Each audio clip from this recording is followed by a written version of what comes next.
Chapter 1. Do not feign unconsciousness any longer. Each of you is acutely aware of your current predicament.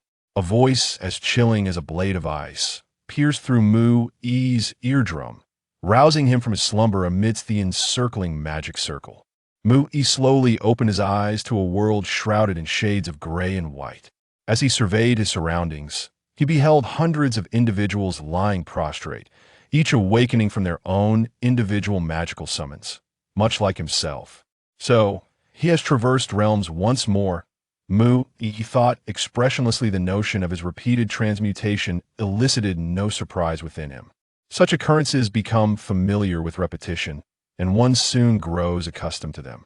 However, unlike Mu Yi, the expressions of those around him, though tinged with confusion and trepidation, also bore an unmistakable glimmer of profound expectation. "Welcome to the sands of hell," declared a scarred man, his voice booming and commanding, drawing the attention of all present. His gaze was piercing and profound, as if capable of penetrating the very souls of those before him, while an overwhelming aura emanated from him, rendering those who approached pale with fear. "I am your guide. This place marks the commencement of your new journey. The pertinent information should have already permeated your consciousness, so I shall refrain from elaborating further.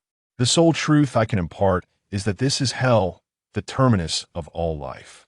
Yet, it is also a wellspring of hope. Should you dare to strive, you may attain everything you desire within these confines. You mercenaries, did you not come here for that slender thread of hope?" As the man's words echoed, a torrent of information surged into Mu Yi's mind, elucidating his environment and prompting an internal lamentation over his misfortune in finding himself here. The sands of hell, located on the periphery of the second tier of the 18 layers of hell, resembled not the fabled realms of torment for wicked souls, but rather a strategic space brimming with various forms of suffering for the spirit. The true purpose of the 18 layers of hell was to serve as defensive lines, employing summoned mercenaries in tandem with the regular legions of hell to eradicate the chaotic demons that emerge from the abyss beyond the cosmos, seeking to annihilate existence itself. These 18 defensive lines were designated as hell to prevent the chaotic demons from consuming the matter within the realm, to augment their own strength. Thus, all spaces in proximity to the demon abyss were subject to a scorched earth policy, leaving not a single resource for the demons to exploit. Consequently, apart from the defensive fortresses, these spaces were deemed utterly inhospitable to any form of life, hence earning the moniker of hell. Having assimilated the context of his surroundings, Mu Yi proceeded to examine his own pertinent information. Occupation: card master. Bloodline: inactive. Occupational skill: card sealing technique. This was a rather simplistic introduction to his occupational information, devoid of any complexity. The abilities associated with the card master vocation bore striking resemblance to the card games Mu Yi had engaged in during his previous life before his first traversal, allowing for combat through the utilization of special cards. This was a power bestowed upon all who became mercenaries in hell, conferred by the laws governing this realm. The cards possessed unique spatial sealing powers, capable of directly endowing the card master with various combat rules and extraordinary abilities. Thus, all mercenaries could, without enduring prolonged training, acquire formidable strength, and during battle, a single card could encapsulate an astronomical quantity of resources and weaponry, making it the most suitable profession for warfare in hell. "Gather, form ranks, and prepare to receive your combat equipment," the scarred man commanded, his voice cold and piercing as he observed that all had regained their composure. Those summoned by the magic circle fell into silence, instinctively arranging themselves into several rows. At this point, Mu Yi noticed that, despite the diversity of races among the summoned individuals, some being regular humans, others exhibiting beastly traits, and even some resembling fully furred beastmen, all shared a common demeanor. Composed and cold, their gazes were sharp, instinctively assessing the vulnerabilities of those nearby, their lethal stares emanating an unspoken aura of danger that rendered ordinary individuals uncomfortable. They embodied the essence of seasoned warriors.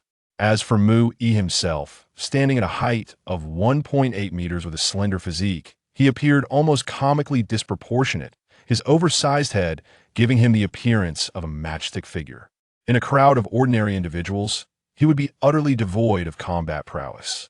Moreover, whether in his former life or this one, Mu-I had never participated in warfare or brawling, possessing a purity akin to that of a young maiden. Silently hiding at the back of the line, Mu-I felt like a toy poodle among a pack of wolves. Despite being of the same intelligent species, his existence was starkly different from those around him. For one who thrived on cuteness could hardly blend into a gathering of hunters. He could only wonder if his unexpected arrival in this place would pose a problem when confronting the Scarred Man. "My equipment is standard issue from the Hell Legion," the Scarred Man stated, observing the summoned individuals approach him for their gear. Each card contains a corresponding functional description. Simply bind them according to your occupational skills, and I assure you, you will be more than capable of dispatching the majority of the chaotic demon spawn within the sands of hell. As the Scarred Man spoke, a hint of servility crept into his demeanor, a stark contrast to his previously icy tone, as he presented a collection of devices resembling tablet computers to the nearest individuals. Much like online shopping, each person selected their preferred weapons and equipment, after which the Scarred Man would provide them with the corresponding cards. Typically, upon receiving the cards, individuals would hasten to express their gratitude, yet before any words could escape their lips, they were whisked away by the magic circle. This peculiar phenomenon left Mu-I perplexed. What was the Scarred Man's true nature? Why did his appearance so starkly contrast with his aura? What were those who were transported about to say? From a distance, Mu-I observed the Scarred Man, his mind awash with questions. However, perceiving no signs of unease among the others, Mu-I could only suppress his suspicions within. Despite the presence of a dozen individuals selecting their equipment simultaneously, the process remained agonizingly slow, with each person taking several minutes to finalize their choices. Growing impatient, Mu-I seized a moment when the Scarred Man was preoccupied to edge toward the periphery of the magic circle, surveying the desolate environment of the sands of hell. The nomenclature of sands aptly encapsulated the essence of this region. The group of individuals now occupied a raised altar jutting above the sea of sand. Surrounding them, from the base of the altar, towering 100 meters high, the landscape stretched to the horizon, a relentless expanse of gray and white gravel, blending seamlessly with the overcast sky to obscure the distinction between earth and heaven. In this world, naught but sand existed. More disheartening was the sight of the endless sea of sand, which appeared to possess a life of its own, as countless sand dunes undulated languidly in the still air. The sound of shushu echoed from beneath the sandy surface, the shifting grains resembling monstrous beasts, their innumerable tiny teeth devouring and shattering all that lay in their path. In such a setting, survival was a distant dream without specialized tools. Even the act of walking proved nearly impossible. "There is no way to escape," Mu-I silently lamented, relinquishing his yearning for freedom. After an hour of waiting, it finally came time for Mu-I to select his equipment. "By the heavens, when did you arrive?" Before Mu-I could even begin to assess his options, the Scarred Man exclaimed in astonishment, retreating several steps with an air of anxiety. "Who exactly are you?" "I must inform you, I am part of the regular legion from Sand Fortress 79-1156, and according to the laws of hell, mutual slaughter among regulars is strictly forbidden." Even in this moment of palpable fear, the Scarred Man maintained his piercing gaze and icy tone. As if to validate his identity, he produced a badge and pressed it against his chest. The badge, a black crystal disc measuring 1 inch in diameter, bore a golden hexagram, surrounded by a series of runes. Though Mu-I could not decipher them, he immediately grasped their significance. Sand Fortress 79-1156. Upon uttering this aloud, Mu-I exhibited a look of bewilderment, unsure of the Scarred Man's intentions. "Do you see? This is my identification," the Scarred Man asserted, emboldened by Mu-I's acknowledgement, his fears seemingly dissipating. "What do you intend to do exactly?" Mu-I mused, genuinely perplexed by the man's behavior. "Brother, I am Mu-I, a newcomer here to collect my equipment," Mu-I replied, his tone instinctively dull and monotonous. Heh. Newcomer, which novice would resemble you? If you intend to masquerade as a beginner, at least put in some effort into your attire. The scar-faced man remarked with a cold smirk as he scrutinized Mu Yi from head to toe after regaining his composure. Mu Yi, somewhat bewildered, cast a downward glance at his own attire, perplexed as to why the scar-faced man found fault with him. He was clad in a tattered short-sleeved shirt and ordinary long trousers. Having been worn for an extended period, the stains and blood had melded with the ragged fabric through repeated washings, rendering any trace of the original color unrecognizable. This was an ensemble that would garner no interest even if cast aside on the street, leaving Mu Yi baffled as to why it appeared problematic in the eyes of the man. Enough of this banter. Newcomer Mu Yi, come forth and collect your gear. I trust you comprehend the rules in hell. Everything is uniform, so spare me the trouble, the scar-faced man said with a cold chuckle, noticing the lingering scent of blood on Mu, yet refusing to acknowledge his identity. He then impatiently extended a tablet computer towards Mu Yi, eager to expedite his departure. Despite the hostility in his tone, his actions conveyed a greater seriousness towards Mu Yi than towards others. Producing a set of tables and chairs from seemingly nowhere, he gestured for Mu Yi to sit and select his gear at his leisure. Unable to adequately clarify his true identity, Mu Yi complied with the man's wishes and took a seat to begin choosing his equipment. The devices displayed on the tablet bore the same peculiar magical script. Though incomprehensible, it still conveyed its intended meaning clearly. Melee weapons. Ranged weapons. With an operating system reminiscent of computers from his past life, Mu Yi was able to navigate it instinctively, tapping into the runes to select his preferred weaponry. The scar-faced man seated across the table observed Mu Yi's actions with an internal sneer that disguise was far too careless. This magical recording device, while familiar to soldiers accustomed to the Hell Army, posed significant challenges for individuals from other realms who might understand the unique runes but struggled with their operation. To manipulate such a magical recording device, one required not only sufficient intellect to decipher the special runes, but also formidable mental strength to activate them. The previous newcomers had chosen their gear with notable slowness, hampered by their insufficient mental prowess, necessitating a period of adjustment. Yet this self-proclaimed newcomer Mu Yi, astonishingly, not only operated the magical recording device with greater speed than the scar-faced man, but also selected his targets without hesitation, clearly demonstrating familiarity with the armaments of the Hell Army. It was unclear which veteran from a previous service term had decided to masquerade as a novice and come to him seeking frontline duties. However, observing the way he concealed his aura and the subdued yet intense killing intent he masked, it was evident that Mu Yi had likely been an adept ambusher. Was he perhaps the fabled Night Stalker? What was certain, though, was that this Mu Yi was undoubtedly experiencing a return to duty for the first time, as evidenced by his numerous blunders of inexperience. Despite possessing formidable power, he habitually cloaked his presence to the point of near invisibility. Even within a safe zone, he maintained an exceedingly low profile. If he had not actively revealed himself, it would have been nearly impossible for anyone to notice such an individual. How could he possibly be a newcomer? Had Mu Yi been aware that these factors led to the scar-faced man's misunderstanding, he would certainly have protested his innocence. All of his abilities were derived from a unique bloodline cultivation method passed down to him by his parents in this lifetime. For Mu Yi, who has retained memories from a past life for over a decade, the powers he has cultivated feel instinctual, as if he has been honing them since his very birth.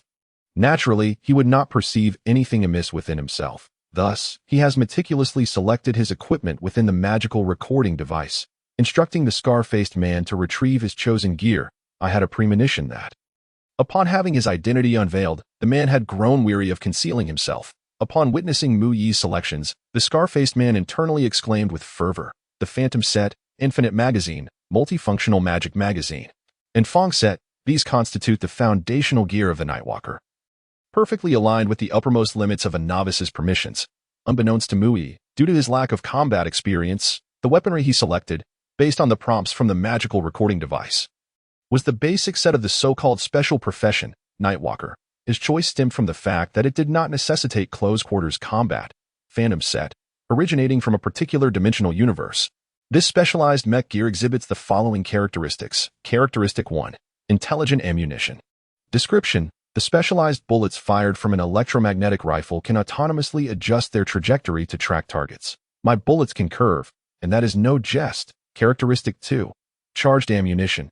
Description: this advanced technological weapon allows the user to infuse their own power into the bullets, enhancing their lethality. Preparing a single shot to bring down an aircraft carrier is well within reach. Mue gazed at the card in his hand, a metallic-like card measuring 10 centimeters long, 5 centimeters wide, and 1 millimeter thick. The front of the card depicted a mech silhouette with only its head visible, adorned with a red scanning device against a starry backdrop, while the reverse side shimmered with a magical array of iridescent hues. Just a gray 2-star, he mused, slightly dissatisfied as he observed the 2 gray pentagrams beneath the card. From his understanding of the card master profession's legacy, he knew that cards in this world were categorized into various tiers. The common classifications include white, gray, black iron, bronze, silver, and gold, along with the legendary tiers of magic copper, mystic silver, and dark gold, excluding the entirely featureless white cards, which are utterly worthless. All other tiers can be upgraded using specific materials. Black iron can be upgraded to bronze, and gold can ascend to magic copper. Mue's discontent regarding his acquired equipment card stemmed from the fact that a gray 2-star is the lowest tier among trainable cards. Should he wish to cultivate this card in the future, the resources required would be considerably greater, and the cost would far exceed those of superior cards of the same rank. Next, Mui examined the other 2 auxiliary cards he had selected: the Infinite Magazine card and the Magic Magazine card. The Infinite Magazine card, as the name suggests, provides an unlimited supply of ammunition. The Phantom set employs high-powered long-range electromagnetic sniper rifles as its weaponry, capable of firing various calibers of ammunition, while the Phantom set is exceptionally well-suited for novices. It possesses a significant drawback: the ammunition supplied within the mech is limited, with fewer than 50 rounds of electromagnetic rifle ammunition, given the sniper's firing rate of 1 round per second. The magazine could be exhausted within a minute, failing to meet the demands of a standard combat scenario. Hence, possessing a magazine that offers an infinite supply of ammunition is of paramount importance. Similarly, the Magic Magazine serves to address the issue of the bullet's singular functionality. The ammunition provided by the Phantom set consists solely of standard tungsten steel armor-piercing rounds, which have limited efficacy against certain specialized adversaries. For instance, elemental beings are largely impervious to tungsten steel rounds. Water and fire elements typically disregard physical attacks. The Magic Magazine adeptly resolves the issue of elemental beings' immunity to bullets, as it can furnish various functional projectiles, including fire, armor-piercing, freezing, explosive, and toxic rounds. With such a multifunctional magazine, combined with the card's ability to devour and merge with one another, alongside the Infinite Magazine, the intelligent ammunition of the Phantom set automatically correcting its trajectory. Even an untrained ordinary individual can effectively dispatch the majority of foes. Finally, he scrutinized the card featuring the Fong set and its vampiric abilities, a unique equipment card. The Fong silhouette displayed a monstrous figure with a blood-red Fong prominently highlighted in its maw. The Fong, adorned with intricate magical patterns, immediately conveyed its extraordinary power. Fong set. Vampirism. Description: 1 Fong from the Fong set, when equipped by the card master, allows the wielder to potentially siphon life equal to 1 attack point from the enemy with each strike. If all components of the Fong set can be assembled, the wielder can attain even greater power.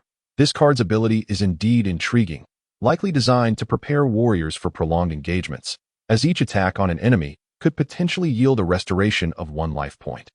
Although the vitality feedback from each harvest may be minimal or perhaps non-existent, it serves as an excellent source of energy replenishment for warriors engaged in prolonged combat.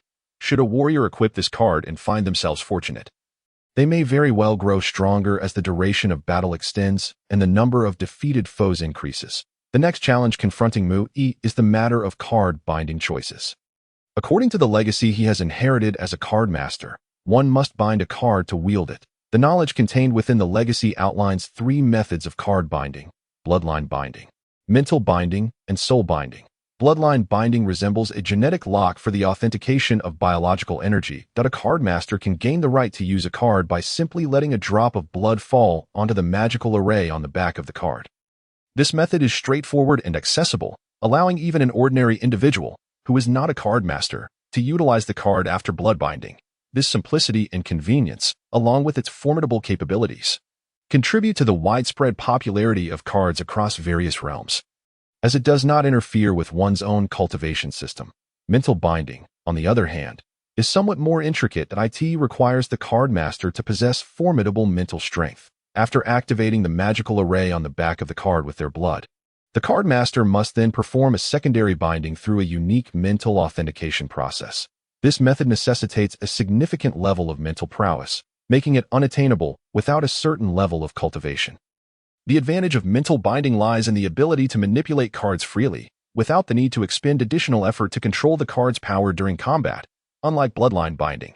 However, both binding methods have their drawbacks, as there exists a risk of an enemy seizing one's cards. Should an adversary employ a special card power, they could forcibly sever the card master's connection to their cards and claim them.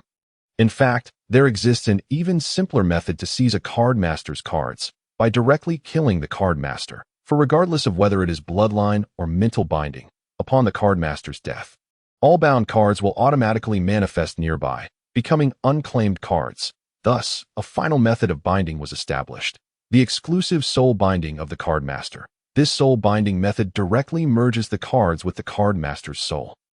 Such a binding allows the cards to become a true extension of the card master's power. Once soul binding is achieved, no method can unravel this connection. Even in death, the bound cards will conceal themselves within the card master's soul, accompanying it through reincarnation. Therefore, in this world, those exceptionally rare high-tier cards are the exclusive powers of certain card masters, eternally belonging to them once soul-bound. Consequently, soul-bound cards are referred to as fated cards.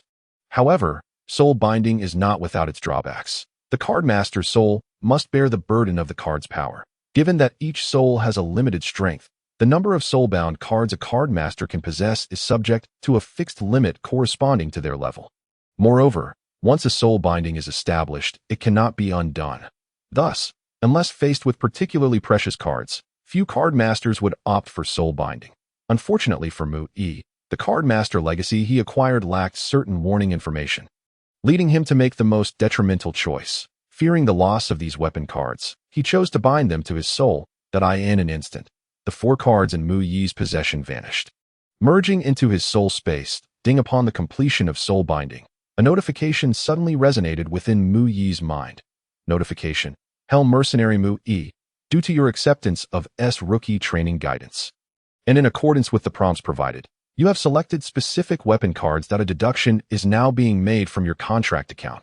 Your current balance stands at -4 silver life coins. Please note, your loan interest is 1 per day. Timely repayment is required. Damn it, Mu-Yi silently roared in frustration, questioning why the rookie guidance service in this realm was not complimentary as indicated. Why had he inexplicably accrued high interest debt? It is crucial to note that with a daily interest of 1, annual interest amounts to 36, which is nothing short of usury. Here, it is necessary to discuss the currency system in Hell. According to the information Mu-Yi received, this world utilizes a unique energy currency known as life coins. These life coins are crystallized forms of life energy, and besides serving as currency, they can also be absorbed by the holder to enhance their lifespan. Life coins are categorized into 4 tiers based on their color and corresponding life levels: black iron, bronze, silver, and gold. The lowest tier, the black iron coin, can grant an ordinary individual an additional day of life or permanently enhance a point of physical strength. Furthermore, life coins possess the capacity to heal various ailments and injuries. Even if a person's body is reduced to half, the use of life coins can swiftly restore them to full health. In contrast to the paper-based credit currencies and metallic coins of the ordinary world, life coins represent a truly valuable trading equivalent for the warriors of the Hell Legion, who are perpetually engaged in combat against chaotic demons. 100 black iron coins equate to 1 copper coin, and 100 copper coins equal 1 silver coin. Thus Mu-Yi's inexplicable debt of 4 silver coins translates to 40,000 black iron coins. What does 40,000 black iron coins represent? To put it in perspective, during Mu-Yi's service in Hell as a mercenary, he would earn merely 1 black iron coin for a day's worth of service. Consequently, to amass 40,000 black iron coins would require Mu-Yi to devote his entire daily allowance, yet he would still owe over 30 black iron coins due to the regulations of Hell. Moreover, as a mercenary in Hell, all expenses for food and accommodation must be borne by oneself. Thus, Mu-Yi's financial needs would be even greater. Realizing he had been deceived, Mui lifted his head to inquire of the scarred-faced man as to why he had incurred such debts. Mercenary training has been completed. Rookie assignment in progress. Sand Fortress 198010 teleportation commencing. Yet before Mui could utter a word, darkness enveloped him, and he was transported to another location. CNM, Mui exclaimed, unleashing a torrent of expletives as he sincerely cursed the scarred-faced man. Particularly wishing ill upon his female relatives. At long last, Mui understood what those individuals had been about to say before their teleportation.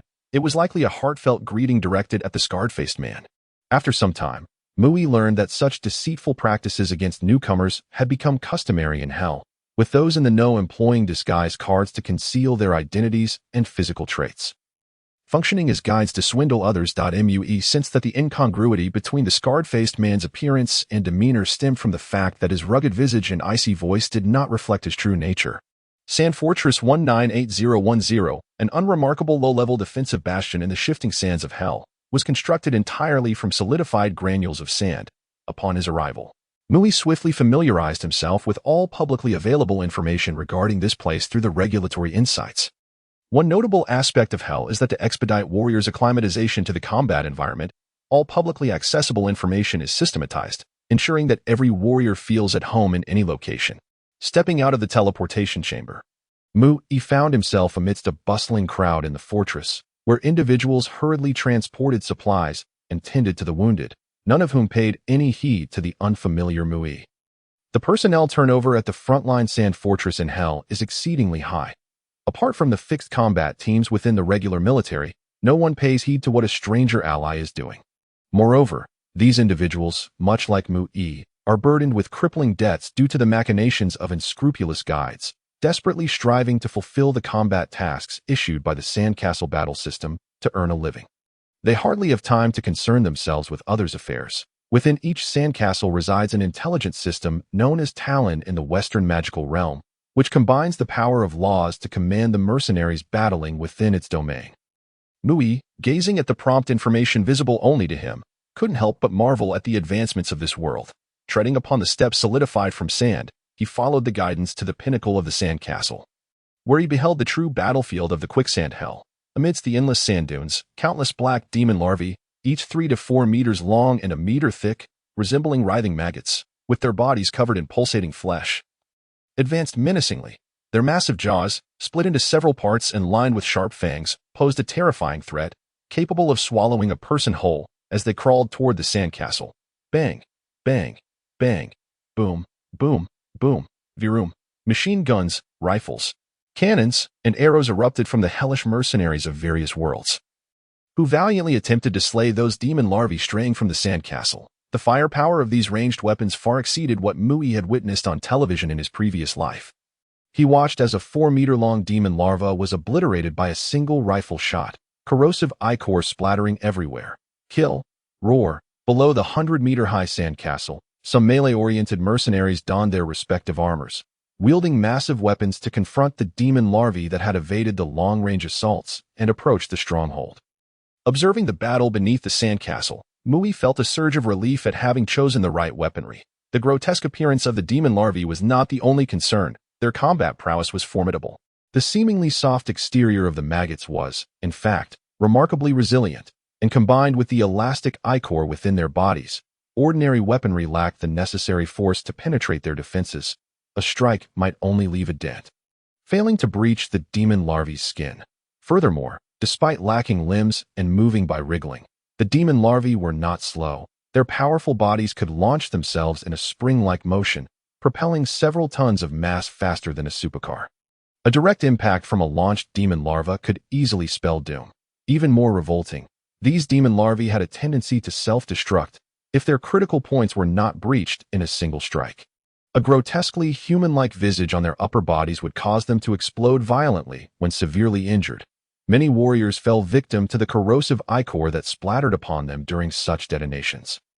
Despite each warrior's armor being specially designed and fully enclosed for defense, some had already sustained damage in battle. The ichor, akin to concentrated sulfuric acid, would seep through the cracks in their armor, resulting in at least minor corrosive injuries. After observing the battle for a while, Mui activated his ghost suit card. The soulbound ghost suit card devoured and fused with 2 magazine cards, satisfying the conditions for upgrading, transforming into a gray 4-star card. With a mere thought, the card, which had been concealed within his soul space, emanated a radiant glow and began to disassemble. Simultaneously, a black magical array materialized beneath Mu Yi's feet.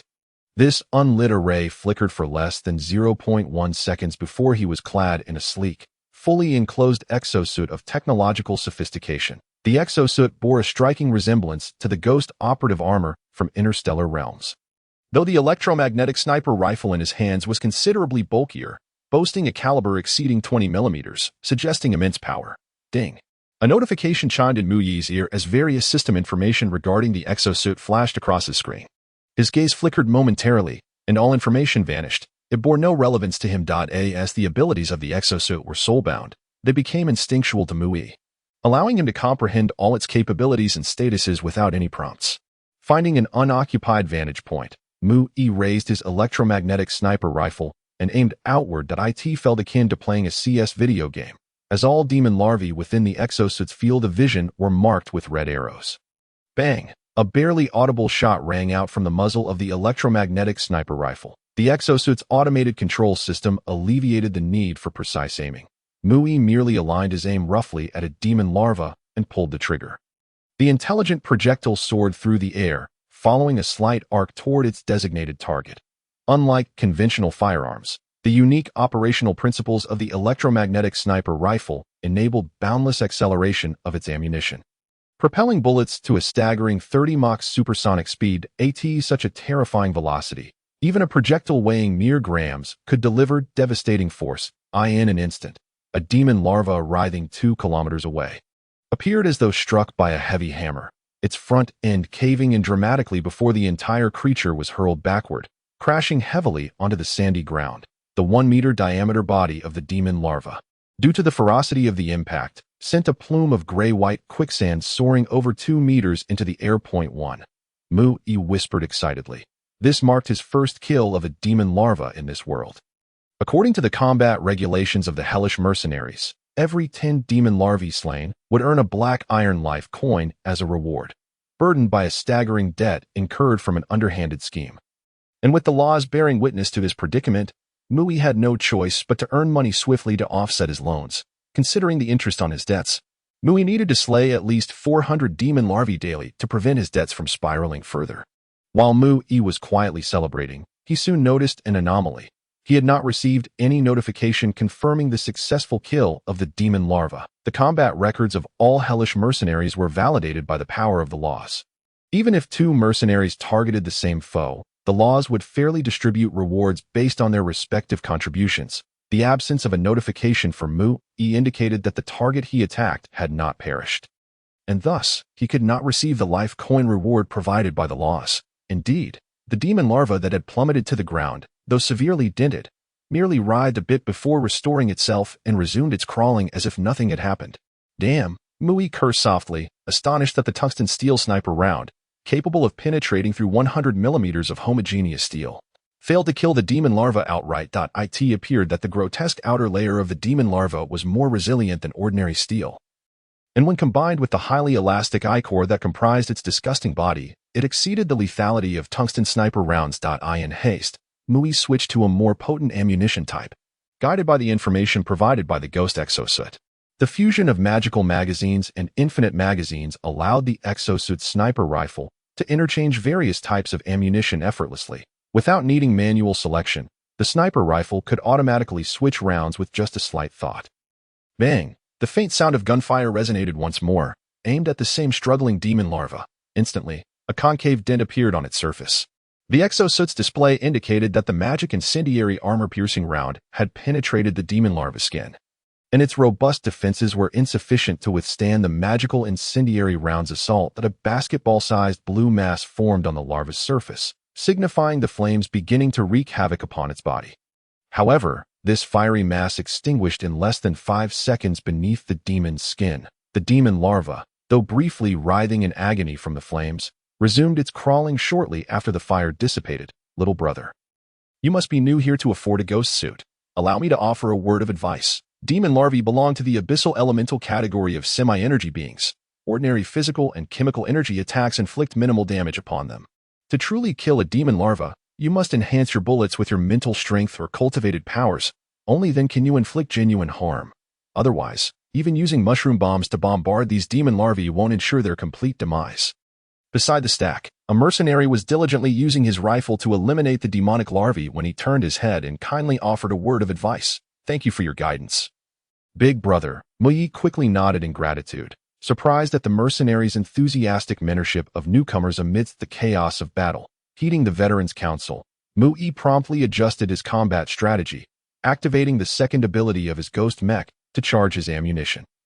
As tendrils of dark psychic energy surged forth, they enveloped the electromagnetic rifle, transforming a tungsten steel bullet into a pure obsidian hue, its surface shimmering like flames and flowing like liquid darkness. Energy coalescing around it in a silent moment. Muyi's electromagnetic sniper rifle quivered slightly, the unique power of his mind rendering the shot utterly soundless. The demonic larva, having narrowly escaped gunfire twice before, was destined to meet a different fate this time. It was now a mere 2 kilometers from the sand fortress, laboriously writhing forward, occasionally opening its monstrous maw to emit a silent roar, as if taunting Muyi, impervious to gunfire. Suddenly, the writhing body of the demonic larva halted. Even the grotesque flesh buds that perpetually twisted upon its surface ceased their contortions. The entire creature appeared as if it had been transformed into a black stone statue.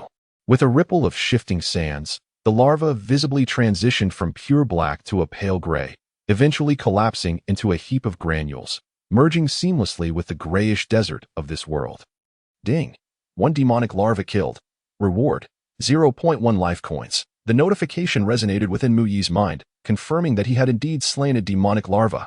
Simultaneously, he felt a surge of warmth coursing through his body, this heat flowing through his veins before dissipating. That feels good. Muyi's previously furrowed brow relaxed, revealing a smile that radiated from within. This unique warmth was a reward for his victory, a manifestation of the larva's formidable vitality. The capabilities of the Fang bloodsucker set allowed him to absorb vitality equivalent to an attack power of 1 as recompense, since Muyi had dispatched a demonic larva with a single bullet. The power of the rules granted him the life force of the creature. While this may seem but a fraction of life energy, it was immensely powerful for a being of his kind. The fact that the demonic larva could withstand tungsten armor-piercing and incendiary rounds, continuing its relentless crawl, attested to its robust vitality. In Muyi's perception, it felt as though he were a man who had been deprived of water for decades. Accustomed to the parched state of existence, the life force of the demonic larva was akin to a bucket of life-saving water, alleviating the thirst that had long plagued his body, and he could distinctly feel his physical condition improving. Externally, the once dry and emaciated skin on Muyi's body regained a hint of its natural color. Yet, it was not enough. He craved more vitality, his body sending forth an intense signal, underscoring the significance of this life force to him. As the thirst signal coursed through him, Muyi's eyes unwittingly turned crimson. Gazing at the demonic larva outside the sand fortress felt akin to beholding a horde of bread advancing towards him, exuding a fatal aroma and seductive allure. Kill! Muyi let out a desperate roar from his throat, unleashing the extraordinary psychic power that had accompanied his reincarnation, flooding the electromagnetic sniper rifle with unrestrained energy, fortifying every bullet. Although the specially enhanced bullets remained silent, the rush of air created a series of piercing sounds as they were fired in rapid succession. 1, 2, 3, Muyi silently counted, feeling a relentless tide of life energy from the demonic larvae surging into his body. If he were to check his cards at this moment, he would discover that the 2 remaining cards in his mind, the Ghost set and the Fang Bloodsucker card, had undergone a transformation. The originally gray 4-star Ghost set, as Muyi continued to eliminate demonic larvae, lost its 4 gray stars, which were replaced by a single black crystalline pentagram. A new entry appeared in the description. Ghost set, mutated version, Muyi's exclusive weapon. The Ghost set had unexpectedly mutated into Muyi's exclusive weapon. Simultaneously, the Fang Bloodsucker set experienced a change as well. Muyi's exclusive Dark Fang Bloodsucker. Each attack guarantees the acquisition of 1 life force from the enemy. The original ability of the Fang Bloodsucker, which allowed for a chance to absorb an enemy's life force, had now transformed into a compulsory extraction of 1 life force from the foe. This meant that every time Muyi attacked an enemy, regardless of whether he killed them, the power of the rules would forcibly absorb one life force from them. This was an extraordinarily potent ability. In future confrontations, unless facing an opponent with an abnormally rapid healing factor, any enemy, no matter how vastly superior in strength, would be at risk of having their life force drained by Mu-Yi until their demise, provided they did not eliminate him swiftly. Finally, Mu-Yi had discovered a means to channel his psychic energy, and he exclaimed with excitement, his eyes gleaming with fervor. Formerly an ordinary office worker in China, Mu-Yi's life took a dramatic turn when he was struck by a falling black fireball while resting in a park after work. The deadly orb vaporized his body in an instant, enveloping his soul and transporting him to a realm filled with viscous yellow-green waters. In that timeless domain, his soul was incessantly scorched by black flames, while simultaneously being healed by the surrounding peculiar waters. Akin to a material being repeatedly forged in fire and water, enduring an unknown passage of time, that it was only when Mu-Yi's soul solidified into corporeal form that he was thrust into an infinitely large whirlpool. Losing his sense of self, upon awakening, he found himself reincarnated as a youth known as the Foolish Boy. It took him several days to grasp his new reality and comprehend why he was labeled as such.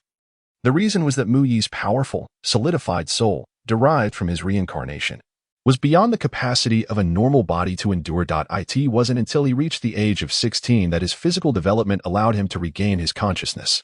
For over a decade, his self-awareness had remained dormant, leading to his portrayal as a simpleton.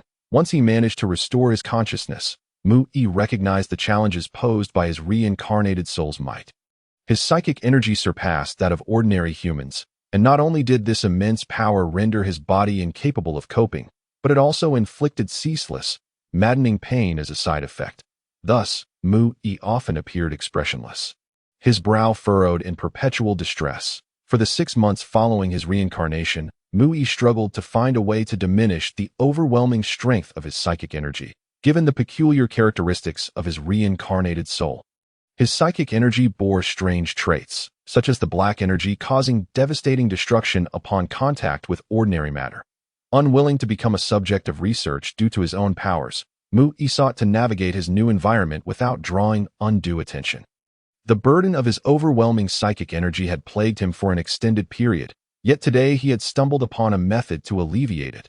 Charging bullets with his psychic force, this method consumed a significant amount of psychic energy, causing the nearby hellish mercenary to require moments of rest after each rifle shot. In contrast, Mu-Yi didn't need to pause to recover. For him, psychic energy was a burden, and the more he expended, the more relief he felt. The consumption of psychic energy alleviated a fraction of the torment stemming from his soul. In that moment, Mu-Yi let out a joyous laugh, eliciting puzzled glances from the surrounding mercenaries. After all, being a young man, he was unaware of the agony that awaited him when his psychic energy ran dry, likely to leave him howling in pain on the ground, just moments ago. The hellish mercenary brother guiding Mu-Yi contemplated within his mind. He had encountered many novice mercenaries, like this one, who were experiencing combat for the first time and were unable to master the rhythm of attack. Although spiritual energy could directly inflict critical damage on the demonic larvae, indiscriminately expending it during battle without waiting for its recovery could lead to a severe and debilitating side effect, an excruciating headache. Many novice mercenaries, in a desperate attempt to offset their debts, often squandered their spiritual energy without a second thought. Do not question how he knew such a thing. Several years prior, he too had fallen victim to the deceit of unscrupulous merchants. Beep, a solemn reminder. Mercenary Mu-Yi has today slain a total of 10,000 demonic larvae. According to relevant regulations, Mercenary Mu-Yi is now mandated to enter a compulsory rest period. He shall not be permitted to engage in combat again until the number of demonic souls falls below the warning threshold. Violation of this warning will result in lethal consequences as dictated by the laws. While Mu-Yi was reveling in the exhilarating slaughter of the demonic larvae, a sudden red warning surged into his mind. The glaring red font consumed his entire field of vision, a sense of deadly threat jolting his soul to a halt in his onslaught. How utterly bizarre, he thought, that there exists a limit on the number of demonic larvae one can slay in this hellish domain, that he simultaneously noticed the so-called warning threshold, a string of characters he had previously disregarded. The number 6,857 represented the quantity of demonic souls he had accumulated in his hellish mercenary mark since he commenced his extermination of the larvae. The hellish mercenary mark was a soul imprint that had been etched into his mind upon his awakening in this desolate hell, transmitting a myriad of wondrous information. Upon contacting the mercenary mark with his spiritual energy to inquire further, a torrent of information swiftly flowed forth, elucidating the rationale behind the necessity for a kill limit on the demonic larvae. It turned out that slaying the demonic larvae in hell was not merely a matter of eliminating their corporeal forms, in essence. The demonic larvae were also souls of life from within the universe.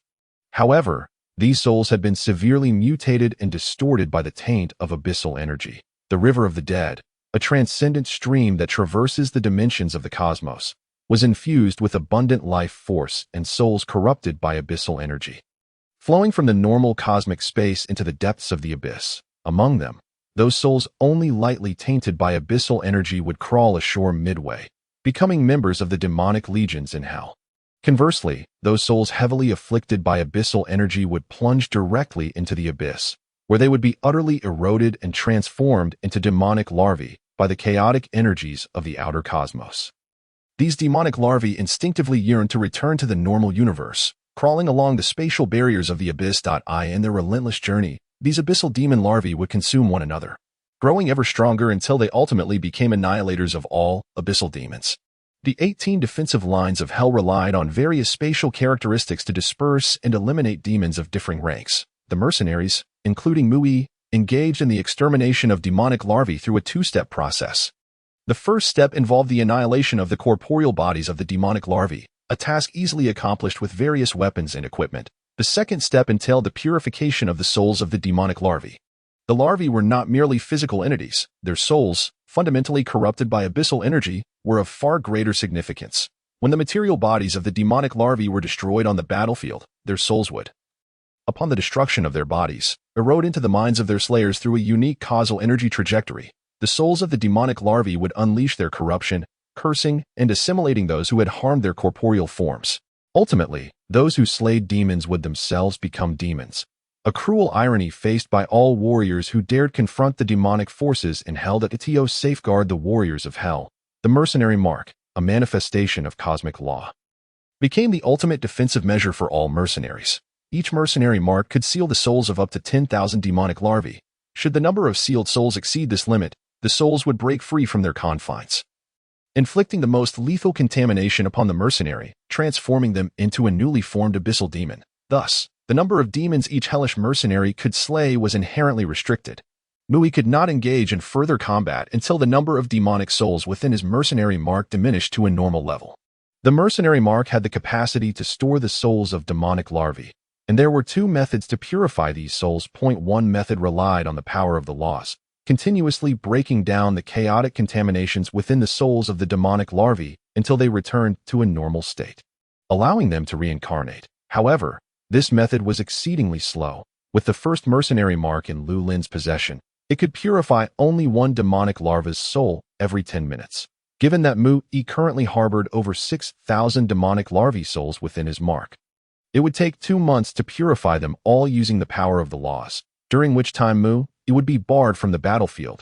Such an extended absence would result in insufficient life currency rewards, leading to an ever-increasing debt burden, rendering it impossible for Mu Yi to escape this world in his lifetime. Consequently, Mu Yi was compelled to resort to the second method of evolving the demonic larvae, a technique commonly employed by other mercenaries, utilizing his own soul power to purify the souls of the demonic larvae. This purification method functioned akin to refueling a vehicle, using his own soul's energy to enhance the purification speed of the mercenary mark. Yet, in this situation, an unforeseen complication arose. Since his reincarnation, a peculiar black flame power had clung to Mu Yi's soul, possessing a unique destructive capability. The mercenary law imprint, etched within Mu Yi's soul space, was inevitably influenced by the black flame power, undergoing changes akin to Mu Yi's own card. A single demonic larva's soul had inexplicably been released into Mu Yi's soul space, signifying a catastrophic breach of the mercenary mark. It is imperative to understand that under no circumstances should a soul tainted by chaos coexist within the same space as a normal soul. This was an unyielding decree of hell.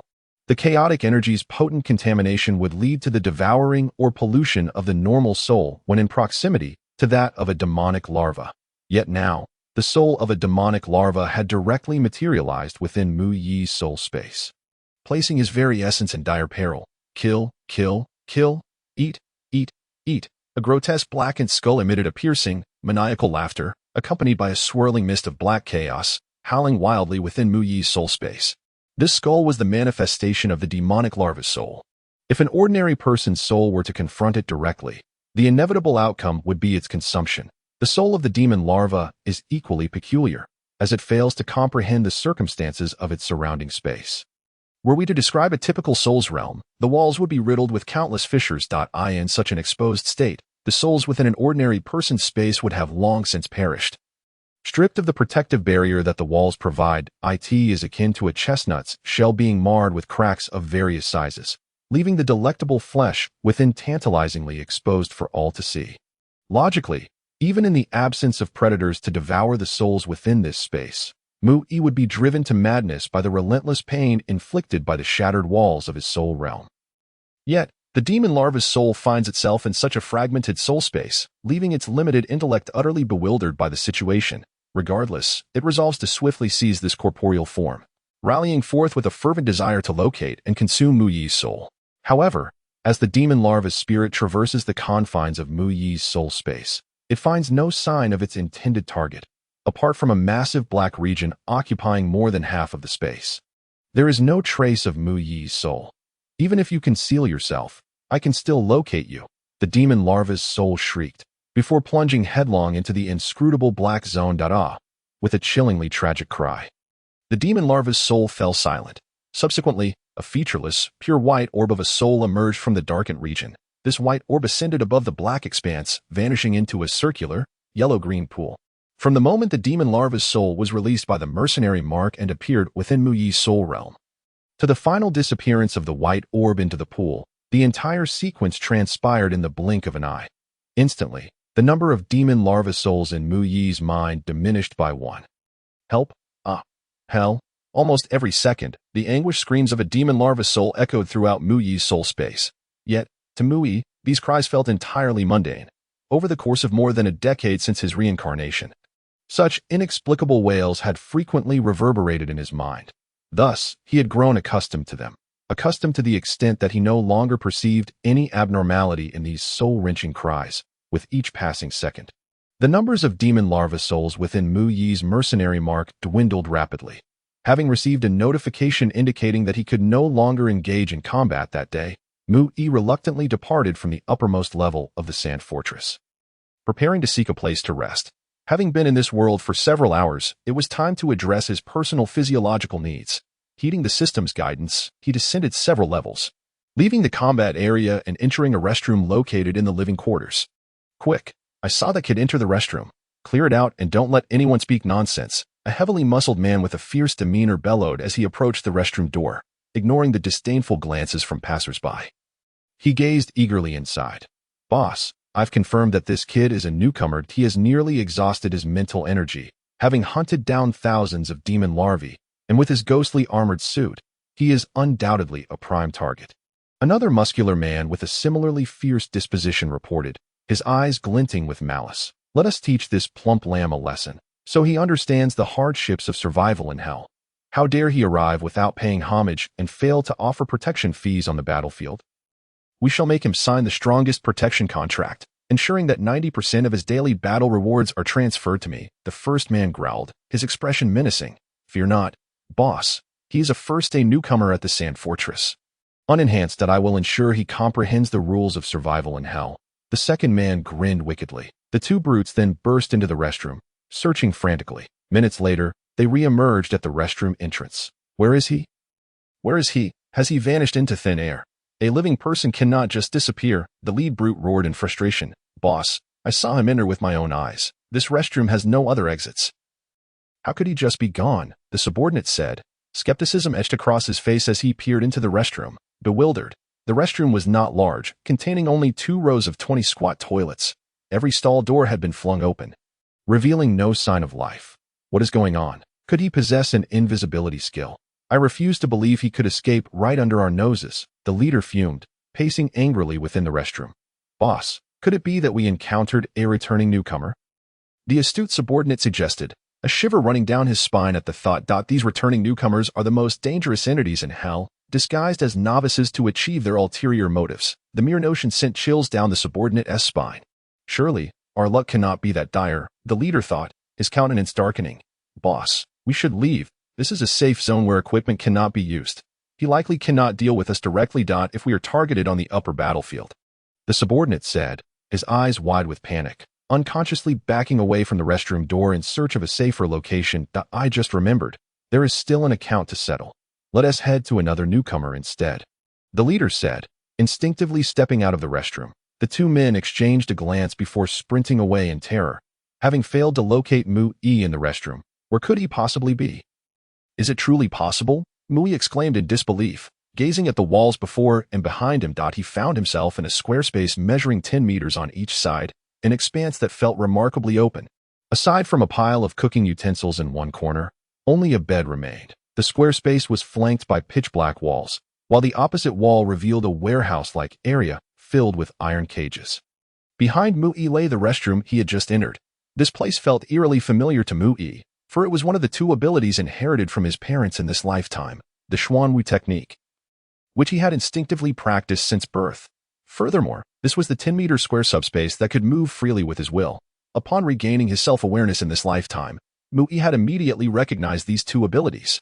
The cultivation method not only granted him extraordinary physical prowess and defenses, due to a lack of understanding regarding the abilities possessed by others after reincarnation, Mu-Yi did not perceive anything particularly extraordinary. He speculated that in this world of reincarnation, perhaps everyone possessed unique bloodline abilities. However, the existence of this subspace excited Mu-Yi for quite some time. The ability to carry it with him and live normally within it was, without a doubt, the greatest boon for a traveler. Mu-Yi had learned that as long as he concealed himself within the subspace, no one could detect his presence. To test the capabilities of the subspace, he had several times pilfered goods from the unscrupulous owner of the restaurant where he worked. The owner, in his impotent fury, could not fathom how his items had gone missing. Earlier, upon overhearing men outside shouting, he realized they intended to extort him and instinctively sought refuge in the subspace, only to stumble upon an unexpected discovery. Yet, these matters no longer held significance for Mu-Yi. What truly mattered was the sight before him, the space with a cage, which astonishingly turned out to be the basement of the restaurant where he worked and slept. It is noteworthy that the subspace Mu-Yi possessed had only one transparent wall, allowing him to enter and exit freely before he came to this hellish realm. However, after arriving in the quicksand hell, he was astonished to find that two walls of his subspace had simultaneously transformed into a transparent state. This indicated that Mu-Yi could now effortlessly penetrate the opposing wall and return to the normal world. It is essential to understand that within the Hell mercenary mark, alongside the descriptions of various circumstances and information about Hell, there were also stipulations regarding how mercenaries could end their service and leave Hell. The conditions for departing from Hell varied according to each mercenary's combat duration and power level. As an ordinary person, devoid of any enhancements from Hell's loss, Mu-Yi was among the lowest tier of mercenaries and would need to pay a life coin, equivalent to an astonishing wealth of 1 million black iron coins, to escape Hell. In terms of prices in Hell, this was akin to an ordinary individual selling everything they owned, even their home in a bustling metropolis, as the price for immigrating abroad. Furthermore, this was merely the requirement for ordinary individuals. Those mercenaries endowed with formidable powers due to Hell's laws faced even more exorbitant costs to depart, surpassing what wealthy Americans would pay to emigrate. To leave without paying would mean sacrificing over 90% of one's fortune, an absolute impossibility. Yet now, Mu-Yi found himself spared from such burdens. The subspace inherited from his parents could transcend dimensional boundaries, simultaneously existing in two worlds. Mu-Yi could not help but feel profound gratitude toward his parents in this lifetime.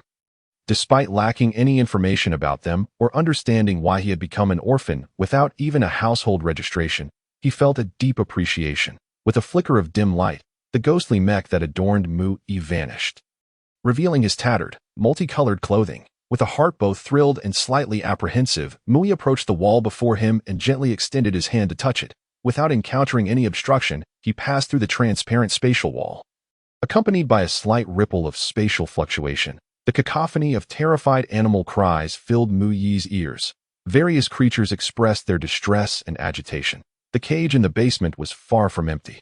It was brimming with animals destined to be used as ingredients by the restaurant. The stench of urine, the metallic scent of blood, and the foul odor permeated the air, likely causing any ordinary person to retch upon entering.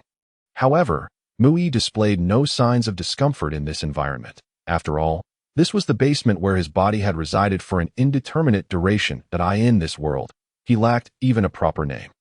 Throughout his memories, he had continuously lived in this dark, lightless basement. Based on his own conjectures, his identity was likely that of an unregistered individual, a black household, exploited by the unscrupulous restaurant owner who viewed him as a fool, keeping him as free labor. Yet, this was merely Mu Yi's initial hypothesis. However, upon discovering his ability to cultivate and the inheritance of a unique subspace, he grew curious about his origins. After all, both the ability to cultivate the Xuanwu technique and the subspace were not powers possessed by ordinary individuals, let alone the capacity to pass such abilities down through bloodlines. After realizing his bloodline inheritance, Mui refrained from hastily utilizing his powers to flee due to his unfamiliarity with the outside world. His limited memories provided him with no knowledge of life beyond. Thus, during the 6 months following his awakening, Mui diligently gathered information about the outside world, preparing to leave the exploitative restaurant once he felt his own strength was sufficient. Casting a glance at the tattered electronic clock hanging on the basement wall, he noted the time, July 12th, 6:50 a.m. Mui recalled that he had been summoned to hell in the dead of night on the 11th. He was astonished to discover that time flowed synchronously between hell and the human world. After spending several hours in hell, the same duration had elapsed in the human realm that it seemed he would need to manage his schedule more judiciously moving forward. Mui pondered. The infernal mercenary contract had not only compelled him to accrue substantial debts in quicksand hell, but had also shackled him to a mandatory term of service. Each hell mercenary was required to serve at least 10,000 days to be permitted to utilize the teleportation array to leave hell.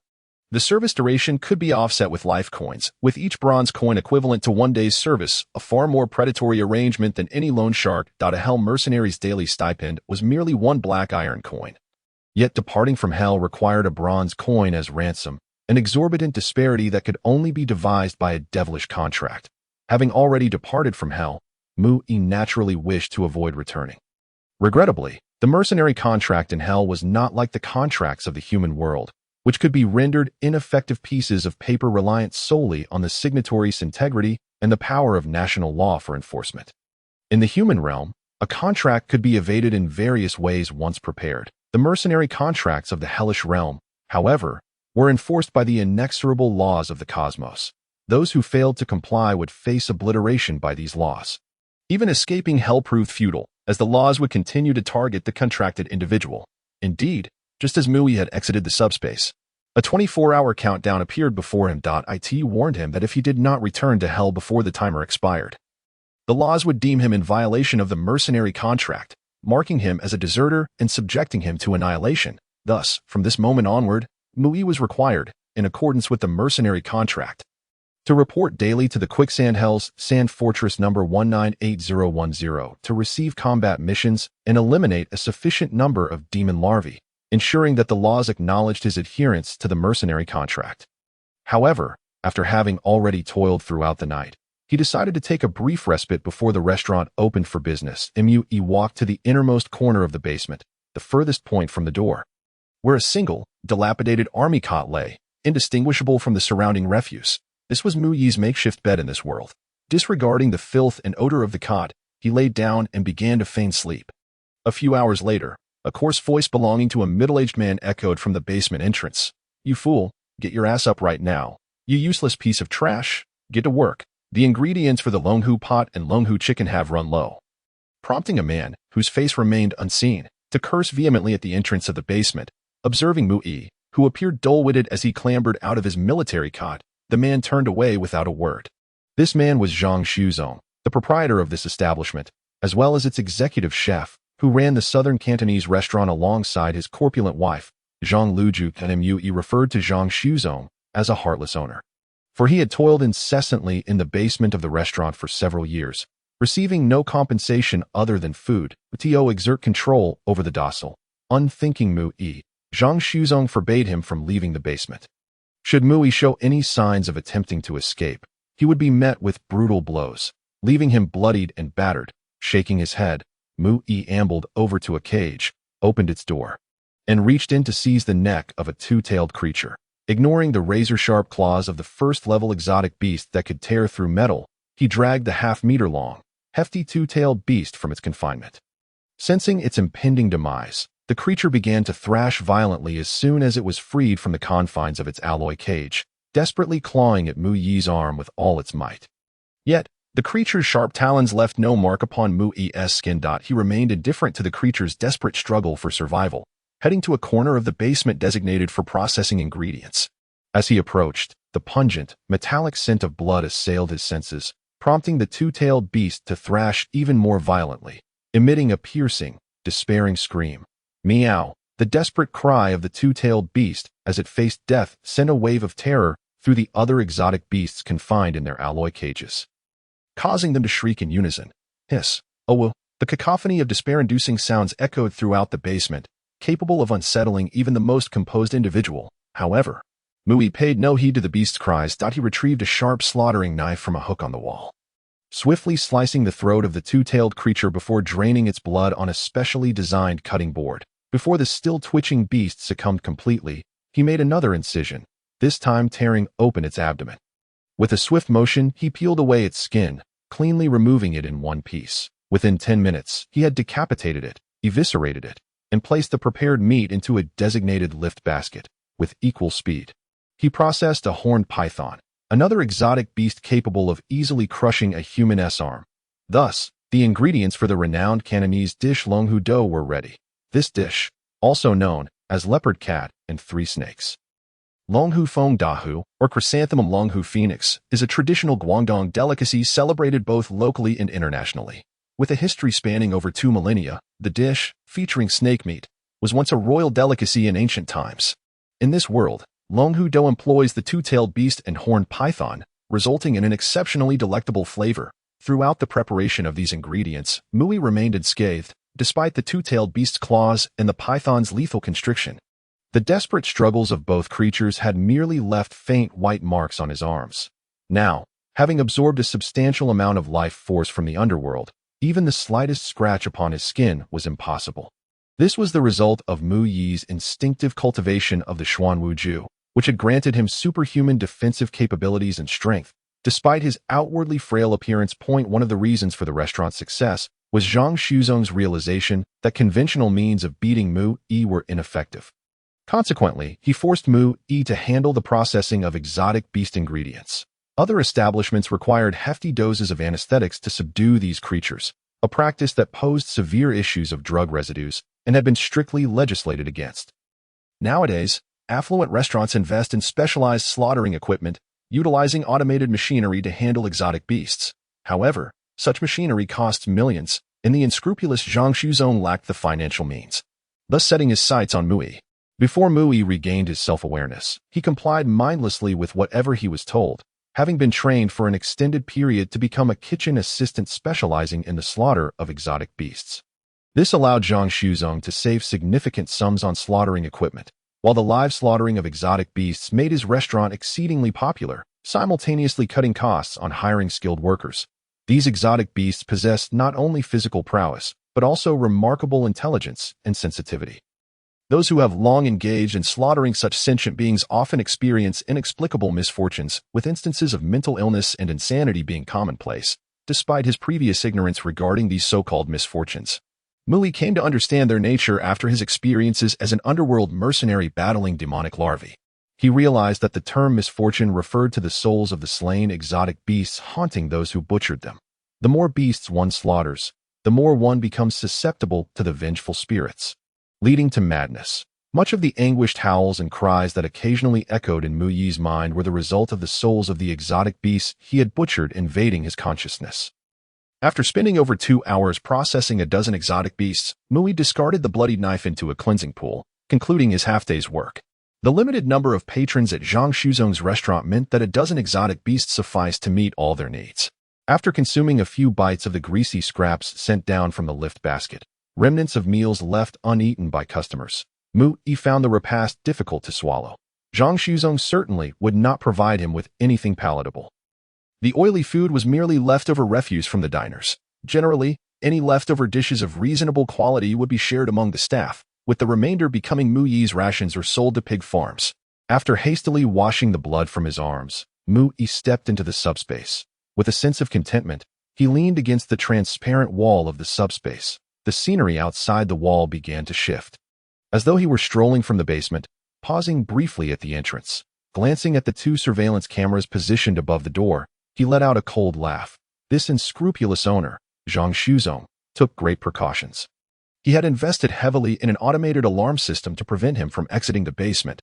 Anyone other than Zhang Shuzong would trigger the alarm upon passing through the door. However, he could never fathom that Mu Yi could utilize the subspace to silently traverse through dimensions, rendering the optical alarm system utterly ineffective. Thus, Mu Yi moved as if walking on an invisible treadmill, seamlessly navigating the stairs to the kitchen on the first floor of the restaurant. By the afternoon, the restaurant had commenced its operations, and the kitchen buzzed with activity.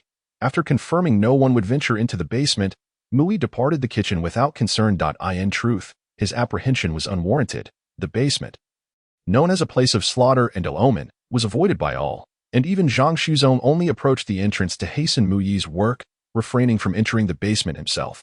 Passing through two doors, Mu Yi arrived at his destination, the bustling dining hall on the first floor. Unlike the private rooms on the second and third floors, the dining hall was filled with patrons who enjoyed the lively atmosphere. These diners often engaged in animated discussions, debating current affairs, and sharing news from the world outside. Mu Yi's intention was to glean information from their casual conversations, which would aid in his understanding of this world. Adjusting the perspective of the subspace wall, he enabled external sounds to permeate it, selecting a table of diners who were vocally critiquing the current political council. If you ask me, this council's selection of elders is utterly disappointing. They lack responsibility and capability. I can't fathom how they were elected to such positions in the first place. In pursuit of trading privileges with otherworldly merchants, one finds it utterly disgraceful that we would bow and acquiesce to such numerous inequitable treaties. When has the great Ming Empire ever endured such indignities? We ought to adopt a resolute stance against these merchants from foreign realms. A middle-aged man, adorned with a Xuanwu hat and clutching a wine cup, bellowed passionately, his face flushed and voice boisterous. His fervent rhetoric drew frowns from the surrounding diners. Yet, upon noticing the Xuanwu atop his head, it became clear he was yet another impassioned scholar, though not an official of rank. He relished engaging in discussions of state affairs. However, given his established bureaucratic status, others felt it unwise to challenge him. Indeed, Brother Liang speaks truthfully. Who does the great Ming Empire fear? This realm is solely ours. And those merchants from other worlds, regardless of their might, must adhere to our laws. To claim that we oppress them is absurd. They dare threaten us with war. Our military is formidable. Let them come if they wish to battle. It shall serve to showcase the prowess of our great empire, exclaimed a similarly adorned young man beside him. That moment, a slightly older gentleman seated across from the youth interjected softly. It is better to avoid war. The true strategy lies in subduing the enemy without conflict. Each confrontation with foreign realms results in countless casualties. How many brave souls from the Ming have perished on the battlefield? Brother Zhang, we cannot concede to external pressures. It is our national policy to resist at all costs, to defy the oppressive forces from other worlds. The emperor must guard our borders, and the monarch must sacrifice for the state. Countless rulers have fallen on the front lines. Thus, we must never show weakness to these merchants. If they refuse to yield, we shall force their submission, the first man asserted gravely, despite having heard such sentiments before. Mu Yi felt a surge of fervor for his newfound homeland. This was indeed the spirit of a strong nation. Upon regaining his consciousness, Mu Yi initially believed he had been reborn into a world akin to modern Earth, recognizing familiar surroundings and equipment. Yet, the information he gathered shattered his perceptions. This was not Earth, but rather a dimensional continent where the heavens were round and the Earth square. A vast rhomboid landmass enveloped by an expansive ocean. The ruling entity was the human nation of the great Ming Empire, boasting a history exceeding 7 centuries. Hence the territory was referred to as the Ming continent. What Mu Yi found particularly peculiar was that the nobility, including the emperor, did not adhere to a hereditary system. Each noble ascended through a meticulous contribution value system, climbing ranks based on a complex formula for calculating contributions. Notably, the constitution stipulated that the emperor possessed only the rights to perform ancestral worship and conduct national sacrifices, devoid of any other privileges. This republican constitutional monarchy defined the current legal framework of the Ming. Consequently, public sentiment held the emperor in notorious disregard, rendering him a figurehead incapable of bearing responsibility for any matters. The populace was all too aware that the true rulers of the nation were the elders' council. Thus, no one aspired to take on the role of emperor, preferring to retain their noble privileges rather than relinquish them to become a mere puppet. This led to a peculiar circumstance. Whenever the aging emperor sought to abdicate, the new sovereign was forcibly chosen from the highest-ranking nobles through a lottery. Nobles could voluntarily express their willingness to ascend the throne. Yet none ever opted to forsake their privileges for the title of a nominal emperor. Rumor had it that during the last abdication ceremony broadcast live, 5 high-ranking dukes lined up to draw lots. Those who failed to secure the throne rejoiced, while the chosen duke reportedly fainted from the shock of being selected, further underscoring the unpopularity of the throne among the nobility. After listening for a while, Mu discerned that these scholars were merely reciting the same old tales, echoing discussions from days prior. He maneuvered through the space to another table. Have you heard? There are cultists lurking in the west of the city, planning to conduct a sacrificial rite to their malevolent deity right here in Nanjing. Fortunately, the Xuanwu acted swiftly, dismantling the cult's hideout, sparing us common folk from disaster, one man murmured, making an effort to keep his voice low. Wary of eavesdroppers. Brotherly, your information is outdated. That I have heard that this time, the cultists intend to launch a grand operation, performing sacrificial rites simultaneously across the 4 capital cities, demonstrating their defiance against our great Ming Empire. Yet, they remain oblivious to our actual circumstances and fell prey to the ever-watchful Xuanwu, who swiftly apprehended them. Another individual chimed in, a hint of pride in his tone, revealing even more sensational news. In my view, these cultists are unworthy of being called humans to gain power. They sacrifice their kin to their dark deity. What are these cultists but a bunch of wretched beings, with their yellow hair, blue eyes, and grotesque features? They kneel and worship their malevolent god daily, having long been ensnared by its delusions, rendering them no longer part of our human race. A fellow diner hissed, his disdain for the cultists palpable. This was indeed a revelation. In this world, deities were not mere figments of imagination. Some of the renowned spirits from ancient China occasionally manifested their divine presence. However, genuine deities, akin to those in Chinese lore who safeguarded humanity, were exceedingly rare. Most so-called gods were pretenders, while the malevolent deities resembled bloodthirsty demons, perpetually inciting their followers to offer sacrifices of flesh and soul. Each ritual typically resulted in the slaughter of hundreds or thousands, with the malevolent deities granting their adherents twisted powers in return, leading to frenzied acts of mass sacrifice. The Great Ming Empire showed no leniency towards such cultists. Once captured, the only outcome was execution by firing squad. Previously, Mu had overheard discussions about the cultists in other cities, but hearing of their presence in Nanjing instilled a sense of concern for his surroundings. In a world governed by a dimensional continent, the absence of a formidable national power would invite plunder from otherworldly entities. The ultimate aim of these malevolent cultists was to obliterate a nation's sovereignty, allowing them to hunt the living without restraint. Realizing the looming crisis, Mu began to contemplate securing an escape route. Come out and see. Come out and see. Suddenly, a commotion erupted outside the inn, with many excited voices calling others to gather and witness the spectacle. What has happened? Mu wondered, as he navigated through the inn's entrance and stepped onto the bustling street. My goodness, the depths of this world are unfathomable. In his line of sight, a massive airship, measuring over 300 meters in length, hovered ominously above the city, casting a vast shadow. The vessel's surface was heavily armored, and numerous imposing cannons pointed skyward. As onlookers excitedly pulled out their phones to capture the moment and cheered for their nation's formidable military prowess. One knowledgeable individual exclaimed, "That must be the state-of-the-art Panlong 13 floating battleship. I've heard that a single vessel of this caliber could annihilate an entire city. But why is such a powerful battleship here in Nanjing? Shouldn't it be stationed at a coastal military base?" Someone questioned, perplexed. "What do you know? Clearly, it's been sent to intimidate someone," another replied confidently. "With such a formidable warship looming overhead, even those cultists will think twice before acting on their nefarious intentions."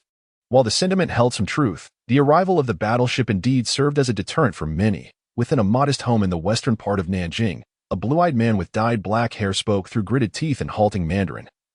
"Damn the Elder Council! How dare you defy the blessings of my god?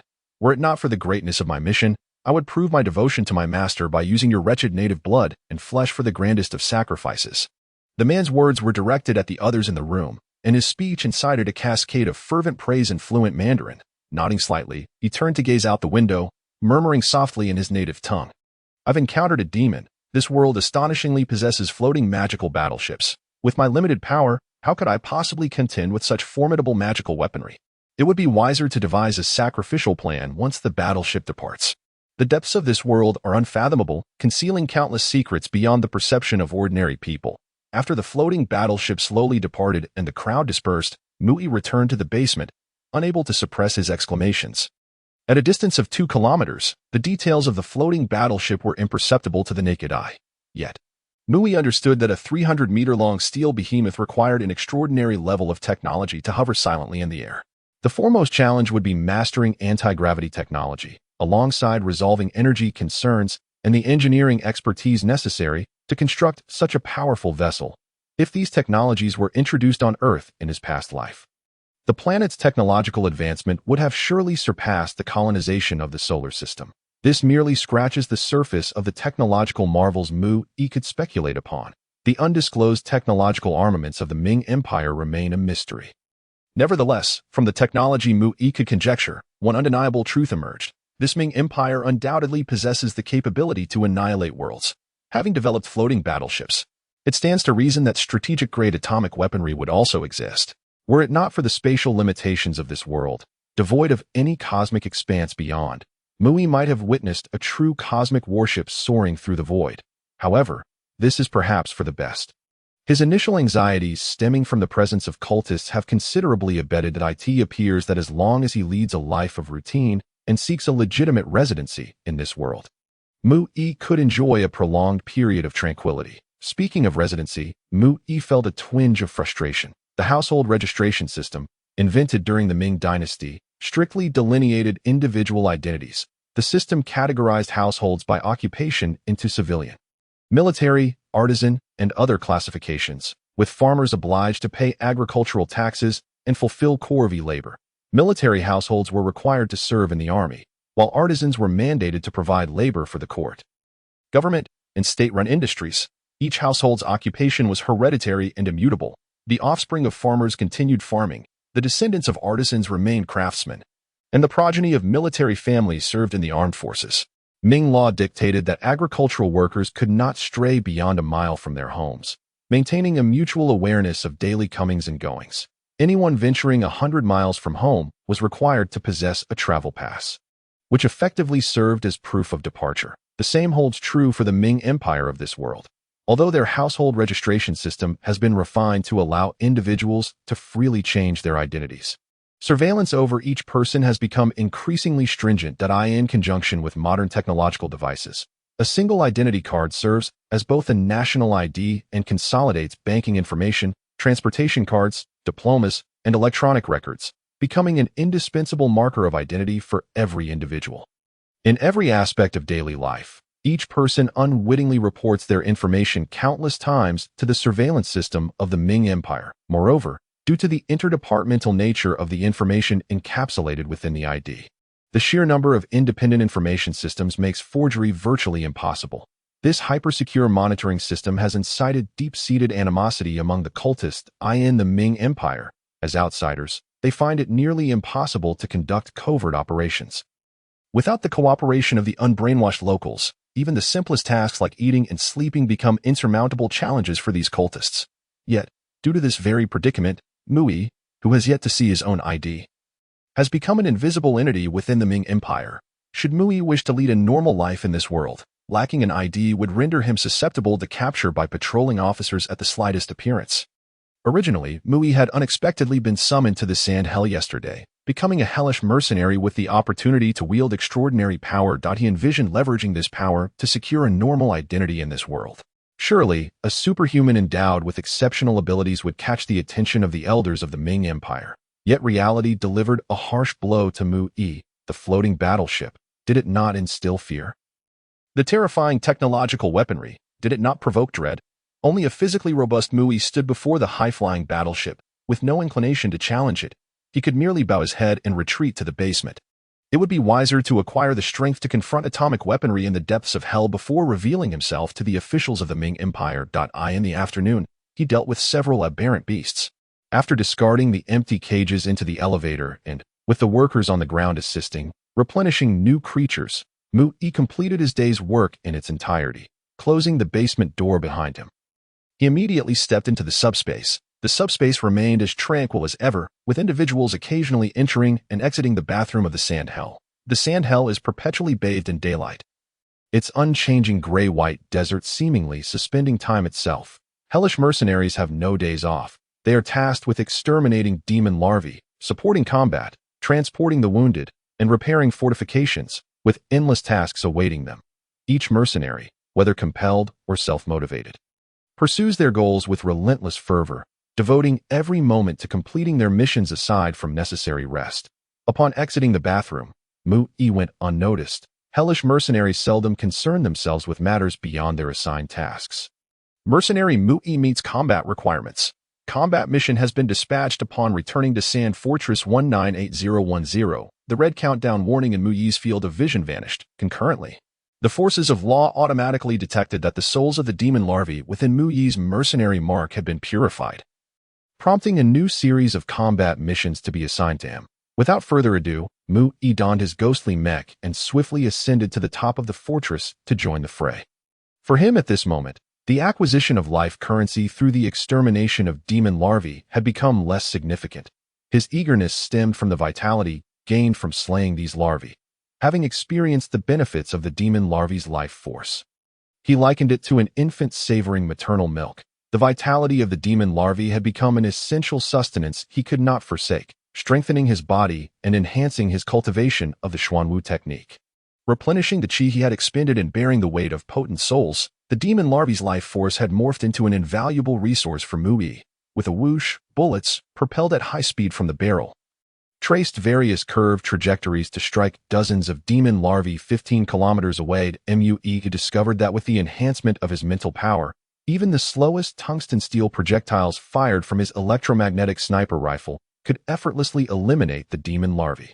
This realization prompted him to focus his targets on the most distant demon larvae.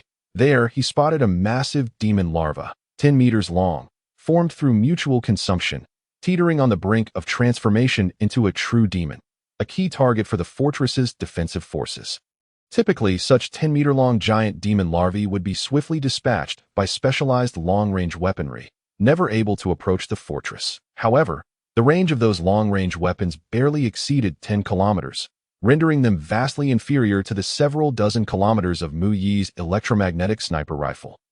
The larger the demon larva, the more vitality it possessed. Each one slain yielded a life force of 1. Having come to regard the demon larvae as mobile bread, Mu Yi naturally sought to harvest more life force, making the giant demon larvae his primary targets. After 2 hours, with bloodshot eyes and an involuntary smile of fervor gracing his lips, Mu Yi was abruptly interrupted by a notification echoing in his mind.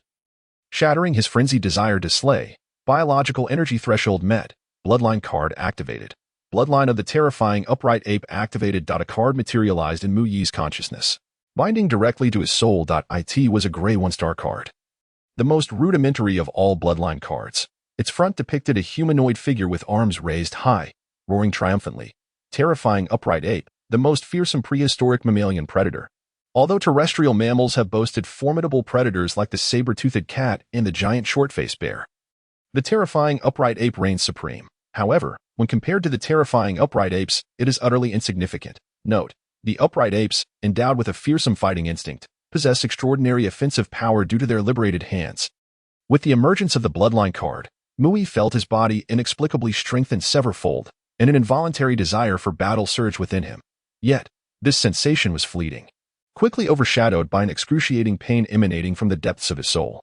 In comparison to the agony of his spirit, the instinct to fight felt inconsequential. Warning, mercenary Mu Yi has reached the maximum number of kills. Cease combat immediately. After a span of several minutes, upon hearing the edict of the laws, Mu Yi reluctantly vacated the summit of the Sand Fortress. The monitoring regulations of the infernal laws were excessively rigid, regardless of the actual number of demon larva souls within Mu Yi's mercenary mark. Once he killed 10,000 demon larvae, he was barred from continuing his battle. Rome was not built in a day. There was no rush to settle debts, based on Mu Yi's current rate of purifying souls tainted by chaos after slaying demon larvae. He could eliminate at least 30,000 each day. For every demon larva he vanquished, the infernal laws rewarded him with 0.1 life coins, meaning that from 30,000 demon larvae, he could acquire at least 3,000 black iron coins. Having been inexplicably burdened with a debt of 4 silver coins by the laws, at his current pace, he would be able to repay it within half a month. Contemplating this, Mu Yi couldn't help but exhale in relief. A habit cultivated in his previous life made him averse to any debts. However, without the nourishing vitality of the demon larvae, the persistent agony of his soul began to feel somewhat disconcerting. Such is the nature of humanity. Over the past 6 months, Mu Yi had grown accustomed to the agony that perpetually resonated within his soul. Now, with the vitality of the demon larvae slightly alleviating the pain, he found himself developing a certain dependence on it. Furrowing his brow, with a dazed expression and a sense of heaviness, he entered the restroom, instinctively avoiding the gaze of others, and returned to his subspace. He collapsed onto the bed he had pilfered from Xuanwu, setting the alarm clock, also stolen, before drifting into a light slumber. The relentless torment made it impossible for Mu Yi to truly enter a deep sleep. He could only rely on extended periods of feigned rest to recuperate his energy. Ding ding dang dang. For hours later, the alarm clock in the subspace blared its shrill ring and Mu Yi arose to silence it. Navigating through the underground stairs without a care for the kitchen staff in the hotel, who were busy with several trays of pre-prepared dishes, the white-cut chicken and roast suckling pig were all ready for sale the following day. Li Gu, I'm feeling a bit unwell. I need to use the restroom, an employee wearing a chef's hat exclaimed, watching in horror as several dishes vanished before his eyes, his legs trembling and his complexion paling. Xiao Zhang, let's go together. I'm feeling a bit off too, Li Gu, who had similarly witnessed the disappearance of the trays, said with a grim expression. The two of them dashed out of the kitchen, screaming in terror. Help, it's haunted. In the past, Mu Yi had avoided eating the trash food Zhang Shuzong offered him. When he would sneak into the kitchen to take pre-prepared dishes, he always did so discreetly to evade detection. The restaurant owner, Zhang Shuzong, was furious over the continuous loss of food, yet no one admitted to it, and the installation of surveillance cameras yielded no results, despite no one entering or leaving the kitchens. Prepared meat dishes continued to vanish, giving rise to rumors of hauntings. However, it had been more than half a year since anything had happened quite like this, where several dishes disappeared right in front of 2 witnesses. Even though Mu Yi remained unfazed, the awakening of his bloodline had subtly influenced his subconscious, leading him to act without regard for consequences. Previously, he would have concealed his hunger and sneaked food. Now, he acted with reckless abandon. Unlike the lack of appetite for eating others' leftovers, after heating the pre-prepared dishes in his subspace, Mu Yi devoured them voraciously, leaving not a trace behind. His appetite seemed significantly improved, and he thought about the series of changes brought on by the awakening of his bloodline. Noticing the time, he realized it was still the dead of night. The demon larva souls within his mercenary mark had been completely purified, providing him with the opportunity to hunt another batch of demon larvae. The thought of the comfort brought by the vitality of the demon larvae made Mu Yi's eyes unconsciously glimmer with a hint of crimson. He wondered how the demon larvae from hell were transmitted.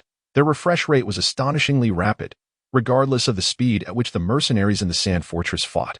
New demon larvae would emerge from the ceaselessly shifting sands in the blink of an eye, as though the entire quicksand hell was a nest of insects. After indulging in another exhilarating slaughter, Mu Yi, with reddened eyes, walked to the restroom, took care of his needs, and prepared to return to rest. Suddenly, he noticed a card carelessly discarded on the ground. Drawing his attention, he bent down to pick it up, confirming it to be an unclaimed gray 3-star card. Typically, cards in hell are weapons or equipment. Even a blank card without any special abilities would not be casually discarded, let alone a gray 3-star card. I see. That's why no one wanted it. After a cursory examination of the card's information, Mu Yi understood why it had been abandoned. Greetings from the Soul Brick. A conceptual red brick originating from a certain rabbit world. Trait 1. Line of sight. Anything within sight will be struck. Trait 2. Guaranteed hit. No enemy can evade the brick's attack. Trait 3. Soul greeting. Upon being hit by the brick, the enemy will experience a brief soul resonance with the brick's owner, feeling the most genuine essence of the owner's soul. Darling, feel the sincerity of our fiery souls. The abilities of this card were indeed formidable for weapons or equipment. Regardless of its attack range or the certainty of its hit, It possessed qualities that everyone yearns for in exceptional equipment. Had Mu Yi's ghostly set possessed superior attributes, it would not be classified as a gray card, but rather at least starting from black iron. However, the crux of the issue, and the reason for its abandonment, was that these traits belonged to a brick with almost negligible offensive power. The card, when used, would manifest as a red square brick. It bore no special attack capabilities and was not an artifact. It was merely an ordinary red brick that could guarantee a hit on its target. This brick, despite its 100 accuracy due to the laws, could not even achieve supersonic speed. Such a brick could not kill demon larvae, and even an ordinary person would not be slain by a brick thrown at them. What mercenary in hell would willingly wield a weapon that could not even harm an average person? Furthermore, unlike magazine cards that could serve as materials to fuse with other cards to enhance their levels, this utterly useless card would naturally be discarded. Casually placing the brick card on the sink, Mu Yi turned to leave. Though he was a newcomer, he was not so desperate as to desire any card indiscriminately. Suddenly, Mu Yi paused, turning back to retrieve the brick card, gazing intently at it as he murmured to himself, "Soul resonance with the target, soul resonance. Could this allow my enemies to feel the pain emanating from my very soul?" He clenched the card and, without a moment's hesitation, performed the soul binding. Emerging from the restroom, he ascended to the pinnacle of the sandcastle's rooftop. Itsu, Mu Yi said, gazing down at a lively demon larva frantically assaulting a mercenary from a vantage point. With a swift motion, Mu Yi hurled a red brick that had inexplicably appeared in his hand. The brick struck the demon larva with precision. "What the hell?" Mu Yi exclaimed. From the moment the brick departed his palm to the instant it collided with the demon larva, Mu Yi observed the entire sequence with clarity. He was acutely aware of how the brick traced a perfect parabolic arc toward its target. Yet, curiously, the brick's flight transpired almost instantaneously, as if it had transcended the constraints of physical law. Covering the distance at a seemingly slow pace but striking the demon larva the moment it left Mu Yi's hand. Strangely, he perceived this entire process with utmost clarity, which was indeed perplexing. Then, the demon larva, upon being struck by the brick, its surface unscathed and not even slightly dented, abruptly ceased its crouched stance, poised to charge. Its terrifying mouthparts, which split into 5 segments, flung open in a grotesque manner. Reminiscent of a peeled banana expelling its insides, the demon larva began to contort its body in extreme agony, twisting into a spiral, curling into a ball, and transforming into a conical shape, akin to maggots violently bouncing on in the recesses of his mind. Mu Yi silently pondered. He employed the quintessential occupational skill of a card master, the card sealing technique. The card master, a profession both prevalent and paramount in the depths of hell, is not merely capable of wielding cards in combat. At times, a card master's fighting prowess may be eclipsed by that of a warrior. The significance of a card master in the infernal realm lies in their unparalleled ability to create cards. By incurring a certain cost, a card master can seal all things into specially crafted cards, from simple armor, weaponry, food, and tools, to grand warships and fortresses, from ordinary material resources to crystalline energies. Even life forms endowed with souls.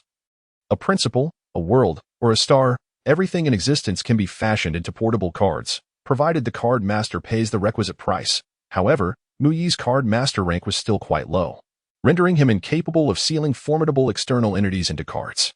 His current objective, however, resided within his own body, specifically the Xuanwu technique he had diligently cultivated for over a decade.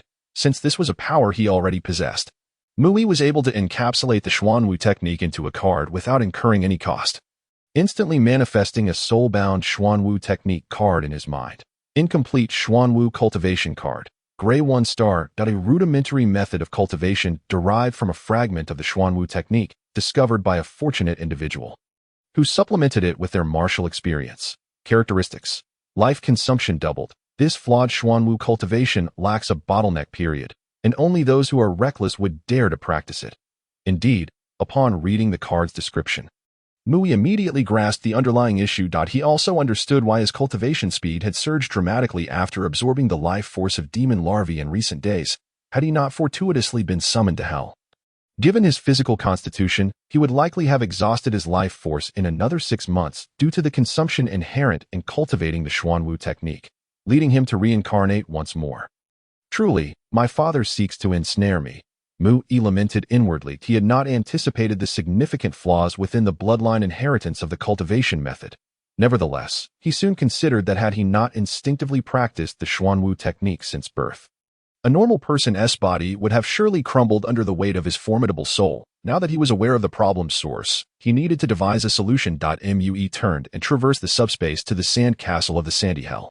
It is said that the realms of hell and the human world are two entirely distinct dimensional spaces. For Mu-E, traversing them was as simple as taking a few steps across his backyard. Sandcastle Tower Spirit, I would like to inquire about a service, he articulated. There seems to be an issue with my cultivation of the Xuanwu technique. What solutions do you propose? He silently intoned while seated in the restroom. Received the paid inquiry request from Mercenary Mu-E. The solution requires a payment of 5 black iron coins. Will Mercenary Mu-E proceed with the payment? A message materialized in his field of vision. Within Mu-Ye's mercenary mark, he had received a notification. In hell, all things have a price, and any valuable information incurs a fee. However, this also meant that the information in hell is invariably accurate. Provided one pays enough life coins, even methods to ascend to divinity can be acquired. Proceed with the payment, Mu-E confirmed. Ding dong, fee deducted. The solution to the incomplete Xuanwu technique cultivation issue is as follows. The Hellish Shop in the Sandy Castle's 198010 living area sells the complete set of the Xuanwu technique. Mercenary Mu-E may purchase the entire set and cultivate it correctly to resolve his issues. How utterly shameless, Mu-E seethed, cursing vehemently upon seeing the Sandcastle Tower Spirit's response. To think such a trivial piece of information could cost him 5 black iron coins. He was well aware of the Hellish Shop's location, merely 30 meters left after exiting the restroom, but he was astonished that such simple information could command such a hefty fee. Clearly, they were taking advantage of his newcomer status. Banking on his unfamiliarity with the Hellish Shop's functions, had he been a seasoned veteran acquainted with all the information within the Sandcastle, he would not have chosen to pay for such a straightforward inquiry. Hearing Mu-Ye's outburst from the restroom, someone in the adjacent stall offered consolation. Young brother, you'll get used to it. Hell is rife with unscrupulous devils. Just be cautious in the future. Welcome. How may I assist you? In the cramped, open shop of only a few square meters, a solitary, cold-faced attendant in a fiery red bunny girl backless swimsuit inquired.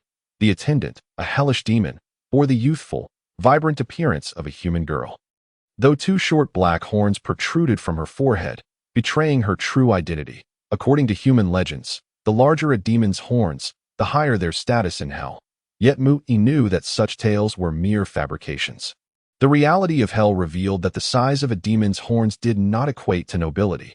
Rather, the sole function of the horns was to signify a demon's debt capacity, much like a credit card's overdraft limit. The more one owes, the larger the horns. The rumor that larger horns signify greater power stemmed from the fact that only those with sufficient strength could accrue such significant debt. How much for the Xuanwu technique cultivation method? Mu-E inquired directly, cutting to the chase. In the Hellish Shop, it was customary to be forthright. Dilly-dallying could result in incurring consultation fees. Are you referring to the Xuanwu technique from Eastern mythology? Which variant do you require? Our Hellish Shop currently offers 60 versions of the Xuanwu technique, each with a distinct cultivation focus. Which one do you seek? The attendant lowered her gaze and tapped a few buttons on the counter, projecting a 3-dimensional display before Mu-E. She then activated a timer, indicating the limited time available for customers to select their desired goods. In the Hellish Shop, the time allotted for customer service was not infinite. Anyone wishing to chat casually would also be subject to fees. The projection screen displayed various introductions to the Xuanwu technique cultivation methods, some specialized in enhancing strength, others in defense, and yet others in controlling water. There were also paths for beginners in martial arts and talisman crafting. The plethora of Xuanwu techniques left Mu-E feeling overwhelmed. I only require a Xuanwu technique that can enhance physical constitution. One without a fixed cultivation direction, Mu-E promptly articulated his need. He sought merely a method that could bolster his physical capabilities to withstand his formidable soul, based on your requirements. I recommend this most primitive version of the Xuanwu technique, which perfectly aligns with your needs. However, its drawback is that the cultivation speed is rather slow. The attendant, adhering to the principles of transparency, candidly outlined both the advantages and disadvantages of the Xuanwu technique. In hell, aside from those who, like novice guides, engage in deception for one-time sales, most established shops operated on a foundation of trust. The pros and cons of their goods were clearly communicated to customers to avoid complaints after sales. As the penalties for complaints were far more substantial than the benefits of honest transactions, Mu-E glanced at the timer on the counter, which was rapidly approaching zero, and hastily inquired, "I'll take this Xuanwu technique. How much does it cost?" As it was the primitive version, its cost was low, priced at 2 silver coins. A hint of a smile finally flickered across the attendant's cold visage. Only purchasing customers could elicit such warmth. "This is indeed the Xuanwu technique I desire. Let me check my mercenary mark balance to ensure I have sufficient funds." The countdown timer left Mui little room for hesitation, having confirmed it was the technique he needed. He promptly agreed to the purchase. Rule validation. New recruit Mui demonstrated commendable performance on the battlefield. Loan limit adjusted to 1 gold coin. Upon seeing the projected regulatory information before them, Mui beamed with satisfaction, realizing that his loan balance was quite ample. "Please keep this. It is the Xuanwu technique cultivation card that has been specifically bound to your information." The waitress, a devilish maiden, revealed a radiant smile akin to a blooming flower. With a commission of 1 from this transaction, the influx of life coins adorned her face with joy.as she extended her hand to receive the expertly bound soul. It was not until Mui exited the infernal shop that he realized perhaps his purchasing decision had been made in haste. He had acquired the Xuanwu secret without engaging his intellect. Driven solely by instinctual sensation, glancing back, he found the waitress had reverted to her frigid demeanor. However, the timer that had been on the counter just moments ago was now conspicuously absent, and he pondered the mysterious urging that had inexplicably infiltrated his mind. The devilish shopkeeper tucked away the cards in her possession. Timer of suggestion. This device allows you to convey your intended message to the other party through subtle hints, realizing he might have fallen victim to a clever ruse. Mui discerned that he had been manipulated by the countdown suggestion from the devilish maiden, leading him to purchase a cultivation method without deliberation at that moment. A mercenary passed by Mui, who was lost in thought regarding the infernal shop, and with understanding, the mercenary lamented, "Ah, yet another victim. In hell, no devil is devoid of deceit. They have grown accustomed to exploiting loopholes in the rules." After shaking his head in sympathy, he moved on. Returning to the basement, Mui merged the 2 Xuanwu secret cultivation cards he possessed. Instantly, a resounding voice resonated within his mind. Yin and Yang harmonize. The 5 elements nurture one another. Dragons and serpents coexist. Their abode is in water, hence termed Qian. With scales and armor, valiant and combative, thus known as the god of martial strength, traversing the realms of Yin and Yang. Ferrying souls across the Yellow Springs, he is the deity of the netherworld. Demonic Xuanwu secret. This unique version of the Xuanwu secret imposes no restrictions on cultivation, as long as one is willing to expend vitality during breakthrough. Unlimited cultivation is achievable. Subsequently, the image of a black Xuanwu divine beast with a dragon head and serpent tail vividly manifested in Muyi's mind. This divine beast then disintegrated into a vast reservoir of ancestral knowledge, guiding the Xuanwu Qi he had previously cultivated to flow along entirely different meridians. As he practiced, he felt external energies coalesce around him, drawn into his body for absorption and refinement, enhancing his innate qualities. It was as if he, once a tightly compressed mass of lifeless flesh, was now finally granted the opportunity to breathe and unfurl under the influx of external energy. Indeed, this was the true path of cultivation. Unlike the previous Xuanwu secret that exacted a toll on his vitality to enhance his prowess, with the cultivation dilemma finally resolved, Mui could not help but exhale a long sigh of relief. However, he soon found himself troubled by the mounting debts he had incurred. He resolved to avoid any further inexplicable increases in his liabilities, lest he become trapped in hell itself. Noticing that it was nearing noon, he reflected on how swiftly time passed and wondered how much fresh meat the restaurant's kitchen would require today. "Fool, get up and get to work. Don't you dare slack off." The grating voice of Zhang Shuzong echoed from the entrance of the basement, reminding Mui that it was time to begin his tasks. Wu, a 2-tailed creature, having gone 2 days without food, weakly cried out as Mui extracted it from its cage. Its struggles significantly diminished. Bloodletting, skinning, decapitating, and eviscerating, Mui instinctively performed the duties of a butcher. The newly arrived 2-tailed creatures, witnessing this scene, emitted terrified howls, desperately clawing at their cage in an attempt to escape. Yet, with their limited strength, they could not breach the steel confines of the alloy cage, resorting only to frantic screams in vain. Enough of the noise. Death is inevitable, and the sooner one reincarnates, the better, Mui muttered under his breath. Finding one particular 2-tailed creature's cries particularly irksome, he casually tossed a red brick, intending to teach it a lesson. With precision, the brick flew through the gap in the steel cage, striking the 2-tailed creature with a resounding crack. Initially stunned, the creature's eyes quickly turned blood red, and it inhaled deeply before emitting a chillingly mournful and deafening scream. The sheer intensity of its wail reverberated throughout the basement, and then, exhausted, the two-tailed creature fainted within the confines of its cage. That's what you get. Now it's quiet, Mu-Yi remarked, unaware that just days prior, he could never have committed such an act. Only a few days ago, he would have merely sought refuge in the subspace for peace, never resorting to such brutal measures, with the memories of reincarnation weighing heavily on him. Mu-Yi understood that all souls were equal before the laws of reincarnation. As a reincarnated human, he could not predict what species he would become in the next life. The creatures destined for slaughter likely housed souls that were once sentient beings. Thus, Mu-Yi would never contemplate animal cruelty.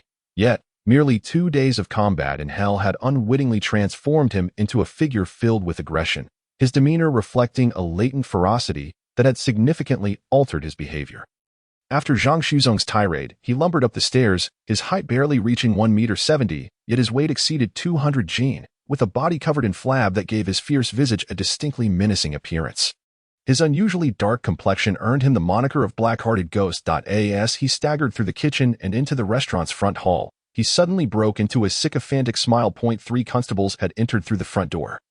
2 men and 1 woman. Zhang Shuzong recognized the 2 men as the heads of the patrol for their district. Head Lu, Head Zhao, what brings you to our humble establishment today? Please, come inside. Wife, hurry out and prepare tea for our esteemed guests. Zhang Shuzong announced, his smile an awkward blend of feigned warmth and grimace as he called for his wife, Zhang Lu Jun, to bring tea. The trio donned the customary armor of constables, modified over centuries to enhance their stature. Particularly, the unfamiliar female constable, with her striking beauty and form-fitting attire that showcased her long legs, left Zhang Shuzong surreptitiously salivating. Domai. It seems the spring breeze has brought our esteemed heads to visit. Do stay a while. We happen to have freshly slain beasts for you to sample, he added, as Zhang Lujun hurried down the stairs, her ample form quivering with every step, carrying a purple clay teapot. Zhang, today is business. We cannot indulge in wine, Head Lu replied, casting a cautious glance at the female constable, his expression serious and somewhat apprehensive. Our purpose today is to conduct a review of household registrations and a population census.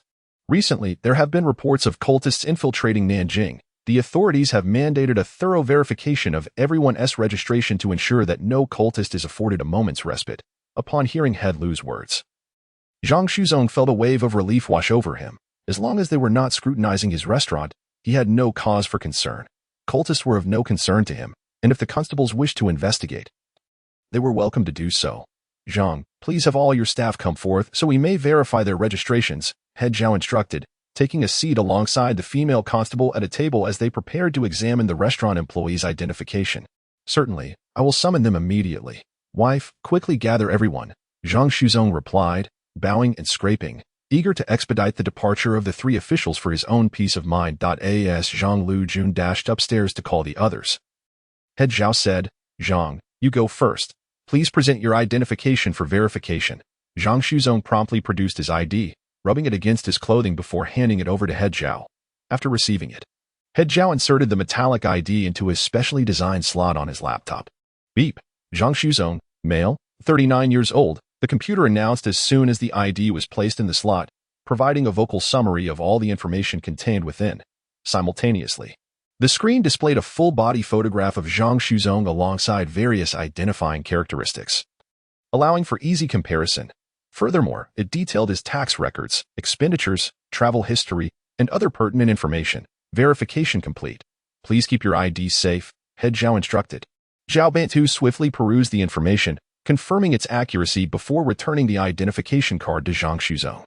During the verification process, a female constable nearby took several photographs with her phone as a record of the proceedings.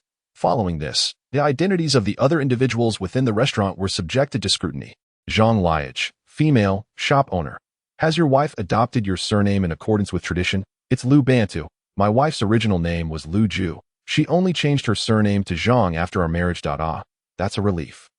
Otherwise, I would have been quite perplexed by such a peculiar name. The subsequent checks proceeded with remarkable speed. In truth, there was no need for overly stringent examination.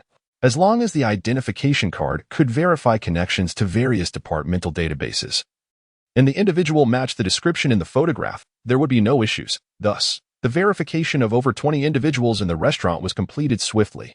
Finally, Zhao Bantu inquired. According to the household registration records, you have a nephew who is a military martyr's dependent. Is he not here because he is attending school? Upon hearing Zhao Bantu's question, Zhang Shuzong's pupils involuntarily constricted, but he quickly responded with a beaming smile. Regarding your inquiry, my nephew has been exceptionally bright since childhood, endowed with a talent for martial arts. He has already been specially recruited by the War General University and has been studying there for the past year. After confirming this on his computer, Zhao Bantu continued, Zhang shop owner, there are no other individuals in the restaurant, correct? This time, the authorities are conducting a thorough investigation into cultists, and you must not conceal anything. Of course not. I am a law-abiding citizen. How could I possibly shield those vile cultists? Those wretched entities deserve to be eradicated, Zhang Shuzong asserted with a solemn expression, his teeth gritting in contempt for the cultists. However, at that moment, an exceptionally chilling roar suddenly emanated from behind the restaurant. Ayow! This roar from a creature startled everyone in the hall, prompting Lu Bantu to immediately inquire, what is happening? Do you still have live creatures in the back? As if recalling something, Lu Bantu quickly added, by the way, Zhang shop owner, do you sell only freshly killed creatures? I recall that among those we just verified, there were no individuals with criminal records. So who is responsible for slaughtering the creatures in your establishment, and why haven't they come forward for identification? In this world, during the Ming Dynasty, every individual's identity and occupation were meticulously registered. Even a beggar would be assigned a status as a vagrant. Those with formal employment would promptly update their occupational records at the local government office upon taking a job. Thus, during the identity verification, both officials had clearly observed each individual's occupation. Yet, they now realized that one particular occupation seemed to have been overlooked, the red case kitchen staff responsible for slaughtering the creatures, since there were live creatures in the restaurant that required slaughtering. There must be a designated person responsible for this task, and their occupation needed to be reported accordingly. Upon discovering this oversight, Lu Bantu immediately raised his concerns. Hearing Lu Bantu's question, Zhang Shuzong's heart tightened. It seemed that what one fears most had come to pass, as an issue related to the creature had arisen at such a critical moment. Zhang Shuzong could not help but display an awkward smile as he turned to lead 3 constables toward the kitchen. Please follow me. It is not my intention to conceal anything. It is simply a misfortune I wish to keep from prying eyes, Zhang Shuzong lamented, casting furtive glances at Zhang Liage, who was hurriedly signaling him from behind. Oh, my unfortunate son. Why has fate dealt us such a cruel hand? Knowing that the 3 officials were headed to investigate who was responsible for slaughtering the creatures, Zhang Liage began to wail loudly. She cried out towards the 3 constables while deliberately attempting to delay their footsteps. However, there was no way to stall, as the unexpected event left both Zhang Shuzong and her unprepared, even at a slower pace. The 5 of them reached the basement, just in time to see Mu Yi casually peeling off the skin of a 2-tailed creature and deftly removing its entrails, standing outside the basement door. Zhang Shuzong hoarsely announced, that is my son. He has been mentally challenged and mute since childhood. Over the years, in an effort to equip him for survival, I was compelled to train him as a red case worker, specifically responsible for slaughtering creatures in the shop. At this point, Zhang Liage intensified her wailing, the shrill noise causing involuntary frowns among those in the basement. Yet, Zhang Shuzong and Zhang Liage failed to notice that. Upon seeing Mu Yi, the female constable, whom they had considered merely an assistant, suddenly had a spark of recognition in her eyes. She lowered her gaze to scrutinize the screen of her phones, then glanced at Zhang Shuzong, who was desperately trying to clarify Mu Yi's identity, before finally fixating on Mu Yi's gaunt face for a moment. Soon, a genuinely triumphant smile spread across the female constable's face, akin to a skilled hunter who has finally located the elusive trail of a cunning prey. As you can see, he is both foolish and mute, and he is not yet 16 years old. He does not possess a formal identification card. Therefore, I do not regard him as a normal person and deem it unnecessary to verify his identity, Zhang Shuzong stated. The 2 constables nodded in agreement, swayed by Mu Yi's habitually vacant expression, which was indeed quite convincing. Nonetheless, we must conduct a verification. We need to ensure that every individual's identity is confirmed and that no potential cultists are overlooked. The previously silent female constable suddenly interjected. But he is a fool, a mute. How can we verify his identity? Zhang Liage, having ceased her wailing, protested with red eyes. Leave it to me. You all just watch. The female constable replied confidently. Upon hearing her words, the 5 individuals entered the basement, eager to witness how the female constable would verify the identity of Mu Yi, who had shown no reaction to their arrival. After scrutinizing Mui for a moment, the female constable handed her phone and computer to Lu Bantu, then raised her hands, fingers aligned, and began to chant a spell. Heavenly principles manifest, the lawful balance of the universe. All beings possess spirit. Today, I awaken the spirit. Inquirer, reveal thyself. Who art thou? As the female constable recited the rhythmic incantation, a unique energy began to coalesce in her palms, then surged forth, striking Muyi's body. Muyi's pupils involuntarily dilated in response to the incoming energy. Could it be that this world openly employed magic? It made sense. Given the presence of bloodline powers, there would naturally be publicly practiced spells. Muyi exclaimed inwardly, bewildered by the woman's intentions in the presence of the unscrupulous Zhang Xuzong, who had never ventured into the basement before Muyi could fully comprehend the situation. The effects of the female constable's spell manifested. An energy apparition, nearly identical to Muyi, emerged from his body. Once it separated from him, a painful, hoarse voice resonated in the hearts of all present.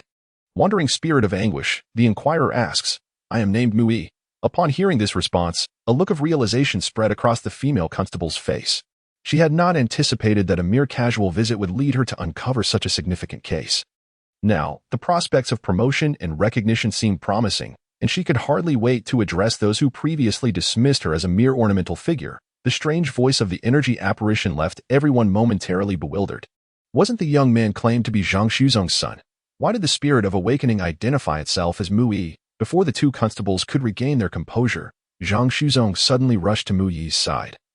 Brandishing a sharp slaughtering knife against Muyi's throat, his eyes ablaze with fury as he shouted, Damn you, you meddlesome wretch! Can't you keep a low profile? At that moment, Zhang Liaj also reacted, rushing behind Muyi and fixing the female constable with a menacing glare. What are you doing, Zhang shop owner? Lu Bantu, still bewildered, could not comprehend why Zhang Xuzong would engage in such peculiar behavior, suddenly brandishing a knife and taking Muyi hostage. Lu Bantu, do you still not understand? The female constable spoke with an icy demeanor. Internally, she scorned the complacency of her fellow constables, whose vigilance had waned due to prolonged peace. Zhang Xuzong claimed that the young man was his son. Yet the results of my divination revealed otherwise. His name is Muyi, the very name of a military dependent who ought to be attending university. The art of divination does not lie. This is his true identity. Since he is called Muyi, he cannot possibly bear the surname Zhang. Lu Bandu, can you guess who the individual attending the military general's university in his stead might be? Assuming another's identity and misappropriating the educational opportunities of military dependents, Zhang Xuzong is indeed a figure of profound avarice and malice. You dare to impersonate a military dependent, Zhang Xuzong. Are you not afraid of facing the consequences? Lu Bandu thundered with indignation. The iron-fisted ethos of the Great Ming Empire can be attributed not only to public sentiment, but also to the substantial military benefits that satisfy the populace. The extraordinary welfare afforded to soldiers and the generous compensation and benefits awarded to the families of fallen soldiers ensure that no one need worry about their future. However, this has led to a surge in crimes against military-dependent benefits. It was not until a monarch, enraged by the misappropriation of a fallen comrade's compensation, compelled the Elder Council to collectively resign that the pensions and benefits of military orphans became untouchable. Those found guilty of such crimes faced severe penalties. Zhang Xuzong's grave offense of impersonating a military dependent is undoubtedly punishable by death. Lu Bandu was taken aback to discover that, within his jurisdiction, someone dared to audaciously exploit the benefits meant for military dependents. Assuming the identity of a student at the military general's university while relegating the genuine military orphan to a state of servitude. Each of these offenses could warrant execution, and yet Zhang Xuzong has committed them all. At this juncture, not only Zhang Xuzong but also the officials responsible for reviewing military dependent benefits in Nanjing, the admissions personnel at the military general's university, and the local department tasked with annual benefit verifications are all implicated. Even Lu Bandu himself, for failing to promptly identify Zhang Xuzong's concealed identity and verify Muyi's true status, faces disciplinary action for negligence. Thus, without the law needing to impose its wrath upon Zhang Xuzong, Lu Bandu harbors a fervent desire to exact vengeance himself. You vile wretch, who are you truly? How is it that these foolish constables failed to uncover the truth during their many visits? Yet you, upon your first arrival, discerned it, and keep your hands to yourself. Do not attempt any incantations. Step aside at once, or I shall slay this wretched Zhang Xuzong. He bellowed, his eyes bloodshot with madness. As he spoke, Zhang Shuzong shifted his body to use Mu Yi's frail form as a shield against any bullets that the constables might fire. He brandished a sharp blade at the three constables. As if such theatrics could intimidate them into retreat, Lu Ju, too, hid behind Zhang Shuzong, striving to conceal her own ample figure. The scene, momentarily comical, resembled two portly figures attempting to play a game of eagle catches chicks with three constables. In truth, both Zhang Shuzong and the constables understood that his family's fate was sealed, under the stringent household registration system and the rigorous surveillance of the Great Ming Empire. Even if Zhang Shuzong were to escape the basement and flee the restaurant, the reach of the imperial authorities left no room for their survival. Unless Zhang Shuzong possessed the means to escape to a legendary realm, hope for survival was but a distant dream. Yet, even in the face of hopelessness, Zhang Shuzong clung to the impossibility of survival through Mu Yi, driven by an instinct for self-preservation. Thus, confronted by the frenzied and hysterical Zhang Shuzong, the female constable resolutely blocked the basement door. A glint of triumph in her serious gaze. I am Xuanwu, a constable of the Nanjing City Jinyue. Zhang Shuzong, I am at a loss as to how you managed to bribe the inspectors who previously reviewed your case, allowing you, a loathsome criminal, to pass undetected. Your surprise at my discovering the issue upon my first visit is misplaced. Only those whom you have bribed could feign ignorance. The individual attending the military general's university in place of Mu Yi must surely be your true son. Zhang Ziqiang, the previous inspectors must have been blind, for such a blatant issue should have been readily apparent. Take a look at the photo of this impostor, Zhang Ziqiang. He is a spitting image of you. Unmistakably your direct descendant. As Xuanwu spoke, it became clear that Zhang Shuzong had, in a sense, mocked those who had come to inspect military-dependent benefits. What is so surprising about this? That wretched creature. His mother is my own sister. It is said that nephews resemble their uncles. What is extraordinary about Mu Yi bearing a resemblance to me? Zhang Shuzong spat, his disregard for propriety evident. You vile wench. Meddling in matters that do not concern you. If others believe me, why do you not? Zhang Shuzong had laid bare his true relationship with Mu Yi. He was, in fact, Mu Yi's maternal uncle. This cruel-hearted Zhang Shuzong, driven by avarice for his sister's compensation, had not only imprisoned Mu Yi in the basement but also forced him to labor under perilous conditions akin to a slave. It was at this moment that Mu Yi finally grasped the reality of his circumstances. He was not an undocumented individual, nor an abandoned orphan, but rather a bona fide citizen of the Great Ming Empire. Recognized by the government, with this revelation, Mu Yi felt a warmth in his heart, and the faint resentment he had harbored towards his biological parents dissipated entirely. He realized he could freely exist in the world, living a life unencumbered by fear. It was Zhang Shuzong and his family, with their vile and wicked schemes, who had deprived him of the life he rightfully deserved, now that the truth had come to light. Zhang Shuzong sought to retain Mu Yi as a hostage, indicating that a resolution was necessary. Do not besmirch the title of uncle. To have a relative like you is a stroke of misfortune for Mu Yi. While investigating the records, I noted that your sister bears no resemblance to you whatsoever. How could her son possibly look like you? The inspectors responsible for reviewing benefits are indeed negligent. A cursory glance at the records would have revealed the discrepancies regarding Mu Yi. Xuanwu remarked with a mocking tone. She was also acutely aware that upon her return, there would likely be a significant upheaval within the benefits department, with many officials likely to fall from grace due to Mu Yi's case. Do not even mention that wretched Zhang Lily, that harlot has consumed from our Zhang family while offering nothing in return. Once she attained power and status, she turned her back on us like a wide-eyed wolf.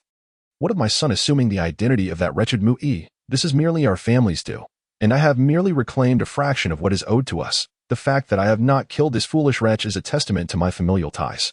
Zhang Shuzong roared, his fury ignited at the mention of Xuanwu's reference to Mu Yi's mother. You are a beast. Zhang Lily treated your family with kindness, and yet you remain unsatisfied, Lu Bandu interjected. As he was well acquainted with Zhang Shuzong's family background, given that he had a military dependent under his jurisdiction, your family has historically favored males over females, showering affection upon you, a wretched spawn. Zhang Lily was hardly regarded in your household. Her admission to the military general's university and her rise to become a high-ranking sorceress were due solely to her own efforts. Your family did not hinder her progress. She was fortunate to have escaped your family's disdain. And how much benefit has your family reaped from her becoming a high-ranking sorceress? Let us not forget that your restaurant has enjoyed 20 years of tax exemption thanks to the military benefits she left behind.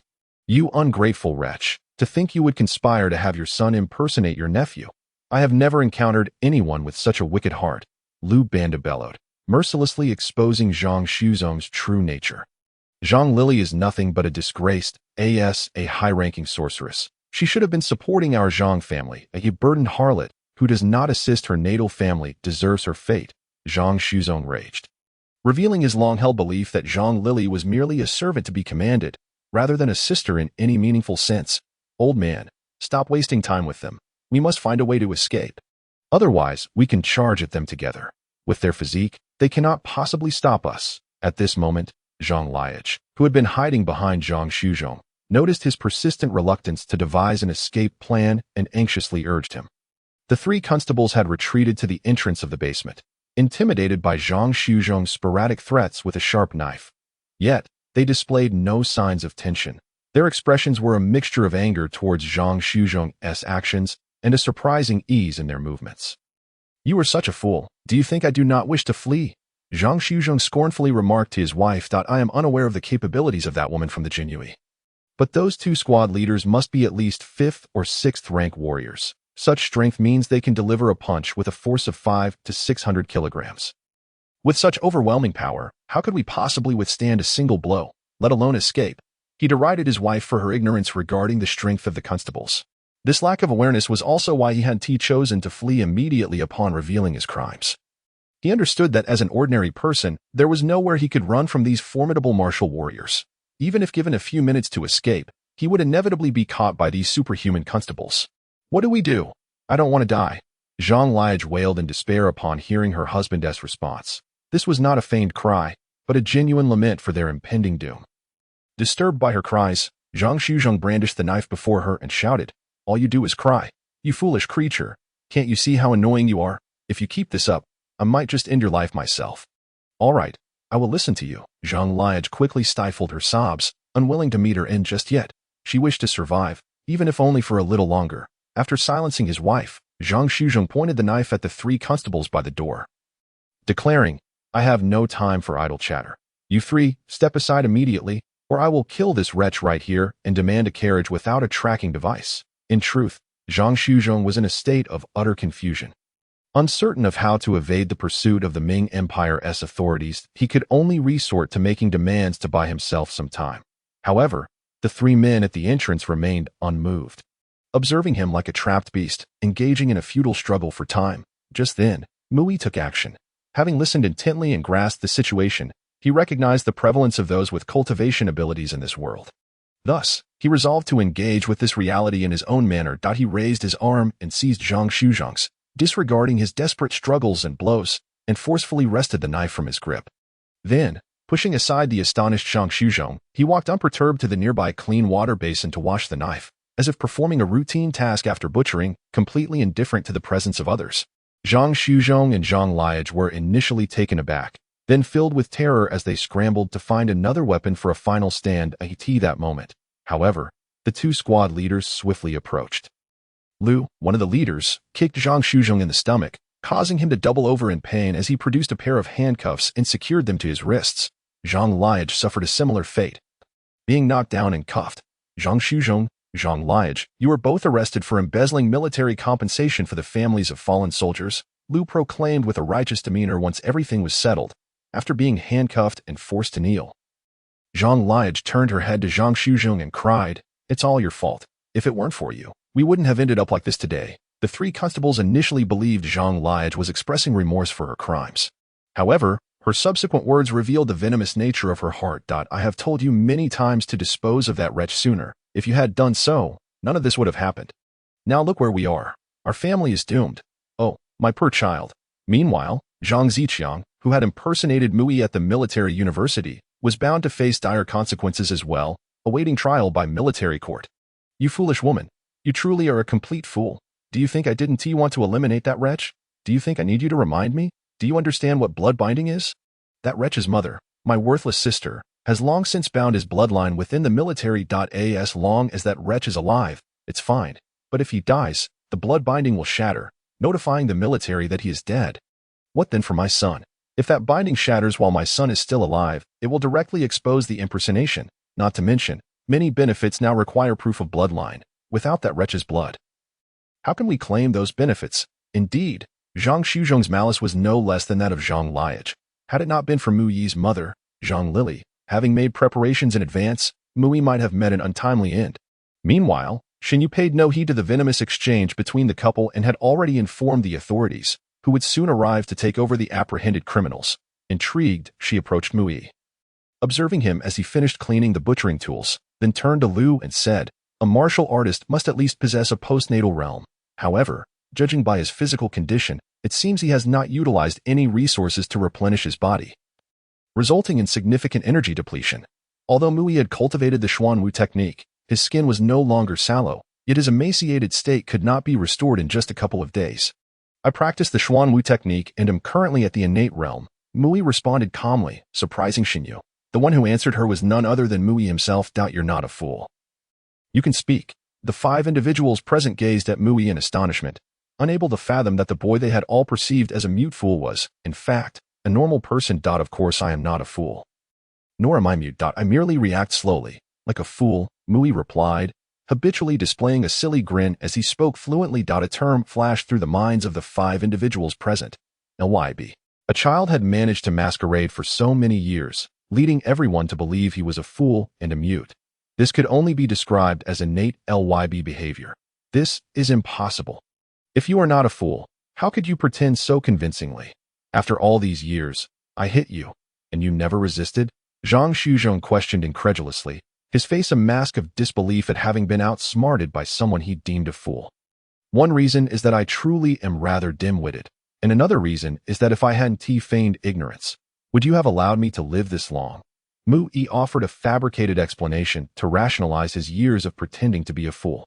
"If I hadn't grown up here, knowing nothing, I would have left long ago," he added, articulating his thoughts.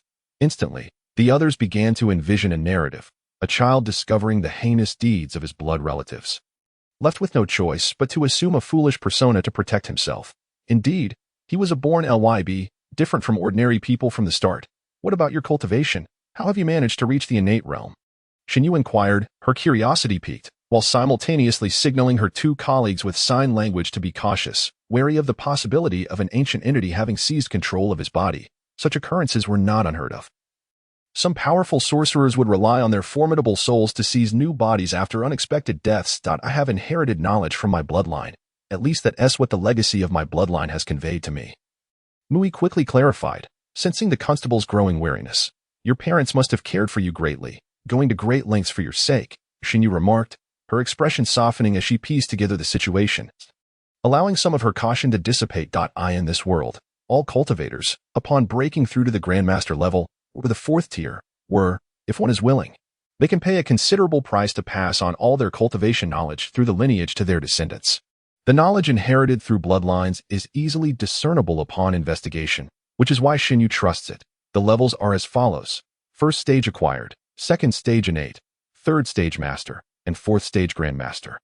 Although it may seem that the 4th stage is merely one among many, the reality is that within the vast sea of humanity, a cultivator reaching this level is akin to a singular person among a million.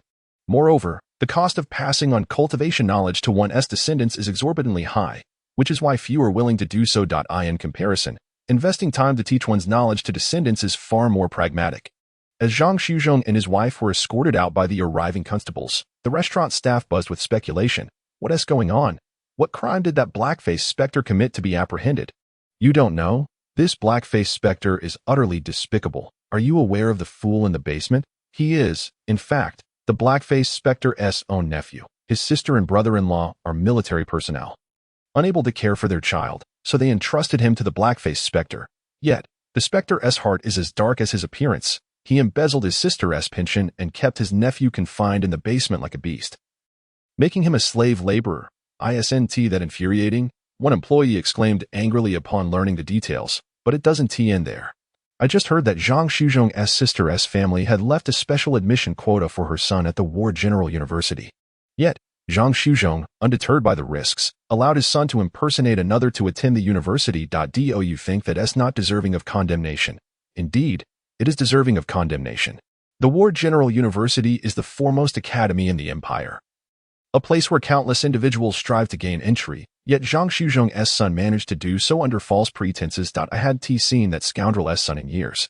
Turns out he's been attending the War General University under someone else's name.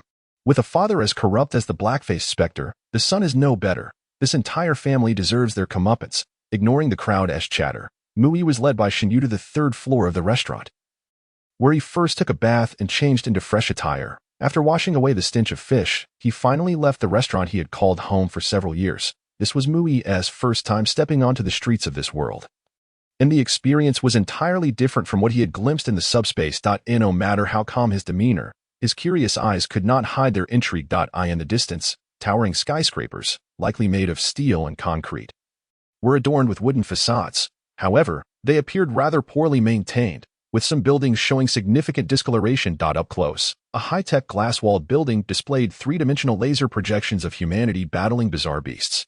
Had this been on Earth, Mui would have remarked on the impressive special effects, as they appeared almost lifelike.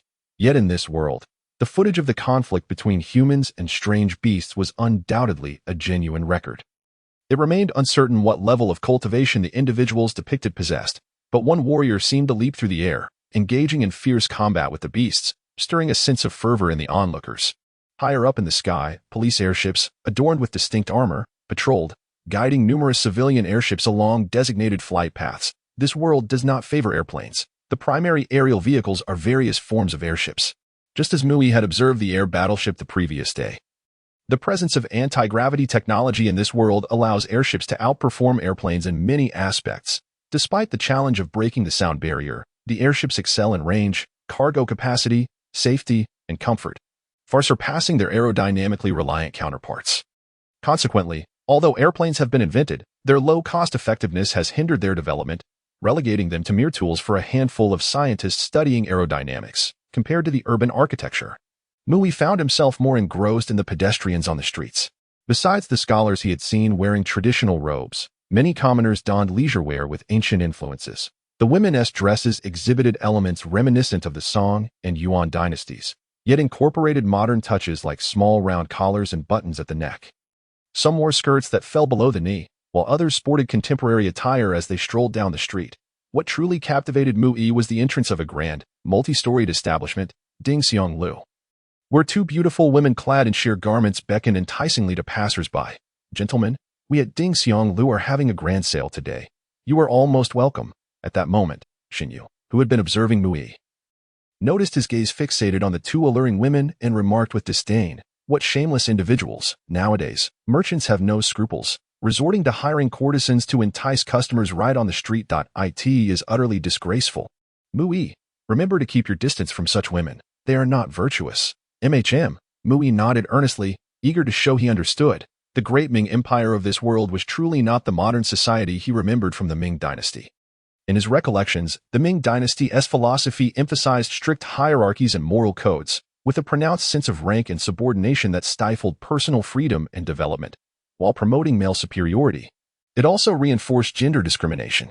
Had the philosophy of that era persisted into the present, it would have been impossible for someone like Xuanwu to exist as a female officer of the Jinhui, let alone for courtesans to flaunt themselves so openly in public. As they continued forward, approaching an intersection where their street met a larger thoroughfare, Mui observed the hustle and bustle of the busy intersection. In addition to the pedestrian crosswalks, there were unique traffic structures characteristic of this world. Instead of pedestrian overpasses, there were mere steel beams elevated 5 to 6 meters above the ground. Many individuals nonchalantly traversed these narrow beams, completely disregarding the speeding vehicles below. Wasn't that an incredibly dangerous way to cross the street? Moreover, Mui noted that the traffic system on this broader road differed from Earth's. Between the motor vehicle lane and the pedestrian walkway lay a special lane marked with yellow stripes, 3 meters wide, designated solely for martial artists. Ordinary civilians were prohibited from loitering there. Do you see that yellow lane? It's reserved for martial artists. Ordinary people aren't allowed to wander there. The color signifies its purpose. When martial artists move at high speeds, sharing the same roadway with ordinary citizens could easily result in injuries. Thus, for the safety of the general populace, martial activities are ideally separated from civilian paths. Xuanwu explained each time Mui lingered too long on something. I understand. Mui nodded obediently, gaining insight into the necessity of separating ordinary citizens from martial artists, a social issue likely arising only after the popularization of cultivation practices. Xuanwu and the two constable leaders halted beside the intersection, engrossed in discussion, seemingly disregarding Mu Yi, who patiently observed for an hour without complaint, while an ordinary person might feel irritable after being left unattended for so long. Mu Yi remained fascinated by the bustling street life and occasionally gazed at the airship soaring overhead. Finally, after nearly an hour and a half, a vehicle pulled up beside Xuanwu. She opened the door, gesturing for Mu Yi to enter before turning back to salute the two leaders. "Thank you both for your cooperation, that I will report the details to my superiors upon my return," despite the worry etched in their expressions. The leaders responded earnestly, "Young Officer Shin, this is our duty. We merely hope you can speak a good word for us when you report back. We never anticipated that Zhang Shuzong could be so audacious and malevolent as to turn against his own kin." "Rest assured, esteemed leaders," Xuanwu said with a smile, "such occurrences are unforeseeable. I shall report the facts to the authorities." Her spirit soared as she had managed to unveil a grave case of embezzlement concerning the welfare of military families. Eagerly awaiting her imminent promotion and salary increase, it was only when she settled into the vehicle, having distanced herself from the two leaders, that Xuanwu's smile faded. She sent a message on her phone. "All teams, please report your findings." Almost immediately, her phone buzzed with notifications. Team 1 reports, "No signs of possession detected in long-range surveillance." Team 2 reports, "The target's behavior aligns with existing data. The target appears to be unfamiliar with the outside world." Team 3 reports, "Biological samples from the target show no abnormalities. No evidence of duplication found." Team 4 reports, "Target." One after another, the messages meticulously detailed Mu Yi's physiological, psychological, and behavioral assessments. While they could not foresee that Mu Yi had reincarnated with memories, they had already speculated on any latent abilities he might possess. That it could be stated that every conceivable piece of information regarding Mu Yi had been thoroughly investigated. Little did Mu Yi know that within a mere hour, he had been stripped of all his information by the agents of this world. In truth, prior to the arrival of the vehicle to collect Mu Yi, Xuanwu and the two leaders had appeared to engage in idle chat. But they had been quietly vigilant regarding Mu Yi. This caution was understandable, given the frequent infiltration of cultists intent on destruction. Hence, the scrutiny of an individual's identity was exceedingly rigorous. It was not enough for one to merely claim to be Mu Yi. Others would not readily accept such assertions, particularly for someone like Mu Yi, who had previously been a mere shadow and suddenly emerged into the public eye. The agents could not afford to lower their guard. With suspicions of conspiracy swirling, the investigation commenced from the peculiar beastly cries emanating from the basement, delving into all that transpired from Mu Yi's interaction with Xuanwu. Everything would be dissected, scrutinized, and examined in detail. Various methods and means would be employed to conduct the most stringent of inquiries without Mu Yi's awareness. At that intersection, an unknown number of disguised agents covertly observed Mu Yi's every move with a plethora of technological tools. Any deviation from the norm would trigger even more rigorous investigative measures. Fortunately, after an hour and a half of meticulous observation, due to Mu Yi's evident unfamiliarity with his surroundings, all observation teams reached a unanimous conclusion. Mu Yi was merely a child who had been confined in a basement for many years, feigning ignorance to survive. That he might possess some wisdom inherited through bloodline, but his instinctive behavior, marked by extreme unfamiliarity with society and his environment, was beyond the capabilities of those ancient beings who would seize control. "His innocent, naive gaze is something no seasoned entity would ever possess," remarked the leader of one observation team. Thus, after an hour and a half, a vehicle confirming Mu Yi's identity arrived to escort him to his rightful destination. The case of embezzlement concerning military families had not surfaced in many years and was regarded as one of the most sensitive major cases. The local constabulary lacked the authority to handle such significant matters.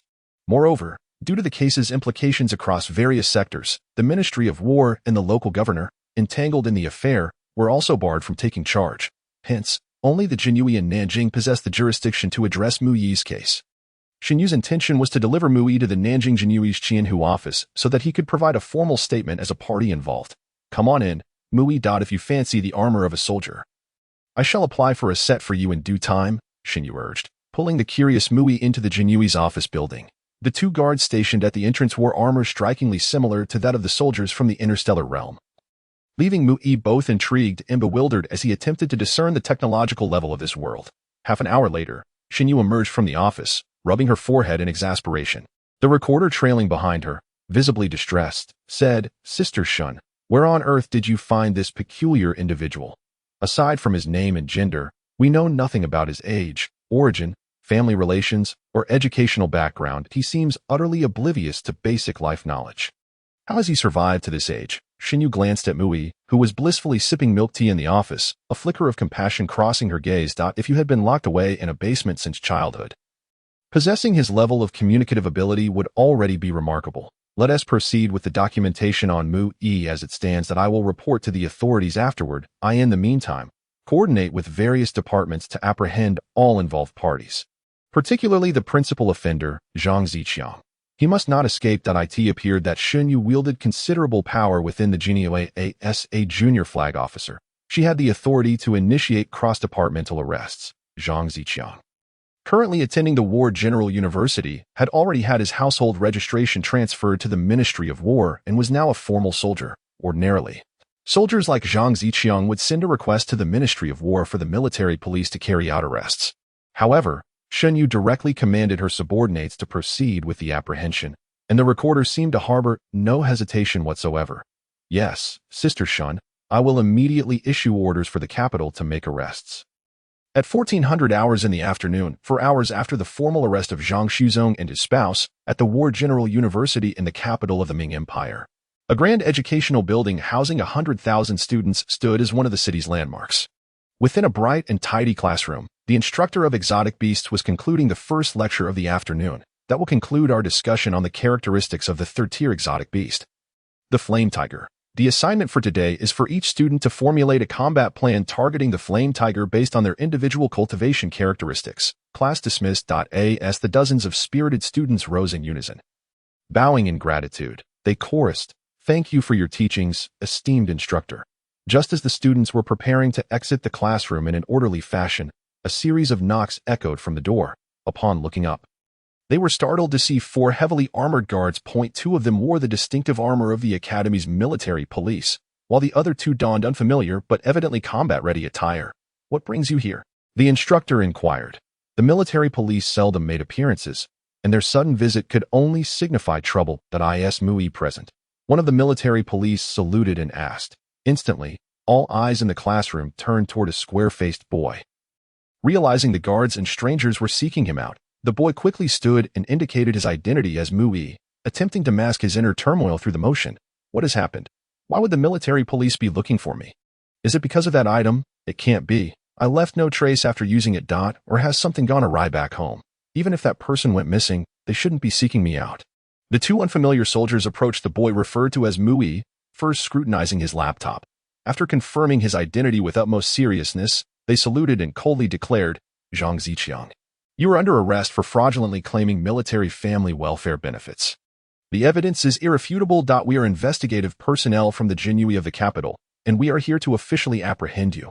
The words of the 2 Jinhui soldiers rendered the boy, masquerading as Mui, pale with shock. He could not comprehend how he had suddenly been exposed.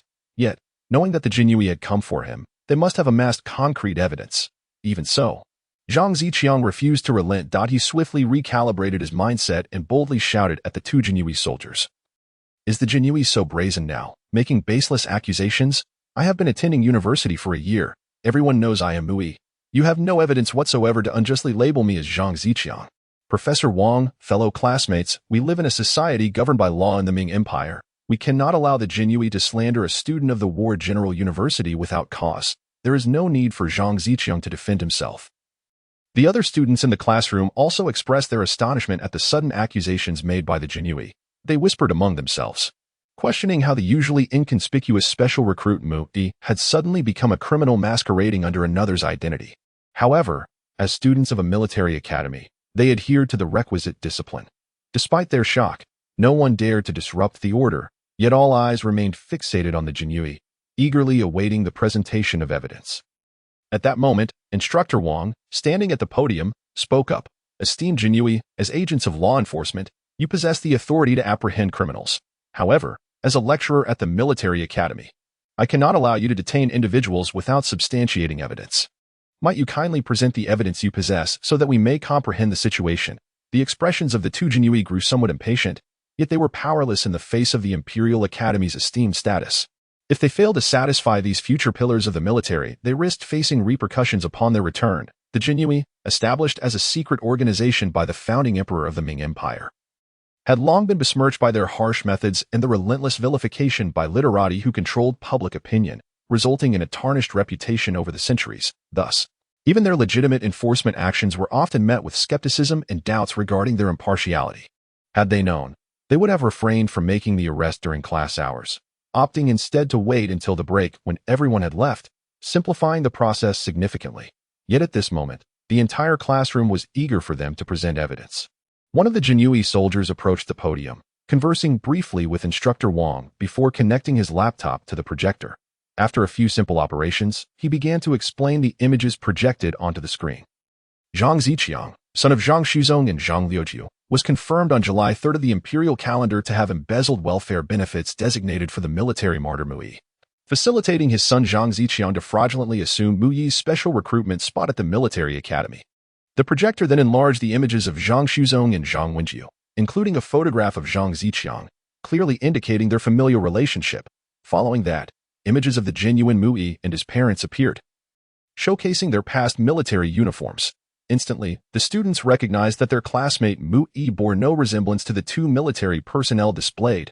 Rather, he closely resembled the civilian couple, their round faces and stocky features clearly indicating a connection. You cannot convict Mu Yi based solely on a few photographs. Is there no more definitive method of verification? Otherwise, I will not permit you to take him away, exclaimed a round-faced girl from the class.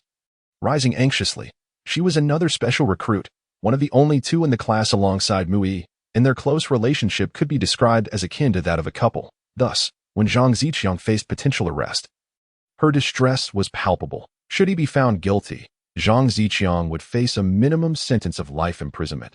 Given that this case involved the fraudulent appropriation of military welfare benefits, it violated a fundamental tenet of all servicemen, warranting severe punishment for Zhang Ziqiang. Our Xuanwu operations cannot rely solely on a few photographs to convict him. Naturally, we have more stringent methods of verification. Shortly, in the presence of several principals, we will conduct a live biological sampling of Zhang Ziqiang, comparing his biological samples with the blood stored by the Ministry of Defense for Mu Yi. At that time, even the most sophisticated means of cheating will not allow you to evade the law's retribution. The Xuanwu soldier stated with evident disdain directed at Zhang Ziqiang. At this juncture, the students began to believe the Xuanwu's assertions, since the identity of Mu Yi would soon be verified under the watchful eyes of several principals. There was little chance of error or injustice. Was it possible that their classmate of a year, Mu Yi, was indeed a nefarious impostor deserving of the gravest punishment? With this thought, expressions of anger surfaced among the students. As future soldiers destined for the battlefield, the notion that benefits earned through bloodshed could be embezzled by a criminal like Zhang Ziqiang was intolerable. The only reason they refrained from physically assaulting him was their strict adherence to military discipline.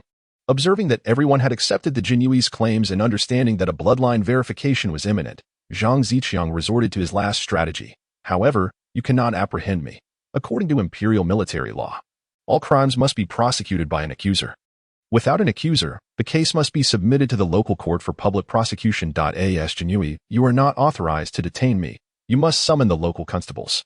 Zhang Ziqiang appeared acutely aware of the consequences he faced following the exposure of his criminal activities, devising a plan to mitigate the severity of his punishment. If apprehended by the Xuanwu and sent to a military court, given the nature of his offenses and the zero-tolerance policy of military judges towards such cases, he would undoubtedly face the death penalty. Conversely, if tried in a local court, even for a case involving military welfare appropriation, he could expect a maximum sentence of 20 years in prison. In preparation for this eventuality and to eliminate future risks, Zhang Ziqiang had exhausted his savings to procure a certain item. Upon hearing his words, the Xuanwu soldier could not suppress a mocking smile. So you have a grasp of the law. You understand the repercussions of your capture. But your assumptions are naive. Do you truly believe we would conduct such an open arrest without an accuser? After speaking, the Xuanwu soldier played a brief video clip, revealing Mu Yi addressing the camera from an office. I am Mu Yi. I hereby formally accuse Zhang Ziqiang and his family of embezzling my military welfare benefits, including usurping my spot at the military academy. This video had been recorded under the guidance of Xuanwu in her office just over an hour prior. Upon seeing the living, breathing Mu Yi on the screen, Zhang Ziqiang's composure crumbled. beads of sweat pouring down his face as he yelled in a hoarse voice, "This is impossible. That bastard cannot possibly be alive. I sent him to hell using the ancient god's talisman. Even if he were alive, you should not be able to see him. This is fabricated. It is unequivocally a forgery. That little bastard cannot still be in this world." Had Mui been present, he would have grasped that his inexplicable summoning to hell, becoming a soldier of the underworld, was orchestrated by none other than Zhang Ziqiang at the age of 16. Zhang Ziqiang was on the cusp of receiving his official identification card. To avoid complications during the issuance process, he had spent all his savings to acquire a special cursed talisman from a black market dealer. The sole purpose of this talisman was to send a person to hell, transforming them into a hellish mercenary. Zhang Ziqiang had learned of this curse by chance, having witnessed firsthand the disappearance of those who had been cursed the following day. Thus, he was utterly convinced that having activated the curse with Mu Yi's blood, there was no way for Mu Yi to remain in this world to testify against him. The ancient god's talisman. I never imagined you would have dealings with the followers of the dark gods. Two members of the Xuanwu were elated, as they had unexpectedly stumbled upon a lead regarding a cultist while apprehending a corrupt official.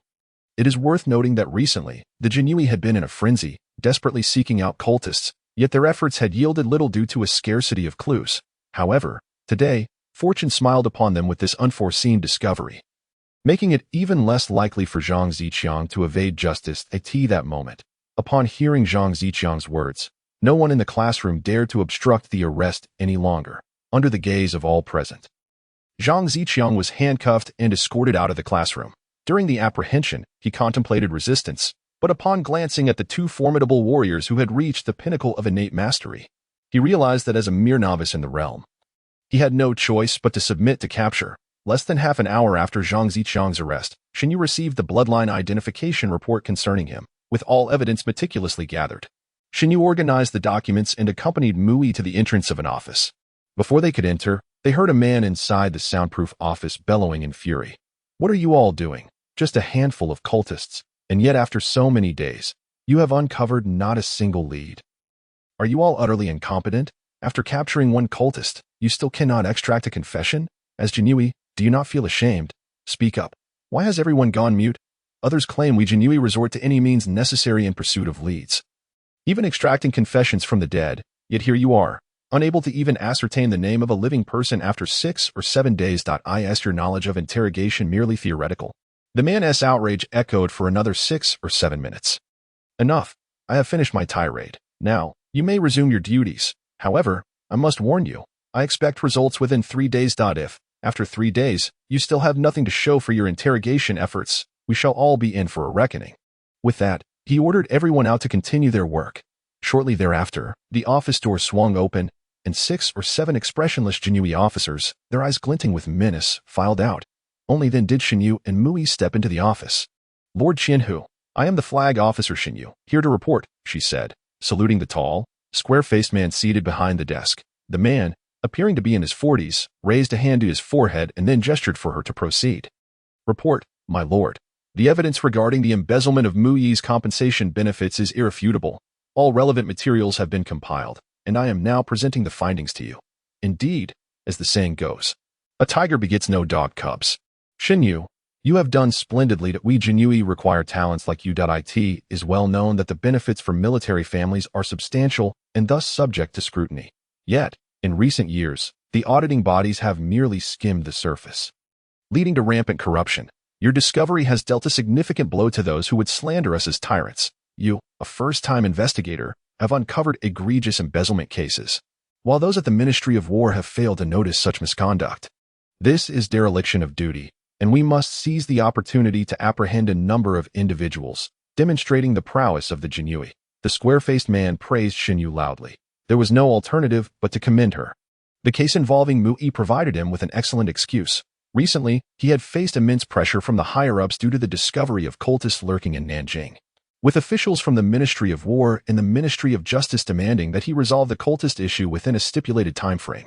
However, dealing with cultists was no simple task. Each one had been severely brainwashed, willing to sacrifice even their own kin for their malevolent deity, despite his relentless pursuit of leads. He had only managed to capture a few low-ranking members, while the true ringleaders remained elusive.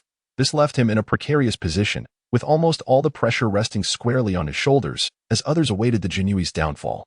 Yet, today's revelation regarding Mu Yi's embezzlement case provided him with the perfect excuse. It demonstrated that the Jinyui were not idle. Given the multitude of cases in Nanjing, it was impossible for them to focus solely on cultists. The embezzlement of military family benefits, which had gone unnoticed by the Ministry of War for so long, had been identified by the Jinyui, exposing the most heinous case of identity fraud. This would divert the attention of the officials at the Ministry of War and the Ministry of Justice away from the cultist investigations. As the welfare of military families was an absolute red line for the Ming Empire, one that must not be crossed. Thus, it was imperative to commend Xuanwu, who had alleviated his predicament. Indeed, it is your guidance that has enabled me to uncover such a serious case of embezzlement, Xuanwu replied with a smile, as if it were merely a trivial matter. Enough with the modesty. Your ability to uncover embezzlement cases speaks volumes. Flag Officer Xuanwu, due to your outstanding investigative skills, I am temporarily promoting you to Chief Flag Officer. Once this case is resolved, I shall recommend you for commendation. The square-faced man stated with a smile. Appreciating Xuanwu's capabilities, he valued Xuanwu as a subordinate, recognizing her potential and her father's influence, deeming her worthy of investment and development. Only then did he notice Mu Yi, who had entered the office and was sitting silently on the sofa, appearing somewhat dazed. This is Mu Yi. He certainly seems a bit out of sorts.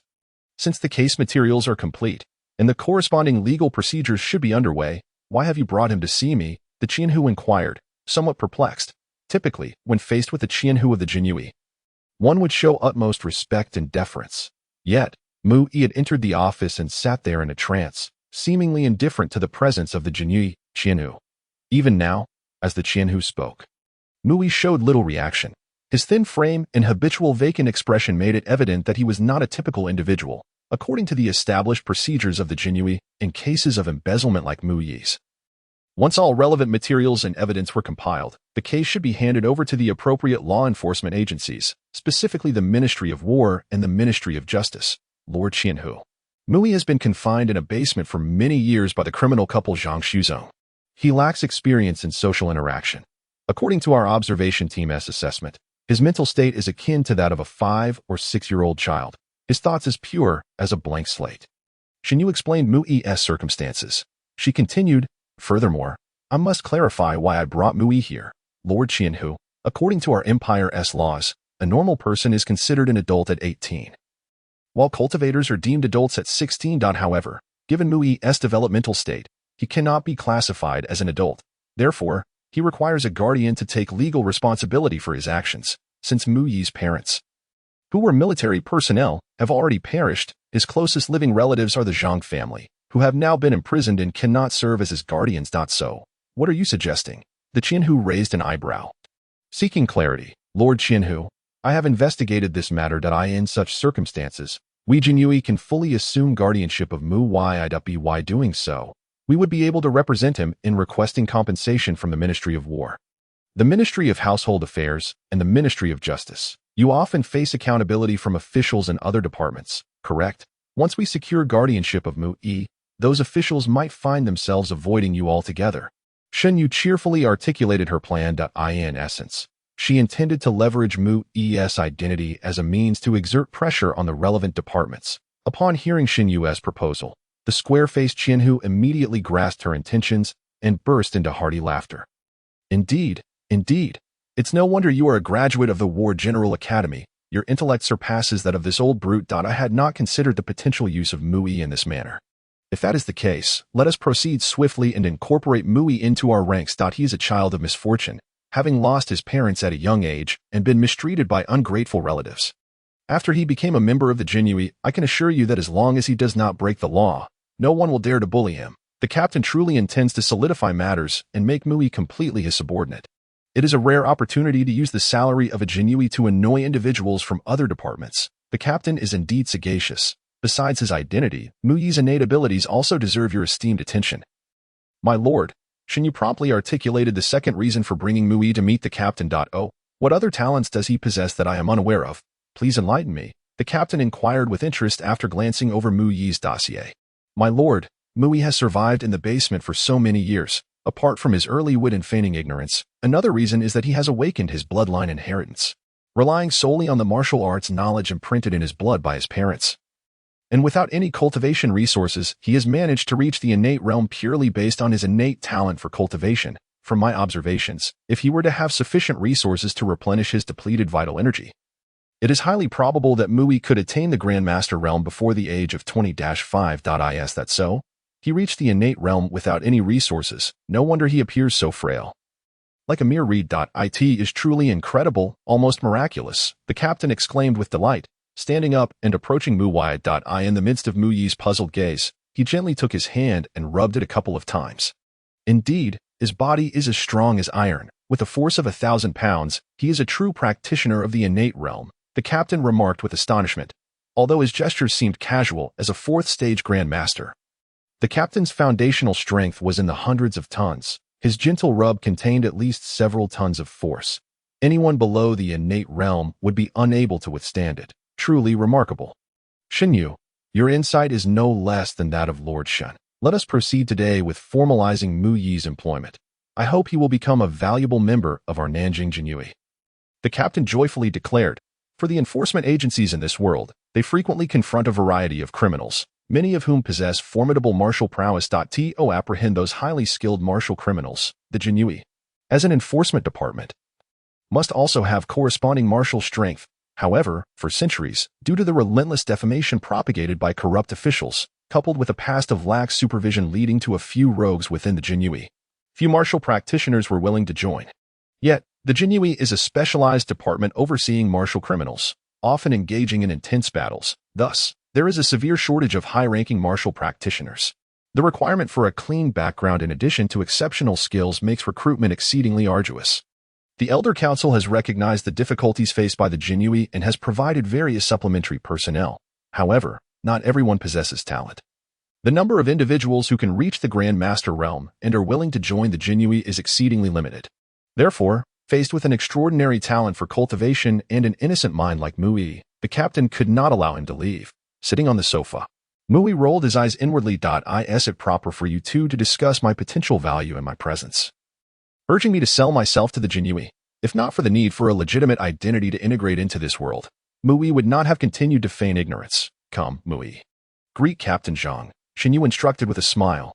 Hello, Lord Zhang, Mui replied expressionlessly, resembling a child, before turning to look at Xuanwu, uncertain of what to do next. I am Zhang San, the captain of the Jinhui. You will be under my supervision from now on. Do you understand? Captain Zhang San introduced himself, fixating his gaze on Mu Yi's expression. Xuanwu felt a twinge of anxiety for Mu Yi witnessing Captain Zhang's behavior. In this world, only one's parents have the authority to change a person's name. Zhang San's parents were ordinary people with little education. Upon his birth, they followed tradition and gave him a common name. They had intended to choose a more pleasant name once he came of age, but tragically, both parents died unexpectedly, depriving him of that opportunity. As a result, Zhang San often faced ridicule due to his name. And before attaining profound cultivation, he frequently found himself in fights over it. After becoming the captain of the Jinhui, he regarded his name as a taboo. Anyone who mocked it would be subjected to various forms of retaliation by him. Thus, Zhang San scrutinized Mu Yi's face, eager to observe his reaction upon hearing his name. Oh, hello, Uncle Zhang San. Mu Yi calmly nodded in acknowledgement before returning to his state of contemplation on the sofa. Several hours had passed since Xuanwu led him out of the basement, and the soul of the demon larva within the mercenary mark had long been expunged. Mui was merely awaiting an opportunity to hunt the demon larva in hell. Leaving little room for concern about the special significance of Zhang San's name, Captain Zhang, however, was quite pleased with Mu Yi's response. Indeed, he appeared to be a pure-hearted youth, entirely oblivious to the notion of ridiculing others and unaware of anything humorous about his own name. Please proceed with all necessary formalities for Mu Yi and ensure his identification and household registration are established under our captaincy. Since Mu Yi is so inexperienced, Xuanwu, please take the time to instruct him over the next few days. Aiming to help him return to normalcy as soon as possible, Zhang San commanded Xuanwu. At your command, my lord, Xuanwu promptly saluted. Even without Zhang San's directive, she would have devoted herself to teaching Mu Yi. If all went as hoped, with proper guidance, Mu Yi would become her strongest asset, a trusted high-ranking practitioner she had nurtured herself. This would be a tremendous boon for both Xuanwu and her father. By the way, Mu Yi, I cannot let you call me uncle for nothing. If you have any desires, Feel free to express them as a congratulatory gift for joining the Xuanwu, Zhang San said with a smile, indicating that he too was ready to invest in Mui. Although Mui was perceived as a fool with an underdeveloped mind by everyone, his lack of education was the root cause. Once he engaged with society, he would eventually return to normalcy. At that point, the current investment would yield substantial returns. I want to learn that unique method from Sister Xuanwu, Mui responded slowly. Using his hands to gesture as he spoke, he aimed to express his desire to learn the peculiar technique that could validate his true identity. I understand now. You wish to learn the language of spirits, also known as the art of true words, correct? Xuanwu immediately grasped Muyi's intention, recalling how her own invocation of the language of spirits had confirmed his identity and revealed the truth of his impersonation. Thus, Xuanwu fully empathized with Muyi's eagerness to learn this spell. Captain, I will teach Muyi the language of spirits. However, I am uncertain whether he possesses the aptitude for it. Xuanwu agreed to Muyi's request with a smile. The language of spirits, Muyi, why would a martial genius like you want to learn magic? Xuanwu, while it is your prerogative to teach him, it would be better for Muyi to focus on a martial art. Since he has already attained the innate realm, Xuanwu, please retrieve a copy of the Deep Abyss technique for him from the martial library. The Deep Abyss technique is the finest auxiliary cultivation method. Once successfully mastered, his vital energy will be compressed tenfold, enhancing his combat prowess significantly and facilitating breakthroughs. It is the most suitable cultivation method for you at this stage, Muyi, Zhang San suggested with a smile. Believing that it was paramount for Muyi to swiftly break through and become a martial master rather than waste time on the language of spirits, the following morning, Muyi, with a foolish grin and a yawn, entered the Xuanwu cafeteria, ordered a plethora of food, and quietly began to eat at a table, after Xuanwu assigned him a single room the previous night. He saw no one to supervise him and thus returned to the sand hell to hunt demon larvae throughout the night. The sensation of absorbing the life force of the demon larvae was utterly captivating. Were it not for the regulations limiting the number he could slay, Muyi would not wish to leave the sand hell at all. In truth, returning to the human realm was also quite pleasant. The warm sunlight and the gentle summer breeze, coupled with the bustling crowds outside the Xuanwu building, filled Muyi, who had been confined to the basement, with a profound sense of vitality. Muyi, it's time to eat. How is your study of the cultivation method from yesterday coming along? After a brief interval of hunger, a striking figure approached, bearing a large platter of delectable dishes, and took a seat opposite Muyi. Xuanwu also joined for breakfast. Her plate was laden with over 10 pounds of meat, clearly indicating her as a voracious eater. This was to be expected. As Xuanwu was a cultivator herself, each session of cultivation would deplete considerable energy, necessitating a substantial intake of food to replenish her physical reserves. It dawned on Muyi that in this world, cultivation was an activity that demanded immense resources. Previously, under circumstances devoid of any cultivation resources to replenish his physical expenditure, he had foolishly engaged in the Xuanwu formula, teetering on the brink of self-destruction. After departing from Zhang San's office yesterday, Xuanwu had facilitated the completion of Muyi's onboarding procedures and subsequently accompanied him to collect his cultivation resources for the month, 30 black medicinal honey pills. Upon consuming one of them, Muyi felt a warm surge radiating from his abdomen throughout his entire being. At that moment, he sensed a certain hunger within him being alleviated, as the energy from the pill replenished his bodily needs. Next, Xuanwu led him to the armory, revealing another astonishing aspect of this world, the extraordinary methods of martial arts inheritance. In a small room, scarcely 10 square meters, devoid of any furniture, the floor and walls were lined with thick protective foam. Muyi, you must be cautious, she advised, as you will experience intense headaches during the inheritance process. To prevent any injury from the severe pain, we have specially prepared this protective quiet room. Rest assured, the excruciating pain is transient. It will cease once the inheritance concludes, leaving no lingering effects. Perceiving Muyi's confusion, Xuanwu elaborated. She then presented a tray, bearing a rectangular white crystal measuring 10 centimeters in length, 5 centimeters in width, and over 2 centimeters in thickness. This crystal, reminiscent of jade, was smooth to the touch, its edges adorned with delicate golden patterns, and 2 peculiar symbols resembling ancient Chinese characters emerged from its center. This is the crystal used for the inheritance. Simply place it on your forehead and concentrate for approximately 1 minute, and the crystal will automatically adhere to your skin, initiating the transmission of the cultivation method. This artifact, meticulously crafted by skilled artisans, is designed for the swift transfer of knowledge. Once the knowledge imparted reaches your capacity for comprehension, the crystal will conclude the process autonomously. Xinyu began to explain in detail the method of utilizing the inheritance crystal and guided Mui on how to assimilate the martial arts knowledge. After confirming that Mui understood, she exited the room and closed the door, awaiting the conclusion of his inheritance. Following Xinyu's instructions, Mui lay on the floor of the room, feeling a touch of anxiety as he placed the crystal on his forehead and began to concentrate.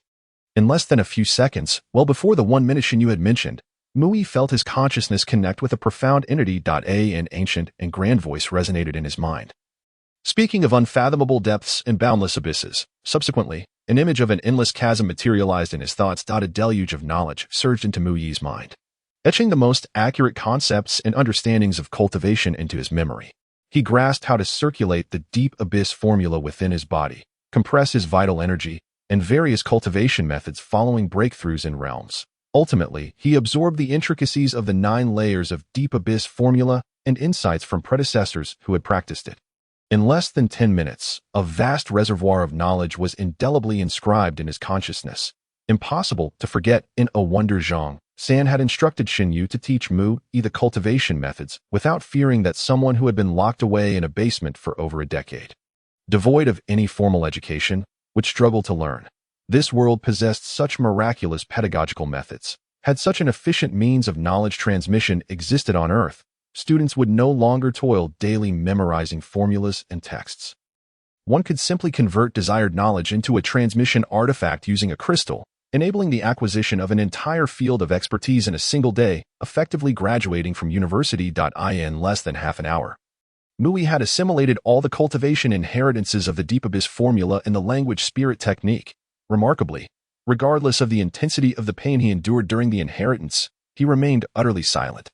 Xinyu was well aware of the severe agony akin to having wooden stakes driven into one's skull during the inheritance process, a torment that had made her cry out during her own martial arts inheritance. Thus, witnessing Mui's unflinching demeanor on the surveillance monitor, she felt a profound sense of admiration. Little did Xinyu realize that the soul-wrenching pain Mui endured daily far surpassed the side effects he experienced during the inheritance. For Mui, the sensation during the inheritance was merely a slight pressure in his head, hardly qualifying as pain. When Xinyu inquired about his progress in cultivation, Mui nodded vigorously and replied, "Sister Xinyu, I have already grasped the fundamentals of the 2 cultivation methods I learned yesterday. Is that truly the case? You are indeed a genius. To master 2 cultivation methods in one night is remarkable," she exclaimed. "However, do remember to rest and avoid staying up late for the sake of cultivation. Your primary task now is to restore your vitality. Only when your energy returns to normal should you strive for further advancement." Noting the weariness etched on Mui's face and his frequent yawns, Xinyu deduced that he must have pushed himself throughout the night, engaging in diligent practice. Otherwise, he would not have achieved such rapid progress in mastering the 2 techniques. Seeing Xinyu's misunderstanding, Mui refrained from explaining and simply nodded affirmatively, vowing to avoid late nights in the future. In reality, Mui had not exerted much effort in mastering those 2 cultivation techniques. He had merely utilized his professional abilities to effortlessly grasp the fundamentals. He had not anticipated the efficacy of his card master skills. Card sealing. Immediately after completing the martial arts inheritance, Mui employed his professional card master ability to transform the 2 martial arts inheritances into 2 cultivation cards. Deep Abyss Formula. Auxiliary Cultivation Card. Bronze 1 star. Description. After cultivation, it effectively compresses the energy within the body and enhances the corresponding quality. The Abyss Devours All. Language Spirit Technique. Precursor cultivation method for the language spirit technique. Black Iron 3 stars. Description. Harnessing the power of language, it mobilizes the energy within the body to achieve various astonishing effects. When mastered to its peak, it can evolve into the language spirit technique. I can speak your demise. I ask you, are you afraid? The 2 newly emerged cards prompted Mui to directly regard the Deep Abyss technique as a resource, merging it into the Xuanwu technique. This fusion elevated the Xuanwu technique from its original bronze 1 star to bronze 3 stars, endowing it with significantly enhanced cultivation effects. As the new Xuanwu technique commenced its training, Mui's cultivation realm inexplicably declined, diminishing from the peak of innate realm to the 5th level of innate realm. And it appeared that this downward trend continued with the passage of time. However, Mui felt no sense of urgency regarding this regression, as he deemed it a necessary process. Within just 2 days, he had ascended back to the peak of the innate realm, entirely propelled by the life energy of the demon larva. The instability of his realm was not the only issue. His body also struggled to adapt to the sudden surge of energy. Thus, under the rigorous energy compression of the new Xuanwu technique, the innate qi within Mu Yi's body was continually compressed and solidified, establishing a remarkably sturdy foundation. This decline in his realm was merely a temporary phenomenon. Once Mu Yi's cultivation stabilized, he would swiftly regain his original level. The same applied to his practice of the linguistic technique, which Mu Yi found remarkably effortless. The essence of the linguistic technique lies in harnessing the power of language, combined with mental strength, to mobilize the energies within the body to produce magical effects. Mastery of the linguistic technique necessitates a formidable mental capacity as its foundation, and Mu Yi possessed an abundance of such power. For him, mental strength was not only plentiful but also imposed considerable strain on his physical form. Consequently, Mu Yi grasped the fundamentals of the linguistic technique within merely an hour, with the majority of his time spent coordinating his potent mental energy with the innate qi within his body. However, once he had laid the groundwork, his proficiency in the linguistic technique advanced rapidly. Initially, he had to perform intricate gestures and recite incantations like Xuanwu. But he soon progressed to the point of directly employing the linguistic technique as per the teachings he received. This advancement enabled him to utilize the linguistic technique in normal conversation without needing to perform any gestures. His mastery of the linguistic technique had already surpassed Xuanwu's by a considerable margin. And this was merely a result of Mu Yi practicing during his leisure time after reaching the limit of slaying demon larvae. Unbeknownst to Xuanwu, the results of Mu Yi's cultivation over a single night were astounding. She remarked, "Mu Yi, you truly are a genius. To have grasped the basics in one night is far beyond my capabilities. It took me 3 days to achieve the same when I began my training." Nevertheless, she advised, "But remember, cultivation requires a balance of diligence and rest. After you finish your meal, return to your quarters and recuperate. Once you feel revitalized, come find me, and I shall impart some practical knowledge to you, lest you find yourself wandering into the women's bathhouse as you did last night." Xuanwu chuckled, recalling how Mu Yi had trailed behind her like a shadow throughout the afternoon. She had taken him to obtain an identification card, familiarizing him with the various functional departments within the Jin Yi 1000 household building, while also explaining the relevant work protocols. She thoroughly covered the canteen, restrooms, laundry rooms, and dormitories, regardless of whether Mu Yi comprehended them. It was only after dinner, during a visit to the public bathhouse, that an unexpected incident occurred.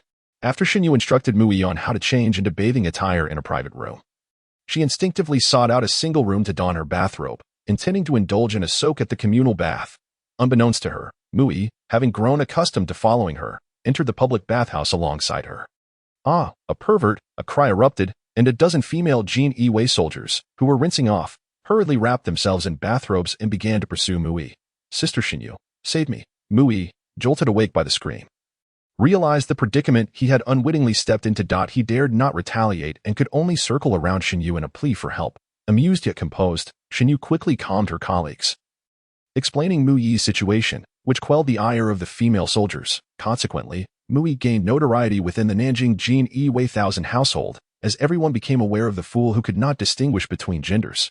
2 days later, Mu Yi followed Xuanwu to attend a training session. He had officially become one of Xuanwu's subordinates, now a low-ranking member of the Jin Yi Wei. "Have you all made any progress?" Zhang San, his face flushed, bellowed as he entered the office. "Not only has that cultist refused to speak, but even the suspects we've captured cannot be identified. The Nanjing Jin Yi 1000 household has lost face. What do you expect me to tell the superior? Speak up." His powerful voice reverberated through the office, shaking the glass with its intensity. After several minutes of venting, he finally declared, "All right, I finished my tirade. Now, you all need to devise a solution swiftly. We must have results before the superior finishes work today. Otherwise, no one will enjoy their evening." Once a dozen Jin Yi captains had exited, Zhang San turned to Xuanwu, saying, "Xuanwu, I am formally notifying you that, due to your timely identification of the impersonation incident involving Mu Yi, you have prevented a more severe outcome. Therefore, after due consideration, you have been specially promoted to 100 households. Congratulations, Xuanwu, 100 households. Thank you, Lord Zhang. This is merely my duty. I shall dedicate myself to the empire." Xuanwu responded promptly, unable to suppress her joy. "Your promotion will be formalized in 2 days. After we conclude the cultist case, we will hold a promotion ceremony for you," Zhang San remarked, fatigue evident in his voice. He had not slept for several days due to the cultist matter. Though his cultivation was formidable, granting him physical resilience far beyond that of ordinary individuals, the mental exhaustion was inescapable. "I shall follow your arrangements, my lord," Xuanwu replied. "Come." now that you have been promoted to 100 households. You must also take responsibility and familiarize yourself with what our detention center has been occupied with recently. Zhang San, a pragmatic official, avoided lengthy discussions with his subordinates. Thus, after conveying his orders clearly, he promptly guided Xuanwu to acclimatize to her duties. Just as Mui thought he could retreat to his quarters for a rest, Zhang San suddenly recalled something as he reached the office door and turned to Mui, saying, "Mui, you should come along. As a newly inducted member of the Genie Way, you ought to observe how your seniors conduct their work." The three exited the office and entered an elevator tucked away in a corner. Underground, level 10. The spacious, well-lit elevator had no conventional floor buttons. Zhang San, raising his head to gaze at the corner camera, stated the floor they were heading to. With a slight jolt, the elevator silently descended. For the time being, do not speak or make any unnecessary movements. Just act as you normally would, Xuanwu advised Mui as the elevator continued its descent, only to feel her caution was somewhat redundant. Given Mui's typically stolid demeanor, when the elevator doors opened once more, they were greeted by a corridor stretching several dozen meters. The walls of the corridor, 2 meters wide and gleaming with metallic white light, were marked every few meters with thick warning lines, reminiscent of the segmented door markings found within a spaceship in a sci-fi film. Under Zhang San's guidance, the trio proceeded at a deliberate pace, taking over 2 minutes to traverse the lengthy corridor. Remember this pace. If you ever come here alone, do not exceed the speed we just walked, Xuanwu reiterated. She refrained from explaining the reason for their slow pace. But Mui, having watched numerous sci-fi films in his previous life, could surmise that this seemingly innocuous corridor, devoid of any features save for the lights, was likely filled with various scanning instruments. For one to pass through this corridor normally, they would need to undergo repeated examinations by the scanners, should any anomalies be detected or if an individual attempted to bypass the scanning process with ulterior motives. It would likely trigger an alarm, resulting in the sealing of the corridor by hidden doors within the walls. Upon crossing the corridor, they arrived in a dimly lit room, facing a large floor-to-ceiling window. Beyond the window lay a brightly lit chamber, and from the structure of the room, Mui deduced that it was likely an observation room equipped with a one-way mirror, similar to those used by police to observe suspects while remaining unseen. "What is the situation? Have you discovered any anomalies?" Zhang San gazed at the opulent individuals in the observation room across from him and remarked, "Report, my lord, these individuals are seasoned merchants with years of experience. Their psychological fortitude is remarkable. Despite our prolonged detention, not a single one has exhibited even a hint of panic." Gene Wei, who had been operating a computer in the room, rose and quietly reported, "Do we not have the marks of those cultists found among their personal belongings as evidence? Has anyone among them confessed yet?" Zhang San clenched his teeth and inquired further. My lord, their accounts are all remarkably consistent. They assert that the items they carry were prepared by their servants, and they themselves are unaware of any cultist markings within. The Gene Wei replied with a wry smile, "We have conducted tests, and those cultist marks bear no personal biological information linking them to these individuals. Thus, we cannot convict them based solely on that evidence. Damn it, if it weren't for their esteemed statuses, the officials from the Ministry of Justice would demand no torture. What a hassle this is. I refuse to believe that after a session of 3 warm baths, they wouldn't divulge something." Zhang San spoke through gritted teeth, his anger palpable. Over the years, the Gene Wei had been severely stigmatized, leading the Elder Council and the Ministry of Justice to impose strict regulations against torturing detainees whose identities were not confirmed. Under such circumstances, any information or confessions obtained through torture could not be reported as evidence. The 3 warm baths Zhang San mentioned referred to an internal term used by the Gene Wei for their interrogation techniques, specifically involving chilly water, branding irons, and electric chairs, methods that could inflict severe pain. Given the current capabilities of the Gene Wei, enduring such torture continuously would be nearly impossible, compelling confessions from even the most resilient individuals. However, the people in the observation room were renowned affluent merchants of Nanjing. Should news of such torturous methods leak, the Gene Wei would undoubtedly face a tempest of accountability. Hence, despite discovering cultist markings among their belongings, they found themselves hamstrung by the lack of direct evidence to apprehend these individuals. Furthermore, according to current legal stipulations, the time limit for detaining them was nearing its expiration. Exceeding this limit would necessitate their release. Thus, Zhang San found himself infuriated by the inability to capture those clearly connected to the cult. "My lord, perhaps I should attempt the spirit summoning technique. It might yield some insight." Xuanwu, observing the relaxed individuals lounging on the sofa in the opposite room, wished to prove their identities through her own methods. This was an opportune moment to showcase her abilities before her superior, and perhaps extracting some information could enhance her reputation. Go ahead and try, Zhang San replied without turning his gaze from the observation room. However, based on previous records, those cultists have methods to counter the spirit summoning technique, and few have managed to extract anything of value through it. Xuanwu swiftly exited, re-entering the room from the opposite side a minute later. The elegantly dressed men and women within turned their attention to her, and a man of apparent stature scowled. What is the meaning of this, Genie Wei? How dare you arrest us without substantial evidence? Is there no law left? The time limit is nearly up. Once I leave here, I will certainly take you to court for unlawful detention. Indeed, we shall collectively file a lawsuit against them. These Genie Wei are nothing but tyrants. Lacking any capability save for defaming the innocent. We must unite to hold them accountable, so they understand we are not to be trifled with. The room erupted in a chorus of threats. Bolstered by their status, Xuanwu paid no heed to their words, immediately commencing her incantation. Heavenly Tao reveals all. The law governs the universe. All things possess spirit. Today I summon the spirit. Inquirer, what is your faith? Initially, the room's occupants appeared alarmed by Xuanwu's incantation, fearing she intended to torture them. However, as those with knowledge recognized her invocation of the spirit summoning technique, they quickly regained their composure. Xuanwu's summoning struck the man who had first spoken, and a spectral form materialized. The spirit of self-confidence responds, I believe in wealth. Upon hearing an unsatisfactory answer, Xuanwu continued her incantation, targeting another individual. Inquirer, what is your faith? I believe in strength. Inquirer, what is your faith? I believe in my mother. Exhausted after this round, Xuanwu found herself breathless, having expended considerable mental energy, yet not a single spirit claimed allegiance to a cult deity. What nonsense! We do not believe in any cults. It is you Genie Wei who are in disbelief. Leave us be and stop bothering us. The laughter of the crowd echoed as Xuanwu, feeling somewhat disheveled, exited the observation room. Report, my lord. I have failed. I could not extract any useful information. Xuanwu confessed with a tinge of shame upon returning to Zhang San's side.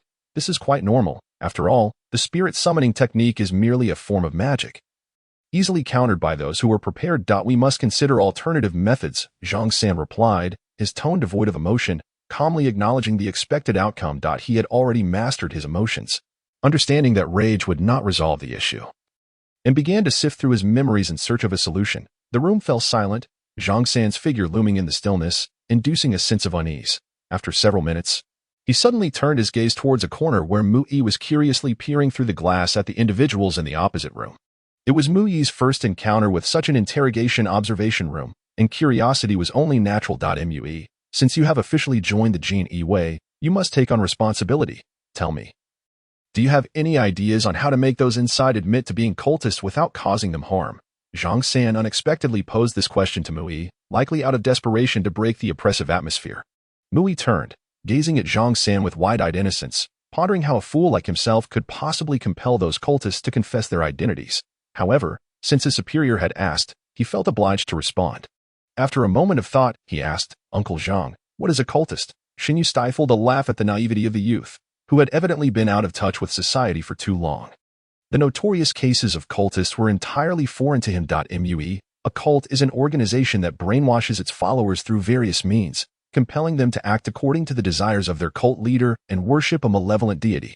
Cultists regard their chosen deity as their closest truth, while viewing their actual kin as adversaries. To please their malign god, these cultists will resort to any means for sacrifice, including their own family and friends, and even themselves as offerings. Thus, we must eradicate those lunatics who are cultists. I understand now, Sister Xuanwu. Cultists are bad people. Mu nodded vigorously, indicating that he grasped the concept of cultists. After a moment's contemplation, he proposed, Sister Xuanwu, I have an idea. Since those cultists view their evil god as family, let us make them curse that god. Both Zhang San and Xuanwu were momentarily taken aback, then burst into laughter at the absurdity of the suggestion. What kind of plan was this? It was not as if they were children squabbling. Merely cursing the evil god would serve little purpose. Mu Yi's idea stemmed from a scene he recalled from a fantasy novel, where believers of deities engaged in divine battles, and those captured were forced to denounce their original gods. In the narrative, any follower who insulted their deity would be seen as blasphemous, forever barred from worshipping that god, and subjected to the deity's curse. Little did Mu Yi know the specifics of the evil gods in this world. He merely suggested it with a mindset open to experimentation. Zhang San and Xinyu found humor in the notion, recognizing the cultural traditions of this world mirrored those of Earth, particularly China. The Chinese belief in deities is grounded in practicality. If a god proves ineffective, the Chinese are quick to express their discontent. Deities like the god of wealth, Yu Lao, and the door gods receive offerings and prayers for protection. Yet should any misfortune arise without the desired outcome, it is not uncommon for individuals to berate those very idols for days on end. This world, too, boasted similar cultural practices. In the eyes of Zhang San and Xinyu, Mu Yi's suggestion appeared as absurd as a child's quarrel, utterly devoid of any practical significance. Could mere insults to the deity truly discern who among them was a cultist? Let us not jest. If necessary, those who worship deities might well hurl insults at the very statues they had just venerated for hours on end without repeating themselves. Didn't you ask me to come up with an idea? This is the only method I could conceive, Mu Yi lamented with a hint of grievance. You requested my suggestion, yet you doubt my words. Observing Mu Yi's woeful expression, Zhang San sighed and addressed those nearby. Let us proceed with Mu Yi's approach. Regardless of its efficacy, we shall give it a T or Y. By the way, isn't there a collection of the cultist insignias in the evidence room? Let us have them curse those insignias. The accompanying Jinui found amusement in Mu Yi's proposal and, to amplify the impact of the insults, they even gathered dialects of various regions to enhance the effect. Furthermore, to ensure the intended meaning was clear and to avoid regional vulgarities that might confuse the listeners, the selected expletives were refined and articulated in the most straightforward manner. After crafting coherent sentences, they were printed onto 2 sheets of paper, filled with greetings directed at the families of the evil deities. Descriptions of the deities' absurd behaviors, and detailed accounts of the various misfortunes they had endured. Even Zhang San, the esteemed official, found himself enlightened, astonished by the plethora of profanities from across the nation. With a humorous spirit, everything prepared, the youngest individual in the observation room was brought into a chamber. The walls of the room were adorned with confiscated cult insignias, most of which depicted skulls and grotesque creatures, instantly revealing their nefarious nature. Mr. Li, all you need to do is read aloud what is written on this paper, and you may return home, Zhang San declared with efficiency, since they could not ascertain who among them was a cultist through detainment. It was more prudent to release them and covertly monitor their actions thereafter. Thus, Mu Yi's suggestion became a final jest, allowing them to unleash their wrath upon the evil insignias before granting their freedom. Why didn't you say so earlier? You Jinui are just wasting my time. Is it merely a matter of uttering a few curses, such a simplistic method, and you employ it as a means of scrutinizing cultists? What nonsense! The youth, after grumbling a couple of complaints at the paper, finally read aloud with a nonchalant demeanor, God of conspiracy and desire, you vile wretch, I curse you. The youth recited the traditional expletives with melodious intonation, sincerely conveying his most heartfelt greetings to the malevolent deity. After fervently completing the tirade, he tilted his head to regard Zhang San. Very well, you may return. Keep your communication lines open so we can locate you at any moment. Zhang San replied, harboring no expectations for Mu Yi's suggestion, viewing this collective cursing as merely an outlet for emotional release. I am aware that among you are followers of the evil deity. Although we cannot apprehend you, letting you vent your frustrations toward your faith might serve as a relief. Once the youth departed, the next individual brought forth was the highest-ranking man among them. He strode in with his head held high, exuding an air of righteous indignation, his demeanor radiating disdain for the Jinui. The man understood that the Jinui had no power over him, and as the legal limits for detainment were about to expire, they would be compelled to release him. Thus, when he entered the room, he did so with an imposing aura, brimming with absolute pride. What does it matter if the Jinui hold great power? You cannot touch me. Especially upon hearing that if he merely read the words on the paper aloud in the presence of the cult insignias, he would be set free, he scoffed even more. You are at your wit's end. Straightening his attire and adjusting the cap atop his head, he took the paper handed to him by Xinyu. After a mere glance, the corners of his eyes began to twitch involuntarily, and he dismissively exclaimed, Zhang Qianhu, what is the meaning of this? I am well versed in the classics. How could I utter such vile language? Zhang San, observing the man's expression grow stern, retorted with mockery. Enough of your pretentiousness. This is our newly devised method for identifying cultists. If you read it aloud, we will let you go. Refusal implies you're a suspect. The man found himself momentarily silenced by Zhang San's crude tone, and reluctantly he pleaded, Zhang Qianhu, you know these evil deities possess great power. To insult them in front of their insignias. If they were to learn of it, their followers would surely retaliate. As a businessman, I value peace. Can you not consider an alternative method? Ultimately, the man bowed deeply, hoping Zhang Qianhu would reconsider. No, This is the only way. You must complete the reading within 3 minutes, otherwise, you will undoubtedly be deemed a cultist. Zhang San raised an eyebrow at the man's actions, while Xuanwu pulled Mu Yi aside and approached the door, keenly observing the man's every move. The atmosphere in the room became palpably tense. Realizing he could not escape, the man, with a grim countenance, reluctantly grasped the 2 sheets of paper, fervently praying within himself as he began to read in a barely audible voice. Louder, I can't hear you. Zhang San barked, his voice booming once more. Yes, I understand. God of conspiracy and desire, you vile wretch. The man's body trembled uncontrollably as he unleashed his curses. The 2 sheets of paper contained enough expletives to last over a minute. Before he could finish the first sheet, this elegantly dressed man suddenly discarded the papers, clutching his throat tightly as he gasped hoarsely. My God, I have not betrayed you. I did not intend to defile you. Help me, help me. The conspiracy and desire is going to kill me.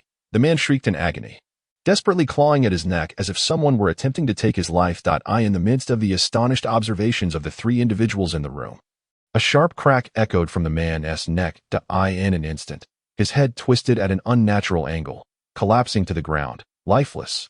Good heavens! Zhang San exclaimed, taken aback. He had not anticipated that such a simple act of cursing could yield such dire consequences. The man who had just broken his neck was a well-known wealthy merchant in Nanjing, holding considerable prestige in the business realm. Although their social circles did not often overlap, he was certainly a familiar face. Zhang San was utterly astonished to discover that this reputable merchant was, in fact, a cultist.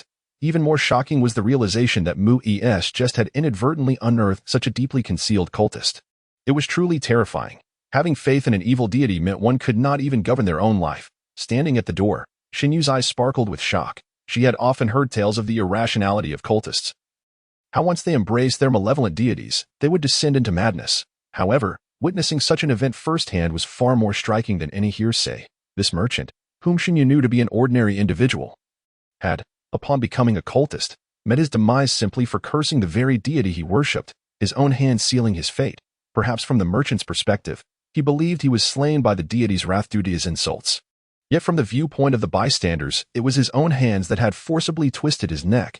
The cameras in the room were operational, weren't they? The entire incident must have been recorded. Zhang San, still in shock, immediately called out to those outside the room. Report to the supervising official. We have maintained surveillance, and the entire sequence of events has been documented, came the prompt reply from outside the door. Excellent. Truly splendid. As long as it is recorded, we can silence those legislators, compile the data for submission. We must clarify the entire narrative, Zhang San exclaimed with excitement, astonished by the remarkable efficacy of Mu Yi's suggestion. With merely 2 sheets of paper, a cultist has been unearthed. Quickly, procure a larger room and rearrange it. Increase the number of cameras to capture evidence from every angle. We are about to orchestrate a grand spectacle. Once everything is prepared, summon all those in the observation room to witness the public identification of the suspects. I am eager to see who dares to utter a profanity this time. Ha ha ha. Ultimately, Zhang San broke into a smile, having finally discovered the breakthrough regarding the cultist issue before the deadline imposed by the high-ranking officials. If the public profanity identification proves effective, future assessments of cultists will be considerably more convenient. No sophisticated equipment will be required. Merely having the suspect recite a profanity directed at the blasphemous emblem will yield results. It is simple and efficient, saving resources and time alike. Before long, less than 20 minutes passed, and in a spacious room, the corners were adorned with the blasphemous emblems seized by the Xuanwu. I trust one have made myself clear. This is our newly devised method for identifying the followers of the blasphemous deity.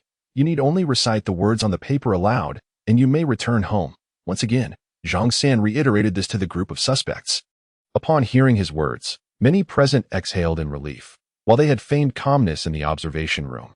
In reality, each individual was exceedingly anxious. The Xuanwu, the most infamous secret police of the Ming Empire, notorious for wrongful imprisonments, had been associated with most of the unjust cases that circulated throughout the empire. To be summoned by the Xuanwu and brought here was enough to incite panic.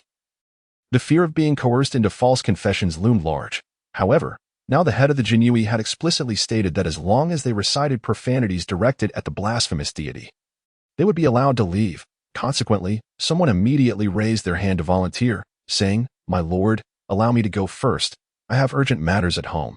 After receiving Zhang San's consent, the individual eagerly seized the 2 sheets of paper and, facing the emblem in the corner, unleashed a torrent of profanities. Minutes later, this person was escorted away by Zhang San's men to complete the necessary paperwork for their release. Witnessing someone attain freedom invigorated the remaining individuals, prompting them to eagerly raise their hands, expressing their desire to go next. Yet, under Zhang San's piercing gaze, it was evident to him who genuinely sought to be identified and who feigned enthusiasm. You shall go first, Zhang San declared, pointing at a voluptuous and strikingly beautiful young woman. The woman, tall and alluring, exuded an enchanting aura that drew the attention of the surrounding men, akin to a ripe peach enticing their gaze. Ah, my lord, I am not in a rush. Besides, as a lady, it would be rather improper to utter such words in front of so many, she replied, her cheeks flushed with a hint of shyness. Her demeanor and grace caused the men nearby to swallow hard. No, it is you. Miss, I believe you wish to leave our presence quickly, and no one here would dare mock you for a few minutes of utterance. Zhang San replied coldly, insisting that the young woman step forward to publicly utter her profanities. Under Zhang San's unwavering stare, the woman hesitated but eventually approached the corner adorned with the blasphemous emblems. After glancing at the 2 sheets of paper for a moment, her face reddened with increased shyness. After a few more moments of hesitation, she swayed her hips and slowly made her way back to Zhang San. Parting her lips to speak, Lord Zhang, is it not preferable to live? Why must you seek death? She taunted. Dare to blaspheme my deity, and your blood shall quell its wrath. As she spoke, a red aura enveloped her body, emanating an astonishing energy. Suddenly, she propelled herself off the ground like a cannonball, hurtling towards Zhang San, who stood several meters away. Boom! The sheer speed of the woman surpassed the sound barrier, creating a shockwave that sent those in the room crashing against the walls. Despite the distance they maintained from the corner housing the blasphemous emblem. Oh my goodness, run. There truly is a follower of the blasphemous deity. Cries of pain and alarm echoed as those who collided with the walls lamented their misfortune. Even the innate level experts Mu Yi and Xinyu were left in disarray by the shockwave. While chaos ensued on one side, Zhang San had swiftly concluded his pursuit of the young woman. Boom! As she charged towards him, propelled by her shockwave, Zhang San met her with a cold smile, retaliating with an even more formidable display of martial prowess. With a single punch, he shattered the sound barrier, avoiding her attack while striking her squarely in the face. The force of Zhang San's blow contorted the young woman's beautiful visage, sending her spinning through the air until she crashed into the opposite wall with a resounding boom. The impact left her twitching momentarily before she fell unconscious. You foolish wench, do you think I, a captain of the Xuanwu, am to be trifled with? You think that bestowed power from the blasphemous deity grants you the audacity to challenge me? Arrest her and seal her family. Zhang San scoffed, cracking his knuckles disdainfully as he addressed the unconscious woman. Yes, my lord, came the prompt response as someone rushed over to fit her with special handcuffs. Dragging her from the room, continue. Not a single one of you shall be exempt. All must complete the identification of the cultists. Observing the remarkable efficacy of the profanities, another true cultist stepped forward. Zhang San felt as though he had struck gold. The subsequent identifications proceeded even more smoothly. Those individuals, despite having sustained injuries from the shockwave, managed to recite their profanities before being sent for treatment. During this time, 2 more individuals were apprehended for their reluctance to offer genuine profanities towards the family of the blasphemous deity. It became evident that regardless of the world, no deity, particularly those that prioritize their authority, could tolerate the blasphemy of their followers, even if merely spoken.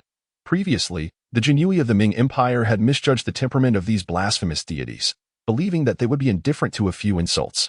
However, Mu Yi's suggestion enlightened Captain Zhang San to the reality that the more blasphemous a deity, the less they could endure any disrespect from their followers. This revelation opened up numerous avenues for addressing the issue. Subsequently, Mu Yi learned that, based on his suggestion, the Xuanwu had invited local folklore experts and notorious figures from online platforms to collaborate on a comprehensive tome specifically targeting the blasphemous deities. Detailing slanderous phrases and greetings. It compiled a total of 108 pieces of crude language, including 36 from the local culture of the Ming Empire, 36 from other realms engaged in trade, and another 36 from an unknown source. Featuring phrases from both heaven and hell. It was said that any follower of a blasphemous deity who attempted to read the entire compilation would become infuriated by its contents. Even those who persisted in reading it would, through subconscious understanding of the slanderous implications, find themselves inadvertently cursing their own deity, leading to the obliteration of their souls. The overwhelming blasphemy contained within the text resulted in it being banned across multiple worlds once it began to circulate. Within the Ming Empire, this compilation of blasphemous greetings became a formidable weapon against both followers of the blasphemous deities and ordinary individuals alike, later becoming a mandatory part of the Jinyui's curriculum.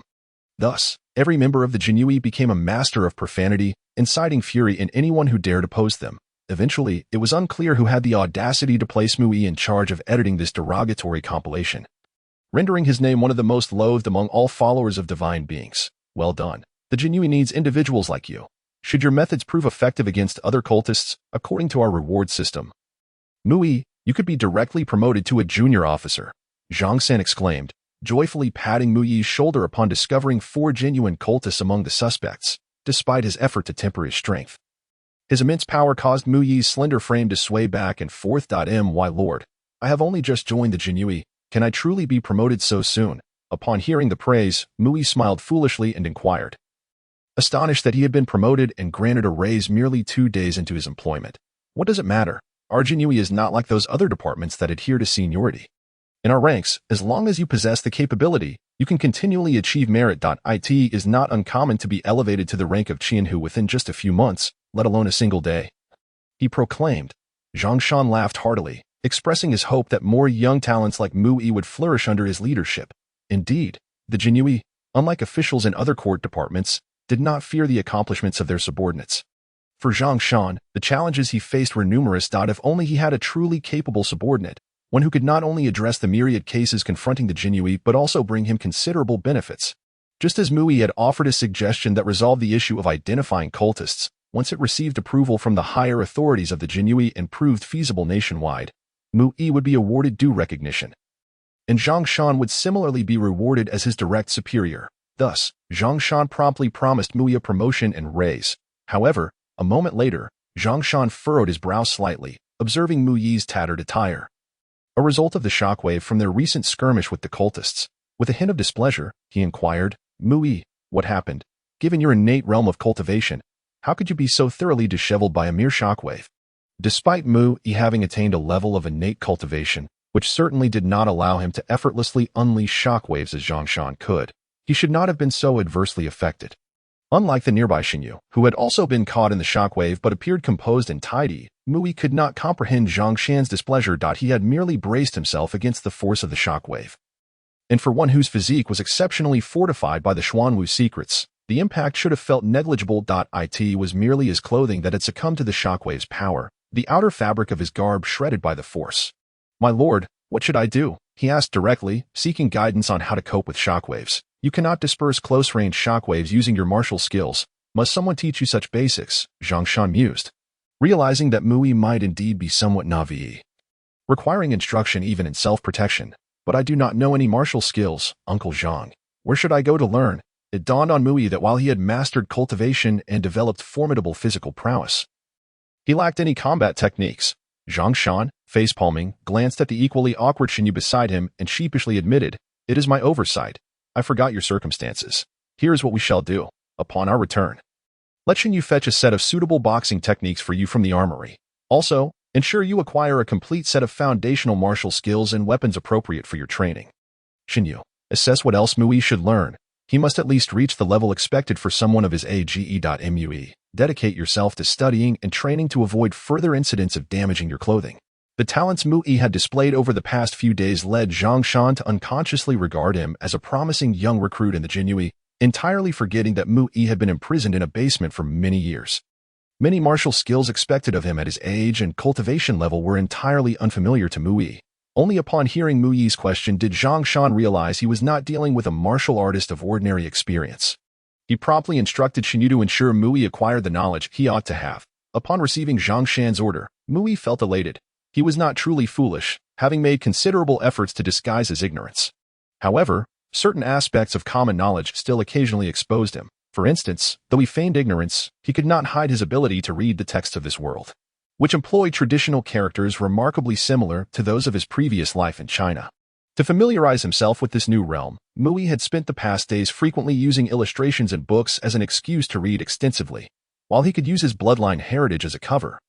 This would only hold if no one questioned him too deeply. If someone probed further, they might discover that the breadth of knowledge he had absorbed far surpassed what should be expected. Thus, with a genuine reason at hand, Mu-yi was more than willing to read openly, just as any normal individual would. After dealing with the cultists, Zhang Shan led Mu-yi through a corridor, passing several heavily reinforced alloy doors that required access codes, until they arrived at another area on the 10th subterranean level. "Spare me, my lord. I truly know nothing," cried a prisoner, clad in tattered garments, within the confines of his cell. "You accursed Xuanwu, if you have the ability, just kill me. After 18 years, I would still be a man. This is unjust. I have been wronged. I beg you, let me go." As they traversed the main entrance, the corridor was lined with numerous cells housing prisoners in ragged, bloodstained clothing, their expressions weary and disheveled. The tattered garments and bloodstains were unmistakable indicators of torture endured. Mu-yi surveyed his surroundings, realizing that this indeed resembled the infamous black dungeons attributed to the genie in popular folklore. The dungeons of the Xuanwu were likened to hell, once one was captured. Escaping unscathed was a mere fantasy. Through coercive confessions and brutal interrogations, even an ordinary person would be driven mad within the Xuanwu's confines. Generally, few who were apprehended could leave in one piece. The room where the cultist suspects had been held, with its bright lighting and amenities, had led Mu-yi to question how it could differ so vastly from the tales he had heard. However, upon reaching this place, he confirmed that the Xuanwu indeed remained an institution that had instilled terror in officials throughout the empire for centuries. It appeared that these residents of the cells would willingly exchange any information for a glimmer of hope for their lives. Yet, as Mu-yi approached the cells, he noted a peculiar phenomenon. Although the prisoners displayed anguish and bore signs of torture, their bodies showed no genuine injuries, while their health was not exemplary. They did not exhibit the level of suffering they portrayed. "Mu-yi, you must take the time to learn from the experiences of your predecessors, striving to become a competent member of the Xuanwu," Zhang Shan encouraged, having brought Mu-yi and Xuanwu to this location. He initially intended to observe Mu-yi's reactions to the tormented prisoners. Xuanwu, having a solid educational background and training from a military academy, was expected to adapt well to the Xuanwu's authentic work environment. As anticipated, Xuanwu remained composed, unaffected by the pitiable appearances of the prisoners. However, Zhang Shan was taken aback by Mu-yi's demeanor. In the face of such suffering and wailing, with prisoners clearly tortured over extended periods, Mu-yi displayed no signs of discomfort typical of an ordinary youth. Instead, he eagerly approached the cell door, peering through the alloy bars to observe the prisoners' conditions. "Uncle Zhang, are they to be slaughtered for their meat?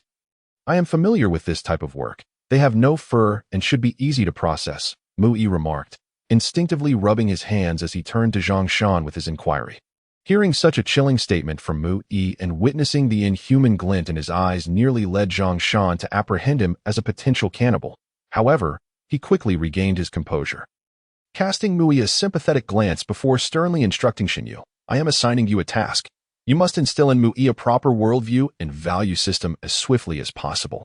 He cannot continue to perceive the prisoners as mere livestock awaiting slaughter." At that moment, Zhang San realized the profound psychological trauma that Mu-yi had endured from years of clandestine butchery of monstrous beasts in the basement. This harrowing existence had imbued Mu-yi with a grotesque worldview. Astonishingly, upon seeing the individuals confined within the cage, his thoughts instantly drifted to slaughtering and selling flesh. If he were not meticulously guided, it was likely that a cannibalistic fiend would emerge from their ranks in the Xuanwu. Xuanwu, too, was struck with a chill upon hearing Mu-yi's words, and promptly responded earnestly to Zhang San's command. "As you command, my lord, I shall certainly provide him with proper guidance." We, the Xuanwu, are an enforcement agency and will not permit a monstrous criminal to arise among us.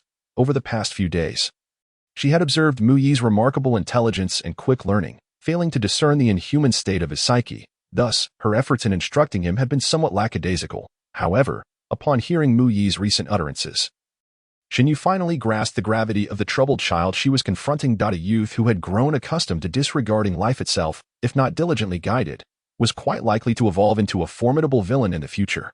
Mu-yi, upon overhearing their exchange, felt a flicker of smug satisfaction in his gaze, pleased with his own rhetoric. The persona of a young butcher confined to a basement for years, surely this would resonate deeply with others? Henceforth, even if he were to engage in audacious acts, it would not elicit shock. The trio traversed through the cells, arriving at the true venue of interrogation. In an expansive hall, illuminated by blinding white lights. Every detail was laid bare, devoid of any shadow. The hall was divided into 4 sections, each containing a large, alloy frame shaped like a capital letter H, surrounded by an array of torturous instruments. Branding irons, pliers, whips, and steel needles, each item evoked a profound sense of discomfort. Yet, The ambience of this place struck Mu-Yi as less of a torture chamber and more akin to a sterile surgical room. In this particular area, only one of the alloy frames was occupied. A subject was currently undergoing interrogation, under the glaring light of a massive shadowless lamp. A masked Xuanwu officer pressed a glowing red circular branding iron against the prisoner's body. The sound of sizzling flesh echoed as the fiery iron made contact with human fat, releasing a noxious odor of scorched protein. The area around the contact point on the prisoner's body convulsed violently due to the severe burns. Ah! The prisoner wailed in agony. Moments later, the branding iron was withdrawn, and immediately, another Xuanwu officer swung a long whip, delivering forceful lashes to the already nearly naked prisoner. The whip cracked mercilessly against the prisoner's flesh, rendering his muscles a bloody pulp, his body convulsing rhythmically with the whip's cadence. Ah! Ah! The harrowing cries of suffering echoed incessantly as the whip continued its relentless assault. After more than 10 minutes, as the lashes subsided, a deluge of water erupted from a sprinkler above the prisoner, cleansing the blood from his ravaged skin. Ah! The prisoner let out an even more harrowing scream as his muscles convulsed violently, his eyes rolling back in pain. How cruel, to wash the raw, salt-stung flesh with concentrated saline. This felt akin to preparing salted fish, Mu-Yi mused as the pungent scent of brine wafted towards him. Soon, the saline spray was halted, and a Xuanwu officer approached the prisoner, demanding in a commanding tone, "Will you speak, or will you not? Reveal the secrets of the cult, and we shall put an end to your suffering." The prisoner, racked with pain from the saline solution seeping into his wounds, trembled as he defiantly retorted, "Are you Xuanwu all raised on dung? Your strength is feeble. Try harder, and perhaps I might find it more bearable. With such incompetence, you dare seek the secrets of the true cult. You mistake my torment for a test from the true God, affirming my devout faith, surmounting your tortures. My pious soul shall surely please the true God. Come, give me more. You bring shame upon the Xuanwu." The man's tone was saturated with fervor, a blatant expression of disdain for the brutal methods employed against him. He was undeniably a true pervert, a fervent devotee of a malevolent deity, who regarded the tortures inflicted upon him as a form of spiritual refinement. Mu-Yi had heard of such religious ascetics who embraced suffering as a means of growth. It was a surprise to encounter one in person today. Faced with the insane provocations of a fanatic, the Xuanwu could not afford to kill him, for they sought the secrets of the wicked cult. Perhaps it was precisely this predicament that made the cultist even more reticent to divulge his secrets, knowing full well that revealing them would lead to his demise at the hands of the Xuanwu. Splash! The sprinkler atop the alloy frame resumed its function, this time releasing a torrent of clear water. The deluge washed away the concentrated salt from the cultist's ravaged flesh. A Xuanwu officer then stepped forward, performing a series of hand gestures to invoke a spell. Spring breeze brings rain, sweet dew returns life, heal. Instantly, a surge of green energy transformed into droplets, enveloping every inch of the cultist's body, forming a membrane that encased him entirely. A miracle unfolded before the eyes of all present. The visibly damaged skin, marred by the whip and branding iron, began to revert as if time were reversing, contracting and writhing until it returned to its normal state. The torn flesh healed completely, and the charred remnants from the branding iron were pushed aside by newly formed muscle, which sprouted fresh skin in their place. 1 minute later, the cultist's body was restored to its former condition, and he surveyed the Xuanwu with a look of arrogance. "Come on, let me experience something exhilarating. That previous display was far too mundane. Provide me with something more stimulating. Do not let me look down upon you, who were raised on dung." He audaciously requested even more torture from the Xuanwu. In response to the cultist's renewed taunts, the Xuanwu remained silent. Several officers advanced, scanning the cultist's body with various instruments while also drawing blood to assess his physical metrics. Afterward, one of the officers reported, "His bodily metrics are satisfactory, though he is slightly dehydrated, with low blood sugar and elevated hormone levels. We should administer some nutrient solution to aid his recovery." Upon hearing the assessment, an officer pried open the cultist's mouth and poured a copious amount of nutrient liquid into it using a funnel-like contraption, ensuring he could not close his mouth completely, thus preventing him from biting his tongue in despair due to the excruciating pain. Following this, a series of torturous performances commenced, featuring steel needles driven into fingertips, skin flaying, and muscle tearing. Any form of torment that would not lead to death was employed in succession, subjecting the cultist to unimaginable agony in an effort to extract his secrets. The methods of the Xuanwu were intolerable for any ordinary individual. Each time they brought the cultist to the brink of death, they would use magic to completely heal his wounds. Half an hour. An hour, an unending cycle of torment continued, with dozens of Xuanwu taking turns, striving to force the cultist to reveal his secrets through various torturous means. For the cultist, the Xuanwu's dungeon was akin to the depths of hell. an endless cycle of suffering leaving him unable to seek life or death. Only individuals like the cultist, driven by religious fanaticism, could endure such relentless torture and still possess the energy to provoke their captors into intensifying their methods. Mui, remember this. Should anyone instruct you to interrogate a prisoner, you may only torture one at a time for a maximum of 1 hour. After that, you must take a break. Do you understand?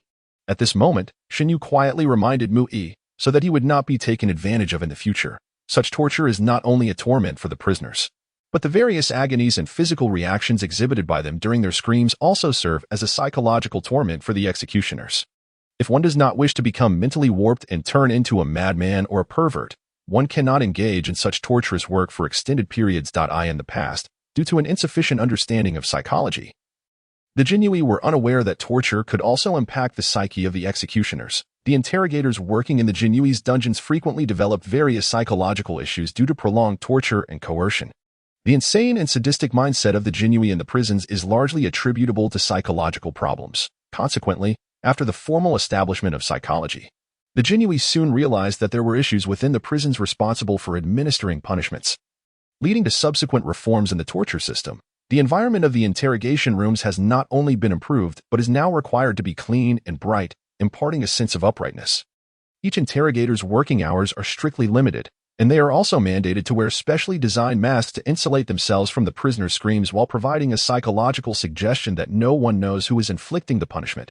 Xuanwu felt compelled to remind Mui out of concern for his already abnormal psyche, fearing that he might become even more twisted through the execution of torture.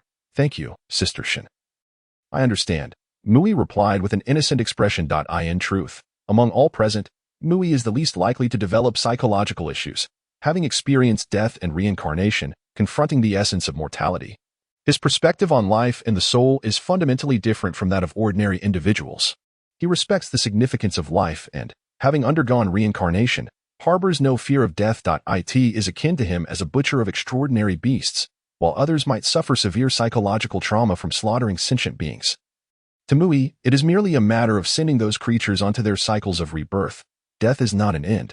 An early reincarnation may even allow one to become human in the next life. Therefore, despite having slaughtered numerous extraordinary beasts, he maintains a healthy mindset. Life is frail and burdensome. If living is painful, it is better to die early and be reborn. However, the Xuanwu present are unaware of Muyi's psychological state. They observed Qianhu Zhongsan leading a 16 or 17-year-old boy into the prison to witness the torture for over an hour. Initially, they could not comprehend why Zhongsan brought such an obviously underage boy to watch. However, they soon realized that the boy remained completely unfazed after witnessing the frenzied and contorted screams of the cultist for over an hour, and could not help but admire Muyi's formidable psychological fortitude.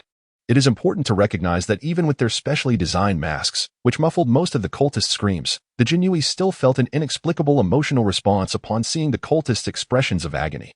This empathy arises from witnessing the suffering of one as kind.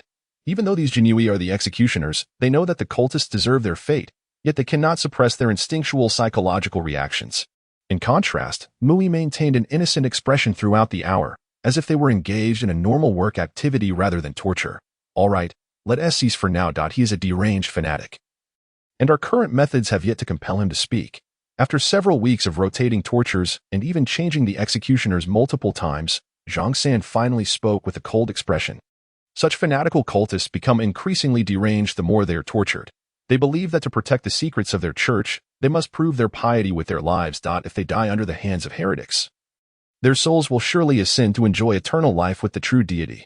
With the incantation healing the cultist's body, Zhongsan approached the cultist and, after gazing into his eyes for a moment, prepared to leave. He had already gleaned a method for identifying cultists from Mui and was in no rush to extract secrets from the cult. In the vast city of Nanjing, under the complete control of their Ming Empire, even if the cultists did well, they would soon be isolated from the masses once the identification method was established. Thus, the original plan of obtaining secrets from captured cultists to facilitate their arrest was no longer as pressing. It was far more crucial to implement the new identification method for cultists as soon as possible. As Zhongsan turned to leave with Mui and Xuanwu, he was suddenly struck by a thought upon seeing Muyi's innocent face. Mui, you are about to be promoted to a junior officer. Torture is a necessary skill that every Xuanwu must master. Since there is an opportunity now, you might as well practice on this cultist. It doesn't matter if you end up killing him. Just follow the methods demonstrated by your seniors and consider it practice. I ask for no particular results. Point 1 cannot help but wonder what Zhang San's mindset was. Considering allowing a 16-year-old boy like Mui to participate in torture without fear of causing further psychological damage to him. Oh, okay, sir, Mui nodded vigorously. To him, this was merely a normal job activity, akin to butchering extraordinary beasts. He rolled up his sleeves like the senior genie. As he circled the cultist, who looked at him with contempt, he said, "Come on, little brat, if it were you, I'd just have to make a sound for you to win." The cultist called out as Mui approached. The sight of the whips, fire tongs, and branding irons made Mui shake his head. While these instruments appeared simple, they actually required strict techniques for proper use. If used incorrectly, not only would one fail to achieve effective torture, but the prisoner could also suffer irreparable harm, and in severe cases, end up permanently disabled. Thus, what seemed like a straightforward task of torture actually demanded extensive training and specialized knowledge. Understanding which body parts could be tortured and which could not was a field of study in itself. Lacking any training in this regard, Mui dared not use these instruments haphazardly. Merely observing the actions of his seniors, "Speak, or don't speak," Mui said with a fierce expression, glaring at the cultist. However, he immediately turned to Zhang San with a naive look, asking, "Sir, is this the right approach? What secrets should I ask him?"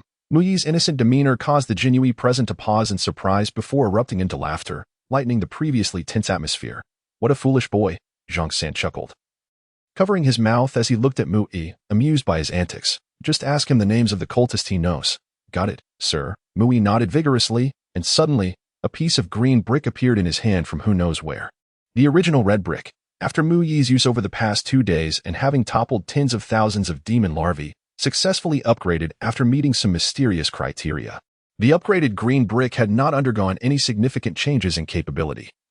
It remained an ordinary brick. The only difference was that the attack range, which previously required visual locking, was now determined by thought. When the spectators saw Mui suddenly produce a green brick, they were merely curious about where he had concealed it, without a hint of suspicion regarding the brick's significance. With a faint sound of impact, Mui casually slapped the green brick against the cultist's forehead. In front of everyone, the brick not only failed to break the cultist's skin, but instead cracked in two with a resounding snap. "What use is that?" "It didn't even break the skin. It is neither painful nor itchy. How can that serve as a method of torture?" As the crowd erupted in genuine laughter, a sudden, blood-curdling scream pierced the air. The cultist, bound to a large, metallic frame, unleashed a cry of excruciating agony, as if he had traversed the very depths of hell. The intense pain surged from the depths of his soul, scorching his being as if engulfed in infernal flames. Overwhelmed by the torment, the cultist writhed with unprecedented fervor, contorting his body in a desperate struggle. His limbs, shackled in chains, bore the brunt of his explosive force, resulting in dislocated joints. What could possibly be happening? Was Mui's brick truly so devastatingly powerful, or was the cultist merely feigning his suffering? Yet, his performance was alarmingly convincing. With joints visibly dislocated, the onlookers exchanged bewildered glances, perplexed by the cultist's frantic writhing. Moments later, the cultist seemed to exhaust all his strength, his eyes rolling back, saliva uncontrollably streaming from his mouth, devoid of any semblance of self-will. "Speak the truth. What are the names of the cultists you know?" Mui leaned closer to the cultist's ear, invoking the incantation of truth he had recently mastered. The truth spell, a potent form of linguistic sorcery, compelled the target to disclose veracity, a remarkably practical enchantment.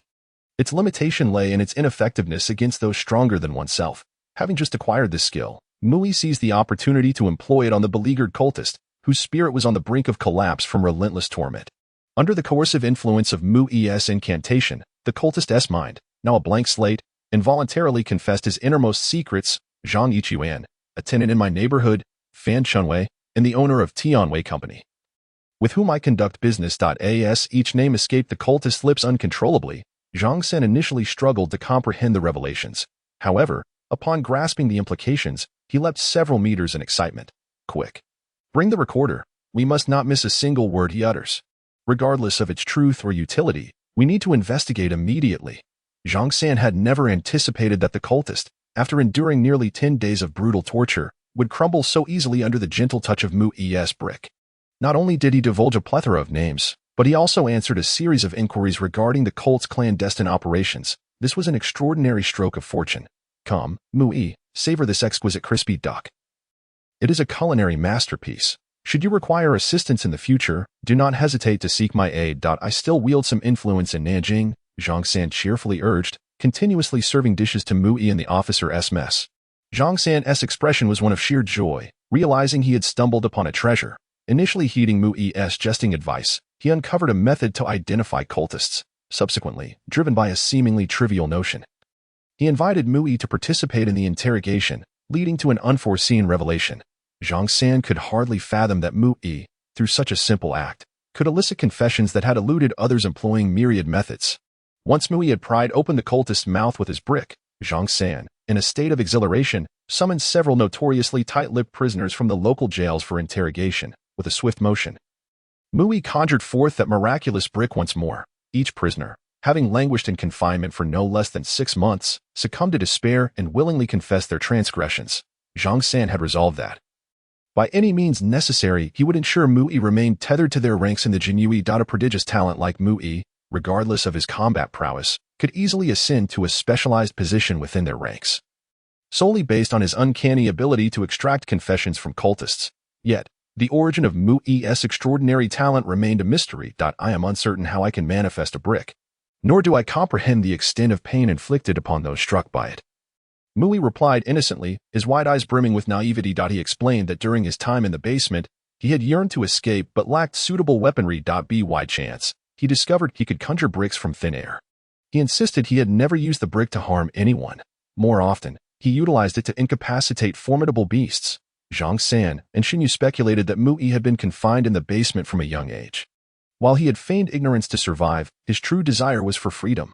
Being a child, he lacked a proper outlet for his aspirations, leading him to believe that overcoming Zhangshu's own was the sole path to liberation.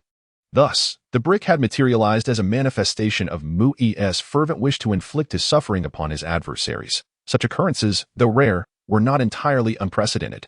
Zhang San had heard of martial arts masters who materialized their signature weapons. If only you could summon a true weapon, Mu Yi, he lamented. He now recognized Mu Yi's prodigious potential, thwarted in his youth by misfortune and the loss of family, deprived of adequate training. Otherwise, he would undoubtedly have achieved remarkable feats by now. I recall that day in the restaurant lobby when we heard the beast's anguished cries.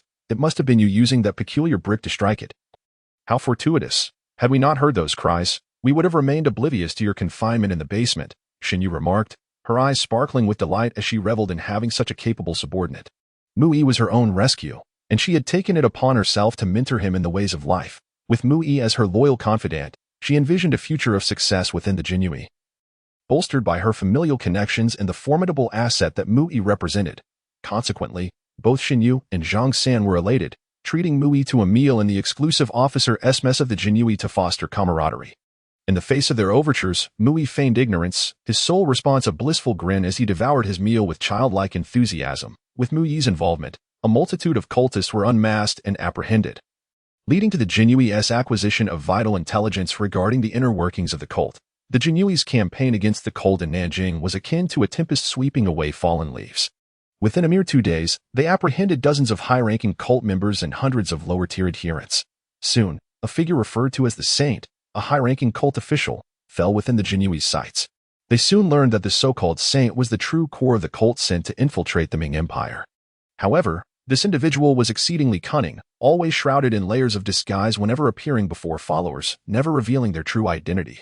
Thus, even as the Xuanwu rounded up numerous cult leaders, the Saint's true identity remained shrouded in mystery.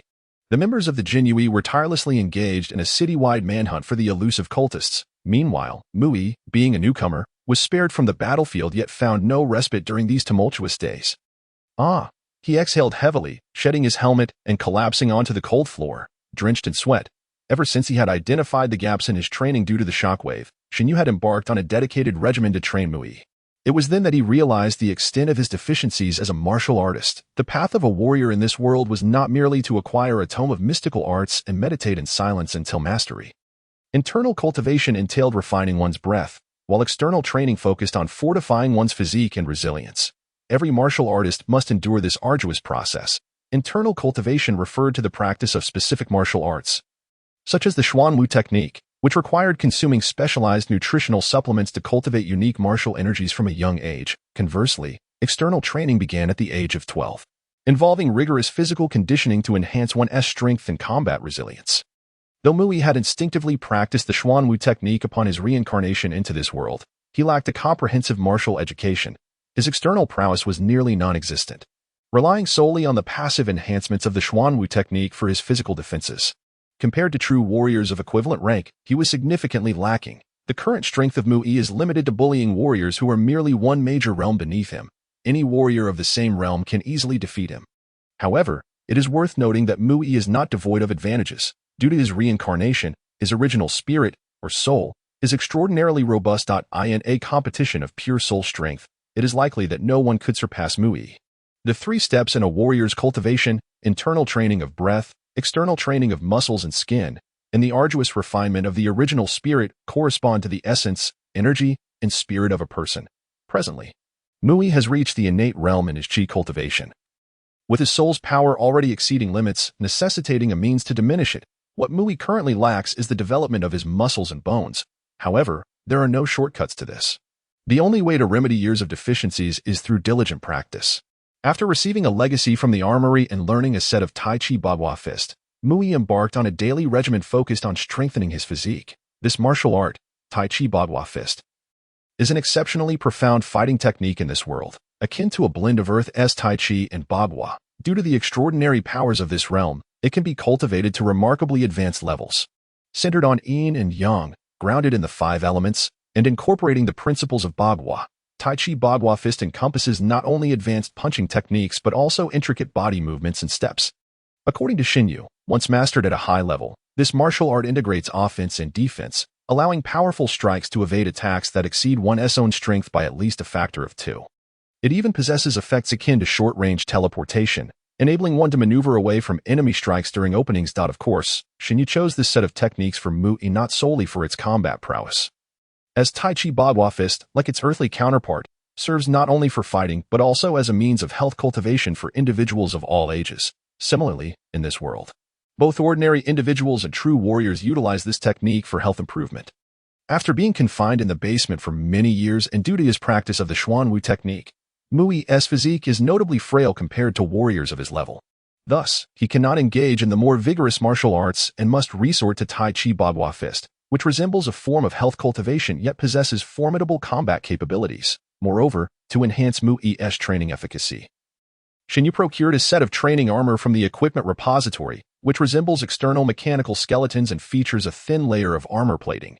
Despite its seemingly flimsy appearance, should an ordinary person don it, they might struggle to move at all. The training armor Mui wears is crafted from a unique metal of this world, dark gold crystal. This metal possesses extraordinary hardness, surpassing that of diamonds by tenfold. Furthermore, it exhibits malleability akin to gold and has an energy conductivity rate close to that of superconductive metals. Dark gold crystal also shares properties reminiscent of adamantium from comics, once combined with other metals at an ultra-high temperature of 6,000 degrees. Its structure becomes immutable. All weapons wielded by warriors in this realm incorporate dark gold crystal, utilizing its unique characteristics to enhance sharpness, durability, and the effective conduction of true chi. Upon learning about the properties of this metal, Mui initially assumed that dark gold crystal was exceedingly expensive, pondering how much power Xuanwu had to exert to acquire such a suit. However, Xuanwu informed him that this armor is quite affordable, as nearly every Imperial Guard receives a set during their training. Upon inquiry, Mui discovered that the reason for the low cost of this armor lies in the vast reserves of dark gold crystal, which are as ubiquitous as iron or on Earth. Additionally, this metal suffers from a significant flaw, limiting its application as merely an auxiliary additive. The sole defect of dark gold crystal is its excessive weight, far surpassing expectations. The heaviest metal on Earth, osmium, weighs 22.7 grams per cubic centimeter. Thus, a cubic meter of osmium weighs 22.7 tons. Yet, dark gold crystal's density is staggering, reaching a terrifying weight of 1 kilogram per cubic centimeter, equating to 1 ton per cubic decimeter. Such a density renders it impractical as a primary material for any equipment or weapon, as the weight would impede functionality. Consequently, dark gold crystal is only added in small amounts to enhance the strength of equipment or weaponry. Therefore, due to its abundant reserves and restricted applications, dark gold crystal is remarkably inexpensive in this world. The training armor Mui dons, appearing to be a mere millimeter thick and lightweight, actually weighs over a ton due to its entirely dark gold crystal composition. After practicing Tai Chi Bagua Fist for over 10 minutes while wearing this armor, he finds himself drenched in sweat and struggling to remove it. Breathing heavily, he makes his way through a small door adjacent to the training room. Upon turning the valve, a rush of hot steam envelopes him, meant to stimulate his blood vessels and cleanse his body post-training. After a brief 2-minute cleansing with the steam as condensation, Mui vanishes from the bathroom. Activating the Phantom Mecha set within the subspace, he notices the restroom in the sand fortress across from him is unoccupied, and he steps outside. This is his latest devised training method. Each time he dons the training armor to practice Tai Chi Bagua Fist. Pushing his muscles and bones to their limits, he utilizes the brief resting periods to hunt demon larvae in the Sand Hell's fortress. This approach offers 2 advantages. Firstly, by slaying demon larvae, he can reset the time limit imposed by the laws of Hell. As Zhang San's focal point. Mui is periodically summoned to carry out interrogation tasks for the Imperial Guards, thus he cannot stray from everyone's sight. However, the laws of Hell restrict him to a maximum of 24 hours away from it each day. Should a lengthy task prevent his return, he risks obliteration once the allocated time elapses. Therefore, whenever the opportunity arises, Mui hunts demon larvae to reset his time limit for leaving Hell. Secondly, the vitality of the demon larvae significantly aids in restoring his physical condition. Each training session in the heavy armor leaves Mui utterly exhausted. Yet by slaying hundreds of demon larvae in Hell, each providing 1 unit of vitality, he can restore himself to peak condition. After more than 10 minutes, with 1,000 demon larvae defeated, Mui regains his utmost strength. He then turns and hastens back to the restroom, traversing the subspace before pushing open the bathroom door to resume his training. This cycle repeats daily, requiring at least 16 hours of practice to compensate for the cultivation deficit accrued over the years. With weighted training to fortify his body, hunting demon larvae in the Sand Hell, and intermittently interrogating prisoners for the Imperial Guards, Mui's life has adopted a remarkably disciplined routine. He yawns, feeling a bit bored, and tosses a piece of blue brick. It arcs through the air, bypassing a soldier to strike its target, causing a demon larva to writhe in agony. It is now midnight in the human world. Yet the scenery in the Sand Hell remains unchanged. Mui prepares for another wave of demon larvae hunting before returning to rest. His recent regimented lifestyle has led to significant physical growth. He has gained 20 pounds, and at least from an external perspective, he appears to have reached a more normal weight. He now resembles a slender young man rather than the severely malnourished figure he once was. Life is quite agreeable now, with leisure time to explore the outside world. However, what troubled Mui slightly was the exceedingly low utilization rate of the life force derived from the demon larvae. Each time he vanquished a demon larva, the vampiric fangs of his equipment would forcibly absorb 1 unit of life force from the demon larva, which was then employed to enhance Mui's physique. Yet, the life force inherent within the human body is finite, much like the moisture contained within soil, which cannot exceed a certain threshold. Should the moisture in the soil surpass its limits, akin to a landslide, the human body would undergo mutations due to an overwhelming surplus of life force. Consequently, once a healthy body absorbs a particular quantity of life force, it instinctively expels any excess. The life force Mui currently harvested from slaying demon larvae was akin to soil inundated by a torrential downpour. Aside from a small fraction that could be effectively absorbed, the majority would be instinctively rejected due to exceeding the threshold. The mere thought that less than 1 unit of the life force harvested from each demon larva could be utilized by his body filled Mui with an inexplicable sorrow. Such an abundance of life force, if it could be fully absorbed and transformed into cultivation, he believed that within mere days he could transcend to the innate realm. Alas! Despite the fact that the Xuanwu secret art he practiced could harness life force to break through barriers and augment cultivation, even its conversion rate was constrained, unable to operate without limits. If only there were a way to regulate the absorption of life force, Mui mused as he cast aside another piece of blue brick.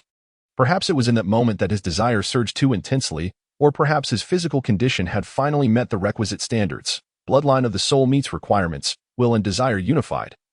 Soul powers activated. Gourmet Empire, Void Maw, Black Iron 3-star card. Ability: the intangible Void Maw you possess can devour enemies and transform their power for your own use. Restriction 1. Can only consume enemies lacking the ability to resist. Food possesses no resistance. Restriction 2. Can only devour enemies whose strength does not exceed 10 times your own. If you don't wish to burst, just eat freely. Upon witnessing the emergence of another soulbound card within his mind, Mui was momentarily stunned. Was there a flaw in the awakening of his bloodline card? Or was his so-called golden finger merely a manifestation of internet memes from his previous life? Initially, when Mui encountered the terrifying Upright Ape bloodline, he found the naming of such a bloodline in this world rather amusing. akin to the internet memes from his past. However, now upon seeing the card of the Gourmet Empire, he couldn't help but question the origins of his awakened card. The concept of the terrifying upright ape was used to mock humanity, as humans, having evolved through natural selection since ancient times, dominated Earth for thousands of years, remaining at the pinnacle of the food chain, adept at wielding various tools, thus becoming a most fearsome existence to other animals. As for the Gourmet Empire, it referred to the fact that in China, be it creatures soaring through the skies, scuttling on land, or swimming in water, even stones could be served at the dining table. The Chinese culinary repertoire is said to be arranged according to the periodic table of elements, becoming a recurring theme in online discourse. Yet now, the card that appeared in Mu Yi's mind featured a colossal maw adorned exclusively with symbols from the periodic table. The card's ability allowed Mu Yi to summon an intangible giant mouth to consume enemies within his line of sight and absorb their life force. Truly, it was as if his thoughts materialized into reality. This unexpected ability felt like a dream. Nevertheless, Mu Yi paid no heed to whether there was an issue with this awakening. Since he had acquired such power, he would utilize it without hesitation.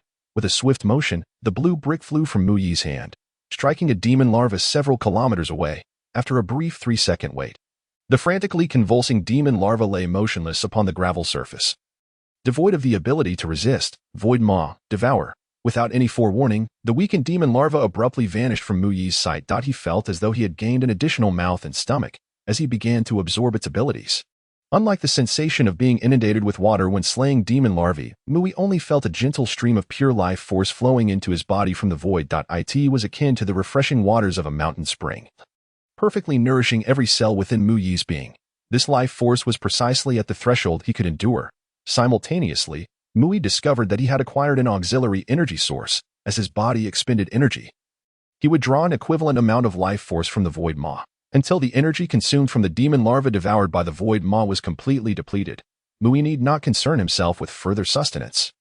He realized that both the material and energy of the demon larva consumed by the void maw would be entirely broken down into resources he could absorb. The life force of a single demon larva, if fully absorbed by Mu Yi, could sustain him for more than 10 days of energy expenditure. Moreover, the benefits did not cease there. Mu Yi also discovered that a portion of the life force absorbed by the void maw not only nourished his body but also flowed into another awakened bloodline card he possessed, the terrifying upright ape. Since awakening this bloodline, Mu Yi had not paid it much attention, although he had learned from the information he queried in hell that all awakened bloodlines could evolve into higher-tier bloodlines. He harbored little interest in such evolution. Much like the popular saying of your noble birth does not guarantee greatness. For many years, the Chinese have ceased to place their faith in the power of bloodlines. While awakening a bloodline may provide a higher starting point, an individual's cultivation would also be constrained by the nature of their bloodline. For instance, practitioners who awakened elemental bloodlines could only cultivate specific techniques due to the restrictions imposed by their bloodline, thus limiting their paths of cultivation. Thus, Mu Yi had not paid much heed to the terrifying upright ape bloodline after its awakening. Yet, he was aware that this bloodline card had been subtly altering his constitution all along. And the internal information of the card featured a status bar resembling an energy gauge. Every time Mu Yi absorbed life force from slaying demon larvae, a small portion would be drawn into the bloodline card, causing the energy gauge to increase incrementally. The information Mu Yi obtained indicated that the terrifying upright ape bloodline card began as a gray, 1-star card, granting an untrained individual 5 to 6 times the physical prowess of a normal person. The energy gauge represented the evolution of the bloodline. Once filled, Mu Yi's foundational physical attributes would receive another 5 to 6 times enhancement, corresponding to a 1-star upgrade of the card. The terrifying upright ape card had a total of 10 stars, and upon reaching its pinnacle, Mu Yi would possess physical attributes 50 to 60 times greater than that of an ordinary person. Such prowess would equate to the level of a martial artist in the innate realm, allowing Mu Yi to wield strength surpassing that of the bloodline card through regular cultivation. Hence, he had never placed significant importance on the bloodline he had awakened. Yet now, following the awakening of another card's power, the combination of the two cards resulted in a synergistic effect. The terrifying upright ape bloodline card no longer absorbed energy for gradual evolution.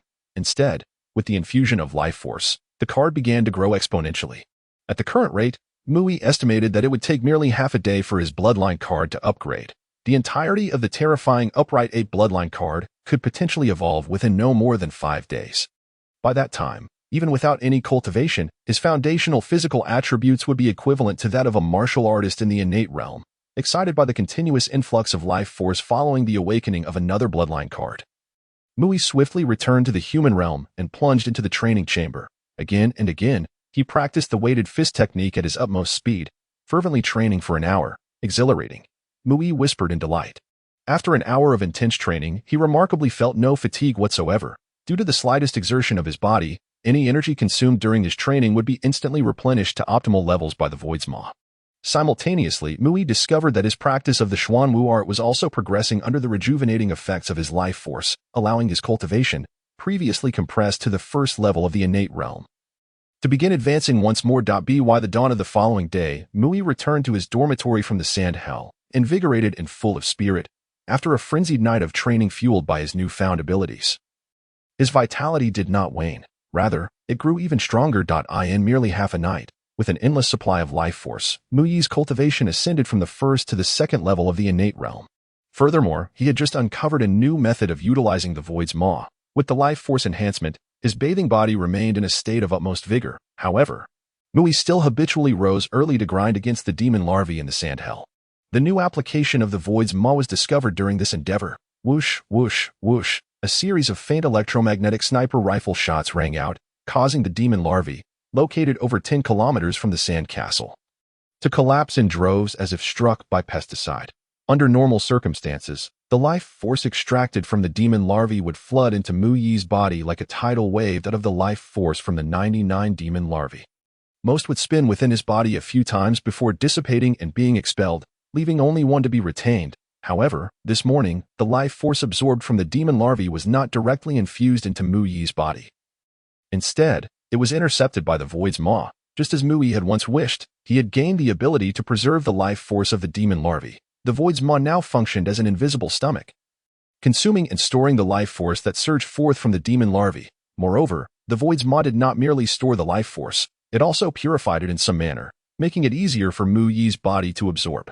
It would then gradually infuse the life force into Mui's body, in accordance with the limits of what his physique could endure. If previously, Mui had slain 10,000 demon larvae, and with the aid of the blood-sucking fangs, he would receive the life force equivalent of 100 demon larvae, leading to an ultimate yield of the life force of 1 demon larva. Now, with the assistance of the Void's Maw, Mui could obtain at least 95 demons worth of life force. Thus, when departing the sand hell, Mui could hardly contain his joy. Feeling the surge of power within him, he walked with an added lightness. "Good morning, Mui.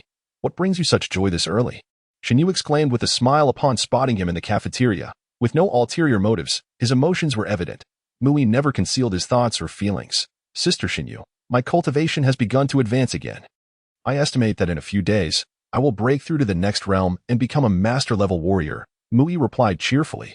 Thanks to the continuous influx of life force, the progress of his Xuanwu art had accelerated rapidly. Coupled with his prior cultivation reaching the pinnacle of the innate realm, this upgrade was merely a restoration to his original state. Thus, within a few days, Mui would regain his former level. Additionally, as this iteration of the Xuanwu art incorporated the training methods of the Deep Abyss art, his vital energy had solidified at least tenfold, enabling him to effortlessly break through to a higher cultivation level in just a few days. "Really, congratulations, Mui. I didn't expect you to ascend so quickly. However, Mui, heed your sister's advice. Given your body's previous lack of training resources, your vital energy has been severely depleted. It would be best to allow your body to recover to a normal state before continuing with the Xuanwu art after this breakthrough." Xuanwu cautioned earnestly. The accumulated wisdom of martial artists over centuries underscores the necessity of maintaining balance among the 3 foundational elements of the human body: essence, energy, and spirit. During cultivation, an excess in one element may lead to severe imbalances and resultant issues for the body. Even those who practice magic do not solely pursue the enhancement of their spiritual power but also train their bodies purposefully to accommodate such strength. Mui was acutely aware of the consequences of singularly enhancing physical attributes. His current predicament stemmed from an overwhelming spiritual force burdening his body. Thus, he nodded in acknowledgement of Xuanwu's counsel. "Sister Xuanwu, I will heed your words. After this breakthrough, I will ensure my body is sufficiently robust before resuming my cultivation."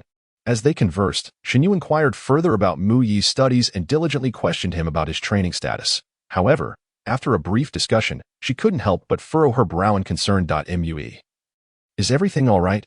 Why did you consume so much this morning? Your intake far exceeds that of an average person. Her concern arose from the fact that, in just over 10 minutes since she had sat down.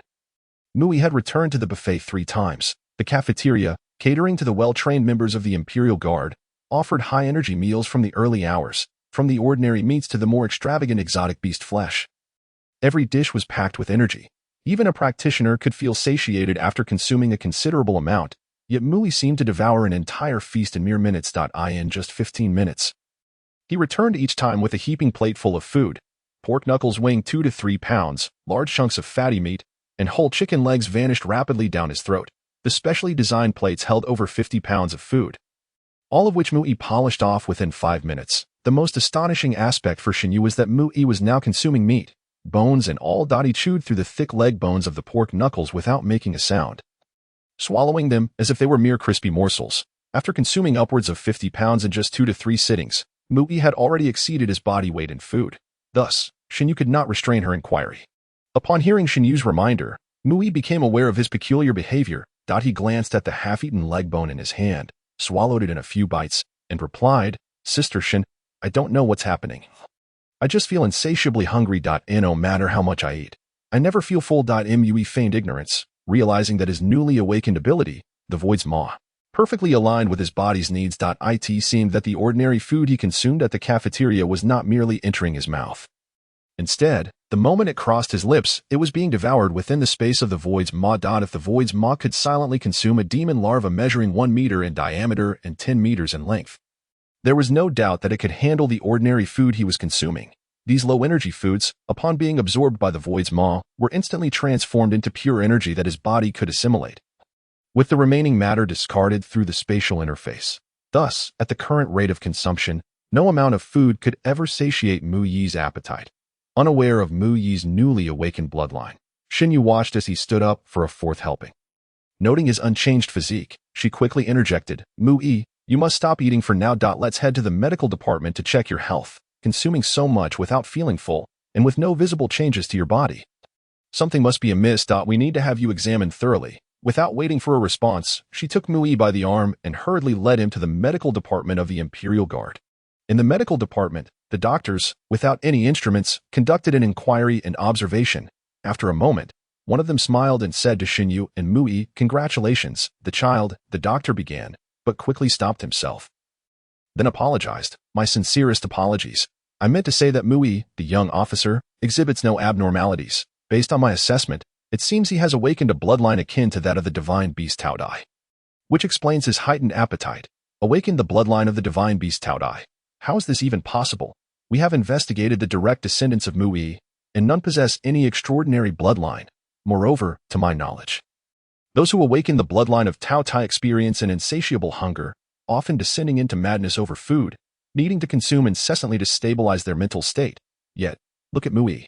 He has been here for half an hour without eating anything and shows no signs of abnormality. Therefore, it is absolutely impossible for him to have awakened the bloodline of Tao Dai." After listening to the doctor's diagnosis, Xuanwu pondered for a moment and retorted, "In this world, aside from bloodline inheritance, there are occasional individuals who awaken unique bloodline abilities, based on the external characteristics of those who have previously awakened their bloodlines. The Great Ming Empire discovered that these bloodlines were once associated with various mythical beasts from ancient legends. Thus, in recent years, bloodline awakenings are not considered exceedingly rare. Every cultivator familiarizes themselves with relevant information to prevent becoming bewildered upon awakening their bloodline." Xuanwu, having some understanding of bloodline awakenings, dismissed the doctor's judgment. "I know it is precisely because there is no constant frenzied hunger that I assert Mui has awakened a power akin to the bloodline of Tao Dai. But perhaps this is better. Mui has awakened an unnamed bloodline ability that possesses the characteristics of the Tao Dai bloodline, capable of devouring all and absorbing energy, yet without the detrimental side effect of unending hunger. Is there a more favorable bloodline awakening than this?" The doctor gazed at Mui with a hint of envy. As a physician, he was well acquainted with bloodline awakenings. The bloodline of Tao Dai is known for its remarkable ability to consume and absorb energy, enhancing the strength of every cultivator who awakens it. However, simultaneously, the Tao Dai bloodline imposes an eternal, gnawing hunger as a side effect, tormenting those who awaken it with insatiable cravings.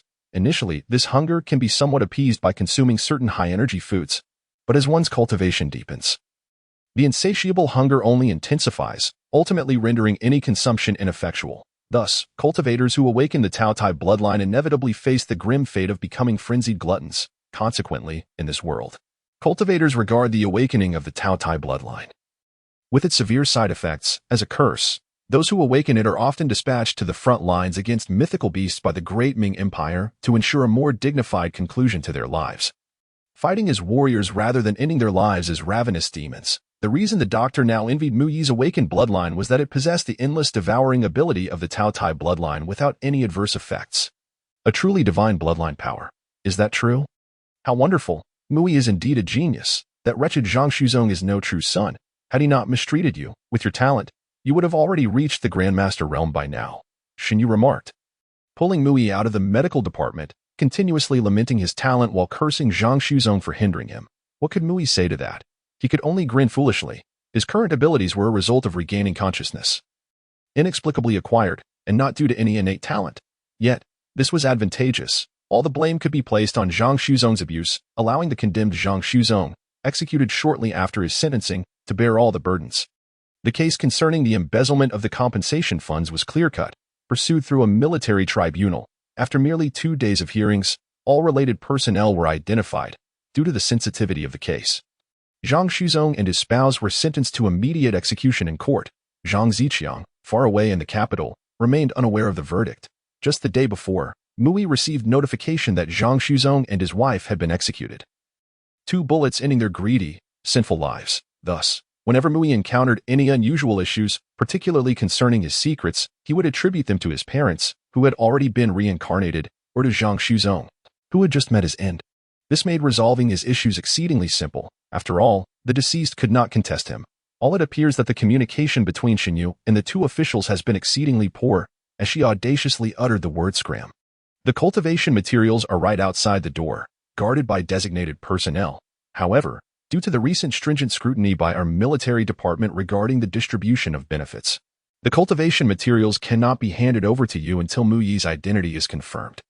Therefore, we must conduct the most rigorous identity verification of Mu Yi before we can transfer the cultivation materials. The official in question possesses an exceptionally thick skin, showing no reaction to Xuanwu's insulting remarks, maintaining a demeanor of bureaucratic professionalism. I have already summoned the person. What further proof do you require? Xuanwu's tone grew increasingly impatient, recalling how she had been subjected to a barrage of sarcastic remarks during their previous encounter. Ostensibly, they praised her for uncovering the case of embezzlement of benefits, assisting the military department in rooting out a batch of parasites. Yet, the underlying tone of their words clearly conveyed disdain, implying that she should refrain from meddling in the affairs of the military department. Now, as they sought to verify Mu Yi's identity, it was evident that they were up to no good. Upon seeing the identification card presented by Mu Yi, the rotund officer merely glanced at it before carelessly tossing it aside. His tone stern as he declared, "Such documents can easily be forged. They do not confirm his true identity.